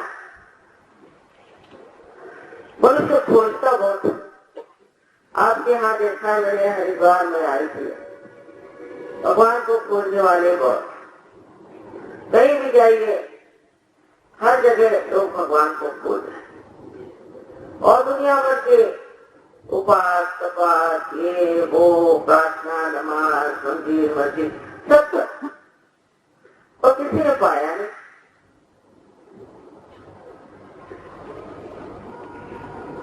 उसमें एक और भी बात कि जो कहते हैं कि आप इतने दिन तपस्या करो, इतने दिन करके बल खड़े हो, वो जानते ही नहीं है कि परमात्मा से संबंध इन सब चीजों से नहीं। अभी मैं शिकागो में थी तो हरे रामा हरे कृष्णा के जो मुख्य थे वो साहब आए, उससे मिले बड़ी सभा में। मैंने उससे पूछा कि भाई तुम धोती क्यों पहने? तो कहने लगे कि मेरे गुरु ने ये बताया कि अगर तुम धोती पहनोगे हमेशा तो तुम मोक्ष को प्राप्त हो। अरे मैंने कहा इतनी ठंडी शिकागो में चल रही है, अच्छे भले तुम्हारे पैर जकड़ जाएंगे, काय को धोती पहनते हो? नहीं, मेरे गुरु ने तो कहा है। वो तो सिद्धार्थ है, वो तो यहाँ आया नहीं। लेकिन तुम ये सोचो कि मेरे देश में 80% लोग धोती पहनते हैं, वो क्या सब स्वर्ग चले जाए सीधे? नहीं, उनको गुरु ने नहीं बताया। एक बात देख, तो मैंने कहा तुमने सारे बाल उड़ा लिए और बाल में ये बोधी चिपका ली है, ये ये भी मेरे गुरु ने कहा कि तुम बाल उड़ा लो और उसमें बोधी चिपका के हरे रामा हरे कृष्णा गाते फिरो तो तुम परमात्मा को प्राप्त करो। इसमें कबीर ने बड़ा अच्छा कहा। कबीर ने कहा कि जो मेरा होता है ये हर साल में 2 बार मुड़ाया जाता है, तो ये लोग जो मुड़ा मुड़ा के भगवान के पास जाना चाहते हैं उससे पहले ही वहां पहुंच जाए। इसी प्रकार के अनेक अजीब अजीब तरह की लोगों ने तरीके निकाल लिए, और सबसे बड़ा तो तरीका ये निकाला है कि पैसा पैसा बढ़ा, आते जाते पैसा बढ़ा।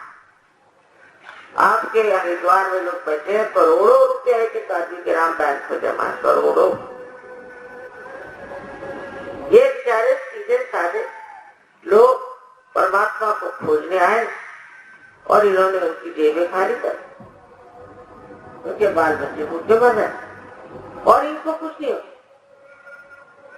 ये तो चोरों से भी बढ़ के चोर, बड़े दुष्ट लोग, इनको पता नहीं कैसे लोग गुरु मानते हैं। न तो इनके शक्ल पे कोई रौनक, न इनके जीवन में कोई सादगी, न ही किसी प्रकार की निर्मलता आपको इनमें रहेगी। और एक एक जगह में जाती हूँ तो बड़ा मुझे आश्चर्य होता है कि लोग बेटियों पे बेटियां रखी सेवा करने के लिए चले जा रहे हैं, वहां पैसे पे पैसे डाल रहे हैं। अब वो जो साथ से जो बेटियां बना करके मर गए, एक तो मर गए, दूसरे बोलते नहीं, उसके सुनते 4 खंड हो गए, 4 नहीं 8 हो जाएंगे। जहाँ सच्चे नहीं होता झगड़ा तो होना ही पहले। पर मैं इसमें दोष जो है वो शिष्यों को देती हूँ। अभी आपने सुना होगा स्विट्जरलैंड में एक इसी तरह का कल्ट पकड़ा गया। उसमें एक सांप अपना एक तरह से चोरों का गिरोह बना रहे होंगे, उनके पीछे और सांप, उन्होंने सबको मार डाला, सारे गिरोह के 57 लोगों को मार डाला और उस आदमी को भी मार डाला जो उनको मदद करता है। इसने सब उसको सिखाया, इसको ब्रेन कहते हैं बिहार से।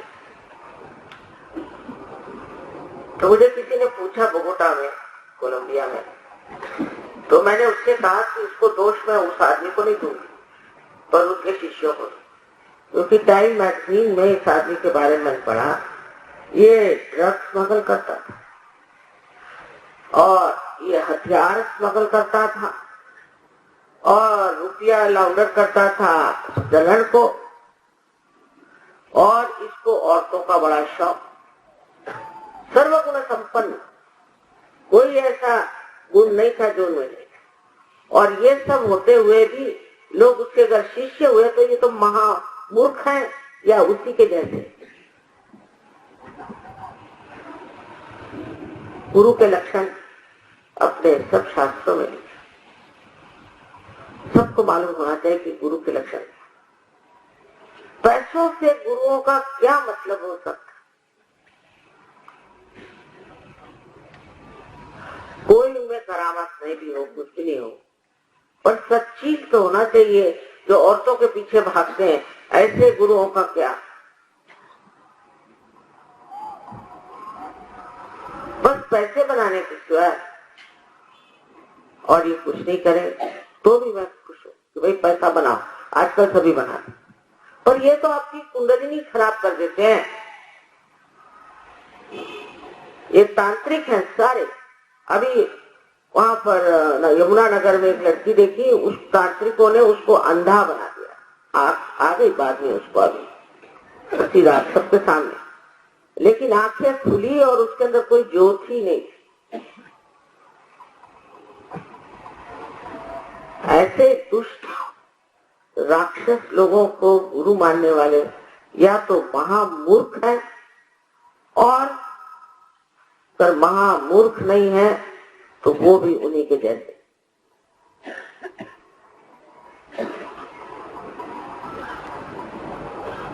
स्वच्छ निर्मल जिसका चरित्र हो, जिसके हृदय में प्रेम और अनुकंपा के सिवा कुछ नहीं, जिसको तुम्हारे पैसे से, तुम्हारी पोजीशन से कोई मतलब ना, और जो साक्षात शांति स्वरूप, ऐसे ही को गुरु मानना। ये आपस में कभी एक दूसरे की बुराई नहीं बताए, क्योंकि चोर चोर मौसेर भाई, और आप इधर से उधर दौड़ रहे हैं।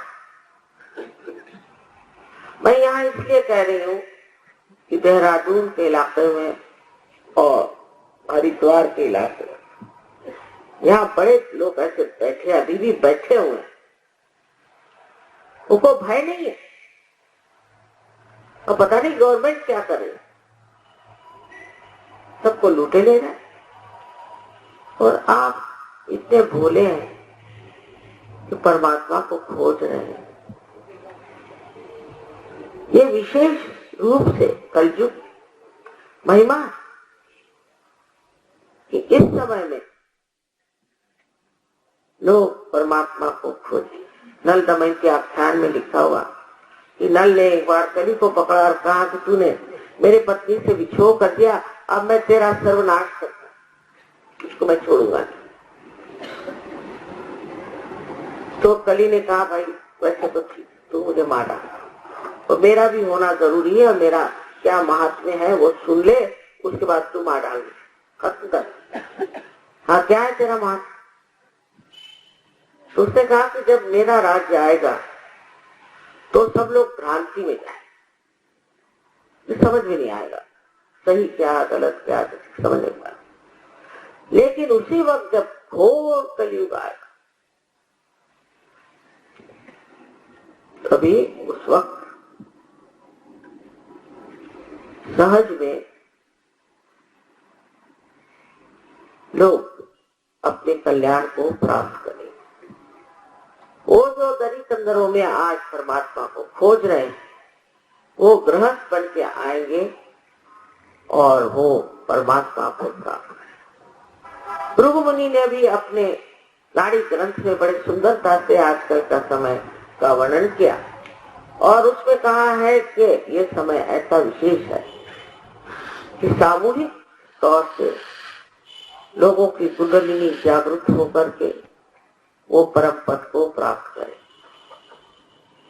फिर चाहे आप हिंदू हो, मुसलमान हो, ईसाई हो, कोई, आप सबके अंदर ये कुंडलिनी है। कुरान में इसे असस कहते हैं। और कुरान पढ़ता कौन है और समझता कौन है? ईसाई है। ये कोई ईसाई होने लायक है, क्योंकि ईसा मसीह जो थे वो बहुत पहुंचे हुए ओंकार तत्व के साथ, वो तो पानी पे चलते थे। तो उन्होंने, उनके शिष्यों ने मैथ्यू के 5वें अध्याय में साफ लिखा, ईसा मसीह के हिसाब से अगर आप किसी औरत के और 2 बार नजर करें तो आपके आंख में गुनाह के आंख को निकाल कर दें, और अगर आपका हाथ किसी भी अनिति के कारण किसी की ओर बढ़ा तो आप उसको काट दें। मैंने तो कोई हथकटाई सारी दुनिया में नहीं देखा। सारे धंधे करते हैं और ईसाई बन के घूमते हैं।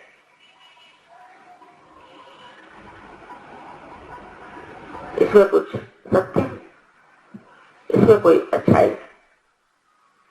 जब आप ईसाई होने लायक ही नहीं तो आप क्यों ईसाई बन गए? उसके बाद मोहम्मद साहब आए, वो भी बड़े पहुंचे थे। उनको क्या मालूम कि जानवरों से बात कर, उन्होंने तो उनको जहर भी पिलाया, बड़ा सताया, बड़ा चला, अली को मार डाला, लड़कों को मार डाला। उन्होंने कहा था, क्योंकि उन्होंने सोचा ईसा मसीह ने सिर्फ आदमियों के लिए कहा, तो हम चाहते हैं कि हम औरतों के लिए भी। तो उन्होंने कहा कोई औरत अगर गैर मर्द से और अपनी नजर डाले तो उसको जमीन में आधा गाड़ के पत्थर से मारो। आप सोच, अमेरिका तो सारी औरतें जमीन में गड़ जाएंगी। उन लोगों ने जो नियम बनाए थे फरिश्तों के, योगियों के, पहुंचे हुए लोगों के लिए, ना आप मुसलमान हो सकते हैं और ना ही आप ईसाई हो। अभी वो लियाकत ही नहीं आपको, पहले आप सहयोगी बने। सहयोग में आप जान जाएंगे कि आपके अंदर क्या दोष है।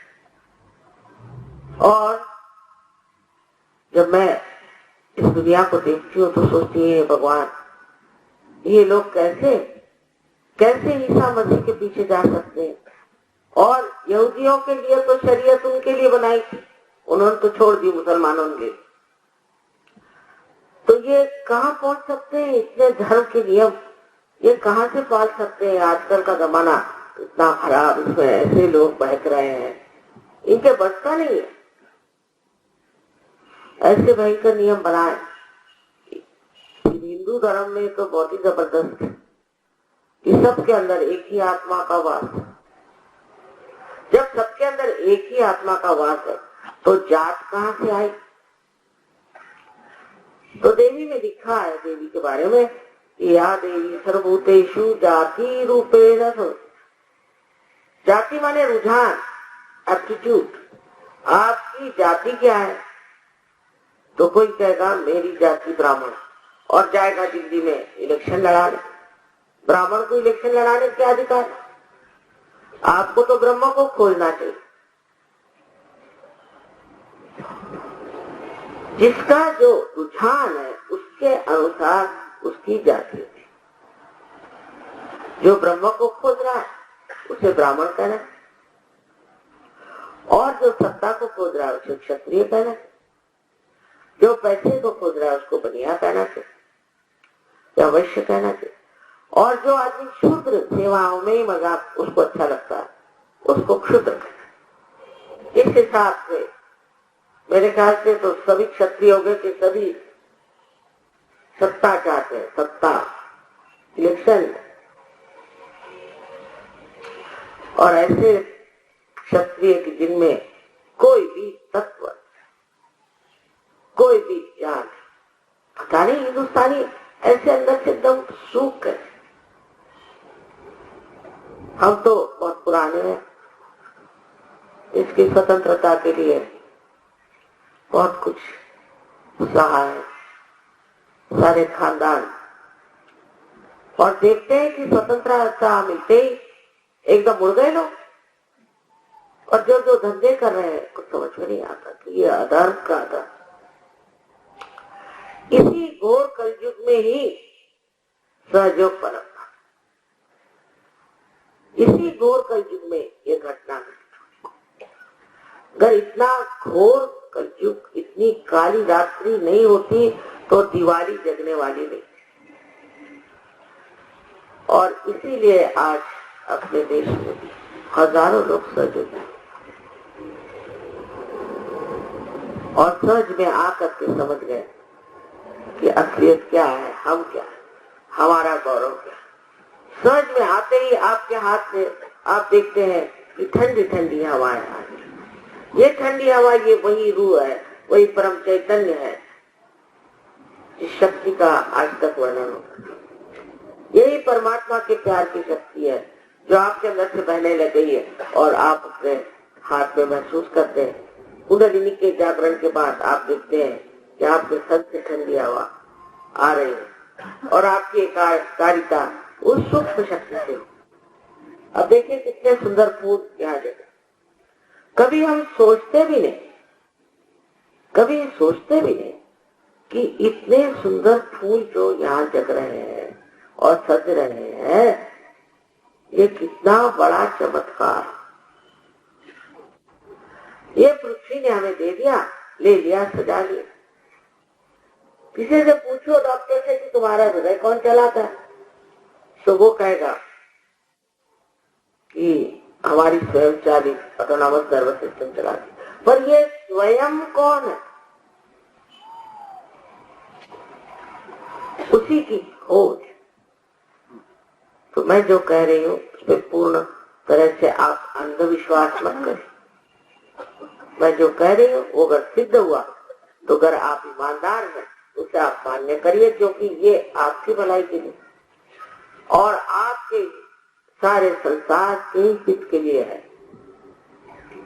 क्योंकि मानवीय दशा में हम अभी भ्रांति में ही बैठे, तभी लड़ते रहते, भगवान के नाम पे भी लड़ते। सोचिए, हजारों लोग ऐसे भ्रांति में बैठे। बोस्निया से एक मुसलमान मेरे पास आया तो मैंने कहा, अरे तुम क्यों लड़ मर रहे हो, तुम तो निराकार में विश्वास करते हो, तुम्हें जमीन से क्या। उसने कहा, भाई ये बात कुरान में लिखा है। अच्छा, कि अगर तुम अपने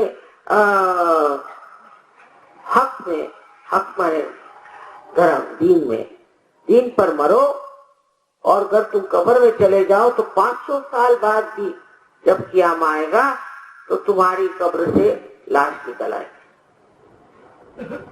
अच्छा, मुसलमान तो मुसलमान, ईसाई और यहूदी सब यही विश्वास करके कब्रें बनाते। बताइए 500 साल बाद उसमें क्या बचा रहेगा? उसमें से हड्डियां निकल आएगी। कुछ सोचना भी तो चाहिए। ये पता नहीं किसने लिख दिया।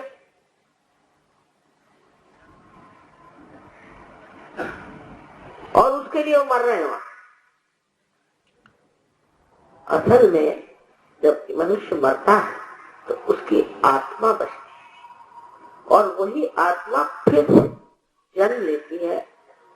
और ऐसी आत्मा, आज आत्माएं एक कहना चाहिए, अनेक अनेक इस संसार में आई है, जो गिरी कंदरों में परमात्मा को खोज रही थी, वो आज यहाँ पर,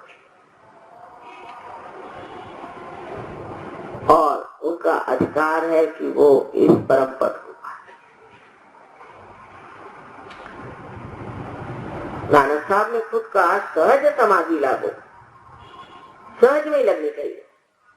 लेकिन कौन मानता है, कौन समझता है? कोई उनको समझ नहीं पाता। कबीर ने कहा, सैया निकस गए मैं ना लड़ी थी। तो सैया सोचते कोई बिलवेड, अरे कबीर को क्या ही रोमांस करना। सैया माने प्राण, मेरे प्राण निकल गए, मैं नहीं होया। ये सब समझने के लिए भी सहज योग में ही आना पड़ेगा।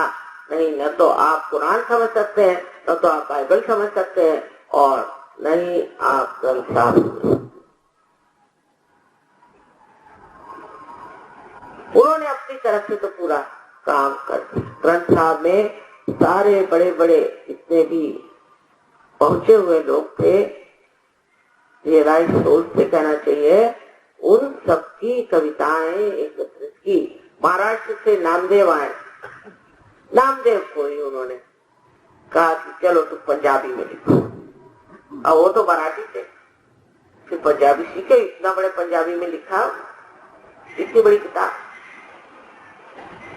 वो जमाना संतों का था और संत संतों को पहचानते थे, पर बाकी दुनिया तो कैसे समझ आऊं, सब जगह अंधा कबीर ने। लेकिन अब ऐसी बात, अब सबके पास आके आने वाले ज्ञान क्या, और ज्ञान क्या होता है? ज्ञान इसको हम समझते हैं वो नहीं। ज्ञान माने बोध, जिससे वेद शब्द निकला वो भी विद। ये सब का मतलब होता है कि आपके पंजाब, आपके सेंट्रल नर्वस सिस्टम पर आप इस परमात्मा की शक्ति को महसूस करें। ये ज्ञान, क्योंकि वही ज्ञान का बता है और वहीं से ज्ञान आता है, और उस ज्ञान को प्राप्त करें जो केवल सत्य। अगर हम केवल सत्य जानते, एब्सोल्यूट ट्रूथ डालते, तो क्यों एक दूसरों की गर्दनें काट? अगर सभी लोग एक ही चीज को जानते तो कोई झगड़ा नहीं। मैंने बहुत बार सबको सर्च के बारे में अनेक बार, और जो मैं कहती हूँ वो होके रहता। अभी लोग अनेक चमत्कार मुझे बता रहे, और सबसे बड़ा चमत्कार तो ये होता है कि मनुष्य एकदम से परिवर्तित होकर शांति में आता। जब परमात्मा से ही संबंध हो गया तब फिर और किस चीज की जरूरत है? और क्या चाहिए? वो देने वाले बैठे हैं, आप देने वाले बैठे, यही घटित होना है। लेकिन इसके लिए आप रुपया पैसा देते हैं, ये मेरी आज तक समझ में नहीं आया। क्या परमात्मा को रुपया पैसा समझ में आता है कि उसे बैंक समझ में आती है? अरे वो तो कुछ जानता ही नहीं, ये सब तमाशे तो हमने कर रखे।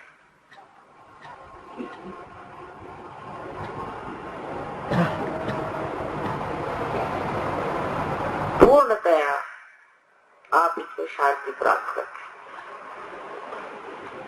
कारण विचारों के चक्र चल रहे हैं, या तो आगे का सोचते हैं, पीछे का सोचते हैं, पूरी समय सोचते रहते हैं, दिमाग इधर उधर घूमते रहता है। पर आज मैं कहूं कि आप वर्तमान में खड़े हो जाओ, इस वक्त तो आप नहीं, और असलियत तो वर्तमान है, पिछला तो हो गया और आगे वाले का पता ही। तो इस भूत और भविष्य के बीच में जो आप घूम रहे हैं, जब कुंडलिनी जागृत होती है तो इन विचारों का ऐसे लंबा करके बीच में जगह बनाती है, और उस बीच की जगह में जब आप रुक जाते हैं तो आप निर्विचार हो जाते हैं। लेकिन आप पूरी तरह से चेतित हैं, अंग्रेजी में कहेंगे तो थॉटलेस अवेयरनेस, निर्विचार समाधि। समाधि का मतलब है जहां हमारी बुद्धि समा गई, उस वक्त पहली चीज होती है निर्विचार समाधि। अब लोग कहते हैं कि ये करो होगी, वो पर कुछ करने की जरूरत नहीं। आपके अंदर स्वयं कुंडलिनी है, आपकी अपनी माँ है, और वो आपको पुनर्जन्म देने के लिए लाल आएगी। आपको कुछ भी करने की जरूरत नहीं, वो जागरूक हो जाएगी।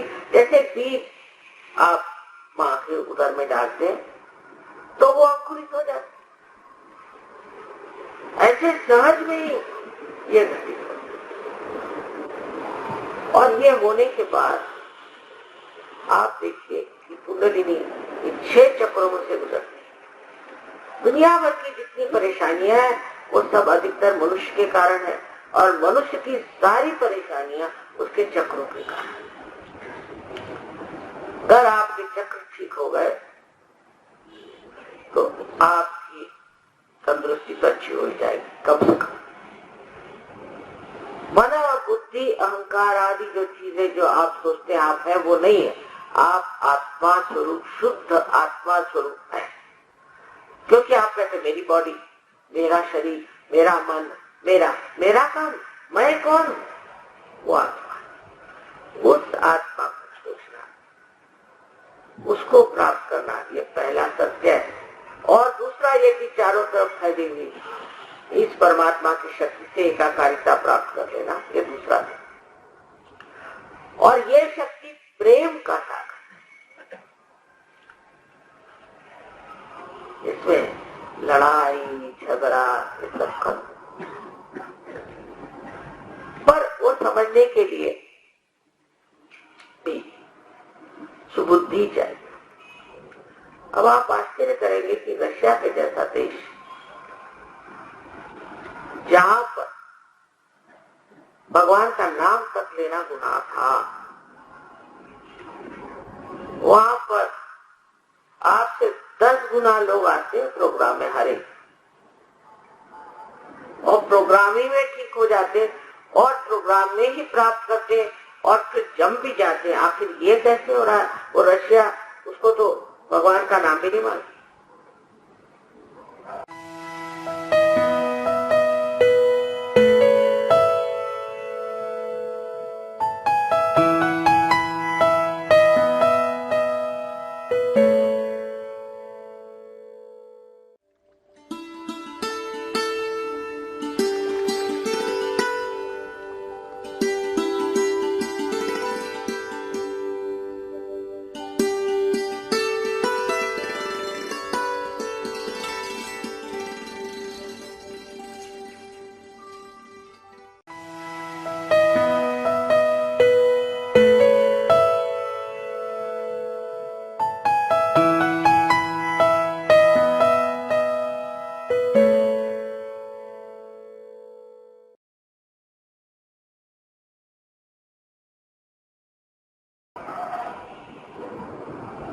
ये वहां कैसे घटित हो रहा है?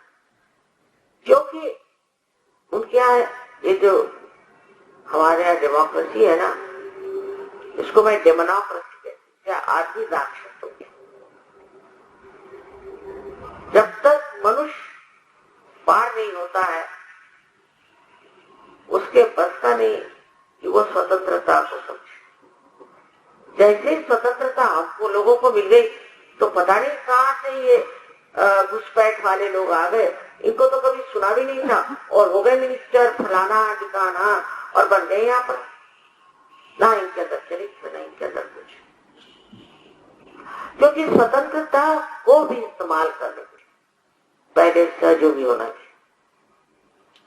जब आपने योग को ही प्राप्त नहीं किया, जैसे एक पतंग है, वो जब तक किसी के हाथ में वो डोर है तब तक वो ठीक चल रही है, पर जैसे ही डोर छूट गई हाथ से, वो कहीं भी जा कर सकती है। यही बात कि हमें जो स्वतंत्रता मिली है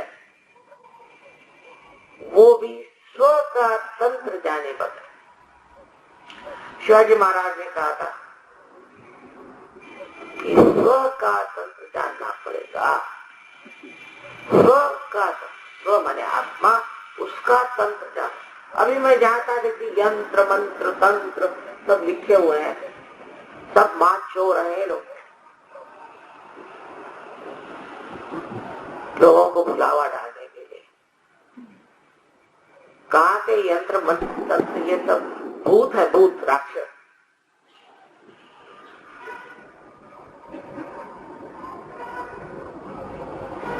इनका भी सबका गंगा जी उद्धार करेंगे, मुझे मालूम। तो जो तंत्र वाले मैकेनिज्म, स्व का तंत्र, स्व का मैकेनिज्म अगर आप जान ले, शिवाजी महाराज को दी सो, और उनकी वजह से उस जमाने में बहुत से संत साधु भी, 16वीं शताब्दी, 12वीं शताब्दी में श्री ज्ञानेश्वर जी ने कुंडलिनी पर कहा है, 6ठे अध्याय में उनके ज्ञानेश्वरी में। पर धर्म मार्तंडों ने ये कहा कि ये अध्याय निषिद्ध है, बेकार है, मत पढ़ो, खत्म। उसके बाद किसने नहीं कहा? 16वीं शताब्दी में रामदास स्वामी, उनसे किसी ने पूछा कि कुंडलिनी का जागरण में कितना समय लगता है? उन्होंने शब्द का तत्क्षण, उसी क्षण होता है, पर लेने वाला भी चाहिए और देने वाला भी। उसमें तो कबीरदास जी ने कहा है, ईड़ा पिंगला सुख मन नारी, ईड़ा पिंगला। अब कविताएं पढ़ाते हैं स्कूलों में बच्चों को, कबीर, किसी को मालूम है ईड़ा क्या, पिंगला क्या, सुखमन नाड़ी क्या? शून्य शिखर पर अनादबाजी। कितनी बातें मोहम्मद साहब ने कह दी, कितनी बातें इन लोगों ने कह दी, सब बेकार। क्योंकि जो असलियत है उसमें नहीं उतरना, तत्व नहीं उतरना, बेकार चीजों में दौड़ते रहना। उसका तत्व, और आपका तत्व है आपकी कुंडली, आपकी माँ जो आपके बारे में सब कुछ जानती है, और लालायित आपके दूसरा जन्म देने के लिए बहुत लालायित। और ये कलयुग की जरूरत थी सिर्फ, और इसीलिए इस कलयुग में ये कार्य जोरों में होना। इससे आपको शांति तो मिलती है। लोग मुझे बताते हैं कि माँ हमारे पास तो खाने को पैसे नहीं, हम तो दाल रोटी से रहते थे, आज करोड़ोंपति हो गए। मैंने कुछ नहीं किया। क्यों? क्योंकि भ्रांति में मनुष्य कमा भी नहीं सकता, उसमें भी भटक जाता है। और फिर ये शक्ति जो है, ये तो आशीर्वादों का सागर। इतने चमत्कार लोग बताते हैं कि मैं तो कहती हूँ मैं उनको तो लिख भी नहीं सकती और मुझे याद भी नहीं। जब मैं किसी का भी लिखना शुरू करो तो 1 महीने में कहता मेरे सर तक पहुंच गए, अब मैं क्या, मैंने छोड़ दिया। ऐसा जमाना वाकई आ गया है कि आप सब इसे प्राप्त कर। पर एक बात जरूरी है कि थोड़ी देर तो आपको लगेगा कि आप आनंद के सागर में डूब गए, लेकिन इन लोगों में और आप लोगों में एक अंतर, हिंदुस्तानी एक क्षण में पार हो जाता है। बड़े भाग्य से इस देश में पैदा होते हैं, ये तो जाहिर है। इन लोगों के लिए हाथ तोड़ने पड़ते, वही मेहनत। पर एक बार ये लोग पार हो जाते हैं तो ऐसे जमते हैं। हजारों मील से आए आपके देश और आते साथ ही जमीन को छूते हैं। ऐसे ही योग भूमि में आप पैदा हो, लेकिन उसका उपयोग अभी किया है। सहयोगियों को चाहिए, खासकर हिंदुस्तान की सहयोग में अपने को बढ़ाए और इसके वृक्ष हो जाए, जिससे दुनिया देख के कहे कि अगर अध्यात्म में कोई देश है तो हिंदुस्तान। अभी मुझे एक साहब मिलने आए थे चाइना के, बहुत बड़े आदमी थे बेचारे, लेकिन इतने नम्र। तो मुझे कहने लगे कि माँ, जो कहते हैं चाइना में कि आध्यात्म का खजाना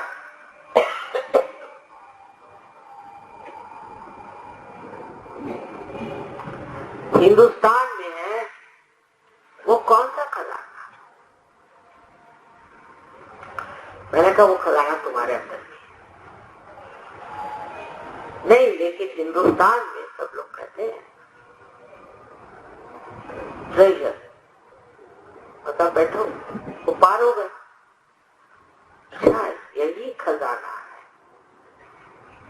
वो बुलाया उन्होंने हमें चाइना भी, अभी हमें तो कोई टाइम मिले तो जाए, लेकिन कहने की बात यह है कि आपके पास सारी सामग्री है, आप सब कुछ जानते भी। एक तो ये गुरु घंटालों के पीछे घूमते हो,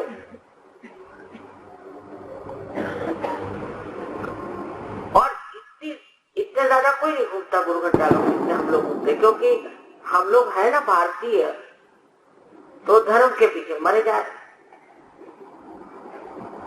और अपना भला नहीं कर। भला इसमें है कि सहयोग में आज मैं तुमको जागरूकता दे देती, उसके बाद इसमें जमना चाहिए। इसमें अगर जमिएगा नहीं तो बेकार है। अगर कोई अंकुर हो जाए बीज और वो जमे नहीं तो सब पेड़ कैसे गिरे? अंदर से अपने अंदर ये एक प्रबल इच्छा होनी चाहिए, शुद्ध इच्छा होनी चाहिए कि हम पार हो जाए। और उसके बाद दूसरा एक वचन होना चाहिए, हमें वचन देना चाहिए कि माँ, हम सहयोग में एक बड़े बड़े वृक्ष बन जाए। उसमें आपको पैसा देना नहीं, कुछ देना नहीं, कुछ नहीं करना, घर नहीं छोड़ना, द्वार नहीं छोड़ना, कुछ नहीं, कोई बाह्य चीज नहीं है, खाने पीने का भी झगड़ा नहीं है। जो चीज आपको सूट करती वो आप खाए, उसका भी एक तमाशा बनाए हुए हैं। वेजिटेरियनिज्म का तो इतना तमाशा बनाया है कि मैं खुद हैरान हूँ कि किसी देहात में जैनियों ने एक ब्राह्मण को पकड़ के एक झोपड़ी में डाला कि जितने भी खटमल है वो उसको उसका खून चूस ले। ये उनके हिसाब से बड़ा भारी परमार हो गया। ये खटमलों को मैं देने वाली हूँ, क्या रियलाइजेशन? क्या मुर्गियों को कि बकरियों को, किसको रियलाइजेशन देने वाली? अब जब कोई इंसान नहीं मिले तो शायद हो। बेकार की चीजों में अपनी सारी शक्ति लगा देते हैं, एनर्जी लगा देते हैं, उसकी कोई जरूरत नहीं। अपने को पाकर आप जानिएगा कि आप कितने गौरवशाली हैं। आपके हाथ में ये सब शक्ति आएंगी, आप लोगों को जागरूक करेंगे, लोगों को ठीक करेंगे, अपने को ठीक करेंगे, और एक शांति के सागर में आप डूब जाएंगे सब लोग, और आनंद की नदिया में होते लगा। अभी यहाँ 65 देशों से लोग आए, 5 देशों से आए पर आए हैं 65। मुसलमान देशों में भी सहयोग चल रहा। और ये सब लोग, मैंने इनको कभी लड़ते झगड़ते कुछ नहीं, जैसे भी रखो। अब सबके अपने अपने बंगले हैं, घर हैं, मोटरें हैं, कहाँ भी रखो, कहीं भी रखो, जैसे राखम तैसे ही, कोई शिकायत। बस आपसी मजा उठा रहे हैं एक दूसरे का। इंसान कभी एक दूसरे का मजा उठा नहीं सकता, न बाप बेटे का, न बेटे बाप का, न दोस्तों का, न रिश्तेदारों का। बस शराब पी करके झूमते हैं, उसी को सोचते हैं बड़ा मजा उठा रहे, पैसा लूटने में मजा उठा। ये तो आनंद के लूटने की बात है। ये जमाना आ गया और इसको आप मानिए और इसको आप स्वीकारें। अब इसके लिए आपको सिर्फ 10 मिनट, ज्यादा नहीं, क्योंकि आप इस मेरे भारत देश की वासी, क्योंकि आपने यहाँ जन्म लिया, ये आपका बहुत बड़ा अधिकार है और मान है। इसको सब देवी देवताएं, सारे लोग मानते हैं। और इसीलिए अनेक संत साधु जितने इस देश में हुए, किसी देश में हुए नहीं ऐसे, लेकिन कितने नहीं। और जिनको यहाँ छलाया, हमने सताया, वो भी किसी देश में इतने नहीं सताए। बहरहाल जो भी आप किसी की मजाल है, किसी को कोई सताए, किसी योगी को कोई सता नहीं सकता, छल नहीं।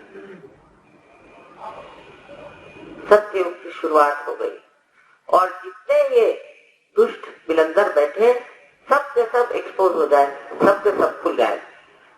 आप देखिए, सत्ययुग की शुरुआत। अब इसमें आपको समाना हो तो समाइए और नहीं समाना हो तो, लेकिन मैं आप पे जबरदस्ती नहीं कर सकती।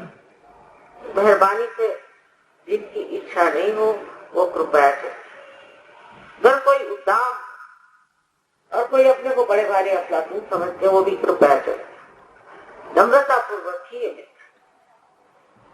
शालीनता होनी चाहिए, नम्रता हो।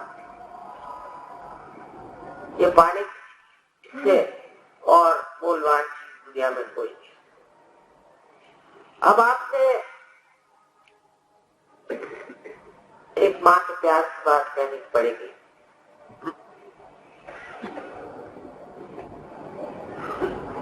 कि आप अपने को कोई भी किसी प्रकार का दोषी या पापी मत समझिए। ये सब लोग यही बताते कि तुम्हारे पूर्व जन्म के कर्म खराब थे, तो मैं क्या करूं? तो तुम काहे के लिए मेरे से पैसा ले रहे हो? जो पूर्व जन्म तुम्हारा अच्छा होता तो हम तुमको पार करा दें, लेकिन तुम्हारा पूर्व जन्म खराब है, इसलिए सब आप कुछ नहीं कर सकते और हमें पैसे दे दो तो शायद वो तुम्हारा पूर्व जन्म ठीक कर दे। लग गए लोग पैसे देने, उससे कोई मतलब नहीं। आज के अंदर कोई दोष नहीं मेरी नजर में। मैं एक माँ, माँ के लिए बच्चे में कोई दोष दिखाई। और आप कोई भगवान तो है नहीं जो दोष न करे। तो आप भगवान होते तो ठीक, अब भगवान नहीं, इंसान। और इंसान गलती करता है और उसकी माफी करनी पड़े, क्योंकि ये जो परमात्मा की शक्ति, ये क्षमा का सागर, एक क्षमा का सागर, और इसके क्षमा की शक्ति के आगे आपकी कोई भी गलतियां टिक नहीं सकती, सब कट हो जाए। और दूसरे जो हो गया सो हो गया, बीत गई सो बीत गई। अभी उसे क्यों अपने कंधे पे ले जा रहे हैं? जब ये चक्र है इससे पकड़ जाए लेफ्ट, और ये चक्र जब पकड़ जाता है तो आपको अनजाना की बीमारी हो सकती है। आपको दूसरी बीमारियां अनेक हैं, लेकिन खासकर स्पॉन्डिलाइटिस की बीमारी। तो काहे ऐसी बेकार की चीज यहाँ पाल रहे हैं, जो हो गई सो हो गई। आप कोई दोषी नहीं और आप कोई पापी नहीं। जो आपसे कहते हैं कि आप पापी हैं वही स्वयं पापी है और वही दोषी। अपने प्रति प्रसन्न चित्त हो, क्योंकि आप आए दरबार में बैठे, आप चाहते सत्य को, आपने क्या दोष हो सकता है। कृपया अपने अंदर जान लीजिए कि आप हमारी नजरों में दोषी नहीं करते। और दूसरी बात यह है कि आप अपने को तो माफ कर दीजिए और दूसरों को भी एक सार माफ करिए, एक सार माफ। क्योंकि जो दूसरे हैं उनको माफ न करने से आप अपने को छल रहे हैं। माफ करें या न करें कुछ नहीं करते, क्या करते हैं आप, कुछ नहीं करते। लेकिन अगर आप दूसरों को माफ नहीं करेंगे तो आपके ये जो चक्र है आज्ञा के पीछे में आपकी चार यूं तंग बिल्कुल, इसमें से कुंडलिनी गुजर ही नहीं सकती। इसलिए एकदम से आप कह दीजिए कि हमने सबको माफ कर दिया, माफ मन में ऐसे खुल जाएगा और कुंडलिनी उसमें से गुजर जाएगी। सबको माफ कर। एक सार मतलब ये कि किसी को याद करने की जरूरत नहीं, वो भी एक सार कर, किसी को याद मत करिए, बस एक सार कहे माँ मैंने सबको माफ, बड़ा अच्छा लगेगा। वो तो बहुत से घूम रहे हैं और आप अपने को दुख दे रहे हैं। सबको आप माफ। फिर से मैं कहूंगी कि अपने प्रति प्रसन्न चित्त।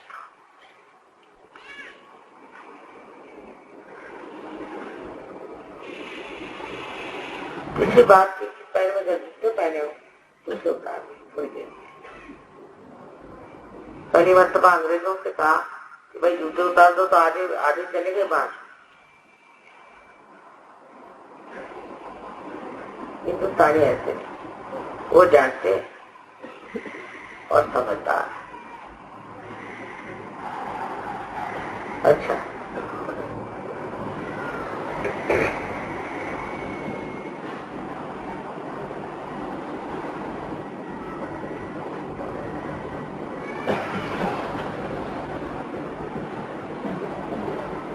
अब दोनों हाथ मेरी ओर। Please put both your hands towards me.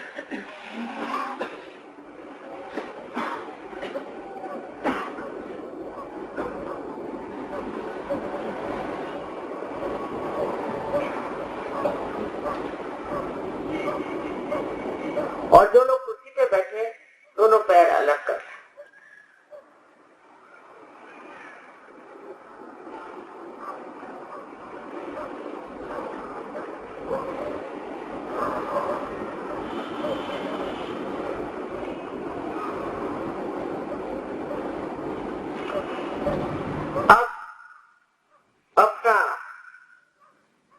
Punjabi में राइट लेफ्ट को अलग अलग कहते हैं, हिंदी में अलग कहते हैं, इसलिए मैं अंग्रेजी में कहूंगी।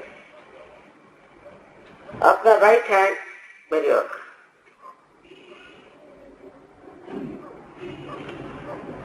और सर झुका के लेफ्ट हैंड से बालों पर देखे कि कोई ठंडी या गर्म हवा आ रही है।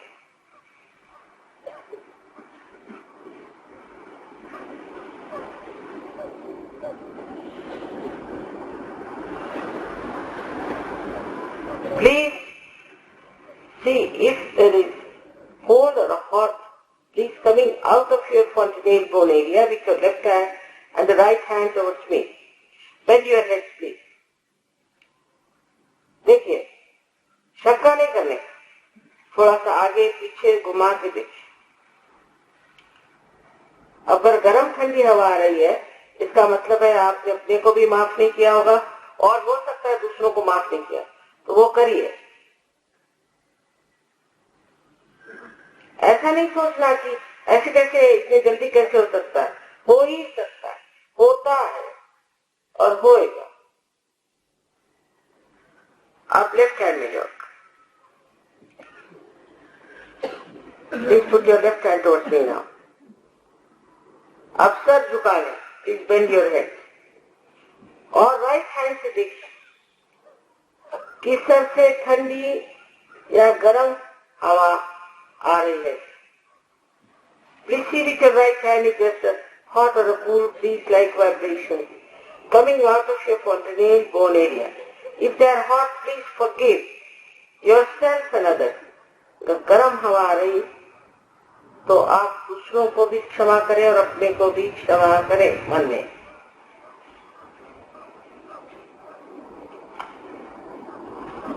अब राइट हैंड मेरी ओर फिर से एक बार आखिरी बार और सर को झुका और झुका करके सर को और फिर से लेफ्ट हैंड से देखिए कि सर से ठंडी या गर्म हवा चैतन्य की लहरियां आ रही हैं क्या. इसको आदि शंकराचार्य ने सलीलम सलीलम ऐसे कहा. Now please watch with your left hand on top of your fontanelle bone area. There's a hot or a cold breeze coming out of your fontanelle bone area and put your right hand towards me. हाथ चाहे जरा आगे पीछे घुमा के देखिए.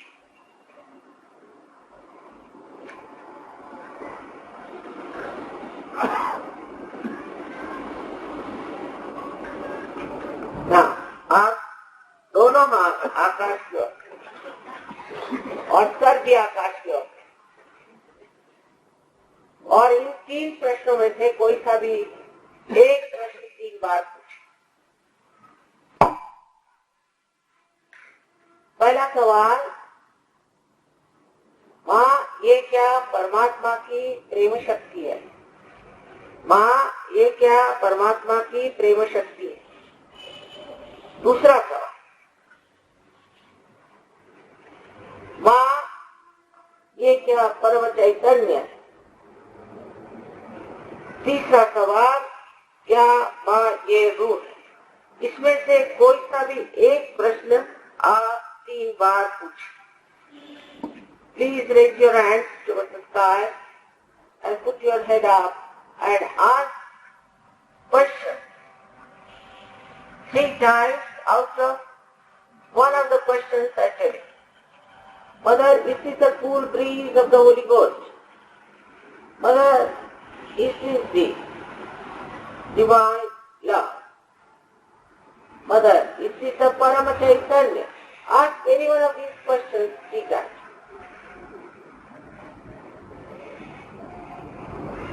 अब हाथ नीचे कर लीजिए. Please put down your hand.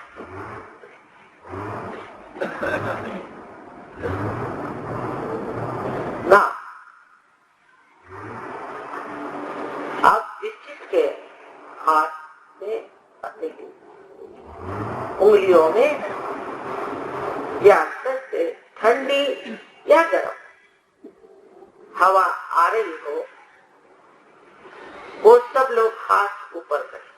All those who are getting cool breeze in both the hands or on your fingertips out of alternate bone, please raise your hands. Please raise.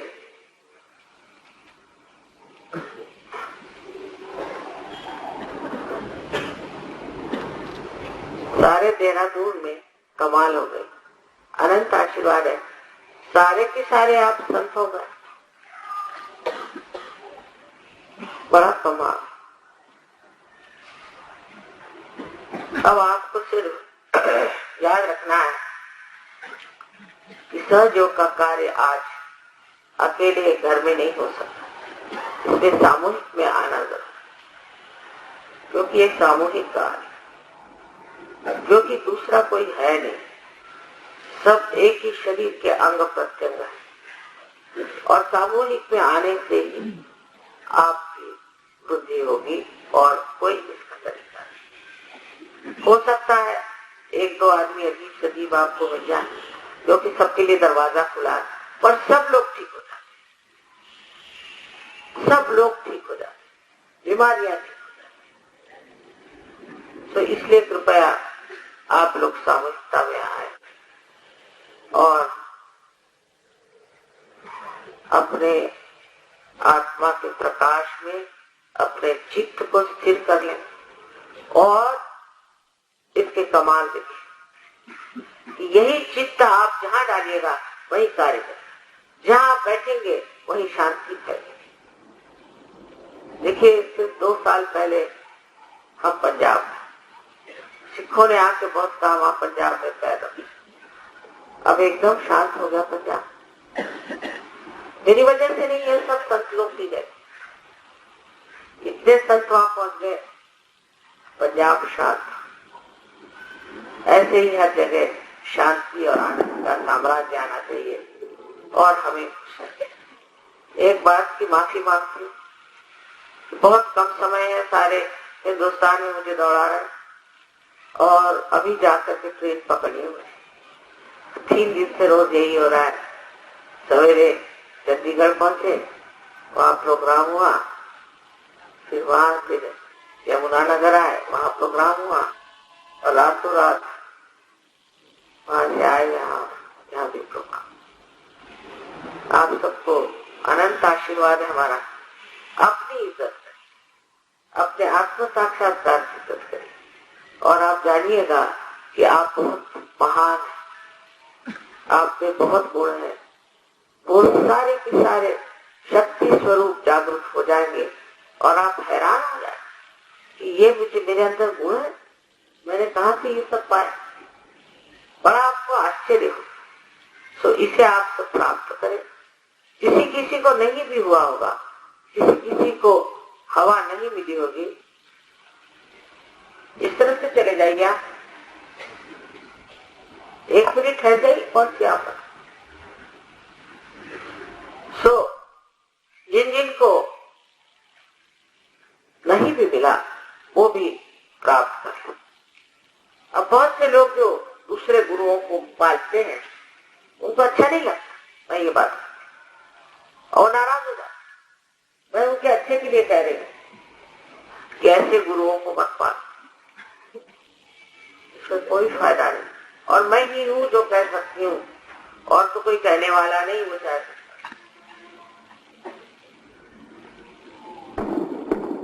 तो ऐसे लोगों की आप बात मत सुनिए, अपने अंदर की हृदय की बात सुने। और बड़े कमाल की बात है कि आप सब लोग आज पार हो गए। आप सबको मेरा अनंत आशीर्वाद।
I bow to all the seekers of truth.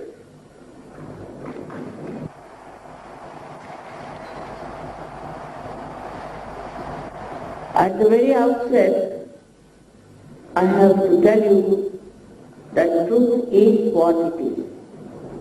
You cannot change it, you cannot transform it, you cannot explain it. Only thing you can experience it. In this Kali Yuga, there is a special category of people born in all the countries, very surprisingly, who are seekers of truth. And William Blake, the great poet of England, has said that these men of God will be born during this time and they will know the truth. So many have said about this. Even in our old books of prophecies, you have known so many of them, but especially the one which is described in a Nadi Grantha written by Brahmuni, is clearly said that at this time people will know the truth to the Kundalini awakening. The knowledge of Kundalini was known to us, I don't know how many years back. You cannot say because our history is so unknown. But at the time of a great saint called as Machindranath and Gorakhnath, they were indulging into awakening of Kundalini. But the condition was that one guru should give realization to only one person. Went on like this till the 12th century, when Gyanadeva first of all asked his guru, his own master was his own brother, asked him that you please allow me to at least write about Kundalini. Because in the Gita it was not described. Though Shri Krishna has talked of Sthita Pragya and all those things, but he didn't talk about how to get it, what is the mechanism within us which works it out. Then he wrote it in his Gyaneshwari, which is just a, I think, explanation of Gita, very clearly that there is a power within us. In the 6th chapter he wrote about Kundalini, but the people who were in charge of religion didn't want that. So they said this is a Nishita part and you should not read this part of Kundalini. But in the 16th century, under the guidance of Guru Nanaka, Namadeva, Kabira, all these people very clearly wrote about Kundalini. But the way it was mutilated by people, which is very surprising. Everything has been mutilated, but this one was very surprising because Kabira was in Bihar and he called Kundalini as Surati. Very clearly he said about Surati. But in Bihar, Surati is what you call tobacco. They call tobacco as Surati. So you can imagine what is the mutilation. Now this power is within me. If I am telling you something today, you need not accept it. Blindfolded acceptance is of no use. We have had enough problems with blind faith. So first of all, you must get the experience and then you will not doubt it. This science was known to us since long. But as it was only done for one person or say 10% at the most, I decided to find out a method by which an en masse realization could be given. Luckily my father was a very social person and I could meet many people. Even my husband's life was such that I could meet many people. So I worked out the permutations and combinations of human problems. And then I discovered how we can easily solve the problem of Kundalini awakening, because there are problems on the way of its ascent.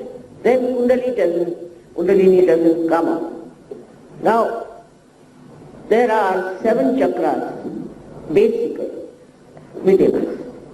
These 7 chakras are responsible of our physical, mental and emotional being.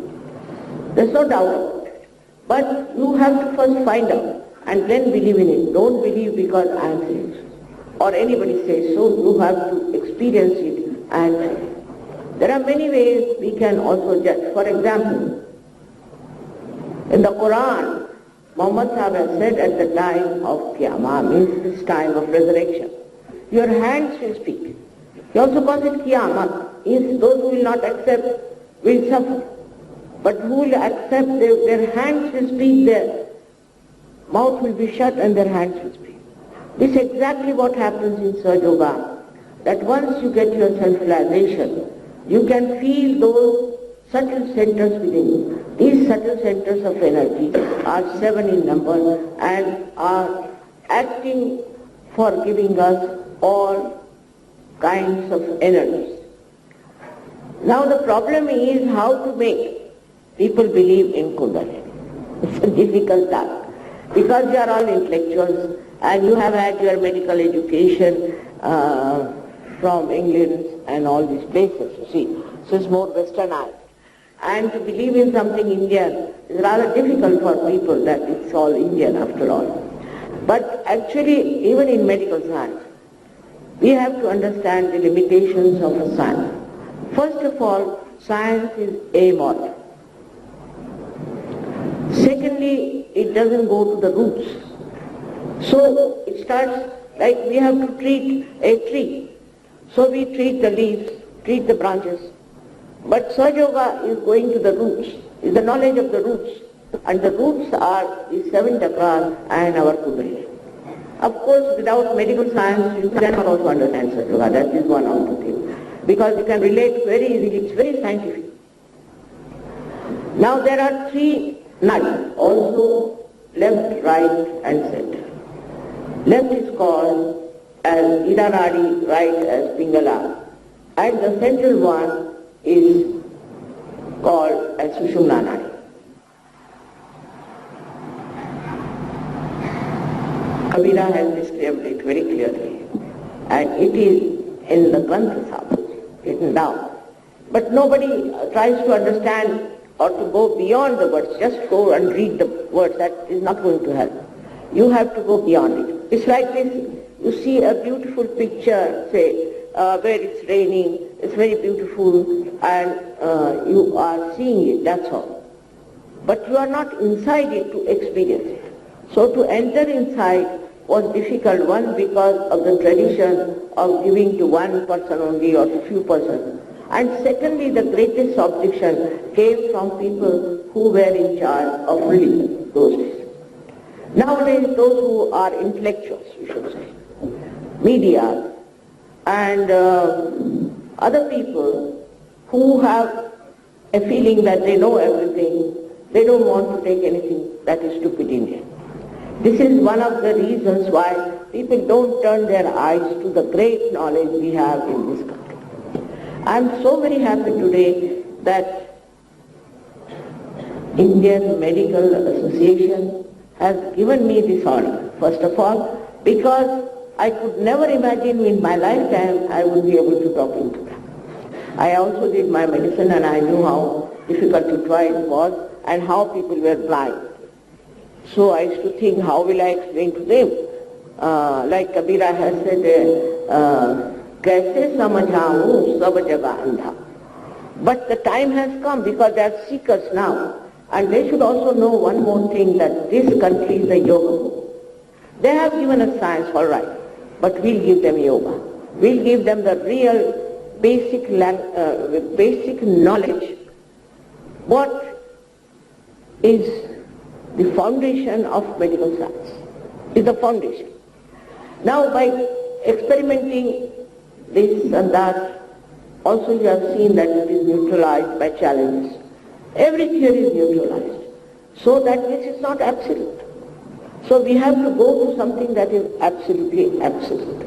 You have seen that Einstein found out something, then now people are after him. This is wrong, that is wrong. It's going on like that. All the time something comes up, people go on criticizing, and the whole knowledge goes into oblivion. So now we have to understand that if this is a yoga book, this is our country, and if it has given us such a knowledge, why should we not also listen to it? Because not only that it will flower your knowledge of medicine, not only that, but it will give you such a confidence while practicing, while talking about medicine. Now, as it is a subject is on medicine, I would like to speak on one of the centers, which is very important because doctors are always affected by that center. So I better tell them what can go wrong with doctors and what they should be careful about. Okay?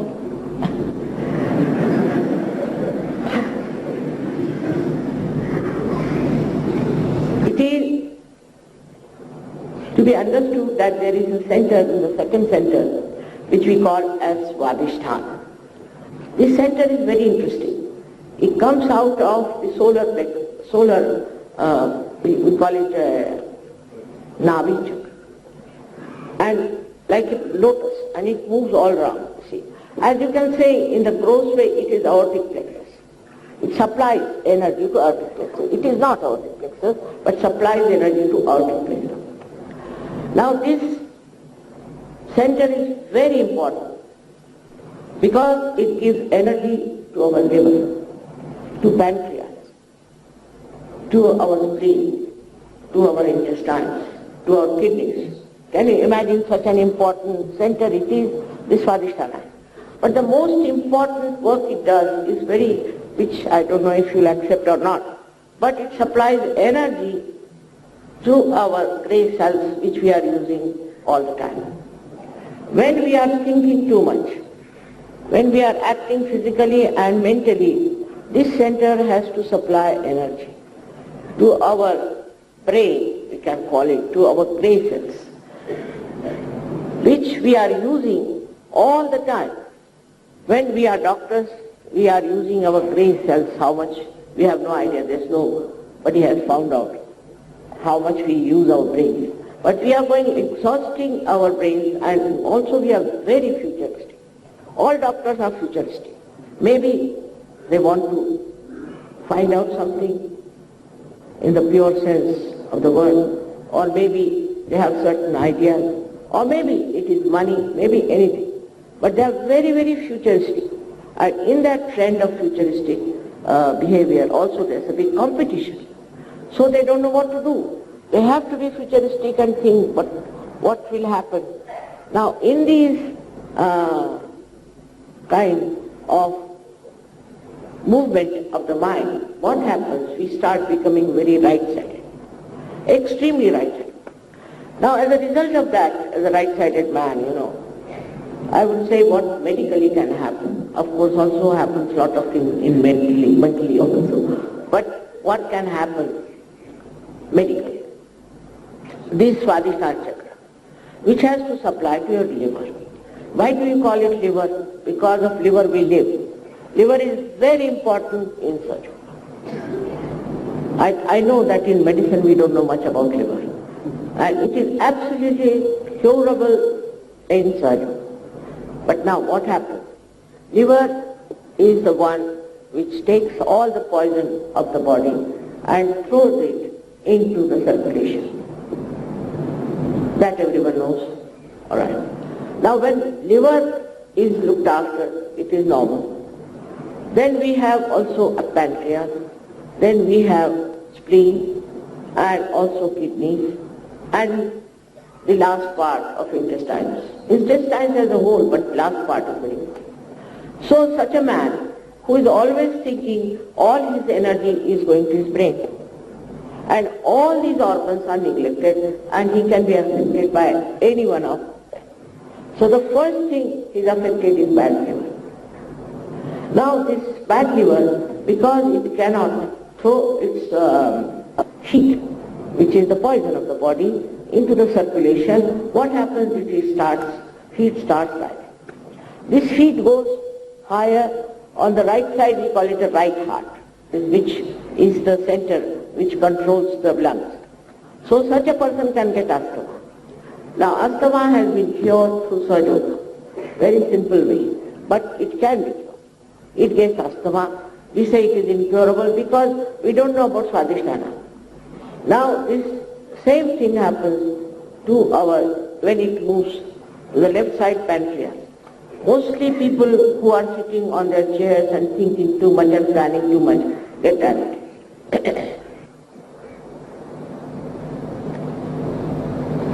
Sugar doesn't give you a diabetes.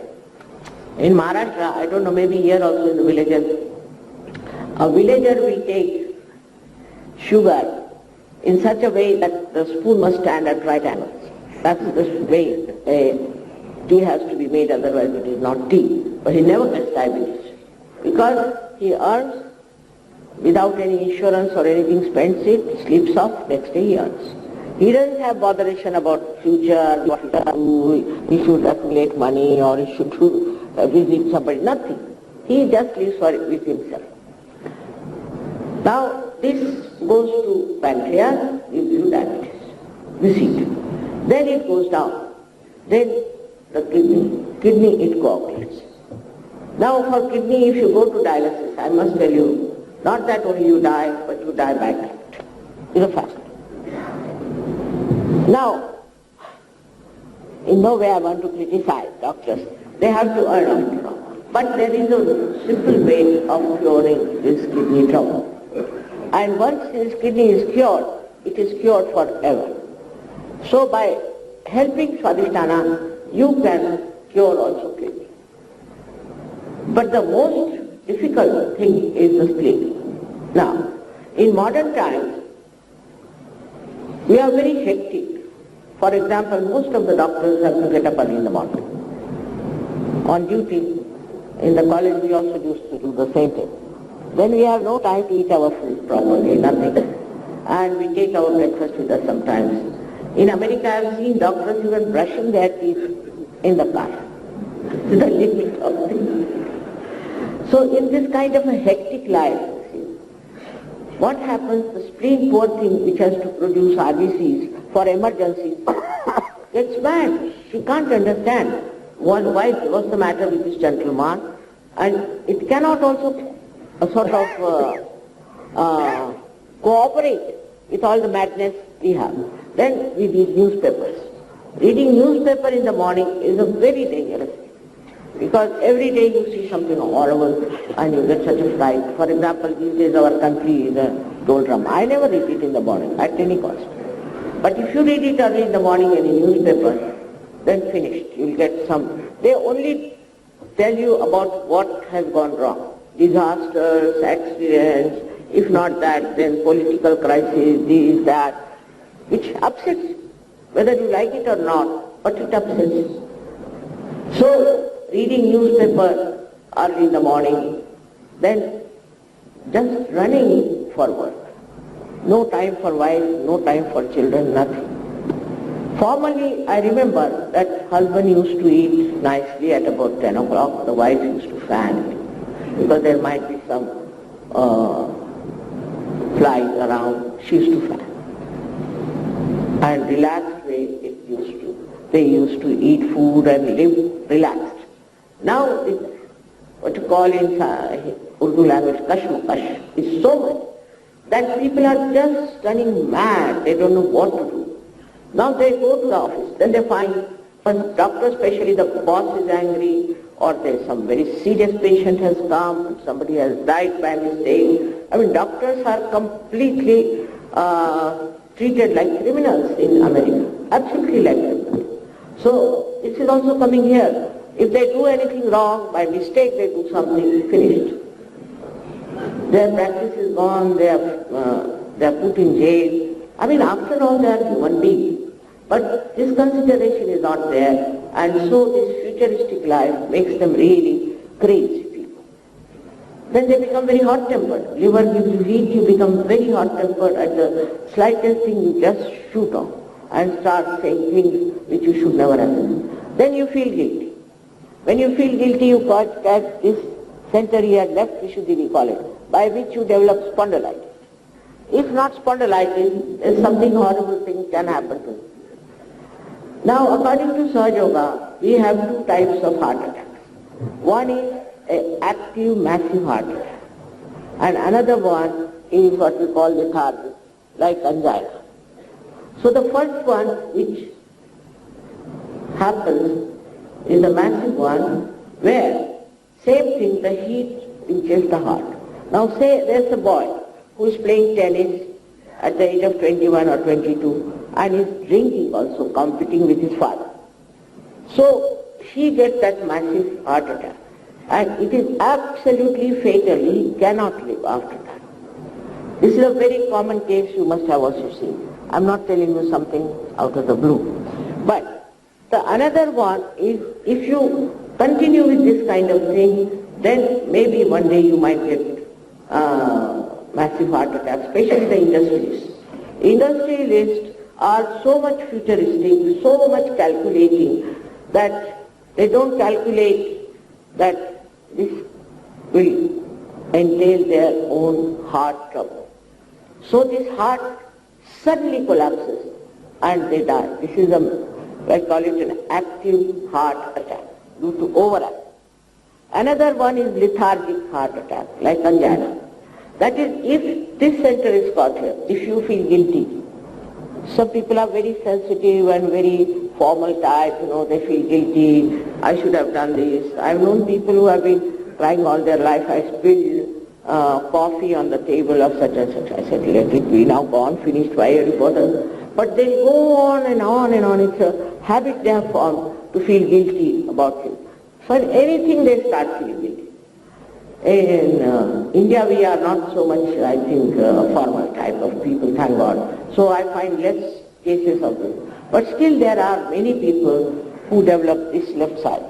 Not only with that you develop your spondylitis, but you develop a situation where heart cannot pump blood for your brain. That is angina. Nobody knows that it comes from this left side problem. Left side problem could come from other things also. But one of them is feeling guilty. This is something I'm telling you which is not yet told in the medical science, but I'm sure one day we'll have it from India. We'll tell these people what we know about the roots of trouble. The root of trouble is like that. So now the last, but not the least, is the effect of Swadhisthana is this heat reaches the brain and gives you paralysis on the left hand side because it crosses over nerves, so it gives you a terrible paralysis on the left hand side, but you feel it on the right hand side. Also nature is the one which tries to stop. If you don't stop, it says all right, I will stop your right side, left side will be all right. Now the one side of life is also right side. Second side, another side we can say, is the side which is left side. And the left side and right side, when they meet, you get psychosomatic trouble. With this Kundalini rising, what happens? That it nourishes those centers. For example, see, this is one center formed by two left and right side. This is a center, left and right side. Now the Kundalini passes through this. But supposing you are using right side too much like this, and suddenly left side breaks some time. Then what happens? That your connection with the main, we should say, mains is lost. You are on your own and cancer starts. Now this cancer can be cured also. I'm sorry to say, but it is the fact. It can be cured, cancer can be cured. Not at a galloping stage, I think, but at an early stage. We have also tried some galloping stage people. They have been good. But still I would say it's not guaranteed at that stage. After all, nothing is guaranteed. But still it works and it has worked.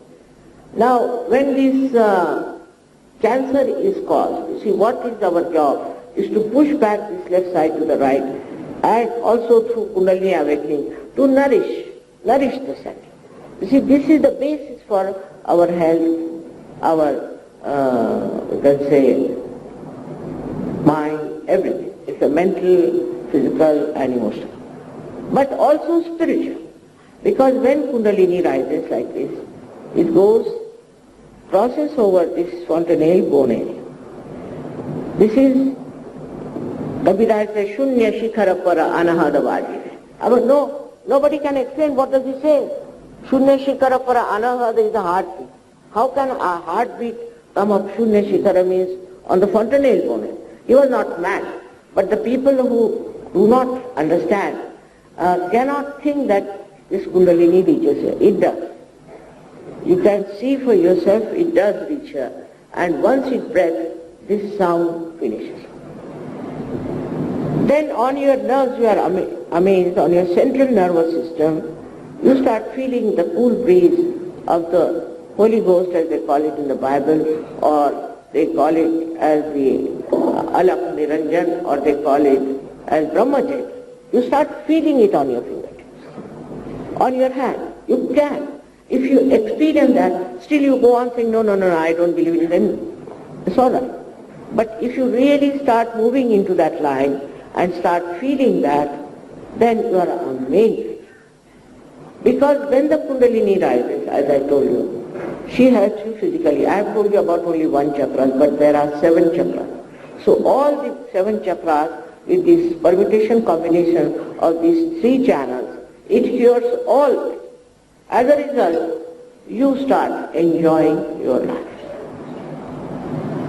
You become what you call a person who is a witness to this whole thing. The whole thing becomes just a drama, and you start seeing it so clearly. This is first thing happens to you. Now, if you have something serious, or say something you have to operate somewhere, then you are nervous already. How can I do it? If you are nervous, then how can you operate? And also, because of specialization, you can only do one part. I've known people, surgeons also, who have opened the body, they say, no, this is not my job, this is the job of that doctor. So, you know the complete knowledge of medicine. Complete. It's not only surgery, it's not only what you call medicine and others. We have learned so many. So all that becomes a totality. In totality, you know what is wrong with it on your fingertips. For diagnosis, you know, a patient dies halfway. If somebody goes to, say, Houston for diagnosis, you should insure him, because maybe he might die with diagnosis only. It's like this. Here diagnosis only on fingertips. On the fingertips you can feel very easily what is the center touch. Now if you learn, or if you know what are these centers made for, if you know what they are related to as far as your physical side is concerned, for doctors, then you will know that this person is suffering from this disease. Even small children say tension.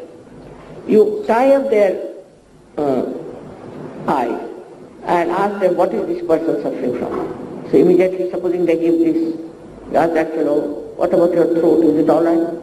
Yeah, no, it's not all right. How do they know? Because on the fingertip they know. They show the finger. So everybody will say the same thing because it is absolute. This all-pervading power about which people have talked about, they have called it Brahma Chaitanya, they have called it all kinds of things, but they don't know what it is. It is this power that starts flowing through. And when it starts flowing through you, tremendous things happen. Tremendous things happen. I have known so many bureaucrats who were so much worried, upset because they were honest people and were suffering. They took to sahajayoga, their lives are changed now, they are enjoying themselves. They are not. Because this not only guides you, this not only gives you knowledge, but also protects you all the time. I have seen many doctors who are doing, say, heart patients they are looking after. There are doctors who are curing cancer patients. I met one doctor who has a dialysis hospital, but his kidneys. I said, doctor, how have you got this thing? So he is just treating only people for dialysis, and he gets his kidney. So there is no protection. You should also have the protection as the surgeon has He tie up his hands and everything. But otherwise, normally doctors have no protection of any kind when they treat another. And if they are sensitive, they may catch from them slowly the diseases which they are going to treat. This also point nobody thinks of. We are not machines, we are human beings. We are not stones, but we are sensitive. And when you see somebody suffering, you catch for it. You definitely catch. But in sahajayoga you know you are catching. In sahajayoga you know what you are catching, and you know how to clear it out and how to protect yourself. Now this is what one doesn't understand, that all human beings can get their self-realization. All of them. Only thing, if you are thinking that you are a great scientist and you are above everything and you have read everything, I don't have to know anything, then it doesn't work. It cannot force. Sahajayoga cannot force on you its knowledge, nothing. It respects you and respects your freedom. Freedom has been given to you. Whether you take to it or don't take to it is your own. But if you want it, if you are really desirous of getting it, then you get it. But with that you get knowledge not only about medical science, but also about people. Now there are so many type of godmen coming. Now how will you know they are not coming? How will you? How will you know that Guru Nanak was a great, not only saint but an incarnation? How will you know about Christ? How will you know about any one of them? Because you don't know the absolute. You are born like that. But once you are born in sahajayoga, you become a yogi. And then you know exactly that they are all one. All the Sufis are one. All these great prophets are one. All these, we can call them prophets and also incarnations. They are all together one. Christ himself has said, those who are not against us are with us. But how many Christians understand it? So there is no need to have different religions. It is one big, huge ocean of knowledge which has different, we can say, boats, but that doesn't mean the ocean is different. All your problems will be solved as far as integration of religions are concerned. And you don't have to give up anything, but respect it in the right manner that you know about them. There is nothing to discard, nothing to condemn, but just to know about them. Then you are amazed how they are talking the same thing what you are talking.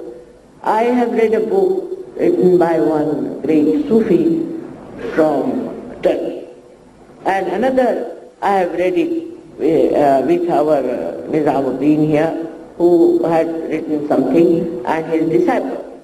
Just the same. They write the same thing. I mean, there's no difference, because absolute knowledge is the same. Only expression may be different. They might use different expression. So you get out of this madness of religion also. Religion can never teach you to hate anyone. Can never. Because I'm talking here about the power of love.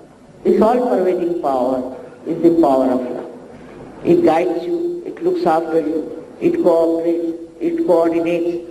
It is so efficient a government that I don't think we can ever imagine how efficient. And it works just like this.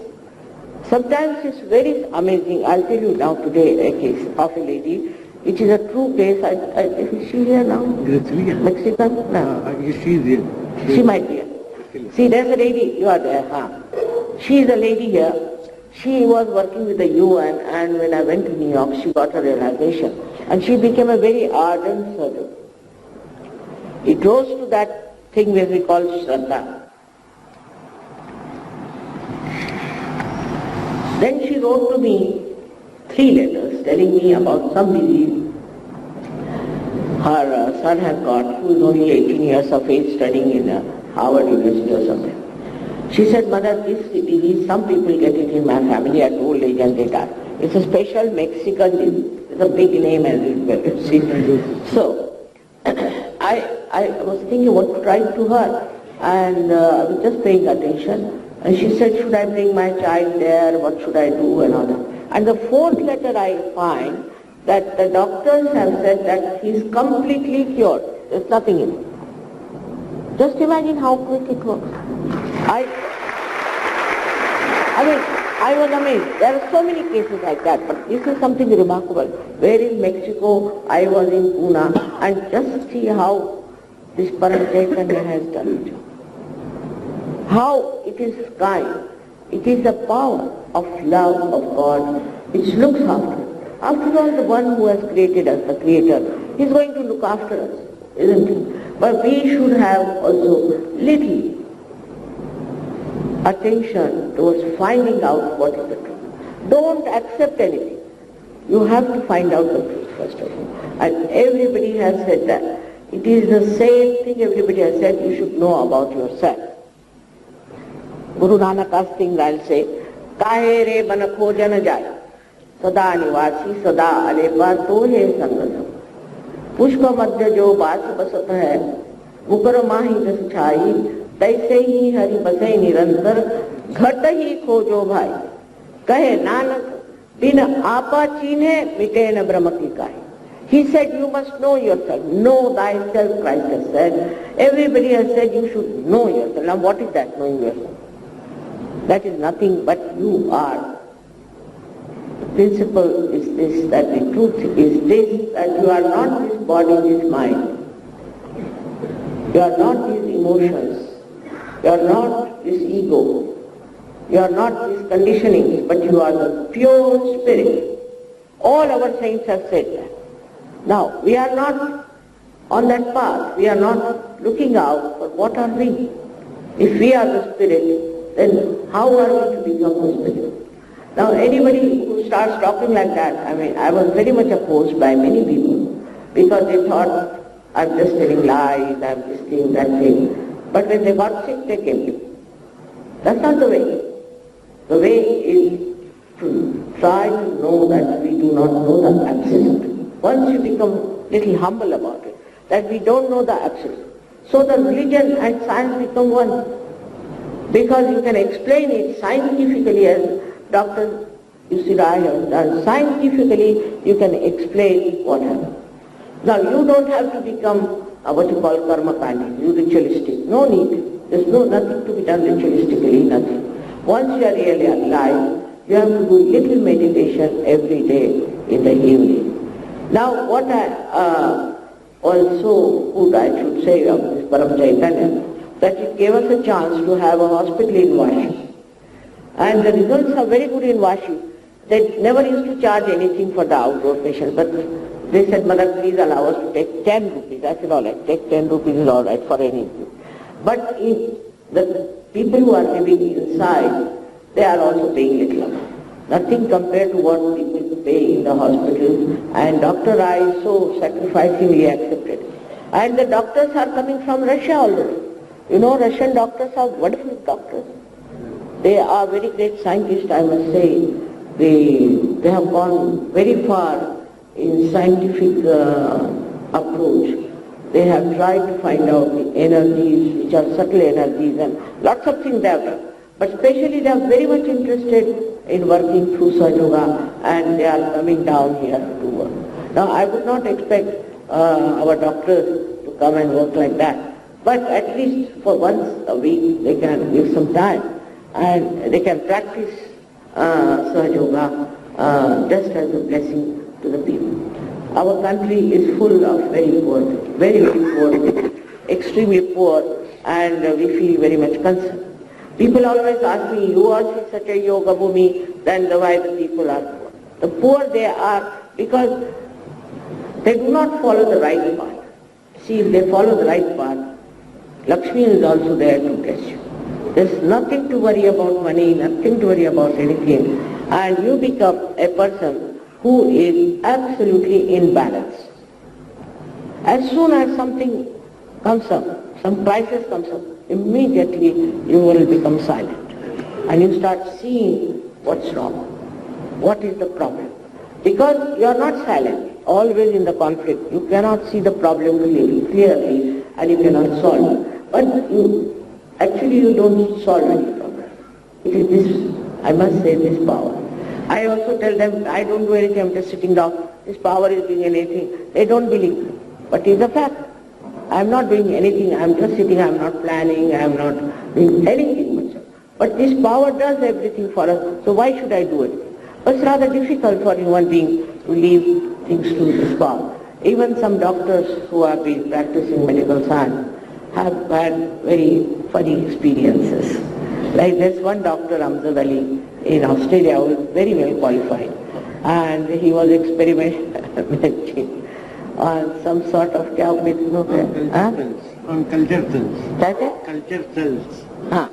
So, you see, what he found, when he went close to them, they start becoming smaller. He could not experiment. He said, now how am I to experiment with it? Because I cannot, as soon as I go near that, everything disappears.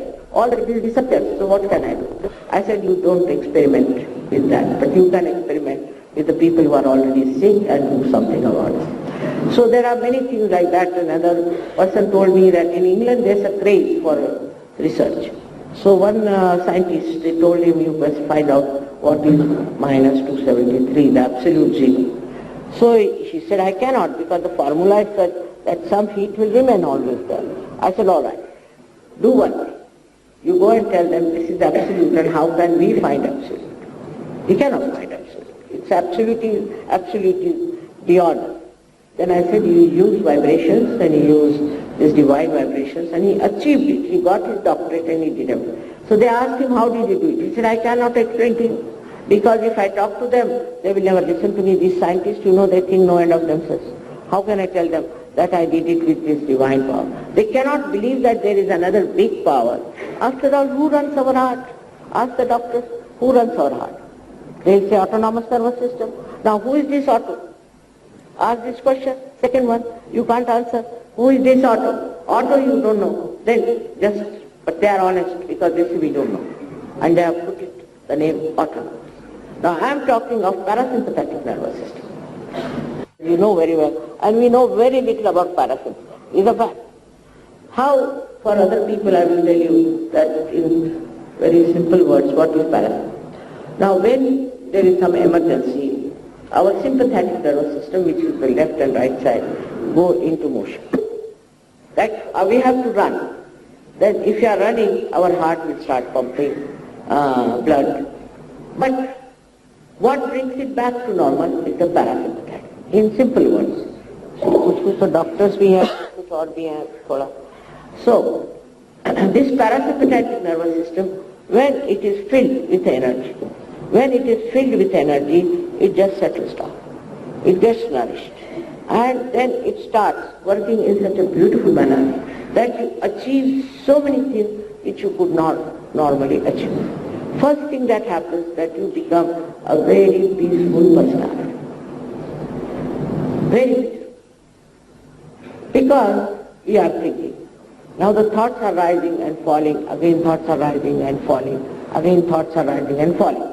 All the time we are jumping on the cusp of the thoughts. But there is a space in between, and that is in Sanskrit called vilamba, but we can call it pause in English language. Now this is the time where we never see that, we never are there. So when we are jumping in the future or in the past. For example, just now you are sitting before me, maybe you are thinking if they will get a train or not, a bus or not, or this and that, or maybe you are thinking about your past. But you cannot be in the center. This is the big problem. You cannot be in the present. If I say be in the present, you cannot. And in the present is reality. In the present is totality. And in the present is silence. You don't think. So according to even Patanjali, you have to become nirvichar. These thoughts which are bombarding your head, you have to become in charge. You have to be in control with them. So what happens? You become nirvichar, without any thought. It's a thoughtless awareness. And this thoughtless awareness is the one that gives you complete peace within yourself. People talk of peace, although I know of people who have got peace awards, big. Such hot-tempered people that you have to approach them with a barge pole. I don't know from what angle they are talking about peace, but they have got peace awards. You know. Big people like that I have known who have got peace awards. Peace has to come with it. When human beings become peaceful, there won't be any quarrels, no fights, no wars, and no politics. If you are peaceful, then you are so satisfied. You are, as in Hindi they say, apne mein hi sama jate. You are satisfied with yourself. You don't get into the mad rush of approaching somebody, encroaching somebody, aggressing on someone. No. You are with yourself, in complete peace. As a result, so many things happen. Maybe I am the oldest person living here. Nobody can be more in age, because I am 74 now, I will be 75. So you can imagine, but at least when you are not having any such ideas of aggression or anything, you become absolutely peaceful. And this peace is very required today for this world to come to something which we call as a peaceful world. By fighting, by quarreling, you can never achieve peace. I have seen people going with the flag, now fight for this and fight for this. No need. If you become peaceful, everything works out so well, and this Param Chaitanya is with you to help you. There is no need to fight anybody, to aggress anybody, or to trouble anybody. This is very important for doctors and for also business people. Now the problem of business people, because they told me there are some business people also, is their stress, which is a common disease. They are the same, very futuristic, you know, all the time calculating, very, very futuristic. And in America, a new disease has developed, they call it disease. What is your disease? So someone we are. That new disease. In that अब नया नाम निकला ना, पर मैं उसको इपिस disease कहता हूँ, चलो सीधा. That disease is such horrible thing it is that your rational mind just goes out. Your conscious mind just goes out. You can't even lift your hand. You can't even lift your finger. And people carry you just like what you can call a reptile on your body. You can think all right. You can talk all right, you can plan all right, calculate all right, but you cannot walk, you cannot lift your hand, you cannot do it. This is a new disease that has come in America and is spreading all over, and I have seen one patient also here. So what I am trying to say, that going with this your stress, all kinds of things can happen.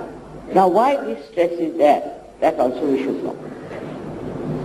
First of all, the Kundalini has started working in this Kali Yuga, I understand. Secondly, if you see these two nadis or two channels, we call Ida and Pingala. So the Pingala nadi creates ego within us, as it is shown there, the yellow one. It creates a balloon like. Then the second one is the Ida nadi, which also creates a balloon. Now, Ida Nadi creates the ego balloon, and the left side one creates the superego, means conditioning. Now, if you are identified with something, if you are conditioned with something, then these two are there. But when you are too much right-sided, these are all, you see, the ego moves and covers the left side. So there is a blockage, complete blockage. Now, whatever problems you have, they cannot pass out of your body. That makes you weaker and weaker, and that's how you have stress. With this Kundalini, these two move out like that. And it's opened out, and you become one with this divine. Now as far as the brain is, because there are some neurosurgeons also, as far as the brain is concerned, we know that we use B part of our brain, very little part of our brain. But once you get this Kundalini there, it enlightens so many areas of your head that you just know. Sometimes people ask me, but how do you know? I know. I don't know how I know. There's no technique for it. Just I know. They say, but how do you know this thing? How do you know? Somebody wrote me a letter, and I said, who has written this letter? I know. And I told them. They said, Mother, how do you know? I said, I know for definite this is the one who has written. I don't know that person, I've never seen him, I've never seen his handwriting. But I said, I know who has written this letter. Just I know. But I wouldn't say that is something great that I should know, because I just know without any work, without any thinking, without any managing, just automatically I know everything. So once you become that, you don't have to worry. Now, for example, I know also that lady doctor in Delhi, in Bombay. She is the one who is a surgeon. And she said, Mother, I could know that this man has tumor very much low in his brain, but it will come out. So she said, then I was just giving vibrations first. I said, let me try first the vibrations. They said, no, there's no tumor on that side. She said, it is here, I know, I can feel it, it is here. They started arguing with her. And then they found out the tumor where she sat. Exactly there. They said, how do you know? I said, I don't know how I know. So even the children can tell where is the problem. In your head, in your brain, what is happening. Now to look after your brain is very important that you don't go into imbalances. Because if you go into imbalance, your right side will develop or your left side will develop. Actually, the right side develops on the left and the left side develops on the right. Now, also I don't know how far the medical science has gone. Up to the understanding as to left and right side are two different complementary systems. I don't know if that's so. Yes. So far. But in Sahaja Yoga you will discover that they are two complementary systems. One is more dominant. One is right-sided, one is left-sided. And when the right side is too much, then left side might act. Or when the left side is too much, then right side may act. You see, it's a complementary two systems. And if you go on one system all the time, then you become right-sided or left-sided. Now, left-sided are the people who are not futuristic, but who are the people who live in the past. Now, of course, I mean, I don't want to just now discuss about it very much, because it's also more confusing for people, because they don't want to believe that there is something like dead souls, or they don't want to believe in the viruses being dead, vegetables and things like that. But it is. On the left-hand side, we have got all our past since our creation. So if somebody gets virus, you give antibiotics, you do what you like. It won't. Only Sahaja Yoga can drive it out. Only through Sahaja Yoga you can cure viruses, because only Sahaja Yoga can act on the left side. Many mad people, crazy people have been cured through Sahaja Yoga. Also it gives you a good idea about how you can show people who is mad and who is not mad. Like I had a program in Pune in the beginning, and they arranged it in a hall which was owned by some Brahmins. So when I went there, they said, no, she's not a Brahmin, so we can't give her the hall. So Sahajogis were mischievous. They said, all right, we'll give you the newspaper that they are refusing because she's not a Brahmin. No, don't do like that. We'll have it. So I didn't know what was happening behind the back. When I went there, I was sitting there. Very interesting. I saw about 25 people sitting in front of me shaking like this. Mother, stop it, we know you are power, stop it. I said, I'm not doing anything here. They said, now also there are people who are shaking like that. So I said, ask them who they are. They said, we are certified mad from Thana. We have come here with our superintendent because we have cured one madman. So they said, are we also mad? Yes, I thought something wrong. So the thing was, they were thinking Brahmins are the highest or something like that. It's all nonsensical idea, because Brahmin is that which knows the Brahman, which knows all pervading power. And because of these funny ideas, they have tortured all the saints. Especially in Maharashtra, people have tortured all the saints all the time. So, where you have so many saints and so many people, then you must know that it was just to work out the brains of these closed-minded people. But to open them out is only possible, I think, when they are in difficulties. When they are not in difficulties, they don't want to accept. Supposing they are sick, then they'll come to. Now, if you cure somebody sick, you see, once he's cured, he's finished. He doesn't do any yoga, he doesn't want to help anybody.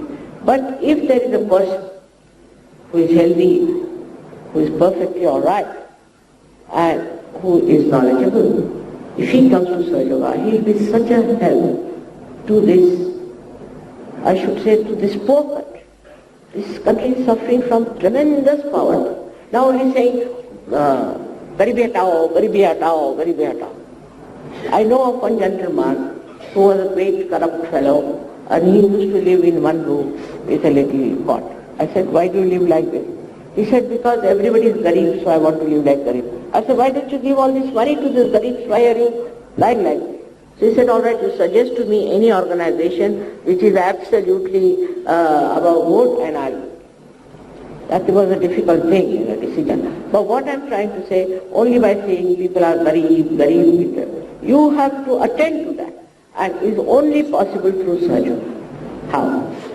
Sahajayoga is practiced mostly by middle class. Both the sides are, one side are the poor, another side are the rich. Rich are very few, but more by the middle class. Then it's like a river which expands, you see, on both the sides. This time I've been always thinking that I have to do something for the poor people or something. Always, and I have done also on my own. But I wanted Sahajogis to contribute, Indian Sahajogis. So I told them I want to start a place where we could have these women who are standing on the roads with their children asking for alms. We can have something to help them.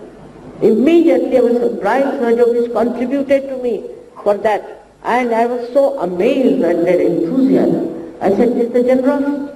This generosity that has come to Sahajayoga. And then when they said, Mother, we got all this through Sahajayoga. We have improved so much that we don't have to worry. And they so generously, a person becomes extremely generous.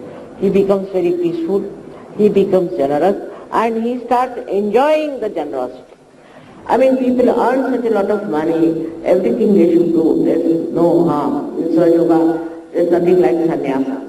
Nobody has to take sannyas. Nobody has to go out of his family, out of his nothing. It's all here. Why to go anywhere? So you have to be a very normal person.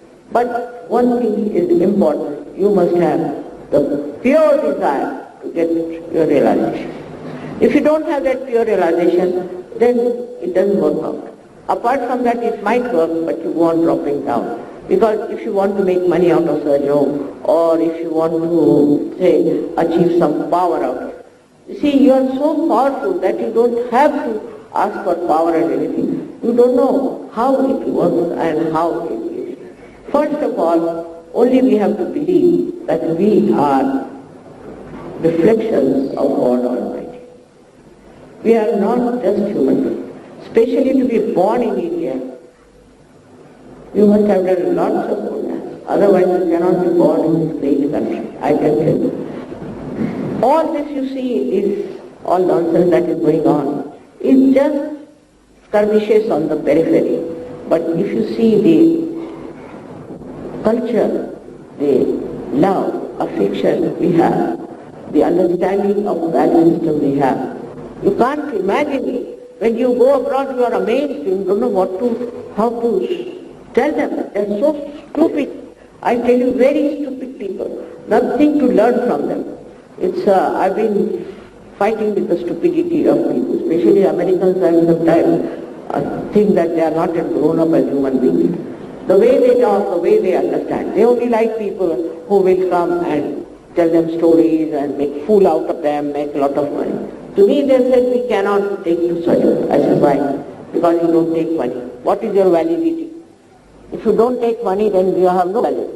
Why should we believe in you? Because I said, supposing I take money, then we can prosecute. I said, go and prosecute all these people who have looted you. Nobody could prosecute them. So, we should not look to them for understanding of life. They have not yet understood.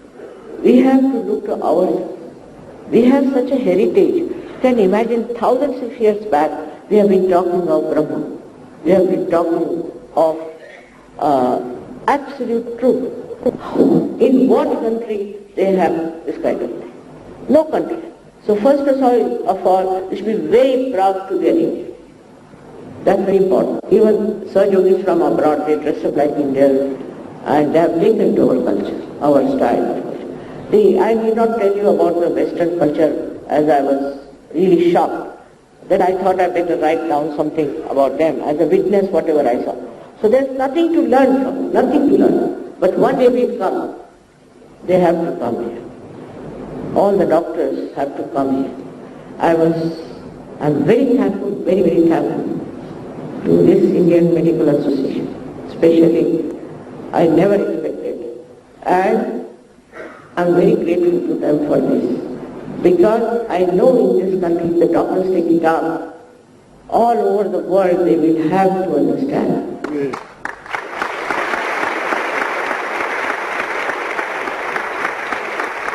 The value of our knowledge of life and of medical science. I would say that I've seen so many people sitting here, I don't know how many are doctors, how many are from industries and how many are Sahajogis. Whatever it is, one has to know that all of us are blessed by the same reflection of God Almighty within ourselves, which we should. After that you will tell me what has happened to you, what you have felt and what you had. It's a matter of your right to have it. It's your right to have that power, but you have to ask for it. If you don't ask for it, I cannot force it on you. Nobody can force it on you. It is a very spontaneous happening and which works out.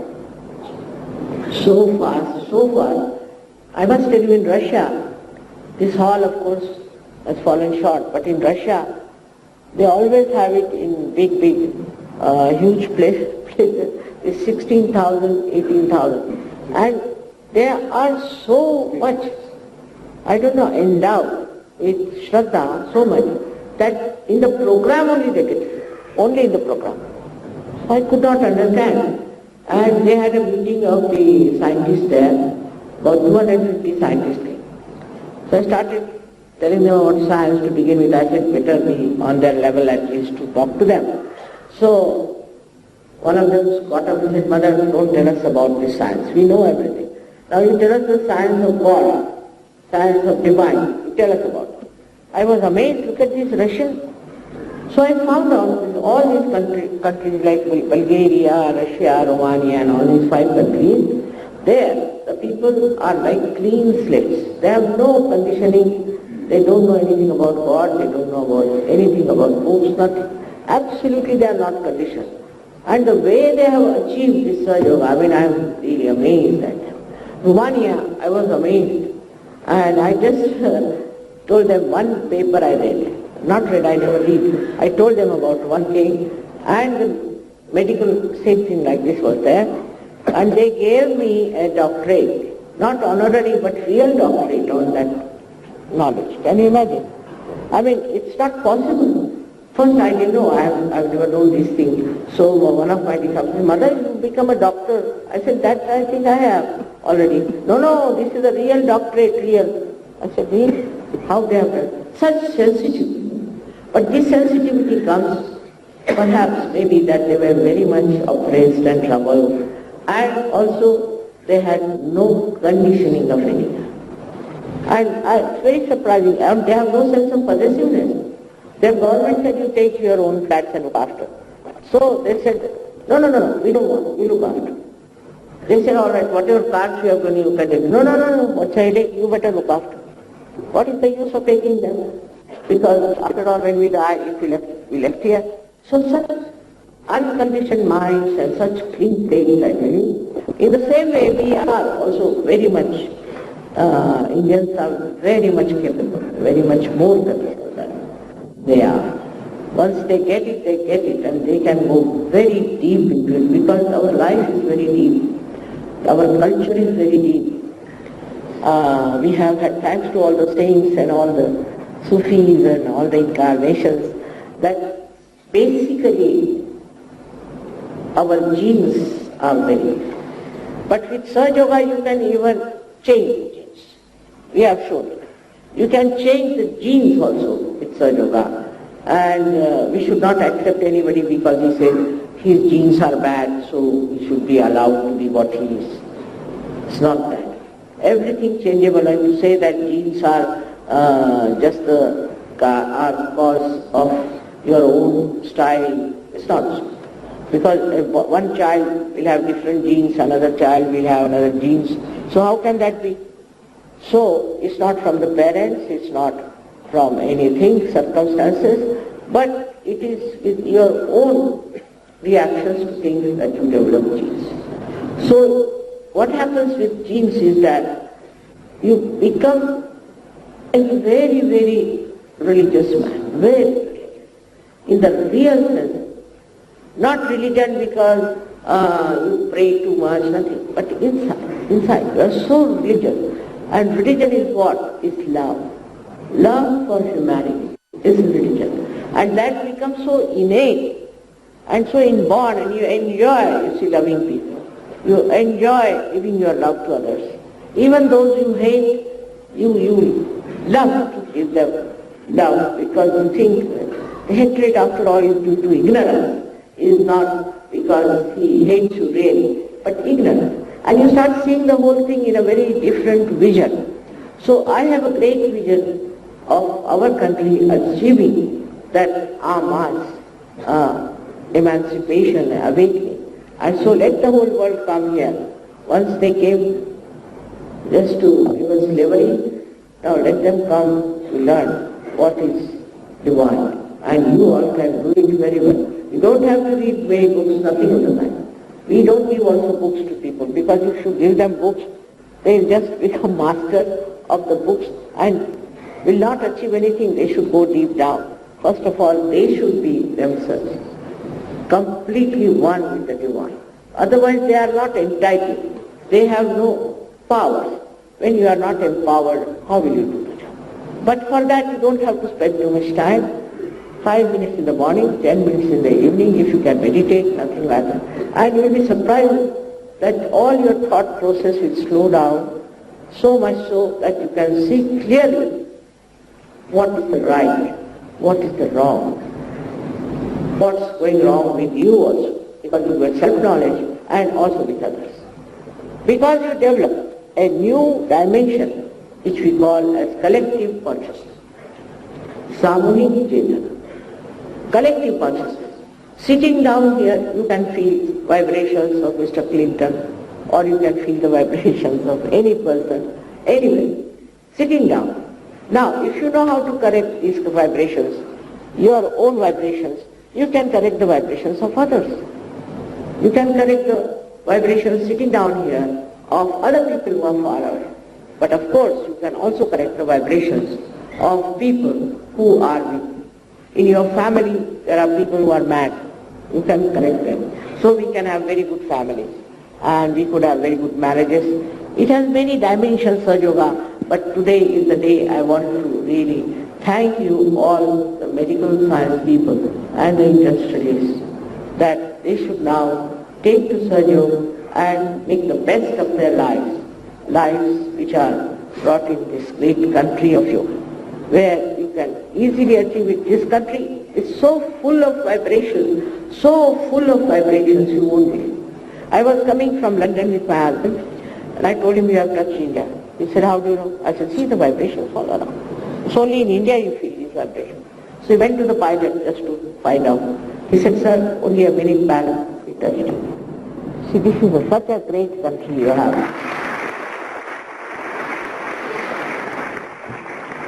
And if we could just develop that feeling that we are Indians, and it is our responsibility to see that our knowledge goes all over, and let people take advantage of it. By that we don't criticize it. By that we don't condemn anybody, I have told you. But we give them the basis of all the knowledge. And that is, in Sahaja Yoga, you can do it very well. I would say that instead of reading the book, better get your realization. Because Rabina himself has said, Padi Padi Pandita Muraka. Pandit bhayo na koi, देर नहीं है अक्षर प्रेम का, सीखे तो पंडित।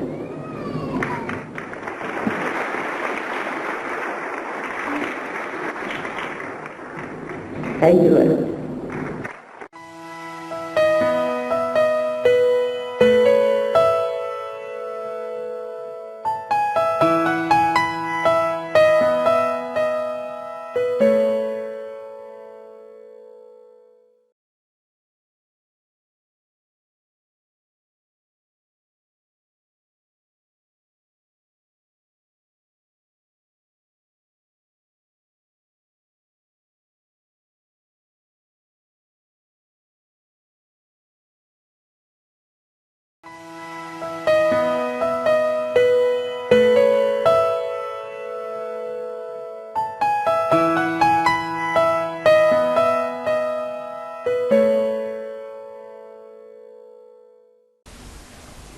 Let many people get realization. Now the Kundalini doesn't rise in its full force because the chakras are not clean. There are problems on the chakras, there are blockades, things like that. But there's a wee bit, a small hair-like power can rise. In some people can have a bigger flow, some people can have a complete jet coming out, but everybody should have this experience. And as a result of that, the light of the spirit flickers a little bit. In that light, you can see your own problems. You can see what's wrong with you, because you can feel it on your fingertips. And if you know how to correct them, you become your own guru, you correct yourself. I don't want to tell you. Because if I tell you, you'll all run away. These are not the days to tell anybody to do something. That's the worst thing. So only thing is, you get your realization, get this little light with you and see for yourself what's wrong with you and you manage it. This is the only difference is. And I find this works better. Because human beings in the modern times have accumulated so much of ego on their heads, so much, beyond their heads. So no use touching it.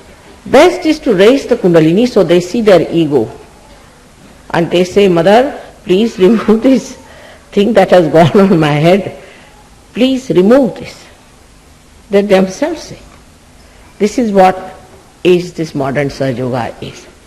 The Kundalini awakening is very simple. People might have told you that it gives you problems and all that. I just don't know. Because thousands of people in the villages, in the cities, all over the world, I have done this. Nobody had any problems. On the contrary, all their problems are solved.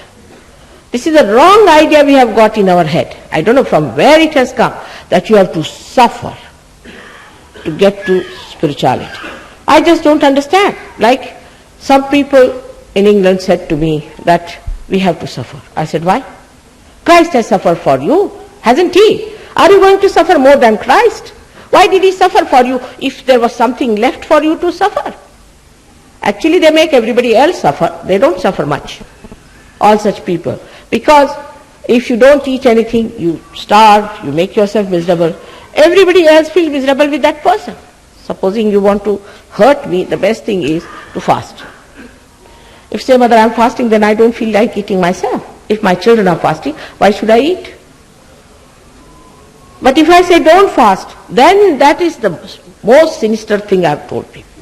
You can fast as much as you like all your life and make everybody fast, doesn't matter. But not in the name of God. You are maligning God. He is joy.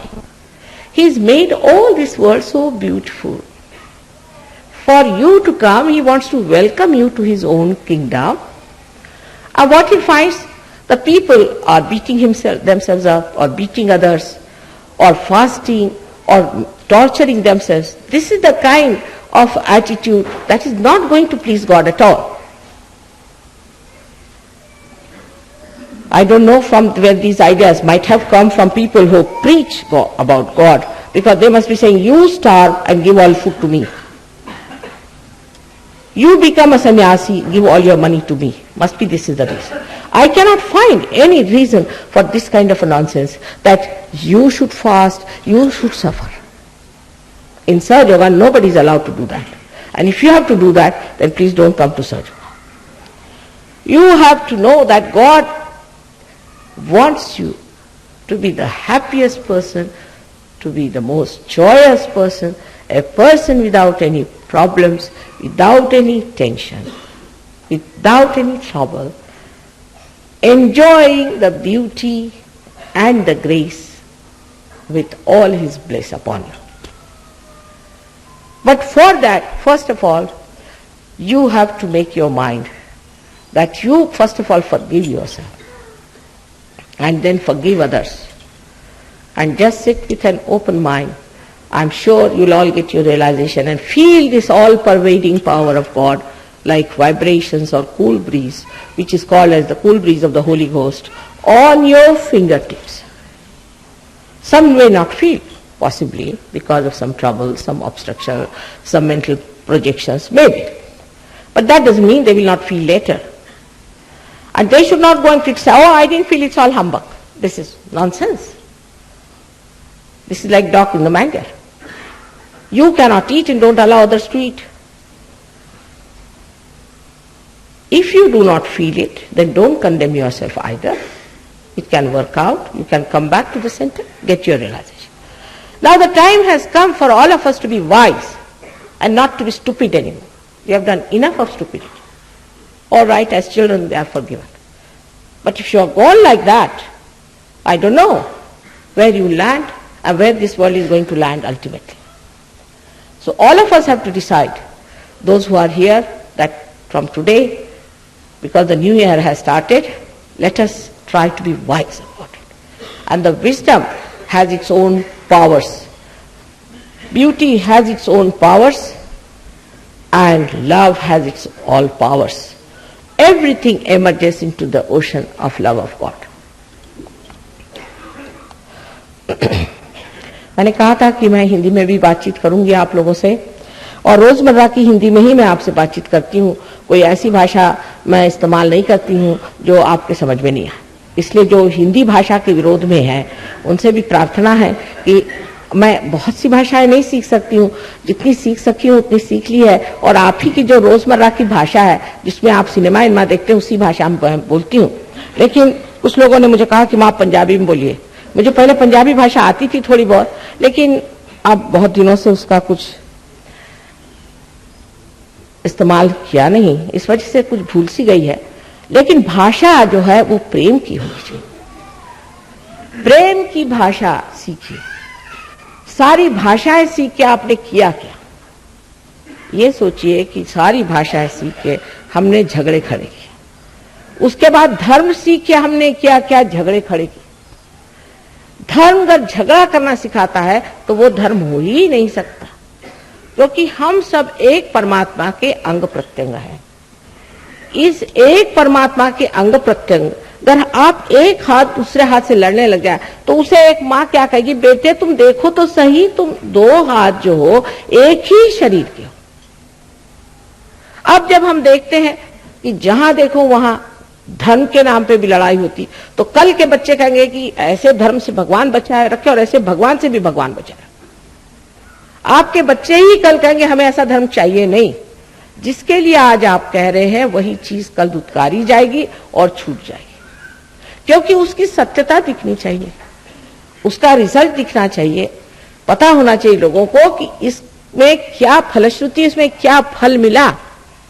कोई घर में अगर बबूल बोए तो लोग कहेंगे भाई बबूल क्यों बो रहे हैं? पहले इसलिए कि इसमें से कांटे उगेंगे. कांटे क्यों बो रहे हैं? कांटे इसलिए बो रहे हैं कि लोगों को चुभेंगे. अच्छी हालत है आपकी, ऐसा क्यों सोच रहे हैं? मैं चाहता हूं कि सबको चुभे जिससे लोग मुझे गालियां दें. बड़ी अच्छी बात है. इस तरह की सारी ये बेवकूफियां एक के बाद जो हम करने चल जा रहे हैं, इन बेवकूफियों का खत्म करने का अब समय आ गया है. अगर आप इसे खत्म नहीं करिएगा तो परमात्मा इसे भी खत्म करेगा और आपको भी खत्म कर देगा. गलत बातों को लेकर के आप परमात्मा को मत खराब, उनका नाम खराब है. गलत चीजों को ये न कहिए कि परमात्मा ने कहा है, ये भगवान ने कहा है, कभी नहीं कह सकते. इतनी गलत गलत बातें हम लोगों ने इस तरह से प्रचलित कर ली हैं, और उनके बहुत से एजेंट्स बीच में बैठे हुए हैं. हर एक धर्म में, कौन से धर्म में नहीं, ईसाई धर्म में है, मुसलमानों में है, सिखों में है, हिंदुओं में कुछ कमी नहीं, हजारों. कौन से धर्म में इसके एजेंट बैठे नहीं है बताइए? सब पैसा कमा रहे, पैसा बनाने के धंधे। अरे भाई, जो परमात्मा को एक पैसा नहीं समझ में आता है, आप अगर मुझे कल कहें कि माँ एक बैंक के लिए चेक लिख दो, तो मैं कहूँ भैया तू लिख, मुझे नहीं आता।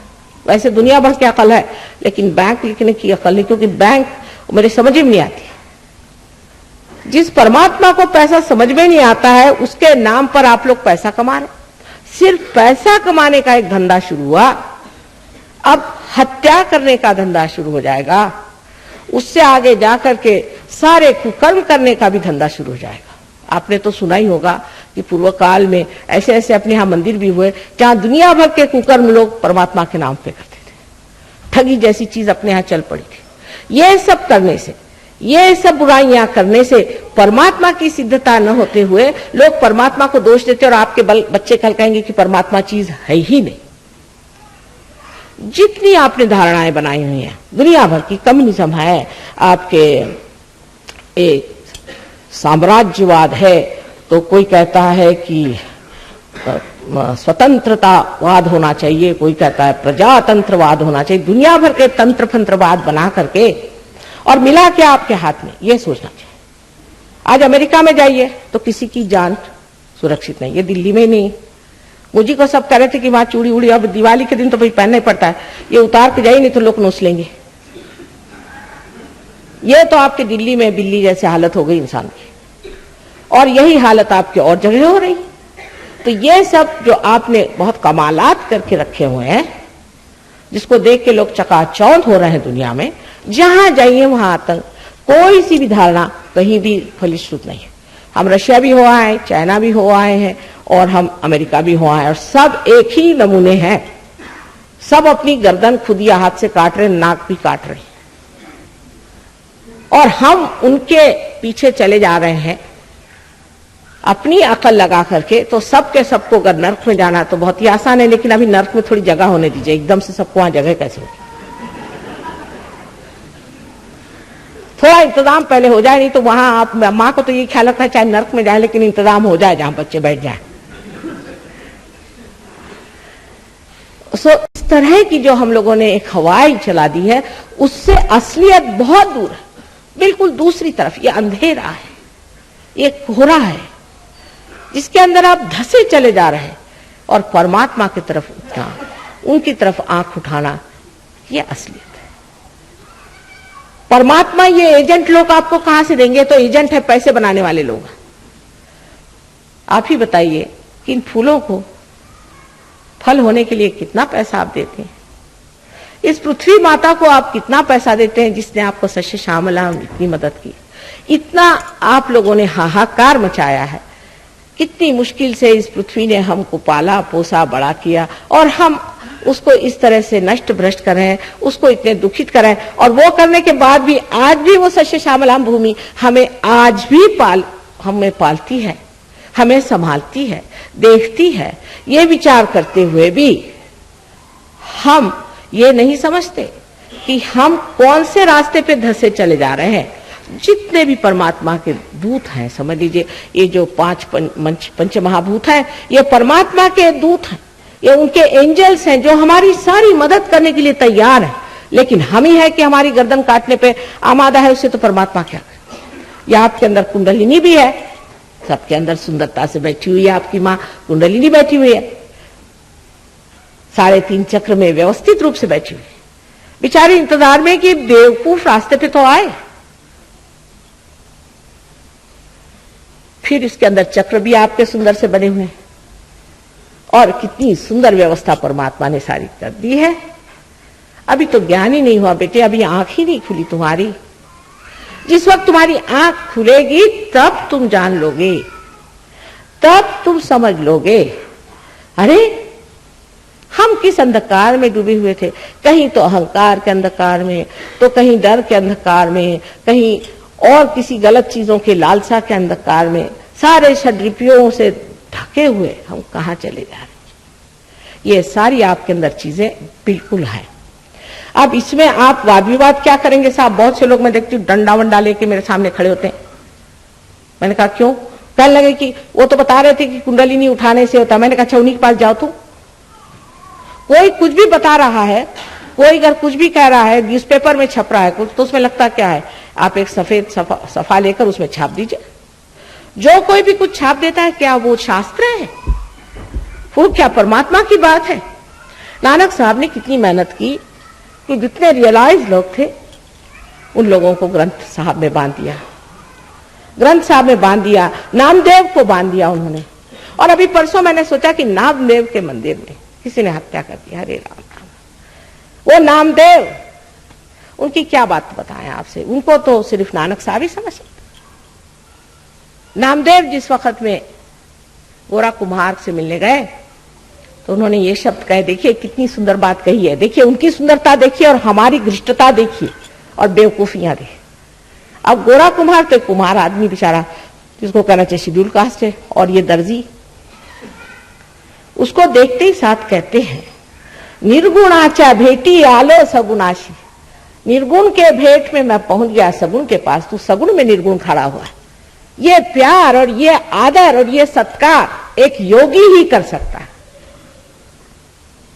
एक दूसरे आदमी का सत्कार करना मनुष्य के बस का नहीं, वो नहीं कर सकता, क्योंकि आप जानते ही नहीं है कि दूसरा आदमी कितना आदरणीय है, कितना महत्वपूर्ण है, कितना प्रेममय है, कितना गौरवशाली है।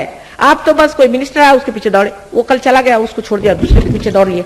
आप में कोई स्थिरता तो है नहीं कि किसके पीछे जाना, किसके पीछे दौड़ना है। आपकी अपनी कोई प्रतिष्ठा हो तो आप दूसरे प्रतिष्ठा को पहचान सकते हैं कि ये साक्षात प्रतिष्ठा हमारे सामने सगुण बन के खड़ी हुई है। लेकिन आपके पहचानने के लिए आंख है कहां? उसके लिए भी एक आंख होनी चाहिए जिसके अंदर ज्योत होनी चाहिए। हजारों लोग लिख गए, कितनों ने कह दिया, लेकिन हम आज भूले ही भटके घूम रहे। और इन हिंदुओं का क्या कहना, इस तरह के अत्याचार स्त्रियों पे किए हैं, सीता जी से लेकर अभी तक, उसके अभी तक पाप भर रहे हैं। और इन ईसाइयों से तो भगवान बचाए रखे, इससे बढ़ के महामूर्ख कहीं ढूंढे तो बता देना। ईसा मसीह के बारे में सारी गलत सलत बातें आजकल तो ये कह रहे हैं कि ईसा मसीह एक इंसान थे। इनको किसने बताया ये? इंग्लैंड में एक साहब ने ये कहा है, बहुत बड़े आदमी है, बिशप ऑफ डरहम उनका नाम, कि ईसा मसीह एक सादे आदमी थे और उनका अपने जैसा जन्म हुआ है। ये तो उनके कुछ शिष्य थे ऐसे ही अनपढ़, उन्होंने ऐसे कह दिया। इनसे जाके पूछिए कि आपको ईसा मसीह के बारे में क्या मालूमात है, उनको जानने के लिए आपके पास दृष्टि है, आपके पास क्या वो लियाकत है जो आप ईसा मसीह को बता रहे हैं? क्योंकि आपको किसी ने इलेक्ट कर दिया, वहां से किसी ने बिशप बना दिया, वहां से किसी ने पोप बना दिया, तो हो गए बड़े आदमी। इसी प्रकार इन लोगों को सर पे रख के आप ढोल बजाते घूमिए। ये ढोल सारे नर्क के बज रहे, मैं आपसे बता रही हूं। गलत आदमी के पीछे जाकर के अपने को और अपने बच्चों को नर्क में मत ले जाए। सारे धर्मों में यही अधर्म भरा हुआ। धर्म सिर्फ एक विश्व धर्म परमात्मा का है और वो धर्म है परमात्मा को पाना। आज तक मुझे बता दीजिए किसने ये बात नहीं कही? मैं कोई आज कह रही? क्या वो सब लोग झूठे थे जिन्होंने कहा, कहे नानक बिना आपा चीन्हे मिटे न भ्रम की काई? कितने लोगों ने आपा को चीना? कहने वालों ने कह दिया, 1000 बार कह के चले गए। उनको तो जब वो जिंदा रहे तो सता करके मार डाला और आज सबको फिर मार रहे हैं वही। मैं कहती हूं खबरदार, सब लोगों को एक मां की तरफ से मैं आज खबरदारी देती, इससे आगे बढ़ने की जरूरत नहीं। सीधे खड़े होकर के अपना सहयोग में आप प्राप्त करिए और शान के साथ में योगी जन बनिए। इस निर्गुण को प्राप्त करिए जो चारों तरफ छाया हुआ आज हमारे सम्मान में बैठा, हमारे आदर में बैठा, उसको प्राप्त करिए। बेकार की चीजें ये उठा उठा के आप सर पे ले जाने वाले हैं क्या? जो चीज ले जाने की है वो इतनी आसानी से जब मिलती, जब ये हीरा इतना आसानी से मिलता है तो उसे क्यों न प्राप्त किया जाए भाई? मुझे तो मनुष्य की बुद्धि समझ में नहीं आती। मेरे पिता समझा समझा के हार गए, कहते तुम्हारी समझ में नहीं आएगी। वास्तव में अभी तक भी मैं सीख ही रही हूं कि मनुष्य ऐसा उल्टी खोपड़ी से कैसे चलता, उसकी सीधी खोपड़ी क्यों नहीं है। और जब सब बता गए, खासकर अपने देश में इतने बड़े बड़े संत हो गए, अरे भाई कुछ शर्म करो। आज हमारे यहां कितने अनेक प्रश्न हैं, जैसे कि हमारे यहाँ कहा गया यत्र नार्या पूजन्ते तत्र रमन्ते देवता, जहाँ की स्त्री पूजनीय हो और पूजी जाए वही देवता का रमण होता है। यहाँ जिस तरह से औरतों को सताया जाता है, हर हिंदुस्तानी यही सोचता है कि वो मर्द हो गया तो उसको अधिकार है कि औरत का ठिकाना लगा। जिसने आपको जन्म दिया वो आपकी माँ, जो आपके साथ खड़ी वो आपकी पत्नी, जो आपकी बेटी, ये सब स्त्रियां हैं। इन स्त्रियों के साथ आप जाति करते फिर वो शेरनी बन करके और आपको ठिकाने लगा सकती हैं, लेकिन फायदा क्या है इस झगड़े से? इस झगड़े से कोई फायदा नहीं। ये झगड़ा इसलिए है क्योंकि आप जानते नहीं, आप एक ही रथ के दो चक्के हैं, एक लेफ्ट में एक राइट में है, दोनों एक ही ऊंचाई के हैं पर एक जैसे नहीं। सहयोग में पिछली मर्तबा हमारे इच्छा के अनुसार और आनंद के साथ 51 शादियां हुई और 51 शादी में एक भी शादी फेल नहीं हुई। बहुत सुंदरता से सब शादियां चल रही। ना आनंद आता है इन लोगों को देखकर।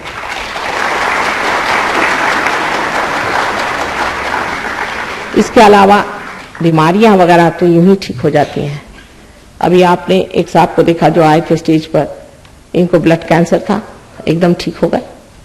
आपकी बीमारियां कम से कम इसी लोग से आ जाओ। माँ है कि पहले कैस्ट्रॉल भी देना हो तो ऊपर से वो चॉकलेट लपेट के देती है, तो अच्छा भाई बीमारी ठीक करने आ जाओ। नहीं, हम तो तंदुरुस्त हैं, हम तो पहलवान है। अच्छा भाई तो तुम्हारी शांति के लिए जाओ, हम तो बड़े शांति में रहते हैं जी, बहुत शांत हो। हम तो बहुत शांति में हैं, दीदी को 2-4 बार लगा देते बस, और कुछ नहीं। सारा गुस्सा दीदी पे निकाल देते, हम तो शांत बैठे हुए हैं, बहुत शांत है। आपके क्या कहना?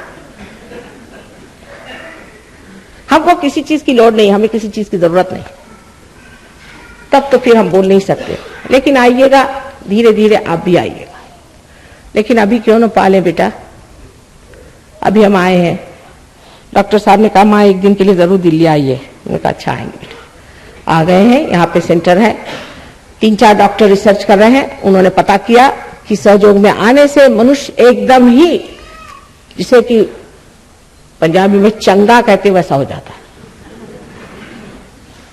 उन्होंने जब उनकी रीडिंग्स ली तो अब उस पर पेपर लिख रहे हैं कि उस रीडिंग में उन्होंने देखा कि मनुष्य की जो स्किन का रेजिस्टेंस है वो बढ़ गया, उसमें स्ट्रेस खत्म हो गया, इसको क्या आप कहते हैं टेंशन, आजकल मुझे टेंशन आ रहा है, वो सब खत्म हो गया।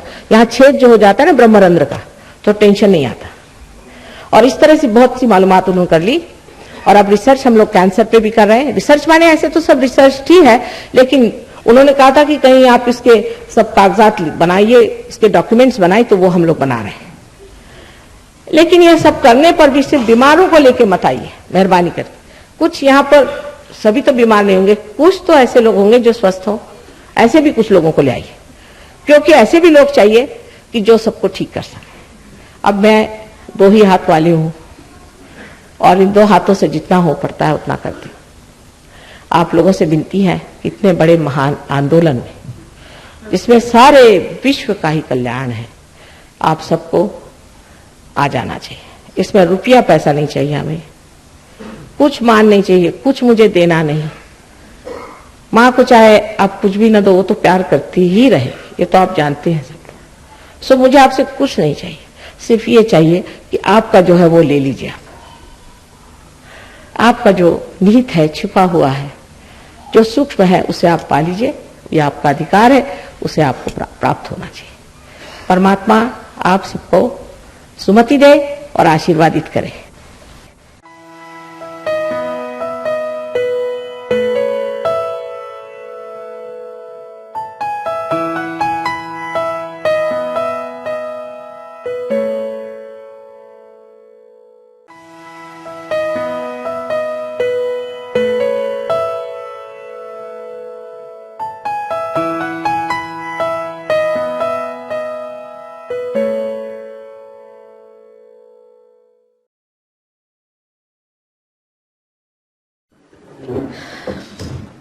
When Warren talks about other gurus, I can't help laughing.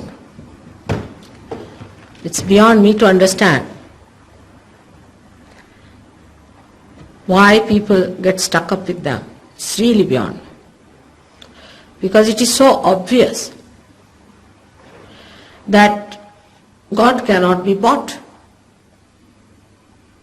You cannot pay for God. It's absolutely obvious. For any intelligent man, it should be obvious. How much did you pay to become a human being? From, say, monkeys? Or what did we do? Did we cut our tails or anything to become human beings?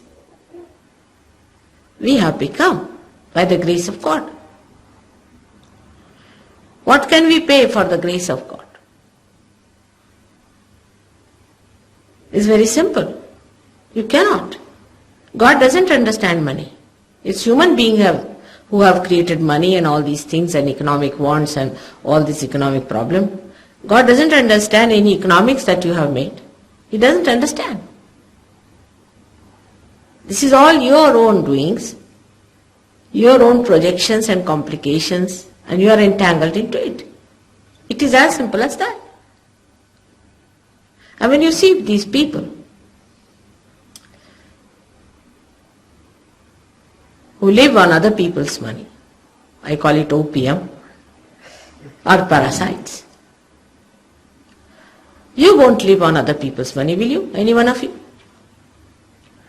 So they do not even have a simple self-respect. Not only that, but these parasites are thriving. It's so obvious, so very obvious, that we like befooling. The more one is able to befool us, the better we are. I went to Calcutta once for a program, and I had many programs, but one of them was in a very posh place, as they call it, in a hotel. They arranged a program. I said, these hotel people, you see, these rich people, they will not be interested in sahajayoga. They are a bit too rich, from all over the world.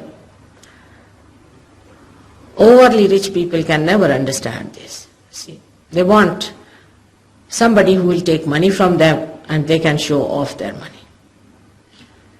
And we had a program, and there were 2 halls. I told them, take a very small one because I know them too well. And the bigger hall was occupied by another fellow who was with some sort of a show-on stuff. And we were amazed that except for 2 people, most of them who came inside went to his program.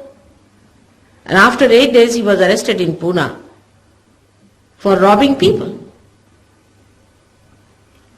But all of them went to his program and not to mine, when it was written not a single pie will be charged and it's all free and all those things. And he looked so dishonest for him. His own photograph, if you could see, that was so dishonest to look at. And people could not see that. I mean, it was so simple to see. See, that shows that you have lost every sensitivity to know what is plastic and what is real. It makes me laugh sometimes the way, today only I was discussing in the aeroplane with somebody who was seriously telling me how much he was tortured by another group where he paid 3,000 pounds just to get some sort of a horrible mantra which has no meaning. And where he worked very hard for days together.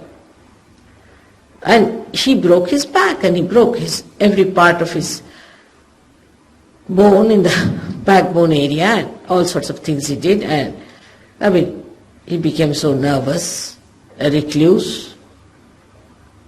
They are even frightened of a garlic if they see one garlic. I mean, after getting realization, you have to be a person who is absolutely powerful, in control of yourself. Not aggressive, but not to be such a cowardly recluses. And he told me all these things and I didn't know what to do, because it was such a description that you don't know whether to laugh or to cry, really. Because this thing behind it is all hocus pocus, absolutely hocus pocus. I think this word must have started after the fake have come in this world. Absolutely absurd it is to say that you will fly or you will see the light and all this nonsense. And on top of that, the suffering of the person, of a person who is a genuine seeker, who is a seeker of the truth. He is the man of God. And he is being tortured like this, you see. Makes you so unhappy. You just don't know what to say about the whole thing that's happening. You have to wake up to your self-esteem and know that you are created human beings for a special thing, and not to be bounced and cheated by these horrible fake people. One has to understand the innate nature of God, to understand what should happen to you as realized souls. If you become abnormal and freaky, then it is not that you have got your realization. On the contrary, a person who is realized becomes extremely normal. He is the most normal person. Apart from these things, there are some reasons built in within us which makes us so stupid. Really built in, I should say. Because we have come from matter. We are gross. Our origin has been gross. We came from matter. And we grew up to see that there is something beyond the matter, that is the spirit, and we are the spirit. But we get dominated by this matter. We really get dominated by matter all through in our ventures. For example, if you are sitting in a chair, for example, you make a chair out of some matter, you cannot sit on the ground. You form a habit of matter. Matter starts growing on you. You become such a slave of matter, that you cannot get over it. Any matter you start using, for example, you use a car, then you cannot do without a car. You use electricity, which is a material power. If it fails, everything goes out. You cannot do without it. So matter is all the time trying to overpower the spirit. But the beauty is, through your evolution, you evolve to a stage where you are a human being and you start seeing the matter cannot dominate your spirit. This should be the self-estimation. There should be understanding that you are the spirit and not the matter.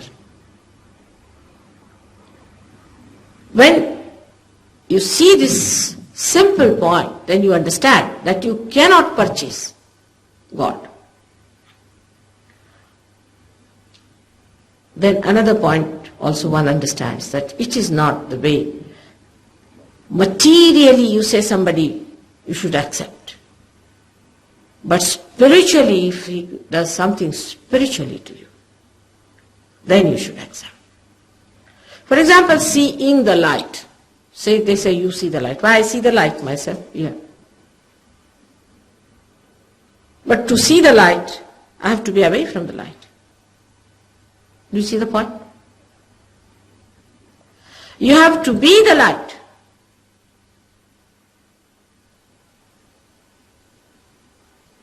So, it's a very simple thing if you understand. It's common sense. That if you have to be the light, then you have to be inside the light. Part and parcel of the light. But to see the light, you have to go further. Actually, from this distance, I can't even see. If I have to really see the light, I have to go much further to see this light. All these things that they are talking, I'm telling you, is such a camouflage, and they have been very good at befooling you. It is impossible to convince people who want to be befooled. It is impossible. It is easy to befool them because they are anxious to be befooled. It's all right. But those who want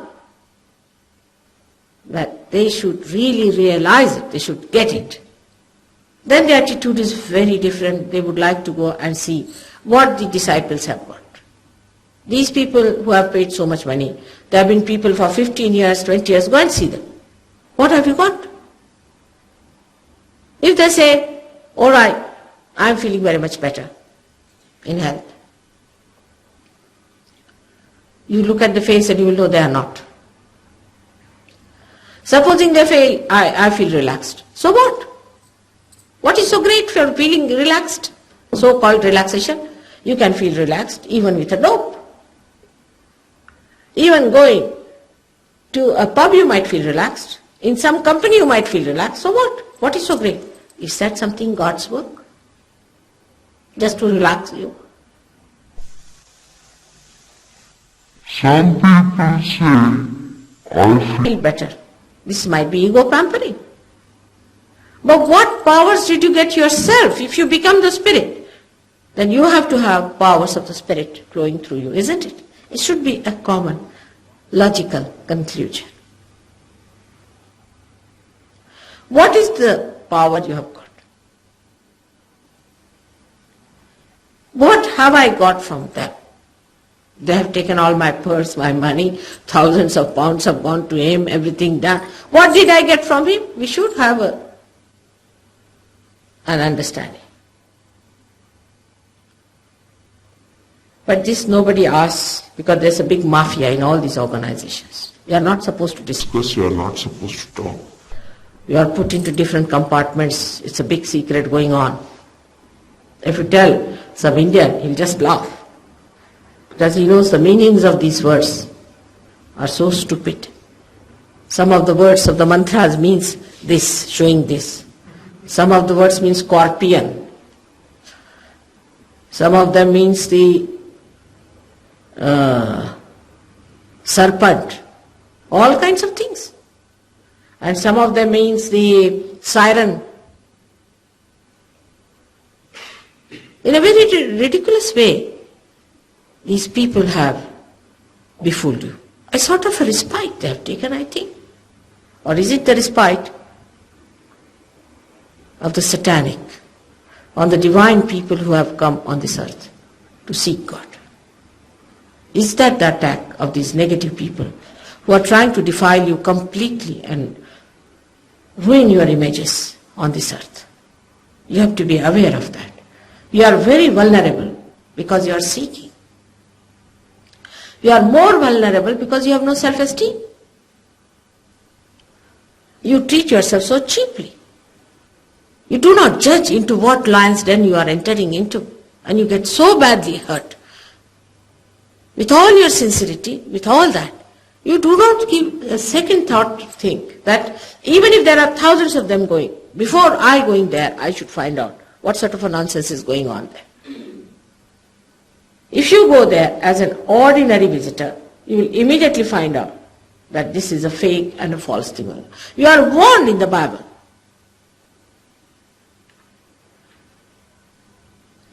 It has been warned that there will be fake and false people coming on this earth.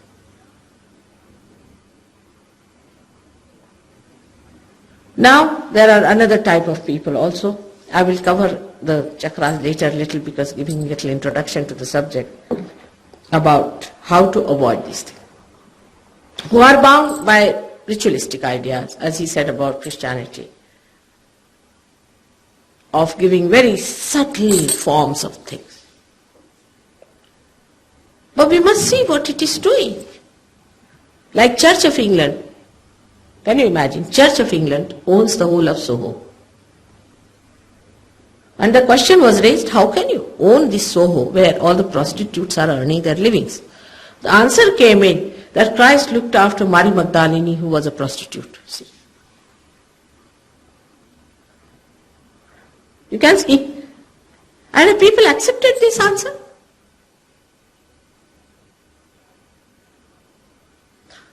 Then the whole thing of a ritual starts. You see, come along here and sit down and bring the child and we'll baptize.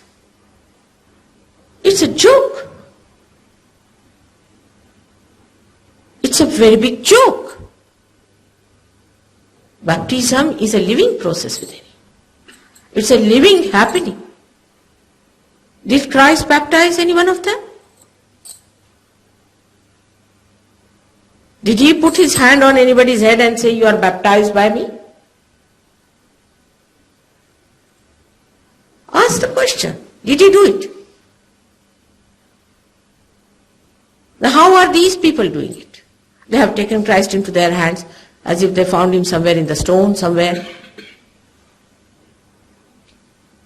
What right have they got to say that they are baptizing? It's a living force of God which resides within you. He said that I'll appear before you like tongues of flames. Let them explain this point only. Then they'll say he is the Alpha and the Omega. What does that mean? For all practical purposes, what does that mean to you? For that, you have to read Devi Bhagavad. What was Christ? Who is he? How he is Alpha and he is Omega? Why he came on this earth, really what was his purpose? It's nothing there, just some few people who are not realized saw him and wrote it down, finished. How can that become such an authority for anyone whatsoever that you are fighting? It's very deep. It's because it is so narrow, it is extremely deep. You have to widen it to see. For example, you are standing on a well which is very narrow. And just hardly can see anything inside. You just see something flickering. To see the complete vision of that well, you have to increase the narrowness of it. And that is we are not prepared to do, because you see Bible is the last word. Now I would say any other person would come and say, what is the authority of Bible? Now what authority will you give? If you say Christ is the authority of Bible, take it like that. Christ never wrote Bible. He never wrote a word. So how do you connect? Could be some journalist who could have written about him. Could be anything absurd. If the Hindus say the Gita, ask them who wrote Gita. Krishna never wrote Gita. Never. Did he write it? So what is the authority of it? Nothing. Gita has no authority as such. How do you say that Gita was the one written by Krishna? It has nothing to do. Anybody, supposing you see me today and you write about me, you can write anything. Anything you feel like. Like a journalist came just to sort of find faults with me. She was paid by some fake guru. And she wrote that I eat betel nuts, which I have never eaten all my life. I wish I could, because that pleases some people. But I never eat. I mean, I should have eaten, but I never eat. And she said that she eats betel nut. I don't know from which angle she saw me eating betel nuts. If she had written Bible about me, it would have been something funny. Then that is not the authority either. Moreover, they did not have tape recorders to tape anybody's lectures or anything. Even his photograph was not there. That is today all these things are available. So what is the authority?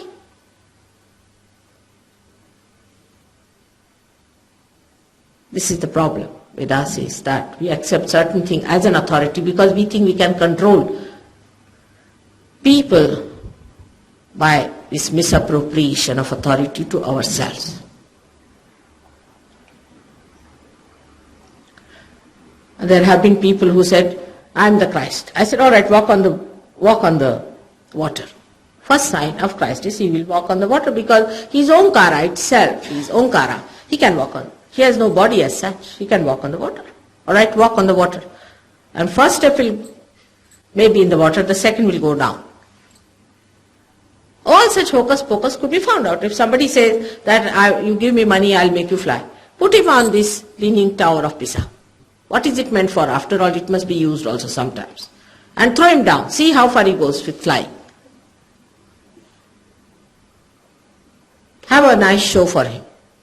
That's how you can find out these people, whether it happens or not.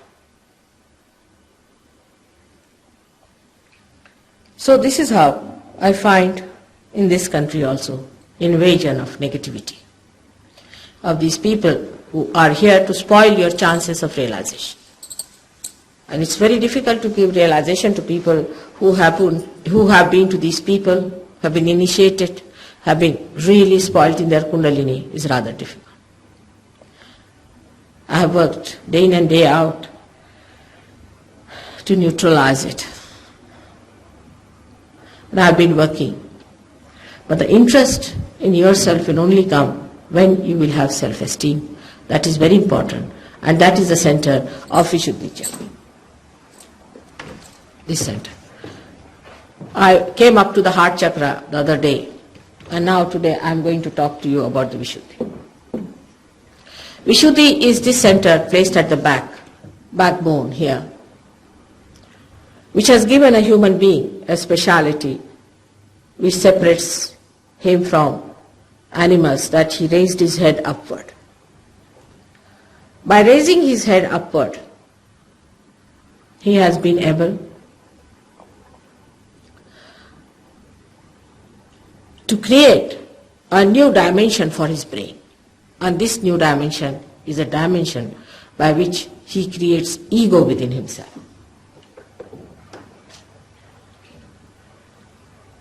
Before becoming a human being, I hope you can see, all of you. Can I come move this side?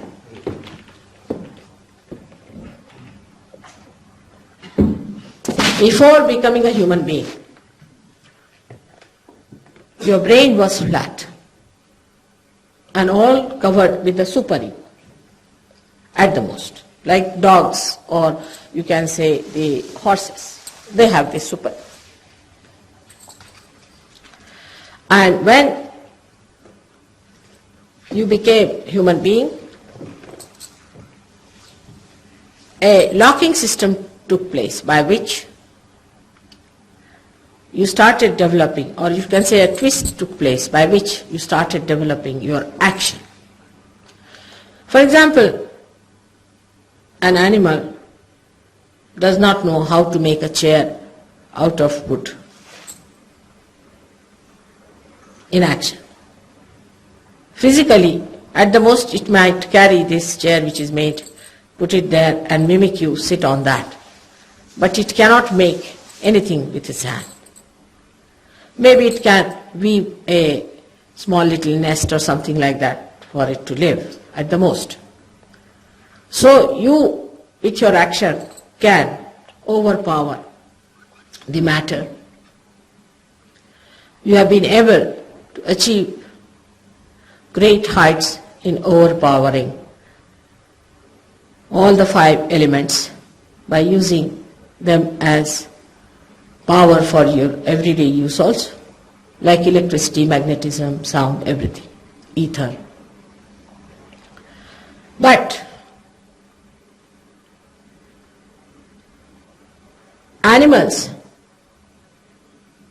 when they come in contact with human beings, they also can be conditioned as far as their understanding of relationship with human beings is concerned, but not that they could be made to act onto some matter. And this action, the physical action, has given a byproduct which is called as ego. This is the beginning.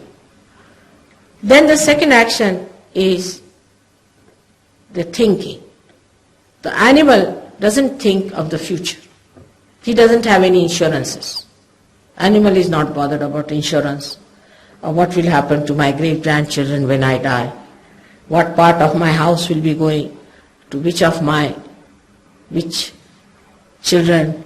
He is not bothered about all these things. And he does not even have such a sense of possession as human beings have. So, it so happens that we start developing our ego when we start planning for the future, thinking of the future, going in the future, and also when we use our physical being to create something or to do any physical work. If an animal goes and attacks a cow or something, say a tiger, and brings it home for his family, he is not proud, he is not egoistical like human beings are. While human beings, if they earn about, say, $500, they become very egoistical. They think we have earned such a lot of money and we have done so much, we have every right to dominate the wife, and vice versa. But an animal doesn't think that he has a right to dominate. See, whatever he does in the nature of his own personality. He doesn't do it as an idea that he has to do this and he is very important and he doesn't have that ego. So he does not even think that this is karmas, that I have to face for it, and I have done something wrong, I have killed a cow, so I must go to a Brahmin and pay him a lot of money because I have done such a sin. These ideas do not come into the heads of an animal. Because he is not used to that dimension, a new dimension of karmas, to which human beings are because of these two creations. Because of ego, you feel you have done bad karmas or good karmas. If you had no ego, you would never have felt that. These two things starts at this point, as you see it very clearly, should start from there, but is put down there. Actually, these start maneuvering from this point. And you start developing ego and superego in your head, and you develop a triangular brain, a prism-like brain. And when such a brain has developed, then a new problem starts that through this prism, whatever energy passes into it, most of it goes out according to the parallelogram of forces. That I have no time just now to tell you. Because of that, your attention is all the time outside. You can only do something outside. You cannot take your attention inside. Now supposing I say you put your attention inside, because you have to go inside, you cannot do it. You just can't do it. Your attention is always outside. I have to do this, I have to go there, I have to get it. But you cannot put your attention inside. That's not possible. I cannot just order you that you put your attention inside. Some happening has to take place within you. Supposing something suddenly falls off, then your attention goes there. In the same way, when the happening of the Kundalini awakening takes place, then your attention goes to that which is awakened there. You start just seeing the awakening. Or you can say the feeling the awakening. But it is such a quick thing, split of a second, that sometimes you miss everything except that you see the cool breeze has started flowing through. Sometimes you do feel it's here. So many people feel that way also. It's come up now, it is here throbbing, now it's all right, it has started broken. It depends on what sort of a runaway you have. If the runaway is horrid, then you see, you go on feeling all the bumps and the dumps and everything. Sometimes the runaways are so badly spoiled that it takes sometimes months for the Kundalinis to rise. But now I think in Sahajayoga we have developed such methods and techniques of such permutations and combinations that nowadays it's much easier to raise the Kundalini than it was about, say, 10 years back, when I had about 20 disciples with whom I worked for 2 years to give them realization. In London I had 6 disciples. For 4 years I worked on them to give them realization. But today we have thousands in UK, and we have lots of them in Sydney also, and in India also we have thousands, where they just get it in a second. But it's a different thing now because it has evolved so well. But this happening is a living happening. This you cannot do. You can jump, you can stand on your heads, take out your clothes, wear some badges, wear some clothes. You can do all that. But you cannot make the Kundalini rise in the sense you see the pulsation there at the triangular bone. You see the pulsation of the Kundalini there. Actual pulsation. You can see the rising of the Kundalini. You see it. You also feel the cool breeze rising. You can also, with the stethoscope, feel the sound, lap, lap, lap, lap. Coming up to here, which Kabira has very clearly said, Shunya Shikhara Para Anahada Bajire. At the apex of the Shunya Shikhara, zero apex of your head, you hear first the Anahata. Anahata is this sound of the heart, without percussion. And that is how you feel the Kundalini. And then it breaks through, you feel it actually on your fingers. It's an actualization of the experience. This is what baptism is. When Warren Reeves said that you never had your real baptism, do not be angry with him. Because it's a fact. You have not got your realization. Christ has said that you are to be born again 100 times, he said. So now they have started saying we are born again. It's again self-certification. First of all, it was baptism. Nowadays there's another thing started, that we are born again. Now they come and ask, these people, they change from one to another, that how is it? Through Christ you have to get through. And you will see only in Sahajayoga you will understand that ultimately you have to pass through the gate of Christ only to enter into the kingdom of God. Is a fact. What he said, he never told lies. He told the complete truth, nothing but the truth. But the way you interpret it, the way you understand it is so narrow that you do not want to accept it. This is the gate about which he has talked. And this is the greatest thing he has done to us. Now this Vishuddhi Chakra is the center of Sri Krishna. If I say it is the center of Sri Krishna, you may start doubting me. You should doubt me also. It's not proper. It is not problem with Indians because they know it is the center. They know about centers. They know where Krishna resides. And they know there are 16 petals to this. And that they know that he is called as a complete incarnation of 16 petals and all that they know. I do not have to quarrel with them. And the center here of Christ is actually a little confusing because he is called as Mahavishnu. In Indian literature he is called as Mahavishnu, not as Christ. And he is also Bauddha, not Buddha but Bauddha, which they got a little bit confused in our old scriptures. It's a difference of language. In one of my lectures on Christ, you'll find out about his origin